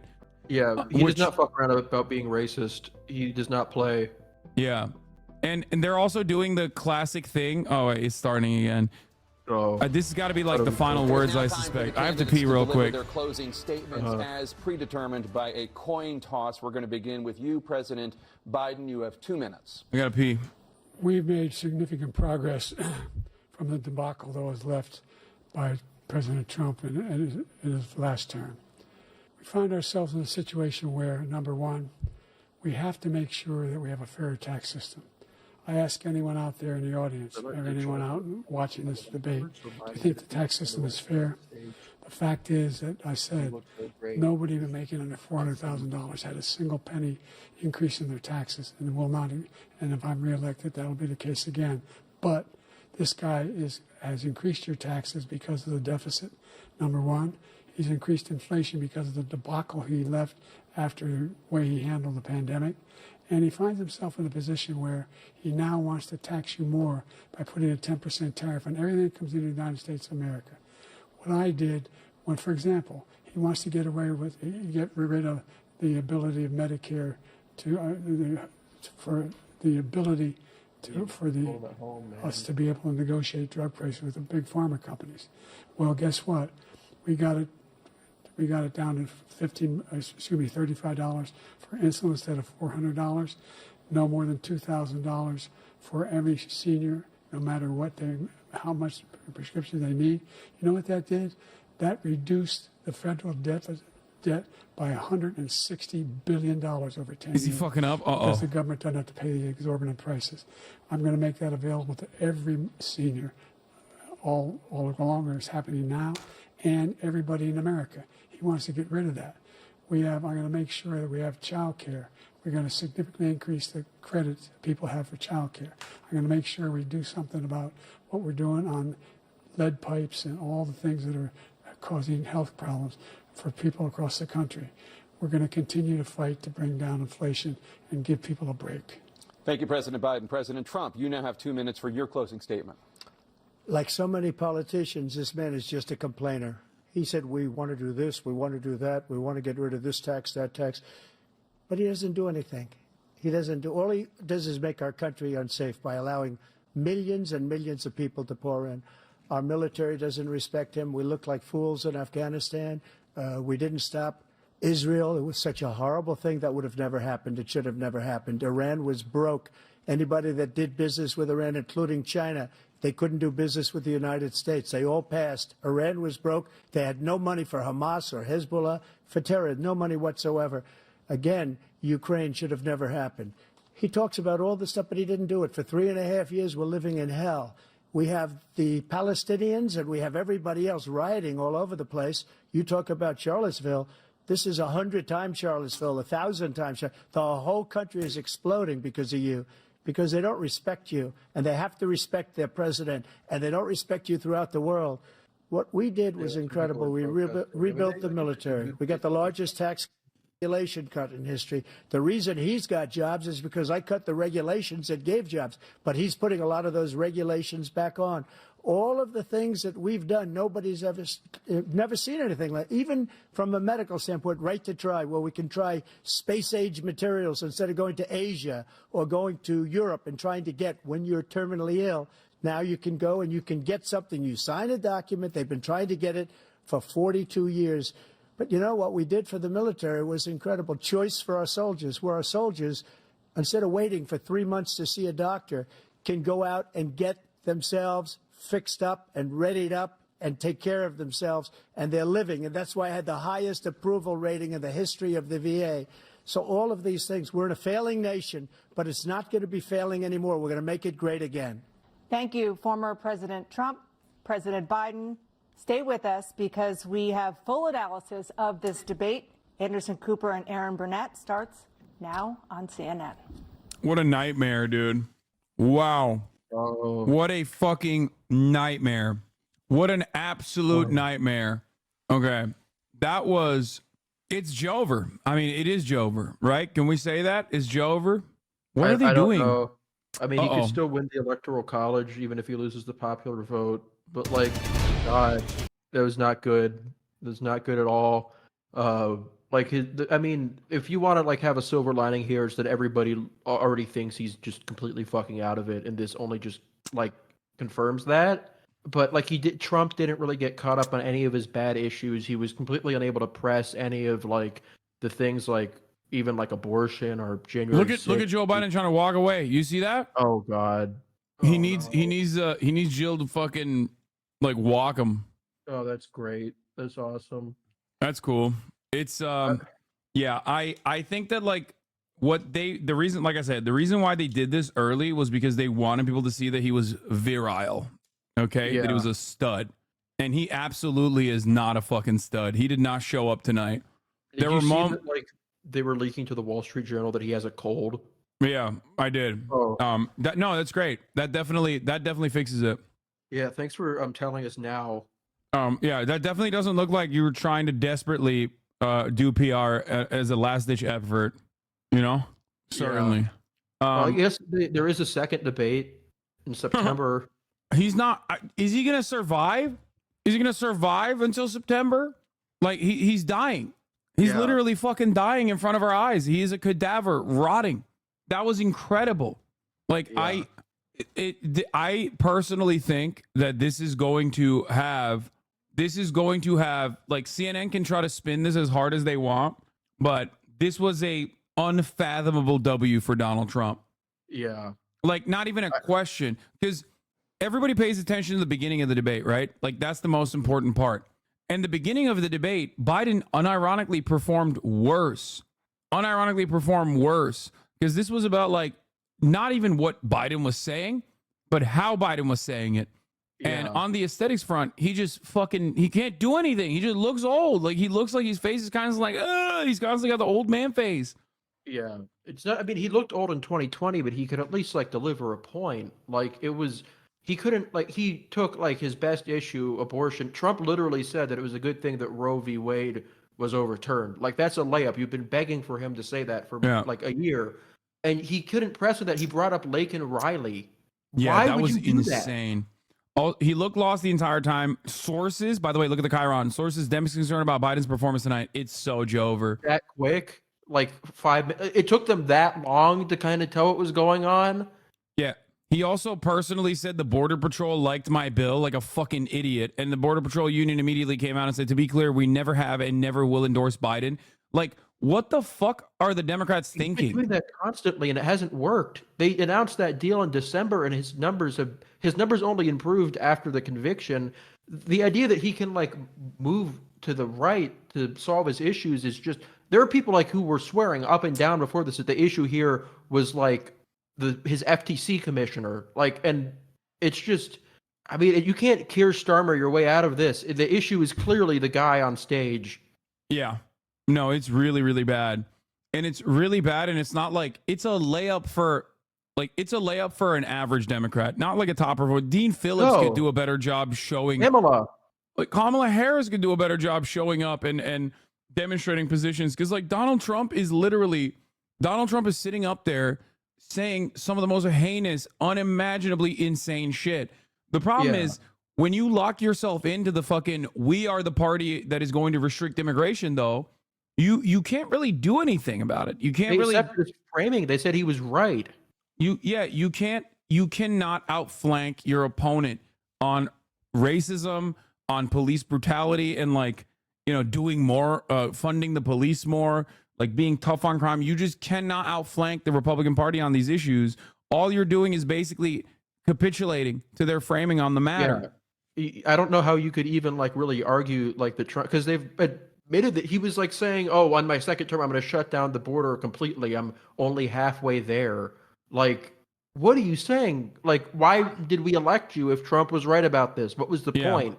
Like the example I used before, and I will repeat it here because we have 100,000 plus people watching, is like, if in a hypothetical scenario, in an alternative universe where, you know, Bernie Sanders is running on Medicare for all, he became the fucking Democratic Party's actual presidential candidate, and he's going up against Donald Trump in 2016, and Donald Trump, being the populist that he is, turns around and says, actually, I think Bernie's right. Medicare for all is good. Do you think that that is going to cause people to go and vote for Donald Trump because he's the Medicare for all candidate? Or do you think more people are going to go, oh shit, even Trump is admitting it. Well, I'm going to go with the Medicare for all guy. Exactly. Like, that's it. There's no world in which you turn around and go, you know what? Actually, I want to vote for Biden because he's the border guy. No, you're going to go with the fucking border guy who's been talking about how rapist immigrants are, how they've invented new ways of doing rape for like the past fucking 8 years, you know? All you've now done is basically solidify his position as truth, even though the underlying evidence for it, the premises that this immigration conversation is derived from, is complete nonsense. It is made up, hysterical, schizophrenic hallucinations of some of the most racist Republicans you've ever seen. There are so many studies on this. For the first time ever, I heard NPR talk about this morning. On The Issue Is or whatever, one of those fucking NPR shows, where they finally said it. They were like, yeah, immigration is a really tough issue for Biden. Also, simultaneously, immigration is a really tough issue for Biden. Also, there's no empirical evidence to suggest that immigrants are doing more crime than like natural-born U.S. citizens. As a matter of fact, there's only evidence to show that immigrants are responsible for less crime per capita than natural-born U.S. citizens. It took them this long to fucking say this. It's not even true that they're bringing in fentanyl. Almost all fentanyl comes in through ports of entry, like legally. Would you know that if you listen to Biden? No. Yeah, and it's crazy because like these are DHS numbers. 90% of all fentanyl trafficked over the border comes from regular points of entry. And who is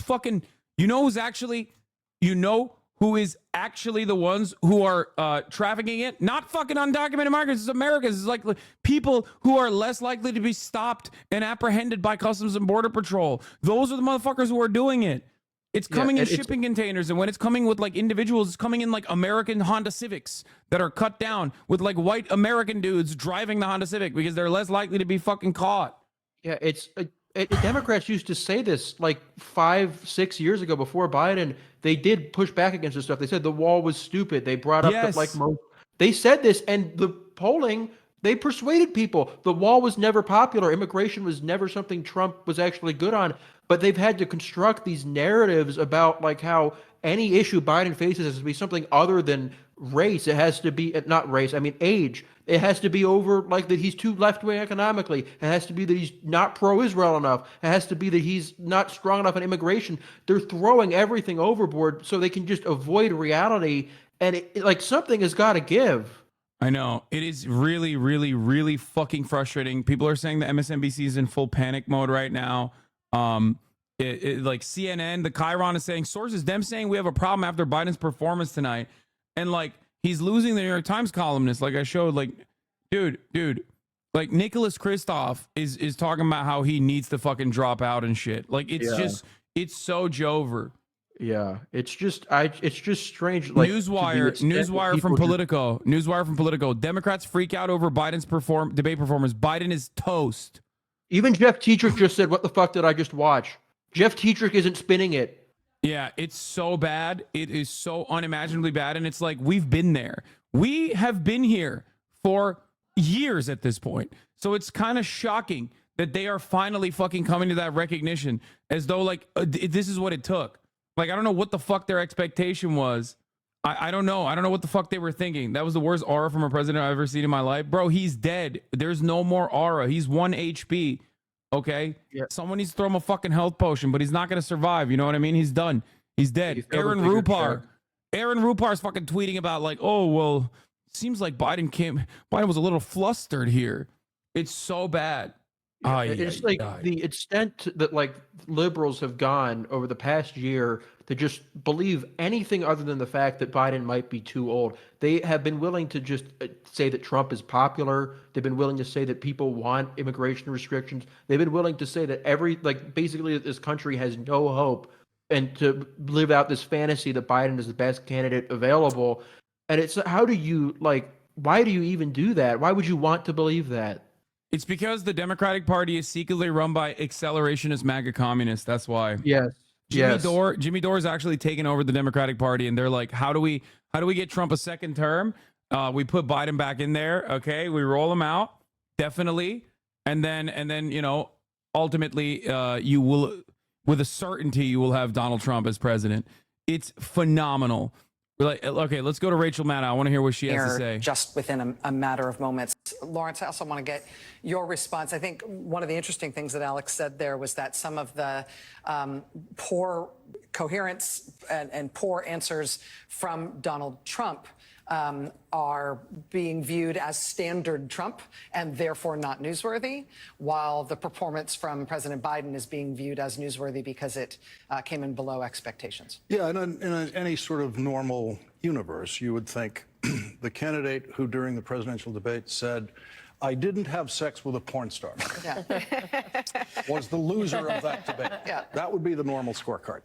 So let's just remember that so far, the only thing we've been concentrating on here is optics, that thing we call optics, and in this case also audio because of the aging voice of Joe Biden. But the question is that we don't know the answer to is voters out there who went into this debate thinking they're for Biden or they're for Trump or thinking whatever they were thinking.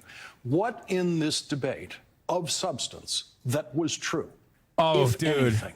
Dude. No, they're saying it won't matter. Dude, that doesn't matter. We're so far from substance, big dog. That only matters when you have a competent person who doesn't look fucking demented on stage. Yeah, you're trying to pretend that this is anything other than the election that it is, it revolves Which is how we got here. This is exactly how we got here, because the Democrats and those in positions of power and those in like liberal and left wing liberal media have literally been acting like what everyone can see, what all the fucking polling results show, regardless of their steady effort to make it seem like that's not the case, is, ringing every fucking alarm bell that Brandon looks like he's dying. Okay? You can't have Karine Jean-Pierre go up there in a press conference and keep saying it's AI that makes him look old. Okay? You can't do that.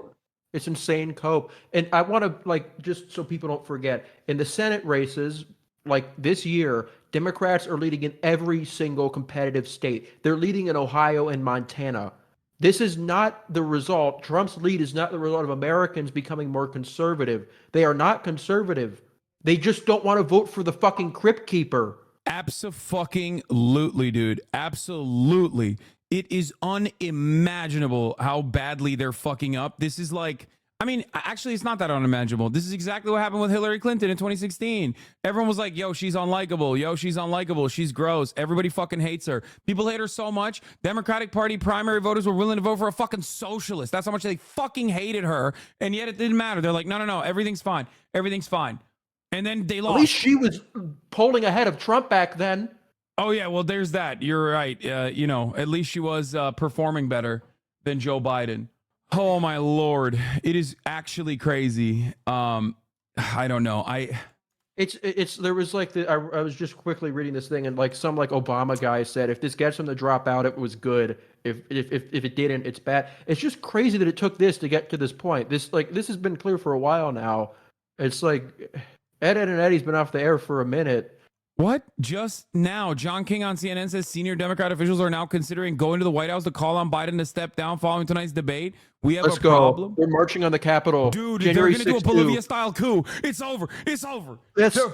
We're doing. Let's go. They're calling it the gayest coup of all time. Oh my God, Whitmer head. the 18th mayor of Gretchen Whitmer. Oh my God. Yeah, I mean, I'll take her. I'll take JB Pritzker. It don't matter. Just not gruesome Newsom. Gruesome Gavin. This is what we've been waiting for. I mean, gruesome Gavin would push us over the finish line at this point. Remember that debate with DeSantis? He killed it. This is easy. Dude, he'd just be like, I fucked your daughter-in-law. That's what he would say. He'd be like, yeah, don't. Hey, keep Melania and Ivanka away from me. You know what I'm saying? Shit might get heated. You know how I am. But it is. There is no way. There's just no way to fucking fix this. Oh yeah, Bernie Sanders is too old. That was you know, it's just Bernie Sanders age-wise is old. Is older than he's obviously older than Joe Biden. He's obviously older than Donald Trump, and yet he is way more coherent. Like, I don't think people understand. Like, Joe Biden's mental faculties have fucking deteriorated. Okay, it is so obvious. I can't believe they tried to do this. Like, oh, he just has a stutter shit for the longest fucking time. Like, it was so crazy, bro. He did not have a stutter. Back in the day, he would talk. He was infamous for David talking Axelrod. constantly. Look at how wet he is. Why is he so wet? He's getting wetter by the moment. No, Dave. Oh my God. Wait, what the fuck? What are they dousing him? Are they spraying him with water like a cat or something? What the fuck? Moist Dave. Dude, I've never seen someone so wet on camera. Yeah, we got to listen to what they have to And say. he Hold continued on. to pummel Joe Biden all night. I understand what you're saying. But at the end of the night, very few things about the policy exchanges is going to be remembered. People are going to remember Joe Biden. They're going to remember him shuffling out. They're going to remember him staring blankly into the camera. They're going to remember him looking down, losing his train of thought. And they're going to remember that everything I thought I knew, but the White House told me don't believe my own eyes, is actually true. But that's not what I'm saying. What I said, Scott, was if Joe Biden were not the candidate, if there was another candidate, I think Donald Trump would be in deep trouble. But if I may, that is such a sad state of affairs. Something I was consistently hearing is, what a bad debate in the sense that Donald Trump lied throughout. He misrepresented. He tried to turn away from key points that he should have given answers on. He kept deflecting. With any normal, generic Democrat next to him, I don't think he would have won the night. But you put somebody who was suffering from the moment that they got out. It was hard to watch. I had to occasionally look away because it was so uncomfortable. I think America deserves better than the options that are in front of them. It's really devastating. And by the way, our allies are watching. Yeah, look, I mean, the way that I Our was allies phrase are it, probably watching. less emotional, is Biden stuttered, but he told the truth. He looked terrible, but his policies were good. Trump spoke plainly, but he lied the whole time.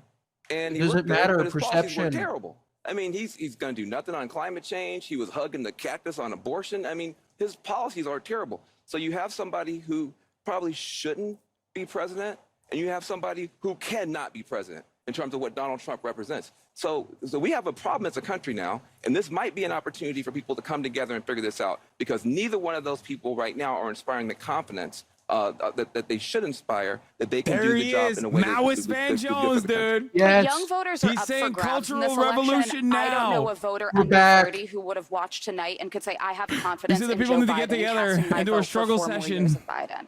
And this opens the door, by the way, for the conversation about if Joe Biden remains the candidate, you're not voting for Joe Biden. Oh no, the spin You are room, they voting for President evacuated. Kamala Harris. Let's be They honest. evacuated the That is spin where the room? Trump No, campaign is going to go with they're this. coming They in started now. down this road with a They had to do release today. They had to get their But talking this points. conversation about who you're actually casting your vote for, Pure bunker the moment. volume is going to ratchet up. And I got news for you.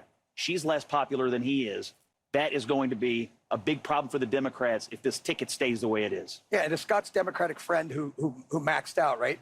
That's the sentiment you're going to hear, I think, from some of my Democratic friends who are texting me saying, "I can't believe this is where we are." Right? Yeah. I don't forgive. I can't. I'm not going to be able to forgive the party for putting in this position. Look, on the I also lies think- about on Donald Trump's Dude, lies. I've I mean, never been I so. spent a lot I've of never time been thinking more about this vindicated. throughout It's the the debate easiest because, lock, but like, Jesus Christ. Me in the media, I I know. sit in the chair and I fact check Trump all the time, so I know these lies by heart Yes, at this you do. point.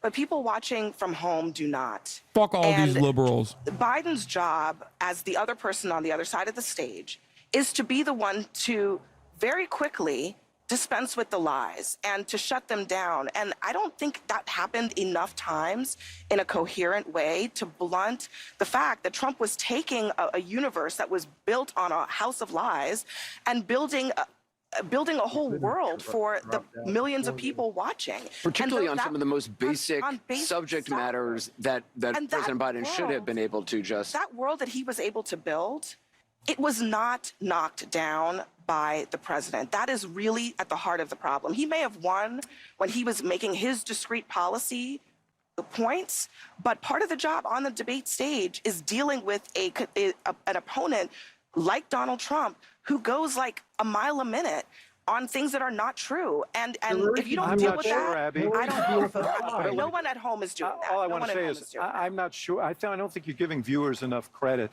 I think what they saw was the Trump that they didn't like.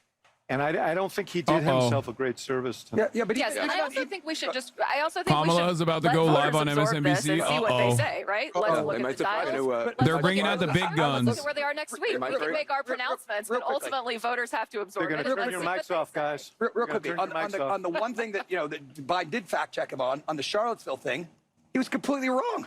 Right, so he's up there talking about Charlottesville and Trump not denouncing the two sides, and Snopes was out last week, 7 months, 7 years too late, kind of thing on the deal, and that's the thing Joe Biden's going to fact check him on, something that was proven false. We're gonna more with the panel out here. A lot of notable moments, painful moments from tonight. But as we've been talking about, perhaps a single defining one. More with the panel out here. A lot of notable moments, painful moments from tonight. But as we've been talking about, perhaps a single defining one as well. This one early on.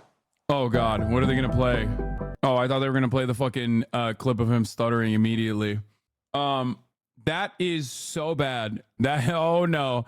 Frank Luntz, after the first commercial break, I asked my focus group of undecided voters how many of them are more convinced to vote for Joe Biden. 0 raised their hands. Half of them say they voted for Biden in 2020. Yo, he popped off. Dude. Yeah, Jenkin, you were right on Thanksgiving. Yeah, we had this conversation very publicly multiple times at this point. And it's like, oh no. Unless Kamala Harris goes up there and is like magically no longer doing perks, instead is like, switch it up to like some uppers and decides to start talking about a fucking coup, like a people's revolution or something. The Democratic Party's chances are fucking absolutely cooked. Yeah. Is the Onion article, Onion. It's gonna be awesome when they win like the Texas Senate race and like lose fucking like New York to Trump. Yeah. No, it is the most insane thing I've ever seen. You were bringing this up before we switched over to CNN, but like the Democratic Party down ballot is going to, for the first time ever, potentially carry the top of the ticket. That's not normal. That doesn't happen. Like they literally are outperforming. Dude, Democratic senators in their races right now are outperforming Joe Biden in Nevada, Arizona, and many other fucking states by like 10 points, sometimes 15 points. That is so insane. It doesn't happen. People literally, like the people, like the really pro-Biden people are like, well, this literally can't happen. These numbers are too big. Well, maybe like it's not like that infeasible. Maybe there's something different about this one guy compared to like regular ass fucking Bob Casey or Jackie Rosen or whoever. Someone in his focus group, in Frank Wilson's focus group, said, "I don't even know if Biden can make it to November." I mean, yeah, me. I think that. Even if like he drops out here, it's still so fucking embarrassing because he could have dropped out like at any point before this. It didn't have to get to this point. Yep. No, it is every single day that is wasted is getting closer and closer to absolute bedlam. I mean, we're already there. Like, what are they gonna do? I guess they can do like the convention, like they can change it up, old school style, you know, rock out with your cock out, like it's fucking the '60s again. That he was gonna I know that'd be kind of sick. There were so many people. Yeah, I don't even know how they. I mean, I guess the DNC technically, legally, because they fought that court case after 2016, they legally could choose whoever the fuck they want. Oh, that's always been the case. They just don't do it like that ever since the 70s. They could choose. I'm just saying they could choose whoever they want. Like they could literally completely cast aside all of the delegates and everything else and just be like, no, this is our guy. That's always how it's worked. They always used to pick him out of back rooms. And some of our greatest presidents came out of back rooms. You know what? They chose FDR out of a back room. And it is going to be an immense challenge. Nicole Wallace on MSNBC talking about you can't change a candidate, but you can. There were people talking about how that process works and the convention is live and active. Oh my God, Cenk was right, dude. Vindication. Draft Cenk. Here has just swarmed the two Biden surrogates that are inside this room. And I think what I'm most struck by after listening to that entire performance and talking to the Biden campaign officials and covering President Biden myself his first 2 years in office was part of his closing statement there. He made no mention of abortion or Donald Trump's felony conviction.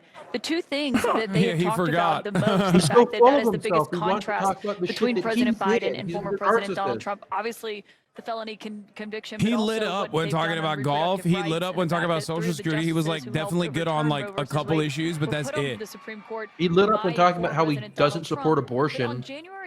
He lit up when talking about the presidential scholars. That was a big hit. Everybody wanted to know what presidential scholars think about Donald Trump. Yeah. You know? I heard that the academics don't like him. That's huge fucking news. Nobody knew that. Dude, yeah. I'm a Pennsylvania HVAC business owner. I'm changing my mind instantaneously after this. Dagger to the throat of democracy. Did not seize on that moment and did not take that. So can I just for a moment, because we can hear him, and this is happening right now. So I just in this moment, he's at a watch party. No. They're cheering 4 more years. He's speaking. What I'm curious about, okay? Oh no! Is does he know how bad this was? This is they're talking like they're talking about him like he's a dog.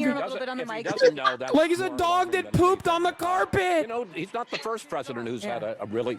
Since we can hear it, why don't we listen to a little bit of it? Okay. Oh, does he know how bad he did? North Carolina. All right. Thank you, thank you, thank you, thank you, thank you, thank you.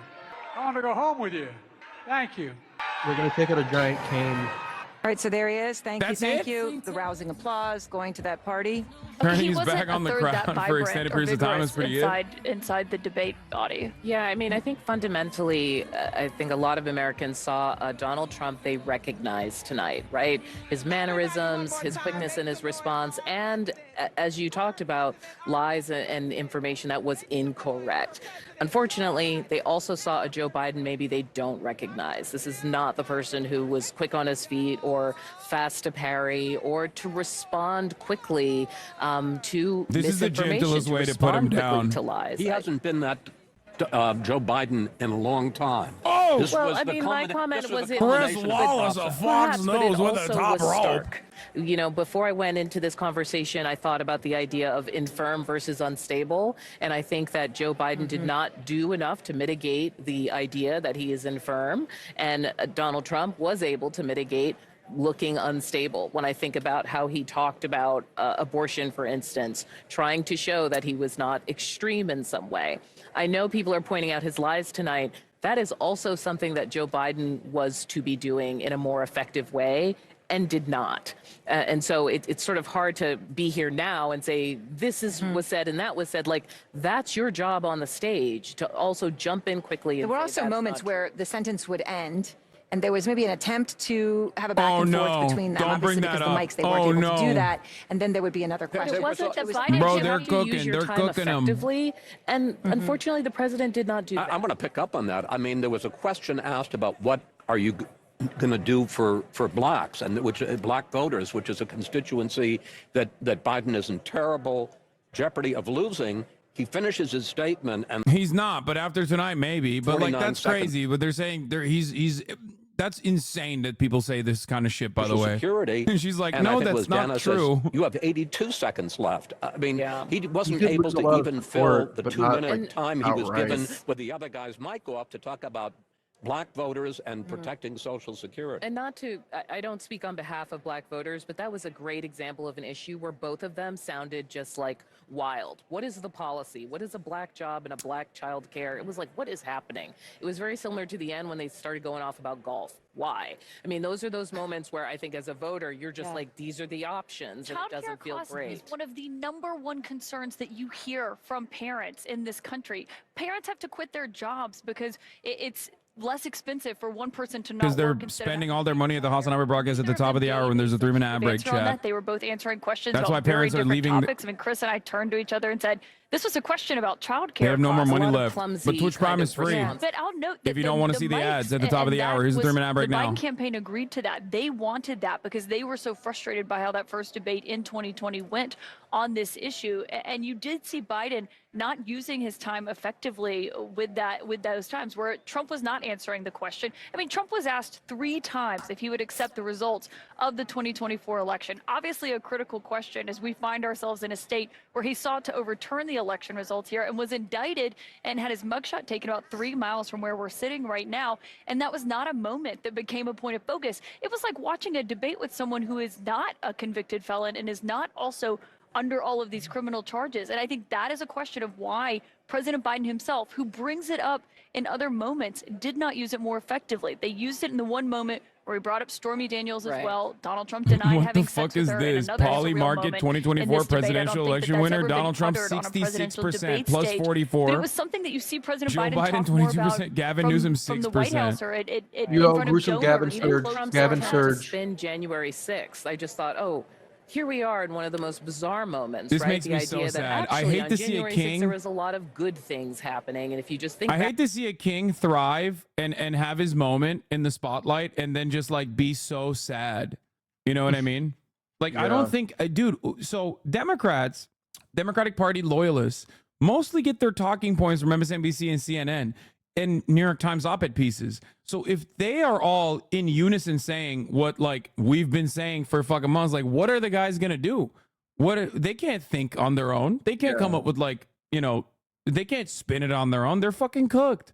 They have to be having like this shocking moment, I think, at this point. Stop crying, bruh. Yeah, dude, I'm so fucking sad that everything I've been saying for the past couple of years at this point is like literally unfolding in front of people's eyes.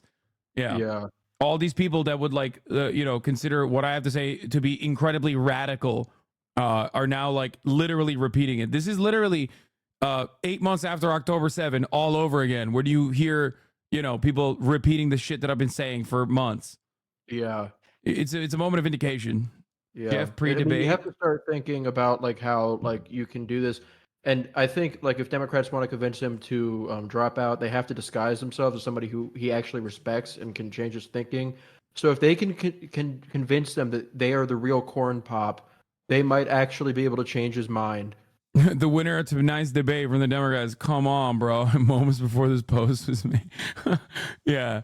Dude, they should all be collectively deciding who's going to be the next president or who's going to be the next presidential candidate right now instead of fucking posting this shit like they won. Yeah. Imagine being the intern who had to press send on that. This is holy fuck. I mean, they don't give a fuck. They're all bloodless in general. They don't give a shit.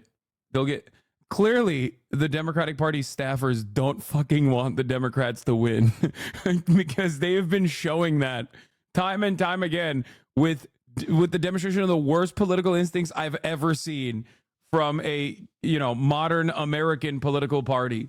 Who should they run? Who do you think they should run? I mean, who do you think? I think you're absolutely right. Coming at CNN, let's go. It's Gretch. It's Big Gretch. Yeah. 100%. Yeah, it is. Very This is her popular, moment. very important state, and very popular. She's like, she's a woman, so that'll make the Democratic Party look even more woke on abortion. Yeah. I don't think she would. I think if they asked her about abortion, she wouldn't talk about immigration instead. Yeah. Pritzker, he looks like he's pregnant. I'm sorry. I know people are a big fan of him because everybody's from Chicago for some reason. But I like him because he's fat. Yeah, I know. That's what's cool about him. He looks like the Kingpin from the Yeah. Spider-Man movie, and that's Like, really important to me. I'm not even remotely joking on that. Like, I just like him because he's so fucking fat, and I think that's awesome. I know. Fetterman used to be like that, but he got really annoying. Yeah. Yeah, Fetterman just looks like an oaf. He's just like, I it's not the know. same. Like, Pritzker has like an energy to him. Yeah, he's like a strength builder in Elden Ring. We need a Sheldon Whitehouse. That's what we need. That'd be cool. Like, dude, anyone. I don't know. Like, literally anyone. Obama, bring back Obama. Yeah, fuck it. Michelle Obama. Oh, he can't run for a third term. Okay, who cares? Anything's better at this point. Yeah. It would be Anyway. kind of, imagine him like winning this year and then he's president until he's like 86. It's gonna get so crazy. I mean, he's gonna die. No, I'm sorry. Like, I think the Democratic Party is literally looking to like keep him alive, embalmed over the finish line, and then it's over. Yeah. Like, he sits down in the White House, or at inauguration, he just perishes. Like, he gets Thanos snapped out of existence. They're doing it as a challenge run. They're like, it'd be too easy to run. It's like how like people play like video games. Yeah, like, from with Elden Ring. Donkey Yeah. Kong. Yeah, he's doing a fucking, what is it called? SL1? Yeah, Right. yeah, they're doing an SL1 playthrough of the election. Yeah. They're playing it with the Donkey Kong bongos. I don't know. I have nothing else to say. Like, it's just so, like, there was substantive things that we could talk about, but like, I don't think a single person is going to be looking at like the substance. And there were definitely a lot of moments where Donald Trump was just being fucking insane. Like, he started Yeah. off so strong, which is the most important part, because like Yeah. that's when everyone is watching, right? Like, the first 30 minutes is the most significant. And he basically dialed it back on the first 30 minutes. He had a couple of really good jabs. Joe Biden flubbed big time in the first 30 minutes. And then he started, maybe overcooking a little bit, Donald Trump, I mean, and started just literally doing ad libs with the word immigrant, like trying to shove the word immigrant into as many conversations as possible. But Yeah, that's part of him trying to be smart Trump. That's like a thing that we're doing. That's how we might choose Burgum. That's smart Trump when he like had those debate talking points about how he was actually reducing CO2 emissions like with like pipelines. That was smart Trump. Like he's overthinking it and it's kind of lame, but like, and it'd be like, but Biden just can't press him on it. wait, what? Tara Palmieri? What is Puck News? I mean, is Puck News legit?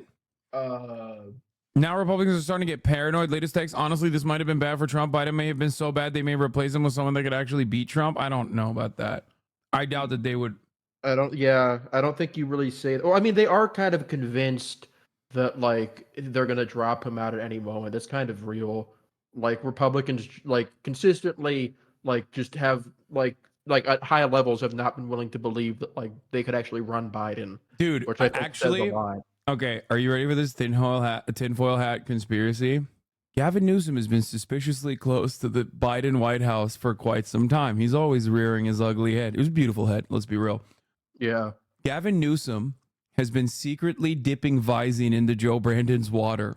Joe Brandon actually is getting poisoned by Gavin Newsom like he's a 1950s housewife with an abusive husband. Okay?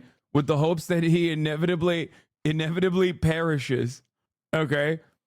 So that he can become the candidate.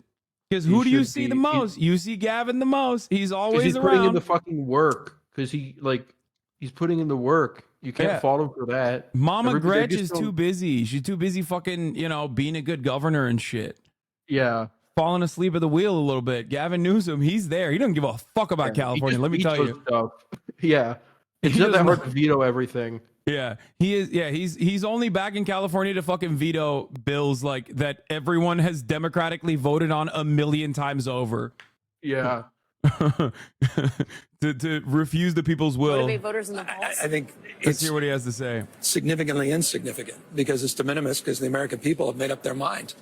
They don't support the policies of Donald Trump. They certainly don't support. Damn, bro, he's listening to your Substack. The I American think. people always wanted this to be states' rights, which It's was like, oh, laughable they and already absurd. made up their so from minds. that They perspective, know. I don't think that will matter. You saw it in all the elections since Dobbs, where Democrats are overperforming. We keep winning, and we have to keep our mind. So I think for all of us, worry less and do more.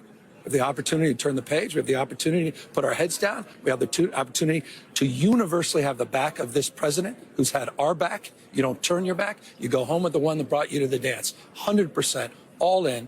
And I was very, very proud that he was able to articulate the work that he has done and lay a foundation of understanding of the lies and the deceit that continue to come out of Donald Trump's mouth. You were out there getting a chorus of questions about whether Biden should step down. There is panic that has set in. There is panic that has set in among people who have watched this debate, who are Democrats, people who are strategists, and some even inside Democratic campaigns. Do you think it's unfounded? Well, I think it's unhelpful, and I think it's unnecessary. He can even get himself to say And we've got to keep unfounded. our heads high. And as I say, we've got to have the back of this president. You don't turn your back because of one performance. What kind of party does that? It's been a masterclass. 15.6 million jobs. That's 8 times more than the last 3 Republican presidents combined. The only thing the last 3 Republican presidents have in common is recessions. Democrats deliver. This president has delivered. We need to deliver for him at this moment. With all due respect, the more time we start having these conversations, go down these rabbit holes, it's unhelpful to our democracy, our fate and future of this country, the world. They need us right now to step up, and that's exactly what I intend to do. Not to belabor the point, but I mean, this was a Biden campaign strategy. This was their idea to do this debate now. And I wonder what you think they got out of it. What was Biden's strongest moment from this debate in your mind? Well, again, back to the substance. He got They got stronger. a lot out of it. He had more stamina over the debate. But was there one moment that you think sticks? You know, it's difficult to assess. I need a little bit more objectivity and time away from this in the context of trying to pick Bro, those he can't moments. spin But it. look, Even the he bottom can't line spin is it, bro. Come this is an on. opportunity to sort of distill the essence of what this campaign's about. You're hearing the messaging from the campaign distilled down what that key message is. Turn the page. Go to North Carolina tomorrow. We'll get out there on the road. The surrogates need to step up. We need to step in to support this grassroots effort all across the United States. We need to raise money, and we need to understand what's at stake if we don't.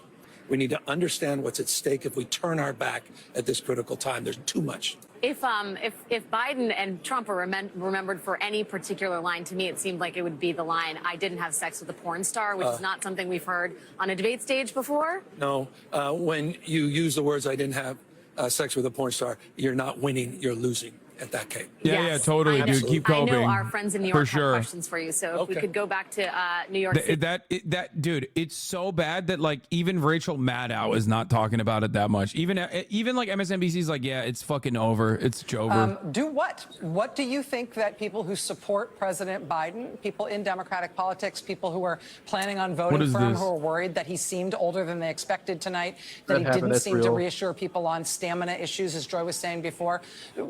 What should people Check do? with Jocelyn Benson, the Secretary We'll of talk State about of what Michigan. he has done posted. and what he's done recently. What did she post? Did you link it to me on Discord? Yeah. Mood, Team Michigan. What? It's happening. Oh God. Oh It's my happening. God. Get Big Rich on the phone with the DNC. We need her. Oh, it's happening. That's from the America Secretary- needs a hot president. Like I know. America's way happier when the president's hot. That was Donald Trump's only flaw. He just wasn't hot enough. That's why he's on Ozempic now. And he even brought it up when Joe Biden was fucking fat shaming him. When Joe Biden was fat shaming, he was like, maybe I'm a little skinnier now. That's why we need Newsom would be a hot president also. That's true. That's true. Yeah. Look at him looking at the camera with his baby eyes. We need to buck up and focus on what's at stake and not navel gaze and not look back. You look forward. It's always about tomorrow. Everything's about tomorrow. In terms of bucking up and not navel gazing? With Donald Trump and his performance tonight and his doubling down on lies and deceit, we have that opportunity tonight. to All right. The build. Democratic This is boring. Party He's dick riding leaders too hard. are Let's hear already Van Jones. abandoning That Joe was Val Biden. They're Jones. saying Van Jones. that we already know that he's older and slower, but what he stands for matters. What he was, if you, as Alex Rod said, if you wrote out what he said, if you didn't listen to it, the substance of what he said is truly the Democratic Party. And there's a pushback beginning to say the Democratic Party is too scared to stand up for Joe Biden. Other people will. Yeah, but That's Van, Van, can I just respond? Yes, sir. I believe this. I think when we see sort of voter surveys and so on of people who watch the debate and so on, they're going to be a lot different than you might think, because I don't think Donald Trump had a great night, and I think on substance, Biden. Are they doing like JFK cope right now? They're like, oh well, what if people are listening on the radio? Oh my God, you still sound bad. Oh no, he sounded bad on the radio too, man. What's happening? So it becomes less an issue about loyalty to one person than to the idea of how much are you willing to fight I just for. want to give a voice to other folks. Let me jump in quickly on this point that Van just made, because one of the reasons I started this voter project is Washington is often wrong about these things. So I'm always skeptical when all the elites in Washington or the people who live comfortable lives in Washington. This conversation is not just Washington. I want to make that clear tonight. This is Democrats across the country who are watching, Democrats who live in competitive areas, Democrats who love Joe Biden. It'll be interesting to see how it shakes out. But the other question I would just raise is, so there has to be a conversation with the president after tonight, right? Some of those conversations will be from people who say, sir, you should step aside. But if you want to take Van's position out there, the main organizing impetus in the Democratic Party is keep Donald Trump in retirement, right? Keep him out of the White House. So if you won't step aside, what are the conversations about what to do about tonight? Those will have to happen. So my question for the people who know best, and the one who knows the best is sitting right over there, is who can have that conversation with the president? Who's the only person in the party? I mean, Bill Clinton or Barack Obama might call him, but I don't know if that would matter. There's Is one. it Jill Biden, Ted Kaufman? Who is it? Yes, yes. Jill Biden is the single most important person in terms of sharing criticism, in terms of being direct, in But will terms she? of the opinions. Oh, absolutely, Like what- absolutely, which of yes. the Lords And I of imagine Ladies that there will be Commander Joe serious listen to? conversations within the president's inner circle. People like Mike Donilon, people like Steve Ricchetti, people like Anita Dunn, who will have very direct conversations with the president. He is not somebody who shies away. He is absolutely, I think, as was said Untrue. earlier. That's literally untrue. He's openly sheltered himself from any fucking criticism. From having tough conversations and having direct feedback. No. So yes, absolutely. No, that's how we got here, because he's not having tough conversations. No, Discussions with that's him cope. about how to adjust the campaign for this. But I also think, to this point about waiting to see where actual voters land on this, is critically important before the elites sitting at this table determine that the rest of the country hated the performance. I think we got to see what voters have to say. All right. Yeah, dude. Yeah, Oh, wait, definitely. they have the poll? Hey, John. Do they have the poll? I want to see. Oh, damn. I want to Yeah, I see wanna see the poll. dude. When the paid professional dick riders are literally being like, we have to execute him, we have to kill him, we have to push him down a flight of stairs, and then and then also maybe even execute Kamala Harris. I don't know. Yeah. We have to fix this entirely from the top to bottom. Like when they're saying shit like that, no, dude. What do you think the average guy is thinking? Yeah. We already know. Polls have consistently shown time and time again the overwhelming majority of likely Democratic Party voters are straight up saying that they think Joe Biden is too old. The polls show that. 86% of the public, 86% of people, and they act like that's just like, oh, that's just like one consideration you have to balance out. Oh wait, what? No, this is heading into okay. the night from Kornacki. Poll, not capable of handling the presidency because of age. Joe Biden 45%, Donald Trump 16%. And it's like, oh, they're almost the same age. It's like they did like in 2016. It's childish. I don't know how they even believe it. It's not what the actual reality is. It's like perception. That's all that's ever mattered in politics. If you said back in 2020 that oh, people might not like Medicare for all, but it's the better policy, they would have laughed at you. But for some reason now, it's acceptable to be like, oh, well, Joe Biden's actually a good president, so it doesn't matter what people think. I thought that the whole point of this was that you're supposed to actually meet people where they are. Since when did we become fucking babies about this? Come on. I mean, it's always been the underlying basis of the mentality the Democratic Party routinely represents, which is like, you have to vote for us. If you vote for us, we can win.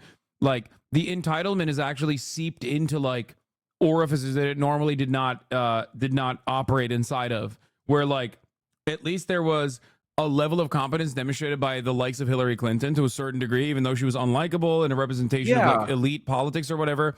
But she was at least like obviously not deteriorating in front of our fucking eyes. Lady. She won the first debate in a landslide. So like ultimately, right? It doesn't, like, now it's gotten to a point where it's like, no, you have to vote for this carcass. Like, maybe if you vote for this carcass, like, we'll save democracy. It's like, bro, at a certain point, you got to swap the shit out because Americans don't vote like that. In your own best interest, because like, I mean, I guess like their Senate candidates are doing fine, but it's like, it doesn't help the party to have like this unviable person. Oh, they got this shit out quickly. Bro, like, Nicholas wow, Kristof wrote an article before Brandon was done going home. President Biden, I've seen enough. Oh my God. Oh, it's so done. Oh, the knives are out, huh? Oh my God, dude. They're just I didn't have anything prepared. Everybody thinks I'm a hater. I didn't have like some article like in the drafts for this. These people are really, they're fake friends. Yeah, I mean, holy fuck, this is so bad. They have to, you know, they have to do something. I want to see what the polling is like. Oh, I know. I don't know why they haven't shown it yet. They're hiding the truth from us. Oh, let's hear what fucking she has to say. You have to have him out there and active and doing a lot of events and being very visible, right? And Nicole said this earlier, the best thing you can do as a communicator, if you're advising him, is change the subject, right? Is there an announcement you can make? Is there a big surrogate? Is there a Republican who's a surprise? I mean, if Chris Christie is waiting in the wings to endorse, tomorrow is the day. So, you know, I don't know what they have on their sleeves, but that's what they need. I will also say, and I don't know the answer to this, so I'm posing it to you all know. I don't know what. What did you say? Oh, it's like Chris Christie. Chris Christie's the most unpopular person in the country. Yeah. Oh, everybody hates him. Oh, here's Kamala Harris. The Democratic Party. Oh, here, let's hear what this charisma suck has to say. He's been hearing from Democratic lawmakers. Everybody hates him. Oh, here's Kamala Harris. The Democratic Party. Oh, here, let's hear what this charisma suck has to say.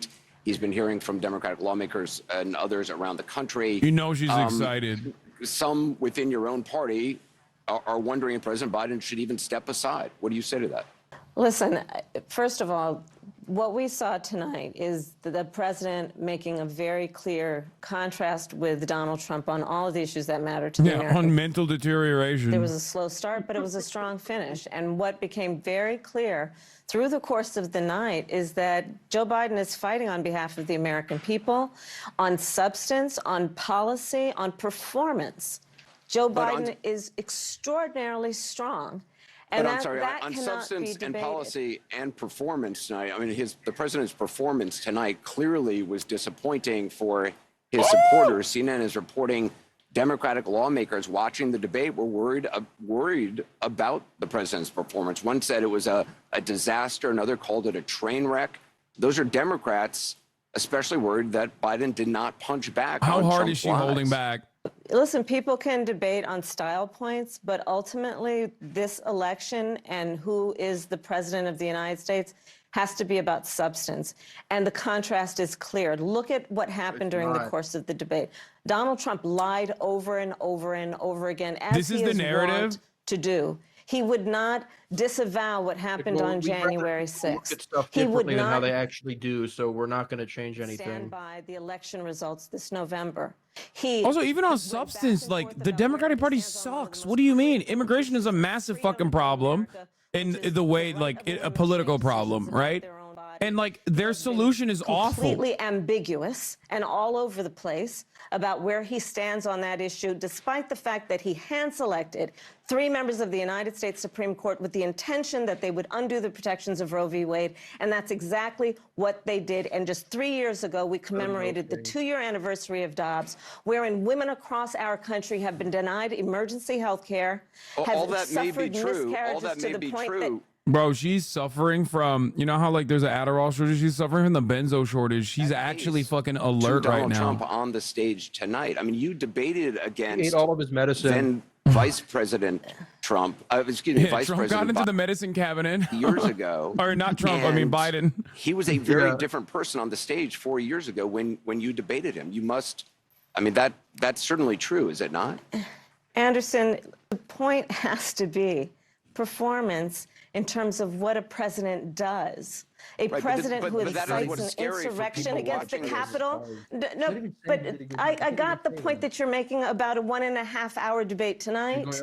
I'm talking about It was too long. 3.5 years of performance in work that has been historic. But Whether is that it be the man infrastructure, who we the saw former on the guy, the stage other tonight? guy, Is that the the other person guy you on see the in debate meetings every day? stage, the person that you saw on the debate stage that has, for the last 3.5 years, up until today, performed in a way that has been about, whether it be in the Oval Office, negotiating bipartisan deals so that we have an infrastructure, a real infrastructure plan where we're putting trillions of dollars on the streets of America to upgrade our infrastructure. Whether it be the person I see in the Oval Office who is meeting with heads of the military and the intelligence community and in the Situation Room, ensuring the safety of America. The person I see in Joe Biden on the world stage, convening world leaders who often ask for his advice, most recently just during the G7 conference. So I'm not going to spend all night with you talking about the last 90 minutes when I've been watching the last 3.5 years of performance. But this was a debate that your campaign wanted. You pushed for this debate at this moment. I mean, you can't honestly say, I mean, can you say that you are not concerned at all having watched the president's performance tonight? Oh, it's so bad. It was a slow start. That's obvious to everyone. I'm not going to debate that point. I'm talking about the choice in November. I'm talking about one of the most important elections in our collective lifetime. And do we want they're trying to own it? to probably a better idea than look fucking at avoiding what reality. November will bring and go on a course for America that is about a destruction of democracy, electing a man who has said he'll be a dictator on day one? Or do we want to continue on a course that's about strengthening America's economy, building and creating 15 million She's just Americans? talking about the talking points. She can't even do it. She can't resort back to anything I got else. that this is the said it was a afterplay slow for the debate, start. this conversation that I'm in, and I understand why everyone wants to talk about it, but I think it's also important to recognize that the choice in November between these two people that were on the debate stage involves extraordinary stakes. And there's one person on that stage who has the endorsement of their Are you ready? They Yeah. invoke the 25th Amendment. Okay. Yes. They invoke the 25th Amendment on Joe Biden, which is something that they wanted to do to Trump. The Democratic Party tries to do this. And then it doesn't, I don't know what the process looks like, but it would be very funny if the Republicans somehow stopped it from happening because they think he's the perfect. Yeah, they could, I think. Yeah, because you need the cabinet members to vote in favor of it, and then I think the Congress has to vote in favor of it too. So they could keep him in power, I think. Yeah, this is awesome. Also, it's wild to see CNN be so contentious to a bunch of fucking to a bunch of liberals. Like, it's just you know, they're just hitting him on a lot of stuff that they would normally be super nice about. 51 years, and it was taken away because this guy put very conservative members on the Supreme Court. He takes credit for taking it away. What's he going to do? What's he going to do, in fact, if the MAGA Republicans, he gets elected, and the MAGA Republicans control the Congress, and they pass a universal ban on abortion, period, across the board at 6 weeks or 7 or 8 or 10 weeks, something very, very conservative. Is he going to sign that bill? I'll veto it. He'll sign it. To someone who watched this debate tonight and has serious concerns about the President of the United States, what do you say to them about what they just saw? They saw they witnessed the fact that if Donald Trump were elected to be president of the United States this November, he will sign a national abortion ban. Take him at his word. He said he would when he was president before. He said if it came to his desk, he'd sign it. There's no reason to believe anything would change. A national abortion ban means that folks in New York, California, Maryland, all these other states that have protected the right of a woman to make decisions about her own body and not have her government tell her what to do will be at risk. That's what you should take away from that discussion. And just finally, Joe Biden was very clear. He I know we have to go. will sign back into law the protections of Roe v. Wade. The person we These are saw big tonight, the issues, president we saw substantive tonight on that issues. stage, is that how he is every day? The Joe Biden that I work with every day is someone who, as I have said, has performed in a way that has been about bringing people into the Oval Office, Republicans That was a and great way to Democrats, ask that question. Anderson compromise Cooper's in such a way piece that of shit, is dude. He's extraordinary so these days good because it when just he wants doesn't to happen, be. but Joe Biden can make it happen. The Joe Biden I see is someone who goes to our allies around the world and strengthens NATO to the point that there are 2 new members of NATO who just about 4 years ago, people said, is NATO even have a reason for Yeah, existing? I'm a Rust Belt voter, and this is exactly why I'm voting for Joe Biden, because he brought in Sweden and Finland into NATO. Yeah. Thank God. I'm a Harry Truman Democrat. Yeah. The fucking dollar menu is like $8, but you know what, dude? I'm voting. I'm voting No, for the nobody- NATO thing. Thank Yeah. God. They said that Sweden is in NATO now. Holy shit. Did you know Finland was historically neutral? Oh wow, what a fucking own, dude. Thank you, Joe Biden. You know, he sent $200 billion to Ukraine and they're losing. No, that's why. Oh, dude, Donald Trump hit that line so well when he's like, "This guy They wouldn't have done Zelensky, it. he comes in, he's the greatest salesman." And then he even turned around and was like, kind of more moderate about it too. I'm not even saying it's bad. Yeah, he's trying to be smart, Trump. This convinced me he's going to pick Doug because he was trying to be smart. He was trying to be wise. Yeah, dude, Bergamaniacs, we are rising up. I'm not even. Yeah. I'm unironically a Bergamaniac. We've been really excited at the prospect.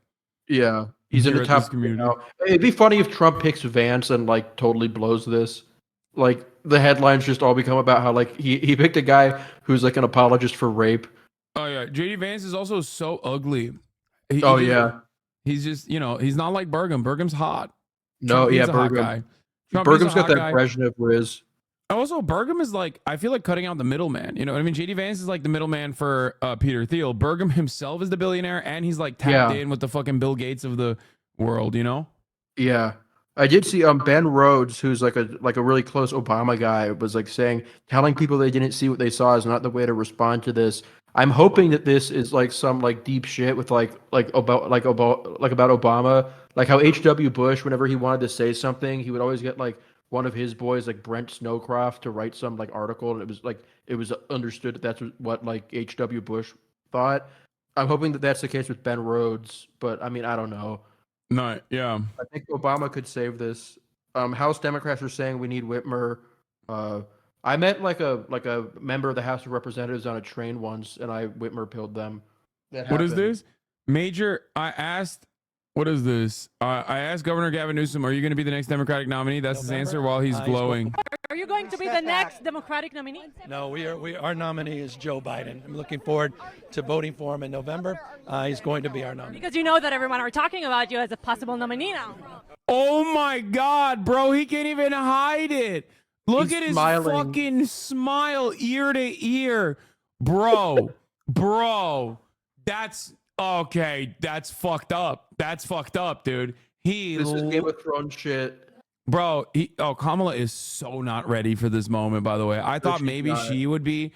I feel like Kamala Harris is such a fucking loser. Like, even she knows she's not getting this slot. Like, Yeah, she's gonna lose the contested convention. oh, dude, it's Gavin Newsom nominee. time. Are you enjoying it? We're going up here. Are you going to be the next? He laughs at the end. Oh. He is floating right now. He is so happy. Oh my God. He's like, all the Visine I've secretly put into Joe Biden's water. Really pushing him over the edge.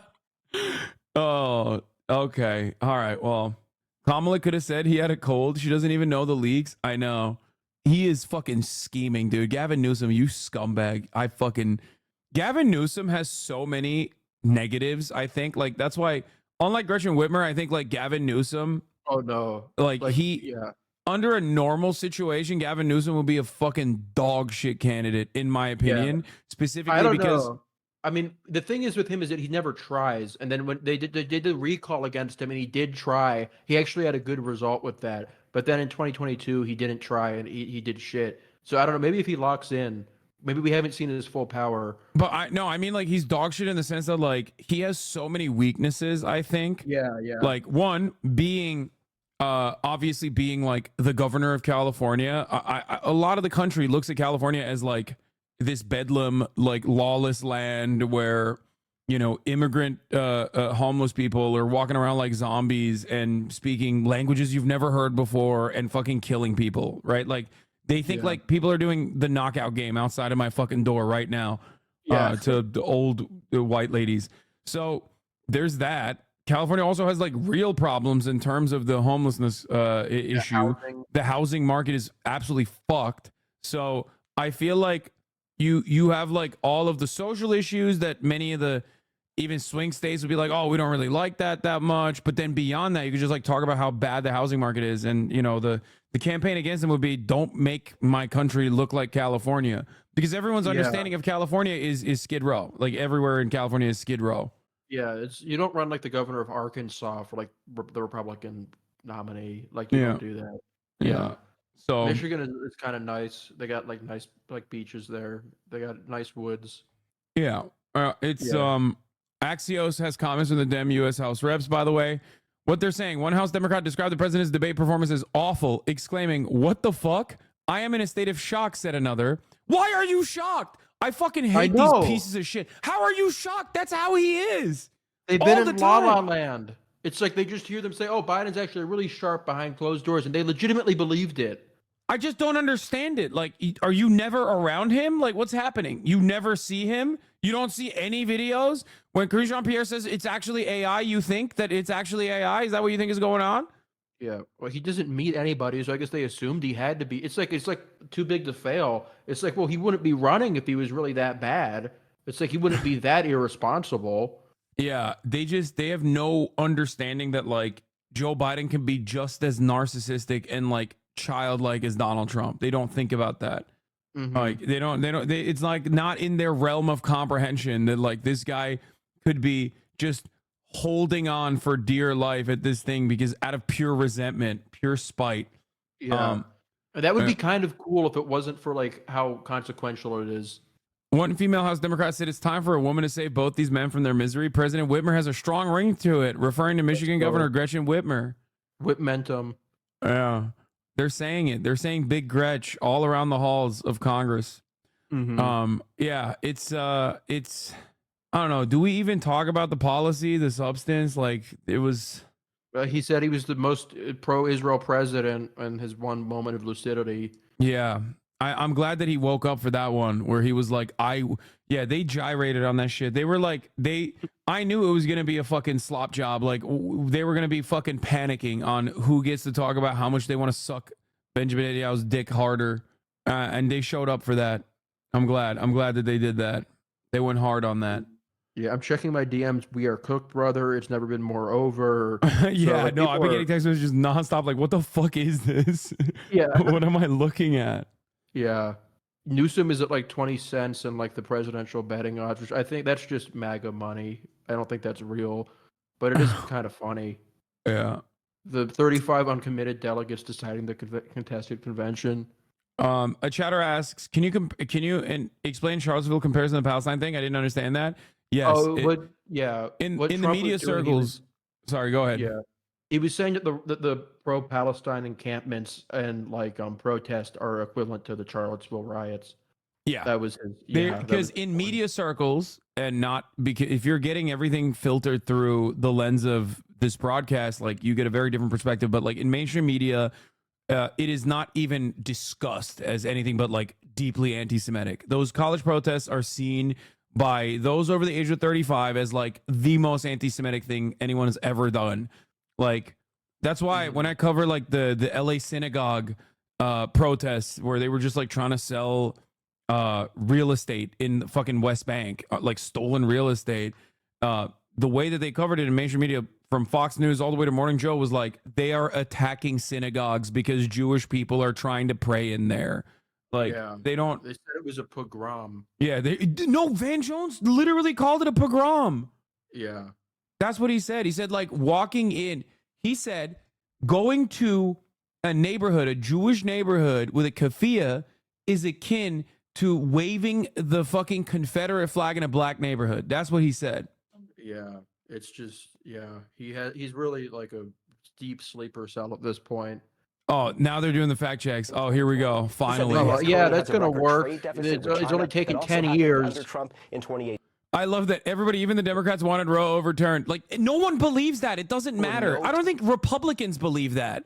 I have not met... Dude, that is the worst way to try to defend this position, which is like pretty indefensible in general. But I'm kind of shocked that they couldn't come up with anything better. Like, it's states' rights, and also everybody, all the legal scholars wanted to overturn Roe v. Wade. That's what he keeps going with. Like, that's so bad, brother. That is so Ukraine cooked. stuff. He said, I mean, it wasn't exactly 200 million, but it's like 150 billion. His own campaign cannot corroborate this. He said Biden has only created jobs for illegal immigrants. Total nonsense. He said Nancy Pelosi turned down his offer of 10,000 National Guard troops on January 6th. There's no evidence she even got such an offer. It was the president, not Pelosi, who had the power to deploy the D.C. Guard. He said Pelosi now acknowledges she turned down the troops. No, her office tells me this claim is still a lie. He said he deployed the National Guard to Minneapolis in 2020. Actually, that was the Democratic governor. He spoke of, quote, ridiculous fraud in the 2020 election. Zero evidence of any widespread fraud. He said NATO was going out of business before he took office. Completely, clearly absurd. He said the U.S. was paying 100% of NATO before he came along. The U.S. made up about 71% of NATO defense spending, not 100. He said he, not Biden, is the one who lowered insulin prices in Medicare. He did it for some seniors, but Biden did it for far more. He said Biden indicted him again. No, even the fact checks are fucking kind of like... Any of these 4 prosecutions. He said Europe takes no U.S. cars, just not true. He spoke of food prices quadrupling under Biden. That's a wild exaggeration, though they are up. He said Biden made up the idea he called dead service members suckers and losers. No, the Atlantic magazine reported that, and then former Trump chief of staff John Kelly. Dude, these fact checkers are actually kind of not even cooking Trump a little bit. Like, they're like, oh, it's only 71%. Like, come on, bro. For 10 years, though he did at least once speak of, quote, predators he didn't without have specifying it was water. about black people. He said his Trump tax cut was the largest in U.S. history. Not true, though, in fairness. Biden also said this. Trump said China and others stopped buying from Iran under him. China never stopped. He revived his pet lie. I don't know how many times I've done it, that he signed the Veterans Choice Program into law. Barack Obama did that in 2014. Trump signed an expanded version in 2018. And finally, Trump said Biden got rid of that veterans program. Biden has not done that. All right. Well, Daniel Dale, thank you very much going through every single one of those clearly. Dude. Long list. Dude, that was the worst fact checking I've ever seen. Yeah, they were just like going by the numbers there. They weren't really trying. That's little crazy. Marco. Like little Marco. Appearance of everything as we've been talking about. That's the vice president you're talking to. That's the next vice president. No, he's not getting that. Points. Does that give you pause? Well, first of all, some of those things, like the last one he talked about was the VA choice. The VA choice program has actually not been fully implemented. It's been undermined in its implementation. So I think what Donald Trump is saying is that basically this was in place, it was expanded. The Biden administration has actually slowed it down and impeded its implementation. I don't remember all 30 of them he went through, and obviously we don't have to go through the Biden ones either. Suffice it to say that I think tonight, we all are in politics. I'm in office, you guys cover it. But there are millions of people watching who basically want to ask themselves, were we better off under Trump or were we better off under Biden? Did I have more money in my pocket? Was the world safer and more secure? Was the country safer and more secure? And I just think more and more Americans are concluding that they were better off in the 4 years Trump was president than in the 4 years. Damn, why is he 2.5 being years that nice? Biden Why was is he not president. cooking I think Biden that's right the core now? issue of this campaign that's going to decide it. Even with COVID? I mean, well, I mean, it was bad. Yeah, COVID was bad, but Trump didn't create COVID. COVID impacted the entire planet. But that was how people felt. That was what they lived through. Sure, but I mean, what does Trump have to do with COVID? He didn't invite. And on the contrary, I vividly recall when he implemented the travel ban from China. I want to say January, maybe February of that year. It was Nancy Pelosi and people like that were criticizing. I think Biden called him a xenophobe for the China ban, and we wish he would have done it earlier in hindsight. I mean, he invested a massive amount of money, which we had to do, in Operation Warp Speed, that came up with not 1 but 3 vaccines. So if you think about our efforts and the Patient Protection Program, which is bipartisan, but his administration was a key part of, saved Main Street America when everything was being shut down, including states that were shut down for a year. So even those things he doesn't get enough credit for. But obviously, COVID was an anomaly in human history, something that happens once every 100 years and hopefully never happens again. But overall, people have recollections of those years in which they had more money in their pocket. That's a fact. So I want to ask you about some things as you sit here as his surrogate that he said tonight. that are important to you. And I want to start with NATO. The issue of NATO came up and what he thinks about NATO. I want to play that for you, Senator. Okay. This is a guy who wants to get out of NATO. Are you going to stay in NATO? Wait, he didn't even say anything. That's just Biden. Are you okay with that? He shrugged. Well, I think this is the negotiator in him. I was in the Senate when he was the president, and he would talk to these guys not like a politician would normally, but he basically is trying to negotiate so that our partners do more. Interestingly enough, the Eastern European countries all punch above their weight in terms of how much they contribute. Poland is an example. The Western European countries have been slower to come to the table and do more. Now, Germany's got going after the Ukraine, and others have gotten going a little bit more. But the truth of the matter is that NATO has been an unbalanced alliance for a substantial period of time. And we tolerated it during the Cold War. But now I think that has to be re-examined. So it's not so much about getting out of NATO, but you have to use some sort of leverage and negotiating tactic to force countries that have these massive social safety nets to spend a little bit more money on their own defense. So you see it as negotiating. I mean, I know you led legislation that would have required an act of Congress before a president of the United States could... My controversial opinion is that Donald Trump is actually right about demanding more money from other NATO partners because America is a dying empire, and that like this is a protection racket ultimately. A protection racket that benefits the military industrial complex. But like he literally is just like demanding more money from those guys. Like he's just like, no, you got to pay more. You got to pay more for American weapons. I think that's what he's saying. Military capability and other French capability and other military capabilities from multiple European countries. Well, just like from a just like his opinion on the tariffs, just like his opinion on the fucking tariffs, like you know, the Biden administration basically adopted that position. And even with respect to like NATO, I think I wouldn't be shocked if like, I mean, we know since Ukraine, European allies, as Marco Rubio correctly pointed out, have literally paid more into NATO. They have started developing their own weapons more. They've also started pulling their own weight, I guess. Like they obviously I disagree with the underlying premise that NATO should exist. But if you are like an American general, I suspect that you don't necessarily have that much of an issue with Donald Trump saying like, oh, European countries need to put in more to NATO. Yeah. And the shit with that, and not a lot of people know this, but they did pass a law in Congress that said you can't withdraw from NATO without the Senate agreeing to it. So, like, in terms of that being a legitimate issue, it like doesn't really exist. Oh yeah, no, that of course it's American foreign policy. That's fucking bullshit. Anyone who thinks that like a president can change the alter the trajectory of American foreign policy, especially like one of the most significant aspects of American foreign policy, is delusional, I think. Mm-hmm. I mean, that's just not a thing that will ever happen. Anyway. I'm not trying to evade you. I honestly don't know who he's going to pick. And, you know, those are things that you have to make a decision on. Then we'll figure out whoever it is that they pick, what it is they need to do to make their candidacy possible. But ultimately, I think, and I'm not trying to get back to this debate because I do think it's an important night. Maybe this is the last debate. I don't know. I hope it's not. But if it is, I think there's an element here that, look, I don't take glee in it in saying this, but clearly the president struggled tonight. And I do worry about the impact. He's being so nice. Why is he being so nice? In Tehran, in places where Moscow, where adversaries see that, and perhaps what? Because he knows Doug already took that shit. He has nothing left to live the United for. States because they feel our president is. I mean, it's definitely not him. Out of all this, out of all the picks, like he's the one guy I don't think he's ever had a shot. I haven't watched what people are saying on the shows, but we saw that tonight, and I do think that's a factor here. I really do.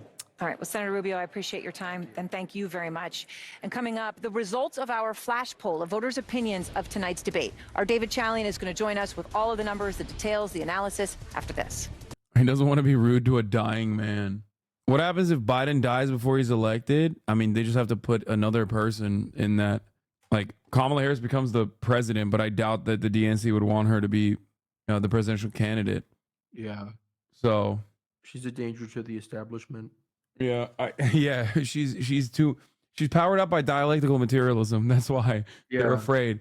They're afraid that she's going to do a Marxist revolution. Yeah, a proletarian. I did see supposedly the Univision panel, like a lot of the Latino undecided voters said that they like wanted to vote for Biden now. I think that was because of Trump constantly saying they were all criminals. So I mean, maybe like not everybody. See, yep, there you go. It would be really nice, don't you think, if the alternative to Trump wasn't also being like, well, immigrant rapists and their victims need to get abortions.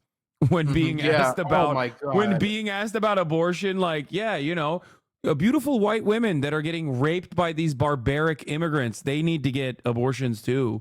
That was literally his angle. That was the only way they could get his racist ass to say that, like, we need abortions are valuable. Because Biden is just fucking pro-life. He doesn't like abortion. It's so bad. It's so fucking bad. Ay, ay, ay. All right, let's see let's see. This is going to be less contentious, I suspect. Pro-abortion rights, or if you want to codify Roe, or if you are a critic of the decision to overturn Roe and have these abortion bans, then you are a murderer, and that you want to kill infants, and that what people who are pro-choice are people who want to kill babies after they are born. And I sometimes say this is Earth 2. This is not a factually based thing at all. But he repeatedly reiterates that. It's not the moderator's job, though, to fact check that. It's essentially the other candidate's job to fact check that. I wonder what your thought just strategically is in terms of countering a counter narrative and a lie about abortion rights that's so obscene and yet so insistently repeated by their side and by their candidate. Well, the facts are exactly what are on our side, to your point, Rachel. First of all, and yet so insistently repeated by their side and by their candidate. Well, the facts are exactly what are on our side, to your point, Rachel. First of all, what they are talking about is they are attempting to, as they are wont to do, especially Donald Trump, create fear based on fiction. For the sake of getting and hitting political points. What we know and what he is acutely aware of is what he has done and intended to do is not politically popular with a lot of people in both so-called red states and blue states. And so now you see him wavering. Let's not forget, when he was president of the United States, he said that if a national abortion ban was sent to his desk, he would sign it. No mention about guns or gun control. Yeah, guess what, dude? I fucking called that shit too. I told you they were going to talk about fucking gun control. No shot. We know that when Donald Trump comes in, if he has a Congress that passes a national abortion ban, he will sign it into law. One of the most fundamental issues of our time. Fundamental. The idea that the government would take the ability of an individual to make decisions about their own body and replace their good judgment with that of the government. That's what's happened in our country. 3 days ago, we just commemorated the 2-year anniversary of the Dobbs decision. Oh, God. She's so fucking bad, dude. Oh, God. Oh, my God. The Democratic Party. What the fuck, dude? What the absolute fuck? It's so funny because it's like a Game of Thrones all the way down.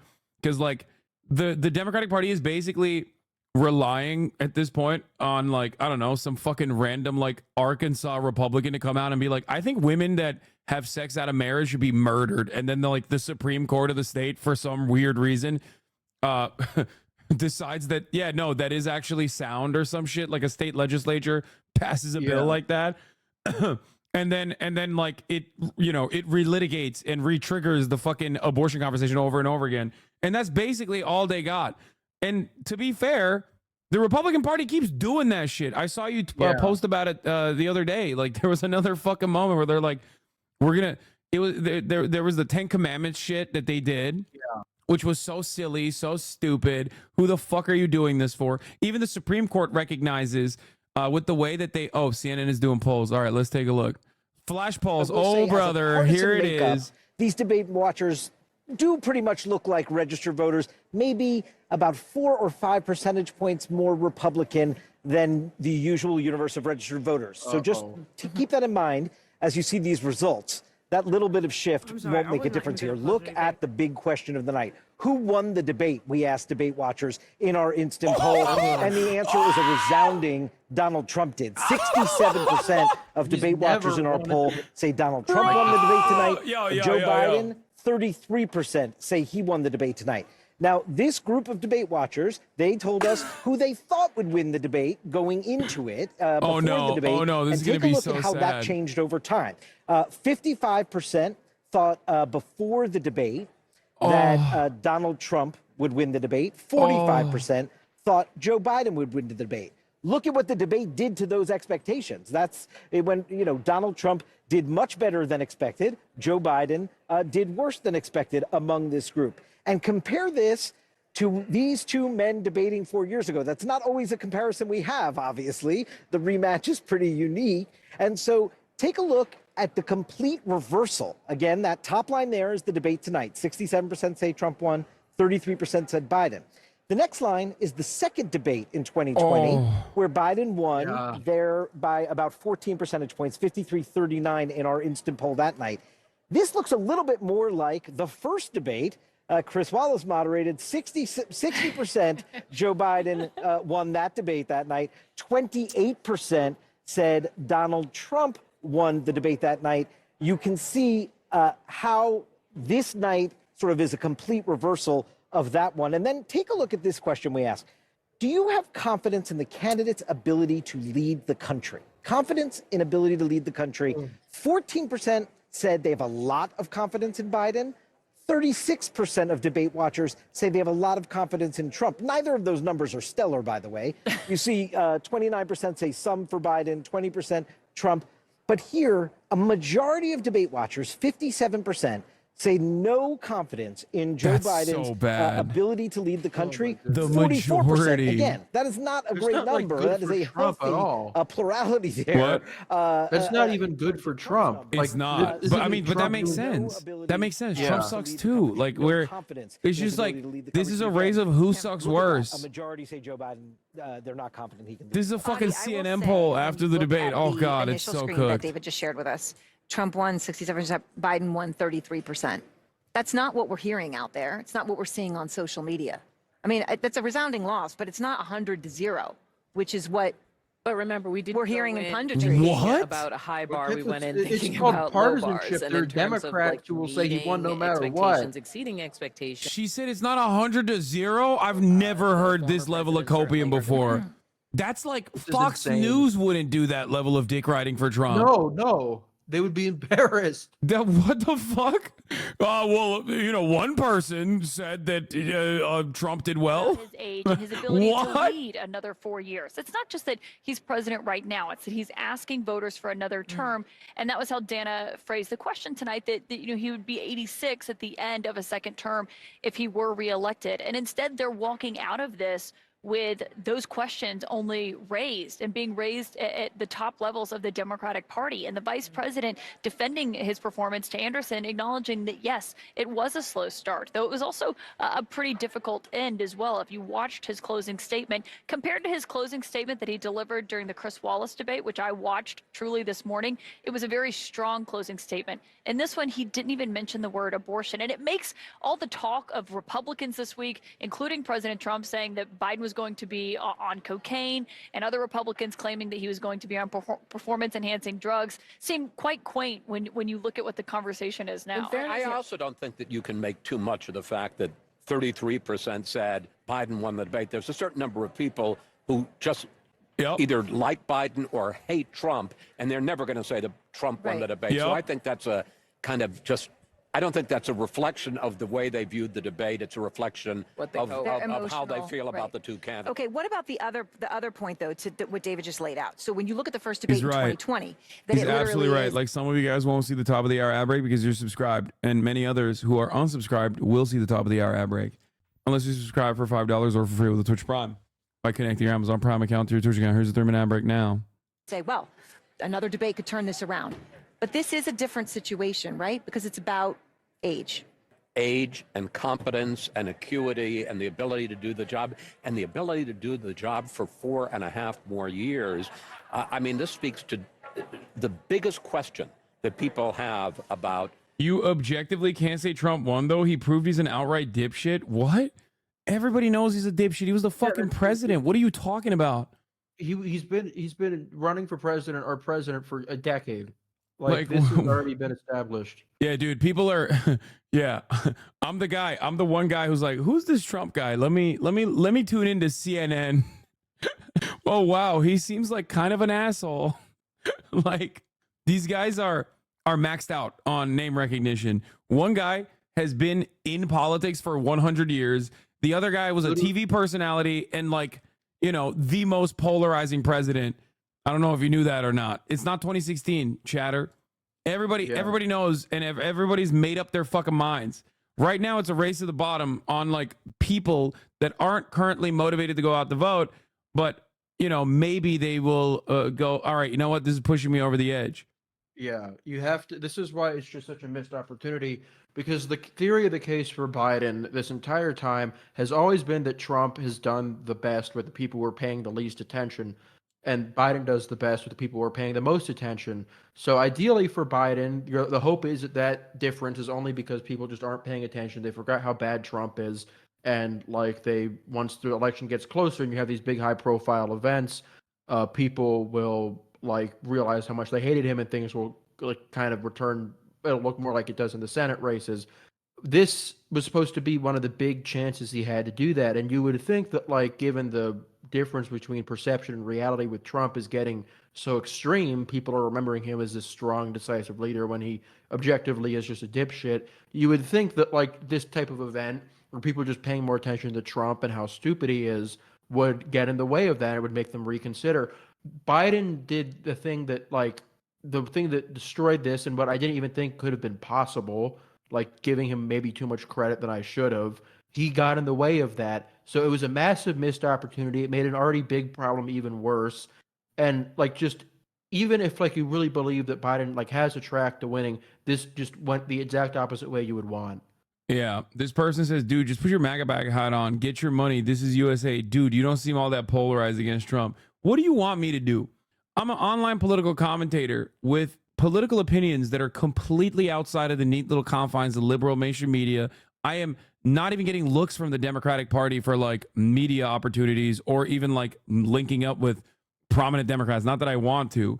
Like, do you think I have any fucking sway in this at all? Who do you think is more powerful in like, who do you think is more responsible for the upcoming shocking electoral defeat for Joe Biden? Me, a Twitch streamer, or the DNC, who is literally pushing a cadaver over the finish line, even though I have been saying and everyone else has been saying outside of the DNC has been saying that he's old as fuck and he should not be running. If you want to win, you cannot have him run. Yeah, to the extent that media figures have made an impact, it's been all the liberals who have been just denying reality up to this point and creating this like false sense of security among these people. Like, if you want somebody to like actually be helpful for the Democratic Party, the best thing to do is to tell the truth, because what they've been doing now hasn't been getting them anywhere. Yeah. Bro, Indiana banned Pornhub. That is a much bigger issue. The government is overstepping. The nanny state has come for the gooners. This was a big mistake for them. They came for gooners. Yeah. Answered every question. Oh no, bro. Are you serious? Bro, they're talking to him like he's a dog.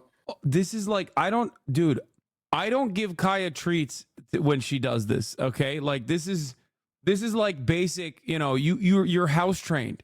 Like you didn't pee inside the house. Congratulations. Like what the fuck are we doing? I think I talk to my dog when she spits. Bro, Jill is running the show, by the way. Straight up. I'm a truther. I'm a Jill Biden truther. She is keeping this motherfucker in the race. He has no, look at his eyes. They're dead. Elder abuse girl boss. He has no idea what's going on. He does not know what's happening. He's like, yeah, did I do good? Did I say the lines? Thank you. Oh my God. Should run. Dude, remember Italian girl boss. Remember when their big thing was like Joe Biden fucks Jill super hard to like to neuter the fucking the propaganda that like you know, to the attacks that Joe Biden was like old. He was like, no, you don't understand. He blows her back walls out. he's having so much sex with Jill Biden. Yeah, the Lincoln bedroom looks like a war zone till the walls are sweating. Oh no! Oh Jesus Christ! Yeah. Wait, Yeah, Politico article just dropped. Democrats consider the unthinkable. It's time for Biden to go. Key donors are already blowing. The unthinkable. Yeah. Well, unthinkable if you're like only watching MSNBC, and I guess that they keep telling people that Joe Biden is fucking really hard. Yeah. That's what it is. They were just like, wait, I don't get it. What's happening? Like, the sense of panic and shock that they're demonstrating is so funny to me. It's like, have you not seen anything? Like, were they actually hallucinating this whole time? Yeah, I think it's kind of fake. I think it has to be. I mean, either that or they all need to be voted out of office. But, I mean, I do think it was just sort of a big lie thing where they thought, well, there's no way he could be lying about this because it's so important. They underestimated how much of a malignant narcissist he is. Yeah, maybe they thought like, no, he is good. I think. No, everyone keeps Yeah. saying he's good. Behind closed doors, he's just holding it in. He's secretly really good. Yeah. Oh, Lefty God, here. even I Mark will. Hamill is saying it was an off night. What is this? Lefty here. I will say that take was horrible. Dems have been winning. Yes, Biden is old, but I feel like we've forgotten what Trump has done. Sometimes I feel like you speak from a place of privilege. My sister had health complications in her pregnancy in Texas. Luckily, she overcame them. This isn't a joke. Wait, what are you? You know Biden is president right now, right? Like, what are we talking about? Like, We're not the ones who are doing this. He's the one who's fucking senile. I mean, everybody else can see it. I'm losing my mind. Like, I think people we are so. manifested him into being senile. We I did think pos- They see did people. affirmation. People see me laughing. Like people see us laughing at the situation because like we've been saying this for so fucking long that there's nothing you can do at this point. You just have Yeah. to sit back and laugh at it. Like, what do you want me to do? What do you want me to do? Go Yeah. fuck it. I made can't my say point. I wrote an article about it before he even launched his fucking campaign, saying exactly this. It's a year. It's more than a year later. Like at a certain, you can only do so much if you're not going to listen. I mean, people like could not understand. Like I had a lot of liberals who followed me after the 2022 midterms, and they all got so pissed at me because I like said that like he was too old. They could not comprehend why I was saying it. They were saying that like Chapo Trap House was bribing me with drugs into like saying it. They just couldn't comprehend it. And then it's like once they can't deny reality, they like accuse you of manifesting it. Yeah, we made Biden demented. Yeah. No, John, it's so bad. It's just like, I mean, I get it. I wish we had someone else, but I feel as though we underestimate the damage Trump has done. No, no one is underestimating that. He Yeah, literally this is- said immigrant rapist barbarians are like behind every corner, ready to fucking pounce for like an hour and a half. What are you talking about? Yeah. Only Like- 36% of people said they had confidence in him. Like he didn't do well. It's crazy. It's crazy that people like. It's crazy to make it seem like when you get a sense of powerlessness, you have to like lash out at whatever you can. So you just immediately go like, no, it can't be that like the Democratic Party is fucking up super hard. It must be that like these guys are just, not taking this seriously. It's like, no, dude, I could vote for Joe Biden a million times over. I could door knock for Joe Biden every single day from today until the election. Okay. And it will not move the needle in the direction that you want it to move. Whereas the Democratic Party could literally tomorrow change the outcome or at least try to salvage the situation.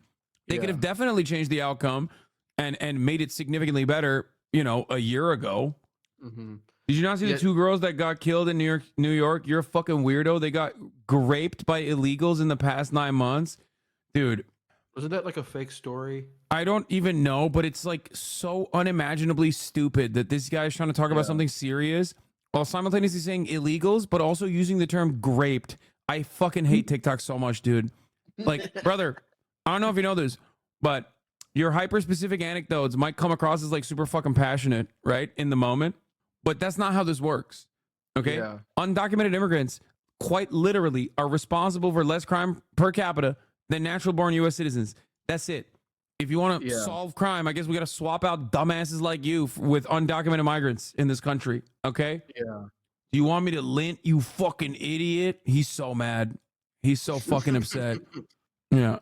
15% because COVID, dumbass Joe LaMafeo. Yikes. True. He's like, no, you don't understand. Immigrants are in every corner waiting to potentially do rapes. Yeah. There are 10 million Guatemalans blowing up the Lincoln Memorial right now. Yeah, that Joe tweet Biden's is letting them do that. That tweet is so fucking funny. The guy. I mean, that was probably the best. That was the most banger tweet of the entire fucking night. Whereas I retweeted it. There's Biden another look- good one where somebody said Trump called Biden a Palestinian, so Biden immediately worked to destroy his campaign. Yeah. CNN focus group in Warren, Michigan coming up. Okay, we'll get to that in a second. Biden, look, the fact is we don't. Look, here's the deal. And this is no fooling, Trump. There are 10 billion Guatemalans attacking the Lincoln Memorial right now. It's just that was it over and over again. Yeah. Trump fumbled it, I think. I mean, I feel like the last hour or so is just not strong. He didn't come across well. Like when he was like kind of riffing at the beginning, like, oh, like I don't think he even knows what he's saying. No. Yeah, this from like Twitter breaking news. Twitter breaking news. Joe Biden will. Oh, it's fucking. Yeah. It's from 2008. I thought it was a fake Yeah, because account. he ran for president in 2008. He ran for Senate while the Vietnam War was happening. Yeah. His first platform for Senate had policies on the Vietnam War. Yeah. The New York City story was 2 cops got shot. Illegal immigrant who allegedly shot. Dude, this is so Breitbart Black Crime tab, by the way. Like, illegal immigrant watch is what they're doing, which is so crazy because like they did this with crime in general, right? They did this with crime for like a good 2 years, right? Crime is on the rise. And I was like, this is hysterical. This is just crime panic. Work. And it wasn't real at the time. And I wished upon the Democratic Party for cooler heads to prevail and sit back and be like, all of this stuff is nonsensical. It's hysterical. Crime is literally lower than it has ever been historically. This is just a big bump after COVID. Okay. In comparison to pre-COVID, post-COVID, crime is going to literally be the same. Crime is going to go down as it has for years. And it did. And it absolutely did. So then they moved on. Now they're like illegal immigrants are doing crimes. And that is not the case either. This doesn't mean that there are no illegal immigrants that like illegal immigrants are magically incapable of doing crime. That's not what I'm saying at all. But that's not how data works. Okay. Yeah. You can't just like rely on one anecdote to be like, no, you don't understand. Like this is a massive fucking problem.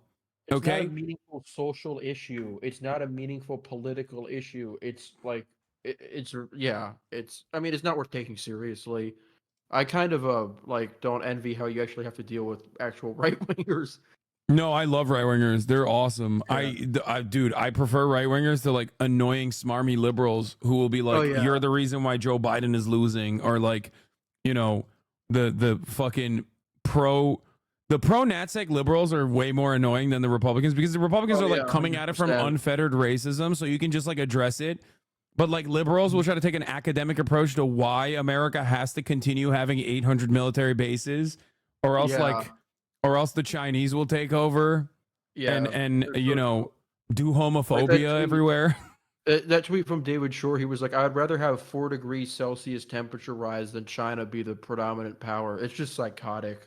That's what I mean. It's like ultimately the goal is the same. Ultimately the justifications are the same, but like the other side's like attitude towards it is so smarmy because they're like trying to use emancipatory language. You know what I mean? Yeah. Like at least the Republicans will come in here and be like, no, we have to kill all the sand N words. And I'm like, okay, you're a fucking psychopath. And I know exactly what you are.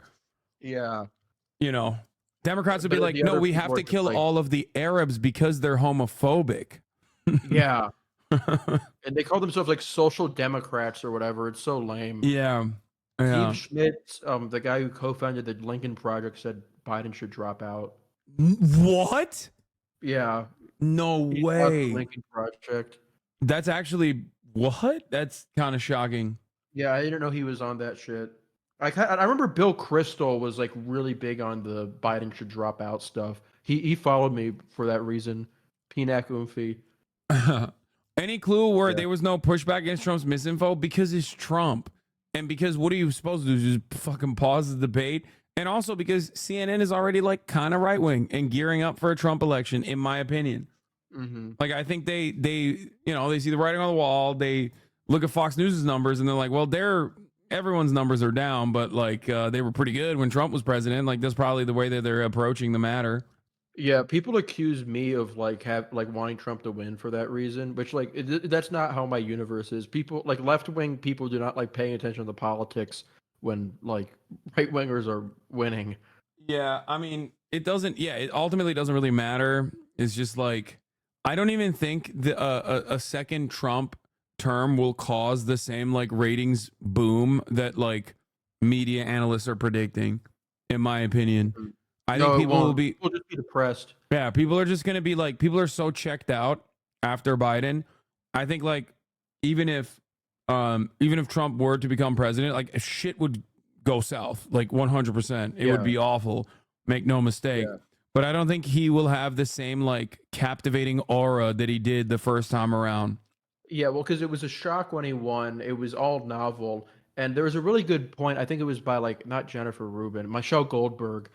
She said like the core basis for like the interest in Trump was like there was like, will they stop him? Will Republicans ever break from him? Can he get away with it? And the answer to that, if he wins a second term, well, no, he just won. So there won't be any intrigue. It'll just be 4 years, and then he'll go away. Yeah. It'll just be sad. Damn, Jank is calling it out. On behalf of everyone who tried to warn you but got nothing but grief for it, like Ezra Klein, Nate Silver, David Axelrod, James Carville, and myself. Ew, come on. Yeah. And Charlemagne the God and Jon Stewart. We told you we were trying to help. We wanted to beat Trump the most, and we knew we had to have the strongest candidate to do it. Yeah. Go off. Jank, this is his moment. Jank Mentum, baby. He was right. He literally tried to run for president specifically for this reason. Like, he was very open about it too. He's like, yeah, listen, I know I'm not gonna fucking win, but if I get 20%, maybe, you know, someone like Gavin Newsom will come in and see like Biden is weak, which of course didn't work. But Dean did that too. That's why he's my hero. yeah. Yeah. Is there really no better Dem option? No, anyone is better than Biden at this point. Just like anyone was better than Hillary Clinton at that point. So it's really cool that we're relitigating 2016, even though we're post 2016, and we should have addressed some of those problems.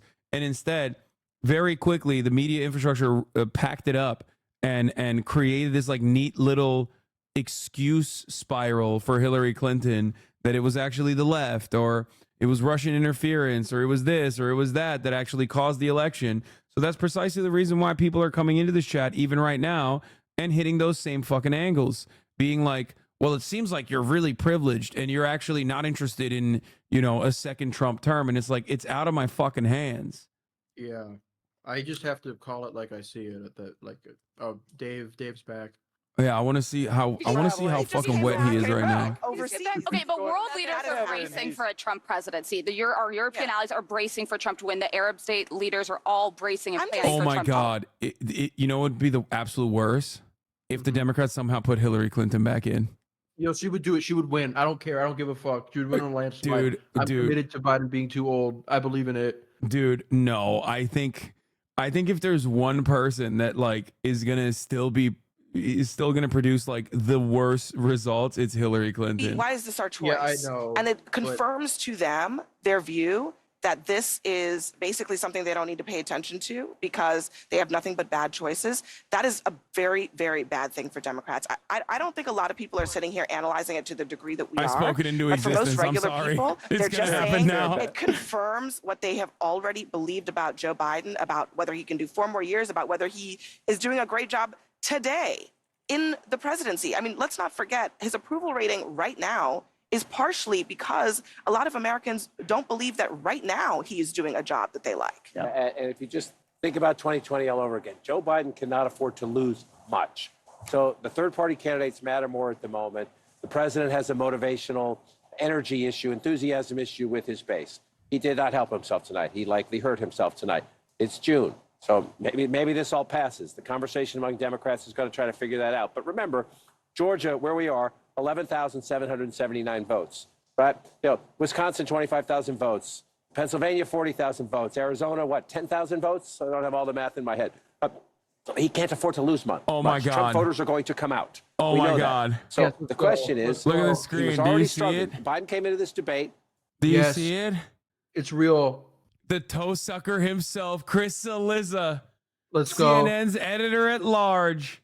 Oh, baby. The whispers of Hillary Clinton 2024 have started. Oh, it's from Let's June go. 20. Oh, my God. It's from June 2022. Okay, thank God.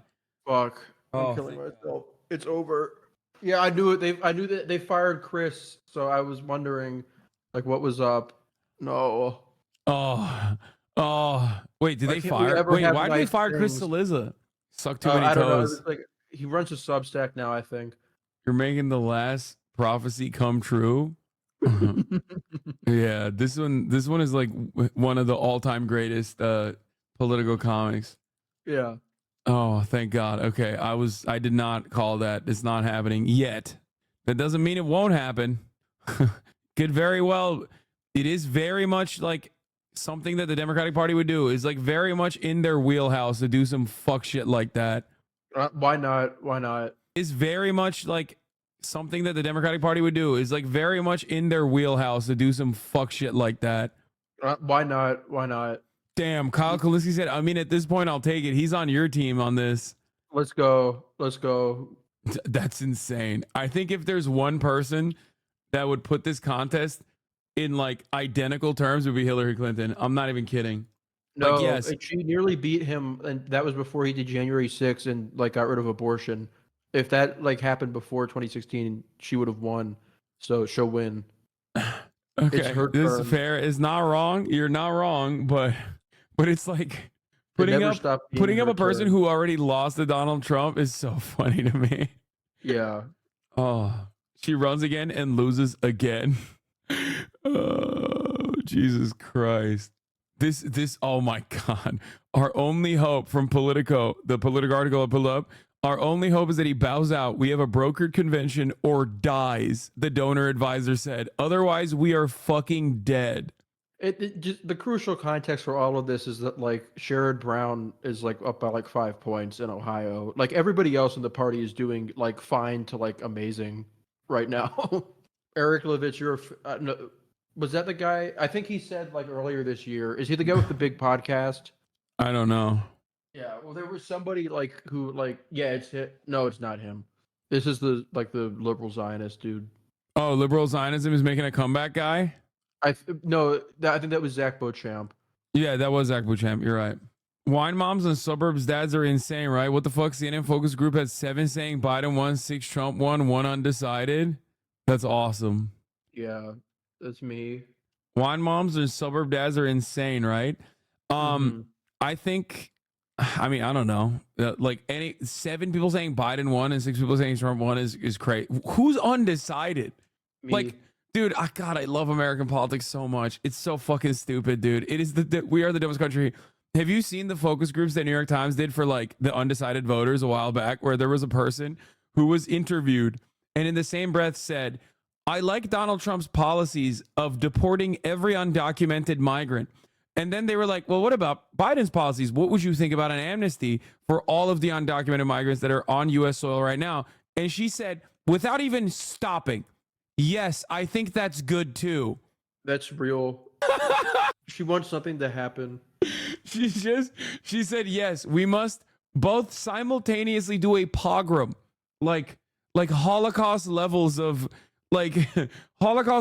cruelty to every brown person that has stepped foot on U.S. soil without the proper documentation.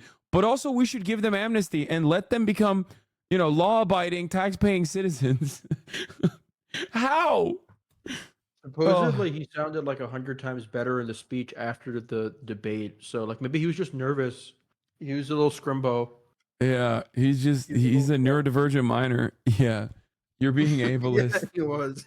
You're being, well, I mean, he is neurodivergent, dementia, and also not a minor, but basically Biden's doing post-game Wahoo like a real American. I think you did well. Wait, what was her reaction when he said, oh, he went to Waffle House? What was her? Hard to debate a liar. You debated a liar 4 years ago and you did great, dude. Yeah, that's crazy. Now. Wow, I can't believe it. I can't believe it, guys. Trump is a liar. This was shocking. This was a shocking revelation for Biden. He had no idea what was coming. Why'd you agree to it? Why'd you agree to all these rules that like didn't let him interrupt you? They set it up. They wanted to have it early. They thought this would be good. They would show the world. They would shock the world at how much of a dynamo Biden was. Like that's what the plan was. Chat, I'm fucking telling you. And logically, that makes sense. Like if Biden actually is really like with it, but he's not. So it turns out he did shock the nation because everyone thought that he had it. I don't know why, or everyone in the Democratic Party and also in liberal media thought he had it, and then it turns out he did not. He's just a pretty face. There's no substance behind it. Yeah. I think you did well. Do you have any concerns She don't believe it. She don't believe it. I'm looking at her face. She don't believe it. She's just like, yeah, you did great. He's at Waffle House at like 12 in the morning. That's kind of real. That's real. He's a real Atlantan. He's a real eater. Yeah. Your job, your voice, your performance tonight. Do you have any concerns about your performance? No, it's hard to debate a liar. New York Times pointed out he lied 26 times. Big lie. Yeah, bro, they can't even carry her ass. New York Times is currently telling you. New York Times is currently writing articles about how we have to overthrow you physically. Yeah. In order to preserve American democracy, we must overthrow Biden. Yeah, Trump didn't even really do that much. He was just kind of chilling. Like, he's a bit learned. Biden struggles as Trump blusters in contentious debate. Yeah. Top Democrats talk about replacing Biden on the ticket. Oof, oof. We fact-checked many of Donald Trump and President Biden's policy claims and attacks from the debate and their records. Oklahoma State super... See? Dude, I'm telling you, they're throwing. Yeah. Look, That's right like underneath in the byline. Literally this entire election. Yeah, beneath the fold, it's like some Republican is just going balls to the wall and being like, no, we are a Christian nation. No Jews either. Yeah. Not that, none of that Judeo-Christian shit, okay? Just straight Christian nation. Yeah. It's like, how? What is happening? Are they just like, are they in a pack? They're just like, they are doing the Felix meme. Like they want to do the 50,000 election. Like they want the unthinkable where only 50,000 people vote. That was going to be DeSantis versus Harris, but it didn't happen. Oh my God. This may be one of the most significant days in American politics in a long time. Nah. He didn't bring up Project 2025. This is fucking disappointing. I also called that shit. I don't think he was going to do that, even though chatters believe that it's like something that they'll say. But apparently I was wrong on this. The Democratic Party messaging, it has featured Project 2025. That I know that they did not fucking come up with that. They literally got that from Reddit and TikTok. I swear to God. They literally saw momentum. They saw Harry Sisson or whatever fucking talking about it on TikTok and were like, maybe we should do this. Maybe we should use this as a talking point. Yeah, it's the first thing they've had go viral in like since like 2018.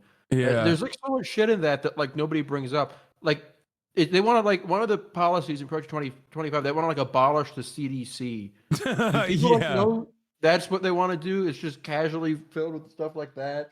Yeah, no, it's but it's funny because like in many respects, like Project 2025 is like, it's not necessarily new. Like it is something that like the Republican Party has been moving towards for a while. Like we've heard people talk about abolishing the Department of Education. It's not like just Vivek Ramaswamy. Like that's like that, like all of the crank positions of like Ron Paul or, you know, they're not that off base with like the rest of the serious Republicans in the Republican Party. Yeah.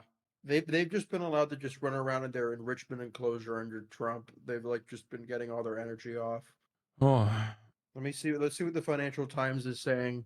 Oh my God, Kyle Cheney is also confirming from Politico. One barometer of how the debate went: far right now concerned this debate was actually an establishment opt to force Biden out of the race. Okay, that's real. That happened. I was there. That happened in real life, actually.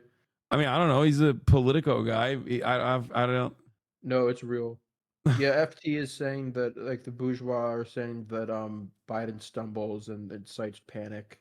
God, what was the game plan here? Like if he's actually like totally like inept, like and he's like this and they know this, like what do they think was gonna happen? And how did the State of the Union happen like it did? Like what the fuck was going on with that? I mean, okay, you want to know what was going on with that? I mentioned this before. The State of the Union, he was like coherent, right, throughout the entire process, except for a couple moments. If you remember, he panicked. Why did he panic? Marjorie Taylor Greene contested him. So he's like fine off of a prompter and can like hold himself up. But the moment that there's another human being that is like demanding his attention or whatever, he flubbed. Because if you recall, when Marjorie Taylor Greene put up the fucking like the button or whatever and said like, oh, you know, you hate white women that are getting murdered by illegals or whatever the fuck she said, he turned around and literally used the term illegals. Like, and that's what I brought up before the debate. I was like, he's fine off of a prompter and like he can maybe try and add a couple one-liners in there. But ultimately, when he has like any sort of contest, it's over. He cannot conduct himself normally. Yeah, I was checking. Like there's another part of the CNN poll. The favorabilities before the debate, it was 37 Biden, 40% Trump, like viewed favorably. After the debate, only 31% saw Trump, Biden favorably. But Trump's favorables didn't go up; they only went up to 43%. So Trump is still extremely vulnerable. People are not sold on him at all. They just are completely have no faith in Biden. And honestly, like they're not wrong. Yeah, no, absolutely. Absolutely.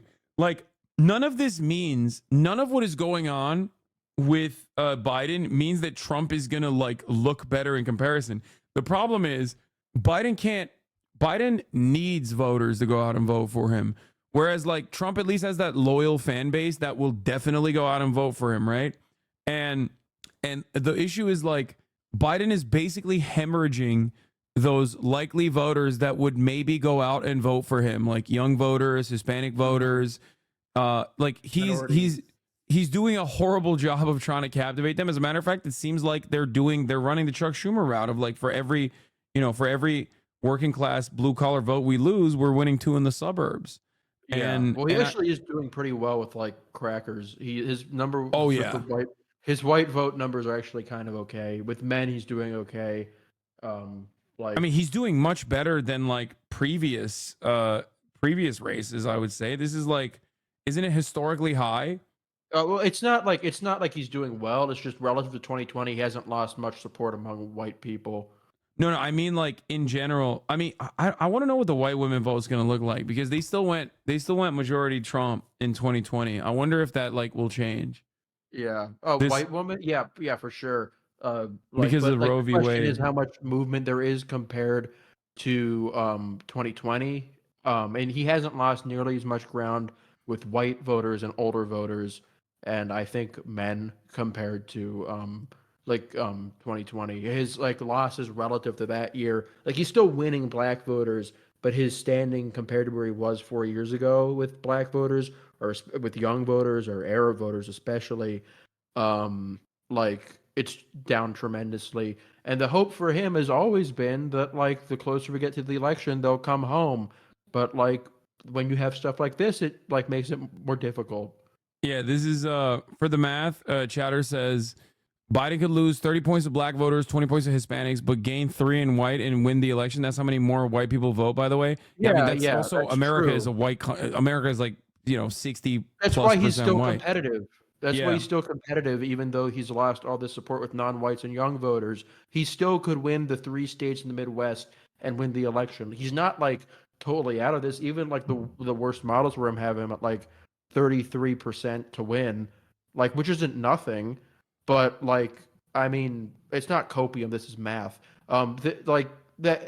He's more efficient than he was 4 years ago. The voters he's been losing like are not as efficiently distributed. But that was before this debate. I mean, we don't know. Yeah, he still can win. Like, come on, it's not. Yeah, no, people see like his one debate performance and think like a lot of these people have not made up the assessment that Biden is like old, but they're voting against Donald Trump. The argument that I always make is that it shouldn't be that.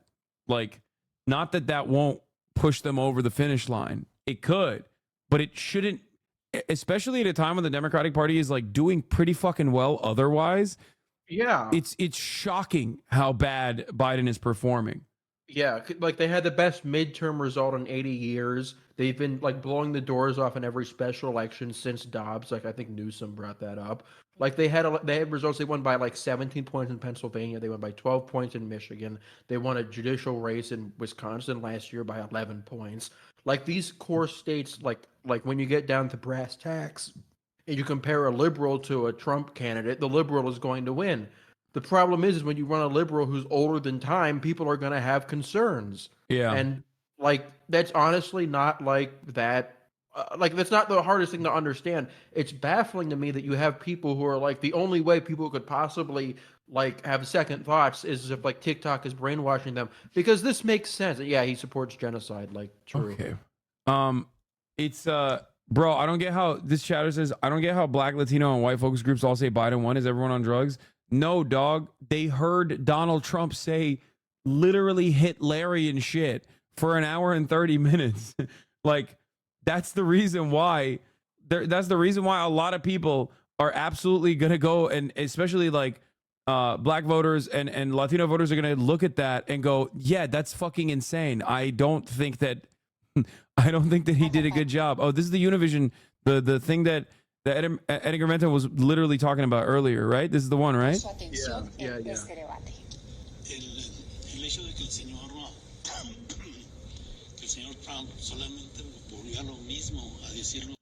I don't know if this is the one, but regardless, yeah, he called us blacks for almost 2 hours, dog. Yeah, I mean, he did that. He tried to do the classic divide and conquer strategy where he thought that like, oh, illegals are coming for black jobs. Like, not yet, but they will. That was so funny when he was like, he said black jobs, which, you know, what the fuck. But then he also said black bodies. But then he also said they're not yet, but they will. Yeah. Trust me. Yeah. Trust me, they're coming for black jobs. Like, what the fuck? Yeah, it would be funny if like the result of this is that all the white like wine moms are like totally holding the line, and then all the Latino people are like, yo, what the fuck? He's still racist. This is crazy. And then like Trump loses support after this. No, the Texas Latino vote went up after that. They were hell yeah, brother, you're right. Yeah. You're so right. This goddamn rapist immigrants. Yeah. Yeah. You're so right. I am like that. It's just shocking. He's doing LeBron numbers in Texas now. Yeah. Oh, jeez. 100% on the Rio Grande Valley, winning every border county. All right. Listen, that's good enough for me. Thank you, Edgar Menta, for coming on. Yeah, it's great. Yeah, it's getting a bit late here in Atlanta, so I was about to like. It's 10 p.m. It's late here, so thank you for staying up late, way past your bedtime. Fun. Yeah, it's nice. We live in hell. Bye, everyone. Anything you want to promote before we leave? Yeah, my Substack, edingermentum.news. I've been saying like this shit about the election for the past year. Nobody listened to me, just like how they didn't listen in 2022. And just like how they didn't listen to Trump. Yeah. So unfairly persecuted. I kind of take a bit of an L here. I didn't think that Biden could possibly do worse than people thought he could, and I underestimated the depths of how senile he is. But we'll see where things go from here. I have a ton of like article stuff written about like alternative Democratic candidates, where the party could go. Like, what if he drops out? What if he dies? Like, just like in case you're interested in any of that, like I'm gonna like have all that coverage for you. So make sure to check that out. All right. Thank you so much for coming on, brother. Yeah. Bye, everybody. Okay, that was Edingermentum. Sorry, not Edingermentum. That was a thing. That was an experience. I can't say it was a good experience. But it was an experience nonetheless. And I hope you guys enjoyed the show. And I don't know what else to say about that. I wanted to play Elden Ring really fucking bad the entire time. But instead, we played Elden Ring in real life. We played Elden Ring in real life, as in, we watched two, we watched like the rapist convict, the maidenless rapist convict versus the carcass king. I feel like those would be Miyazaki bosses. Like, literally, both of them are just like that's in the wheelhouse, I think. God damn. Where'd your viewership top out at? I think like 130K. I just want to say we're back, even for a brief moment. We're back for a brief moment. Is that more than the last election? No, not at all. Last election, the month of the election, I was hitting those numbers every day pretty much. Disappointed, had some points we could talk about. I think you're missing. You think I'm done talking about this? Are you nuts? Of course I'm not done talking about this. It's just that I'm done talking about this for the time being. I have to collect my thoughts. I'm sleepy. It's 10 p.m. here, and I've been live for 11 hours. I don't want to end it, but I'm sleepy Joe Biden right now. Anyway, I will definitely be live tomorrow and doing the damn thing tomorrow. So yeah, but for everyone, that's it for tonight. Stop asking me to pop us in. Love you guys. Good night. See you tomorrow. Bye bye. All the shadows trickling in has helped people hate. Sunny Los Angeles, California, says Hassan. The starlock to the starlock to the topic just begun. There he is again. Hassan is streaming. Hassan is streaming. There he is again. Hassan is streaming. Hassan is streaming. Reviewing the P.O. box. Uncle Uyghur's face. Sat in Discord agitprop. Great names take on break. Tiny Bernie Sanders, LGBTQ Air Force. The whole left at your fingertips, Ane at your door. H3 crowded debate, the Young Turks online show. 3 full fucking years of this, plenty more to go. 90-day fiance talks of champagne bourgeoisie. A Trump rally live reaction, a mass riot at DC. There he is again. Hassan is streaming. Hassan is streaming. There he is again. Hassan is streaming. Hassan is streaming. Reading a live stream, fair comments, Austin show chat advice, and all the ways the right-wing pipeline can suck you in online. JCS react, Lord frame gets broken, cover blown. A full-blown mass pandemic, monster streaming at your home. Total radicalization coming out to find. The system you were taught to trust in was broken the whole time.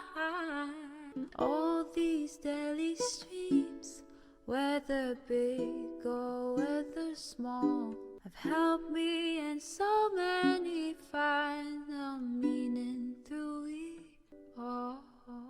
There he is again. Hassan is streaming. Hassan is streaming.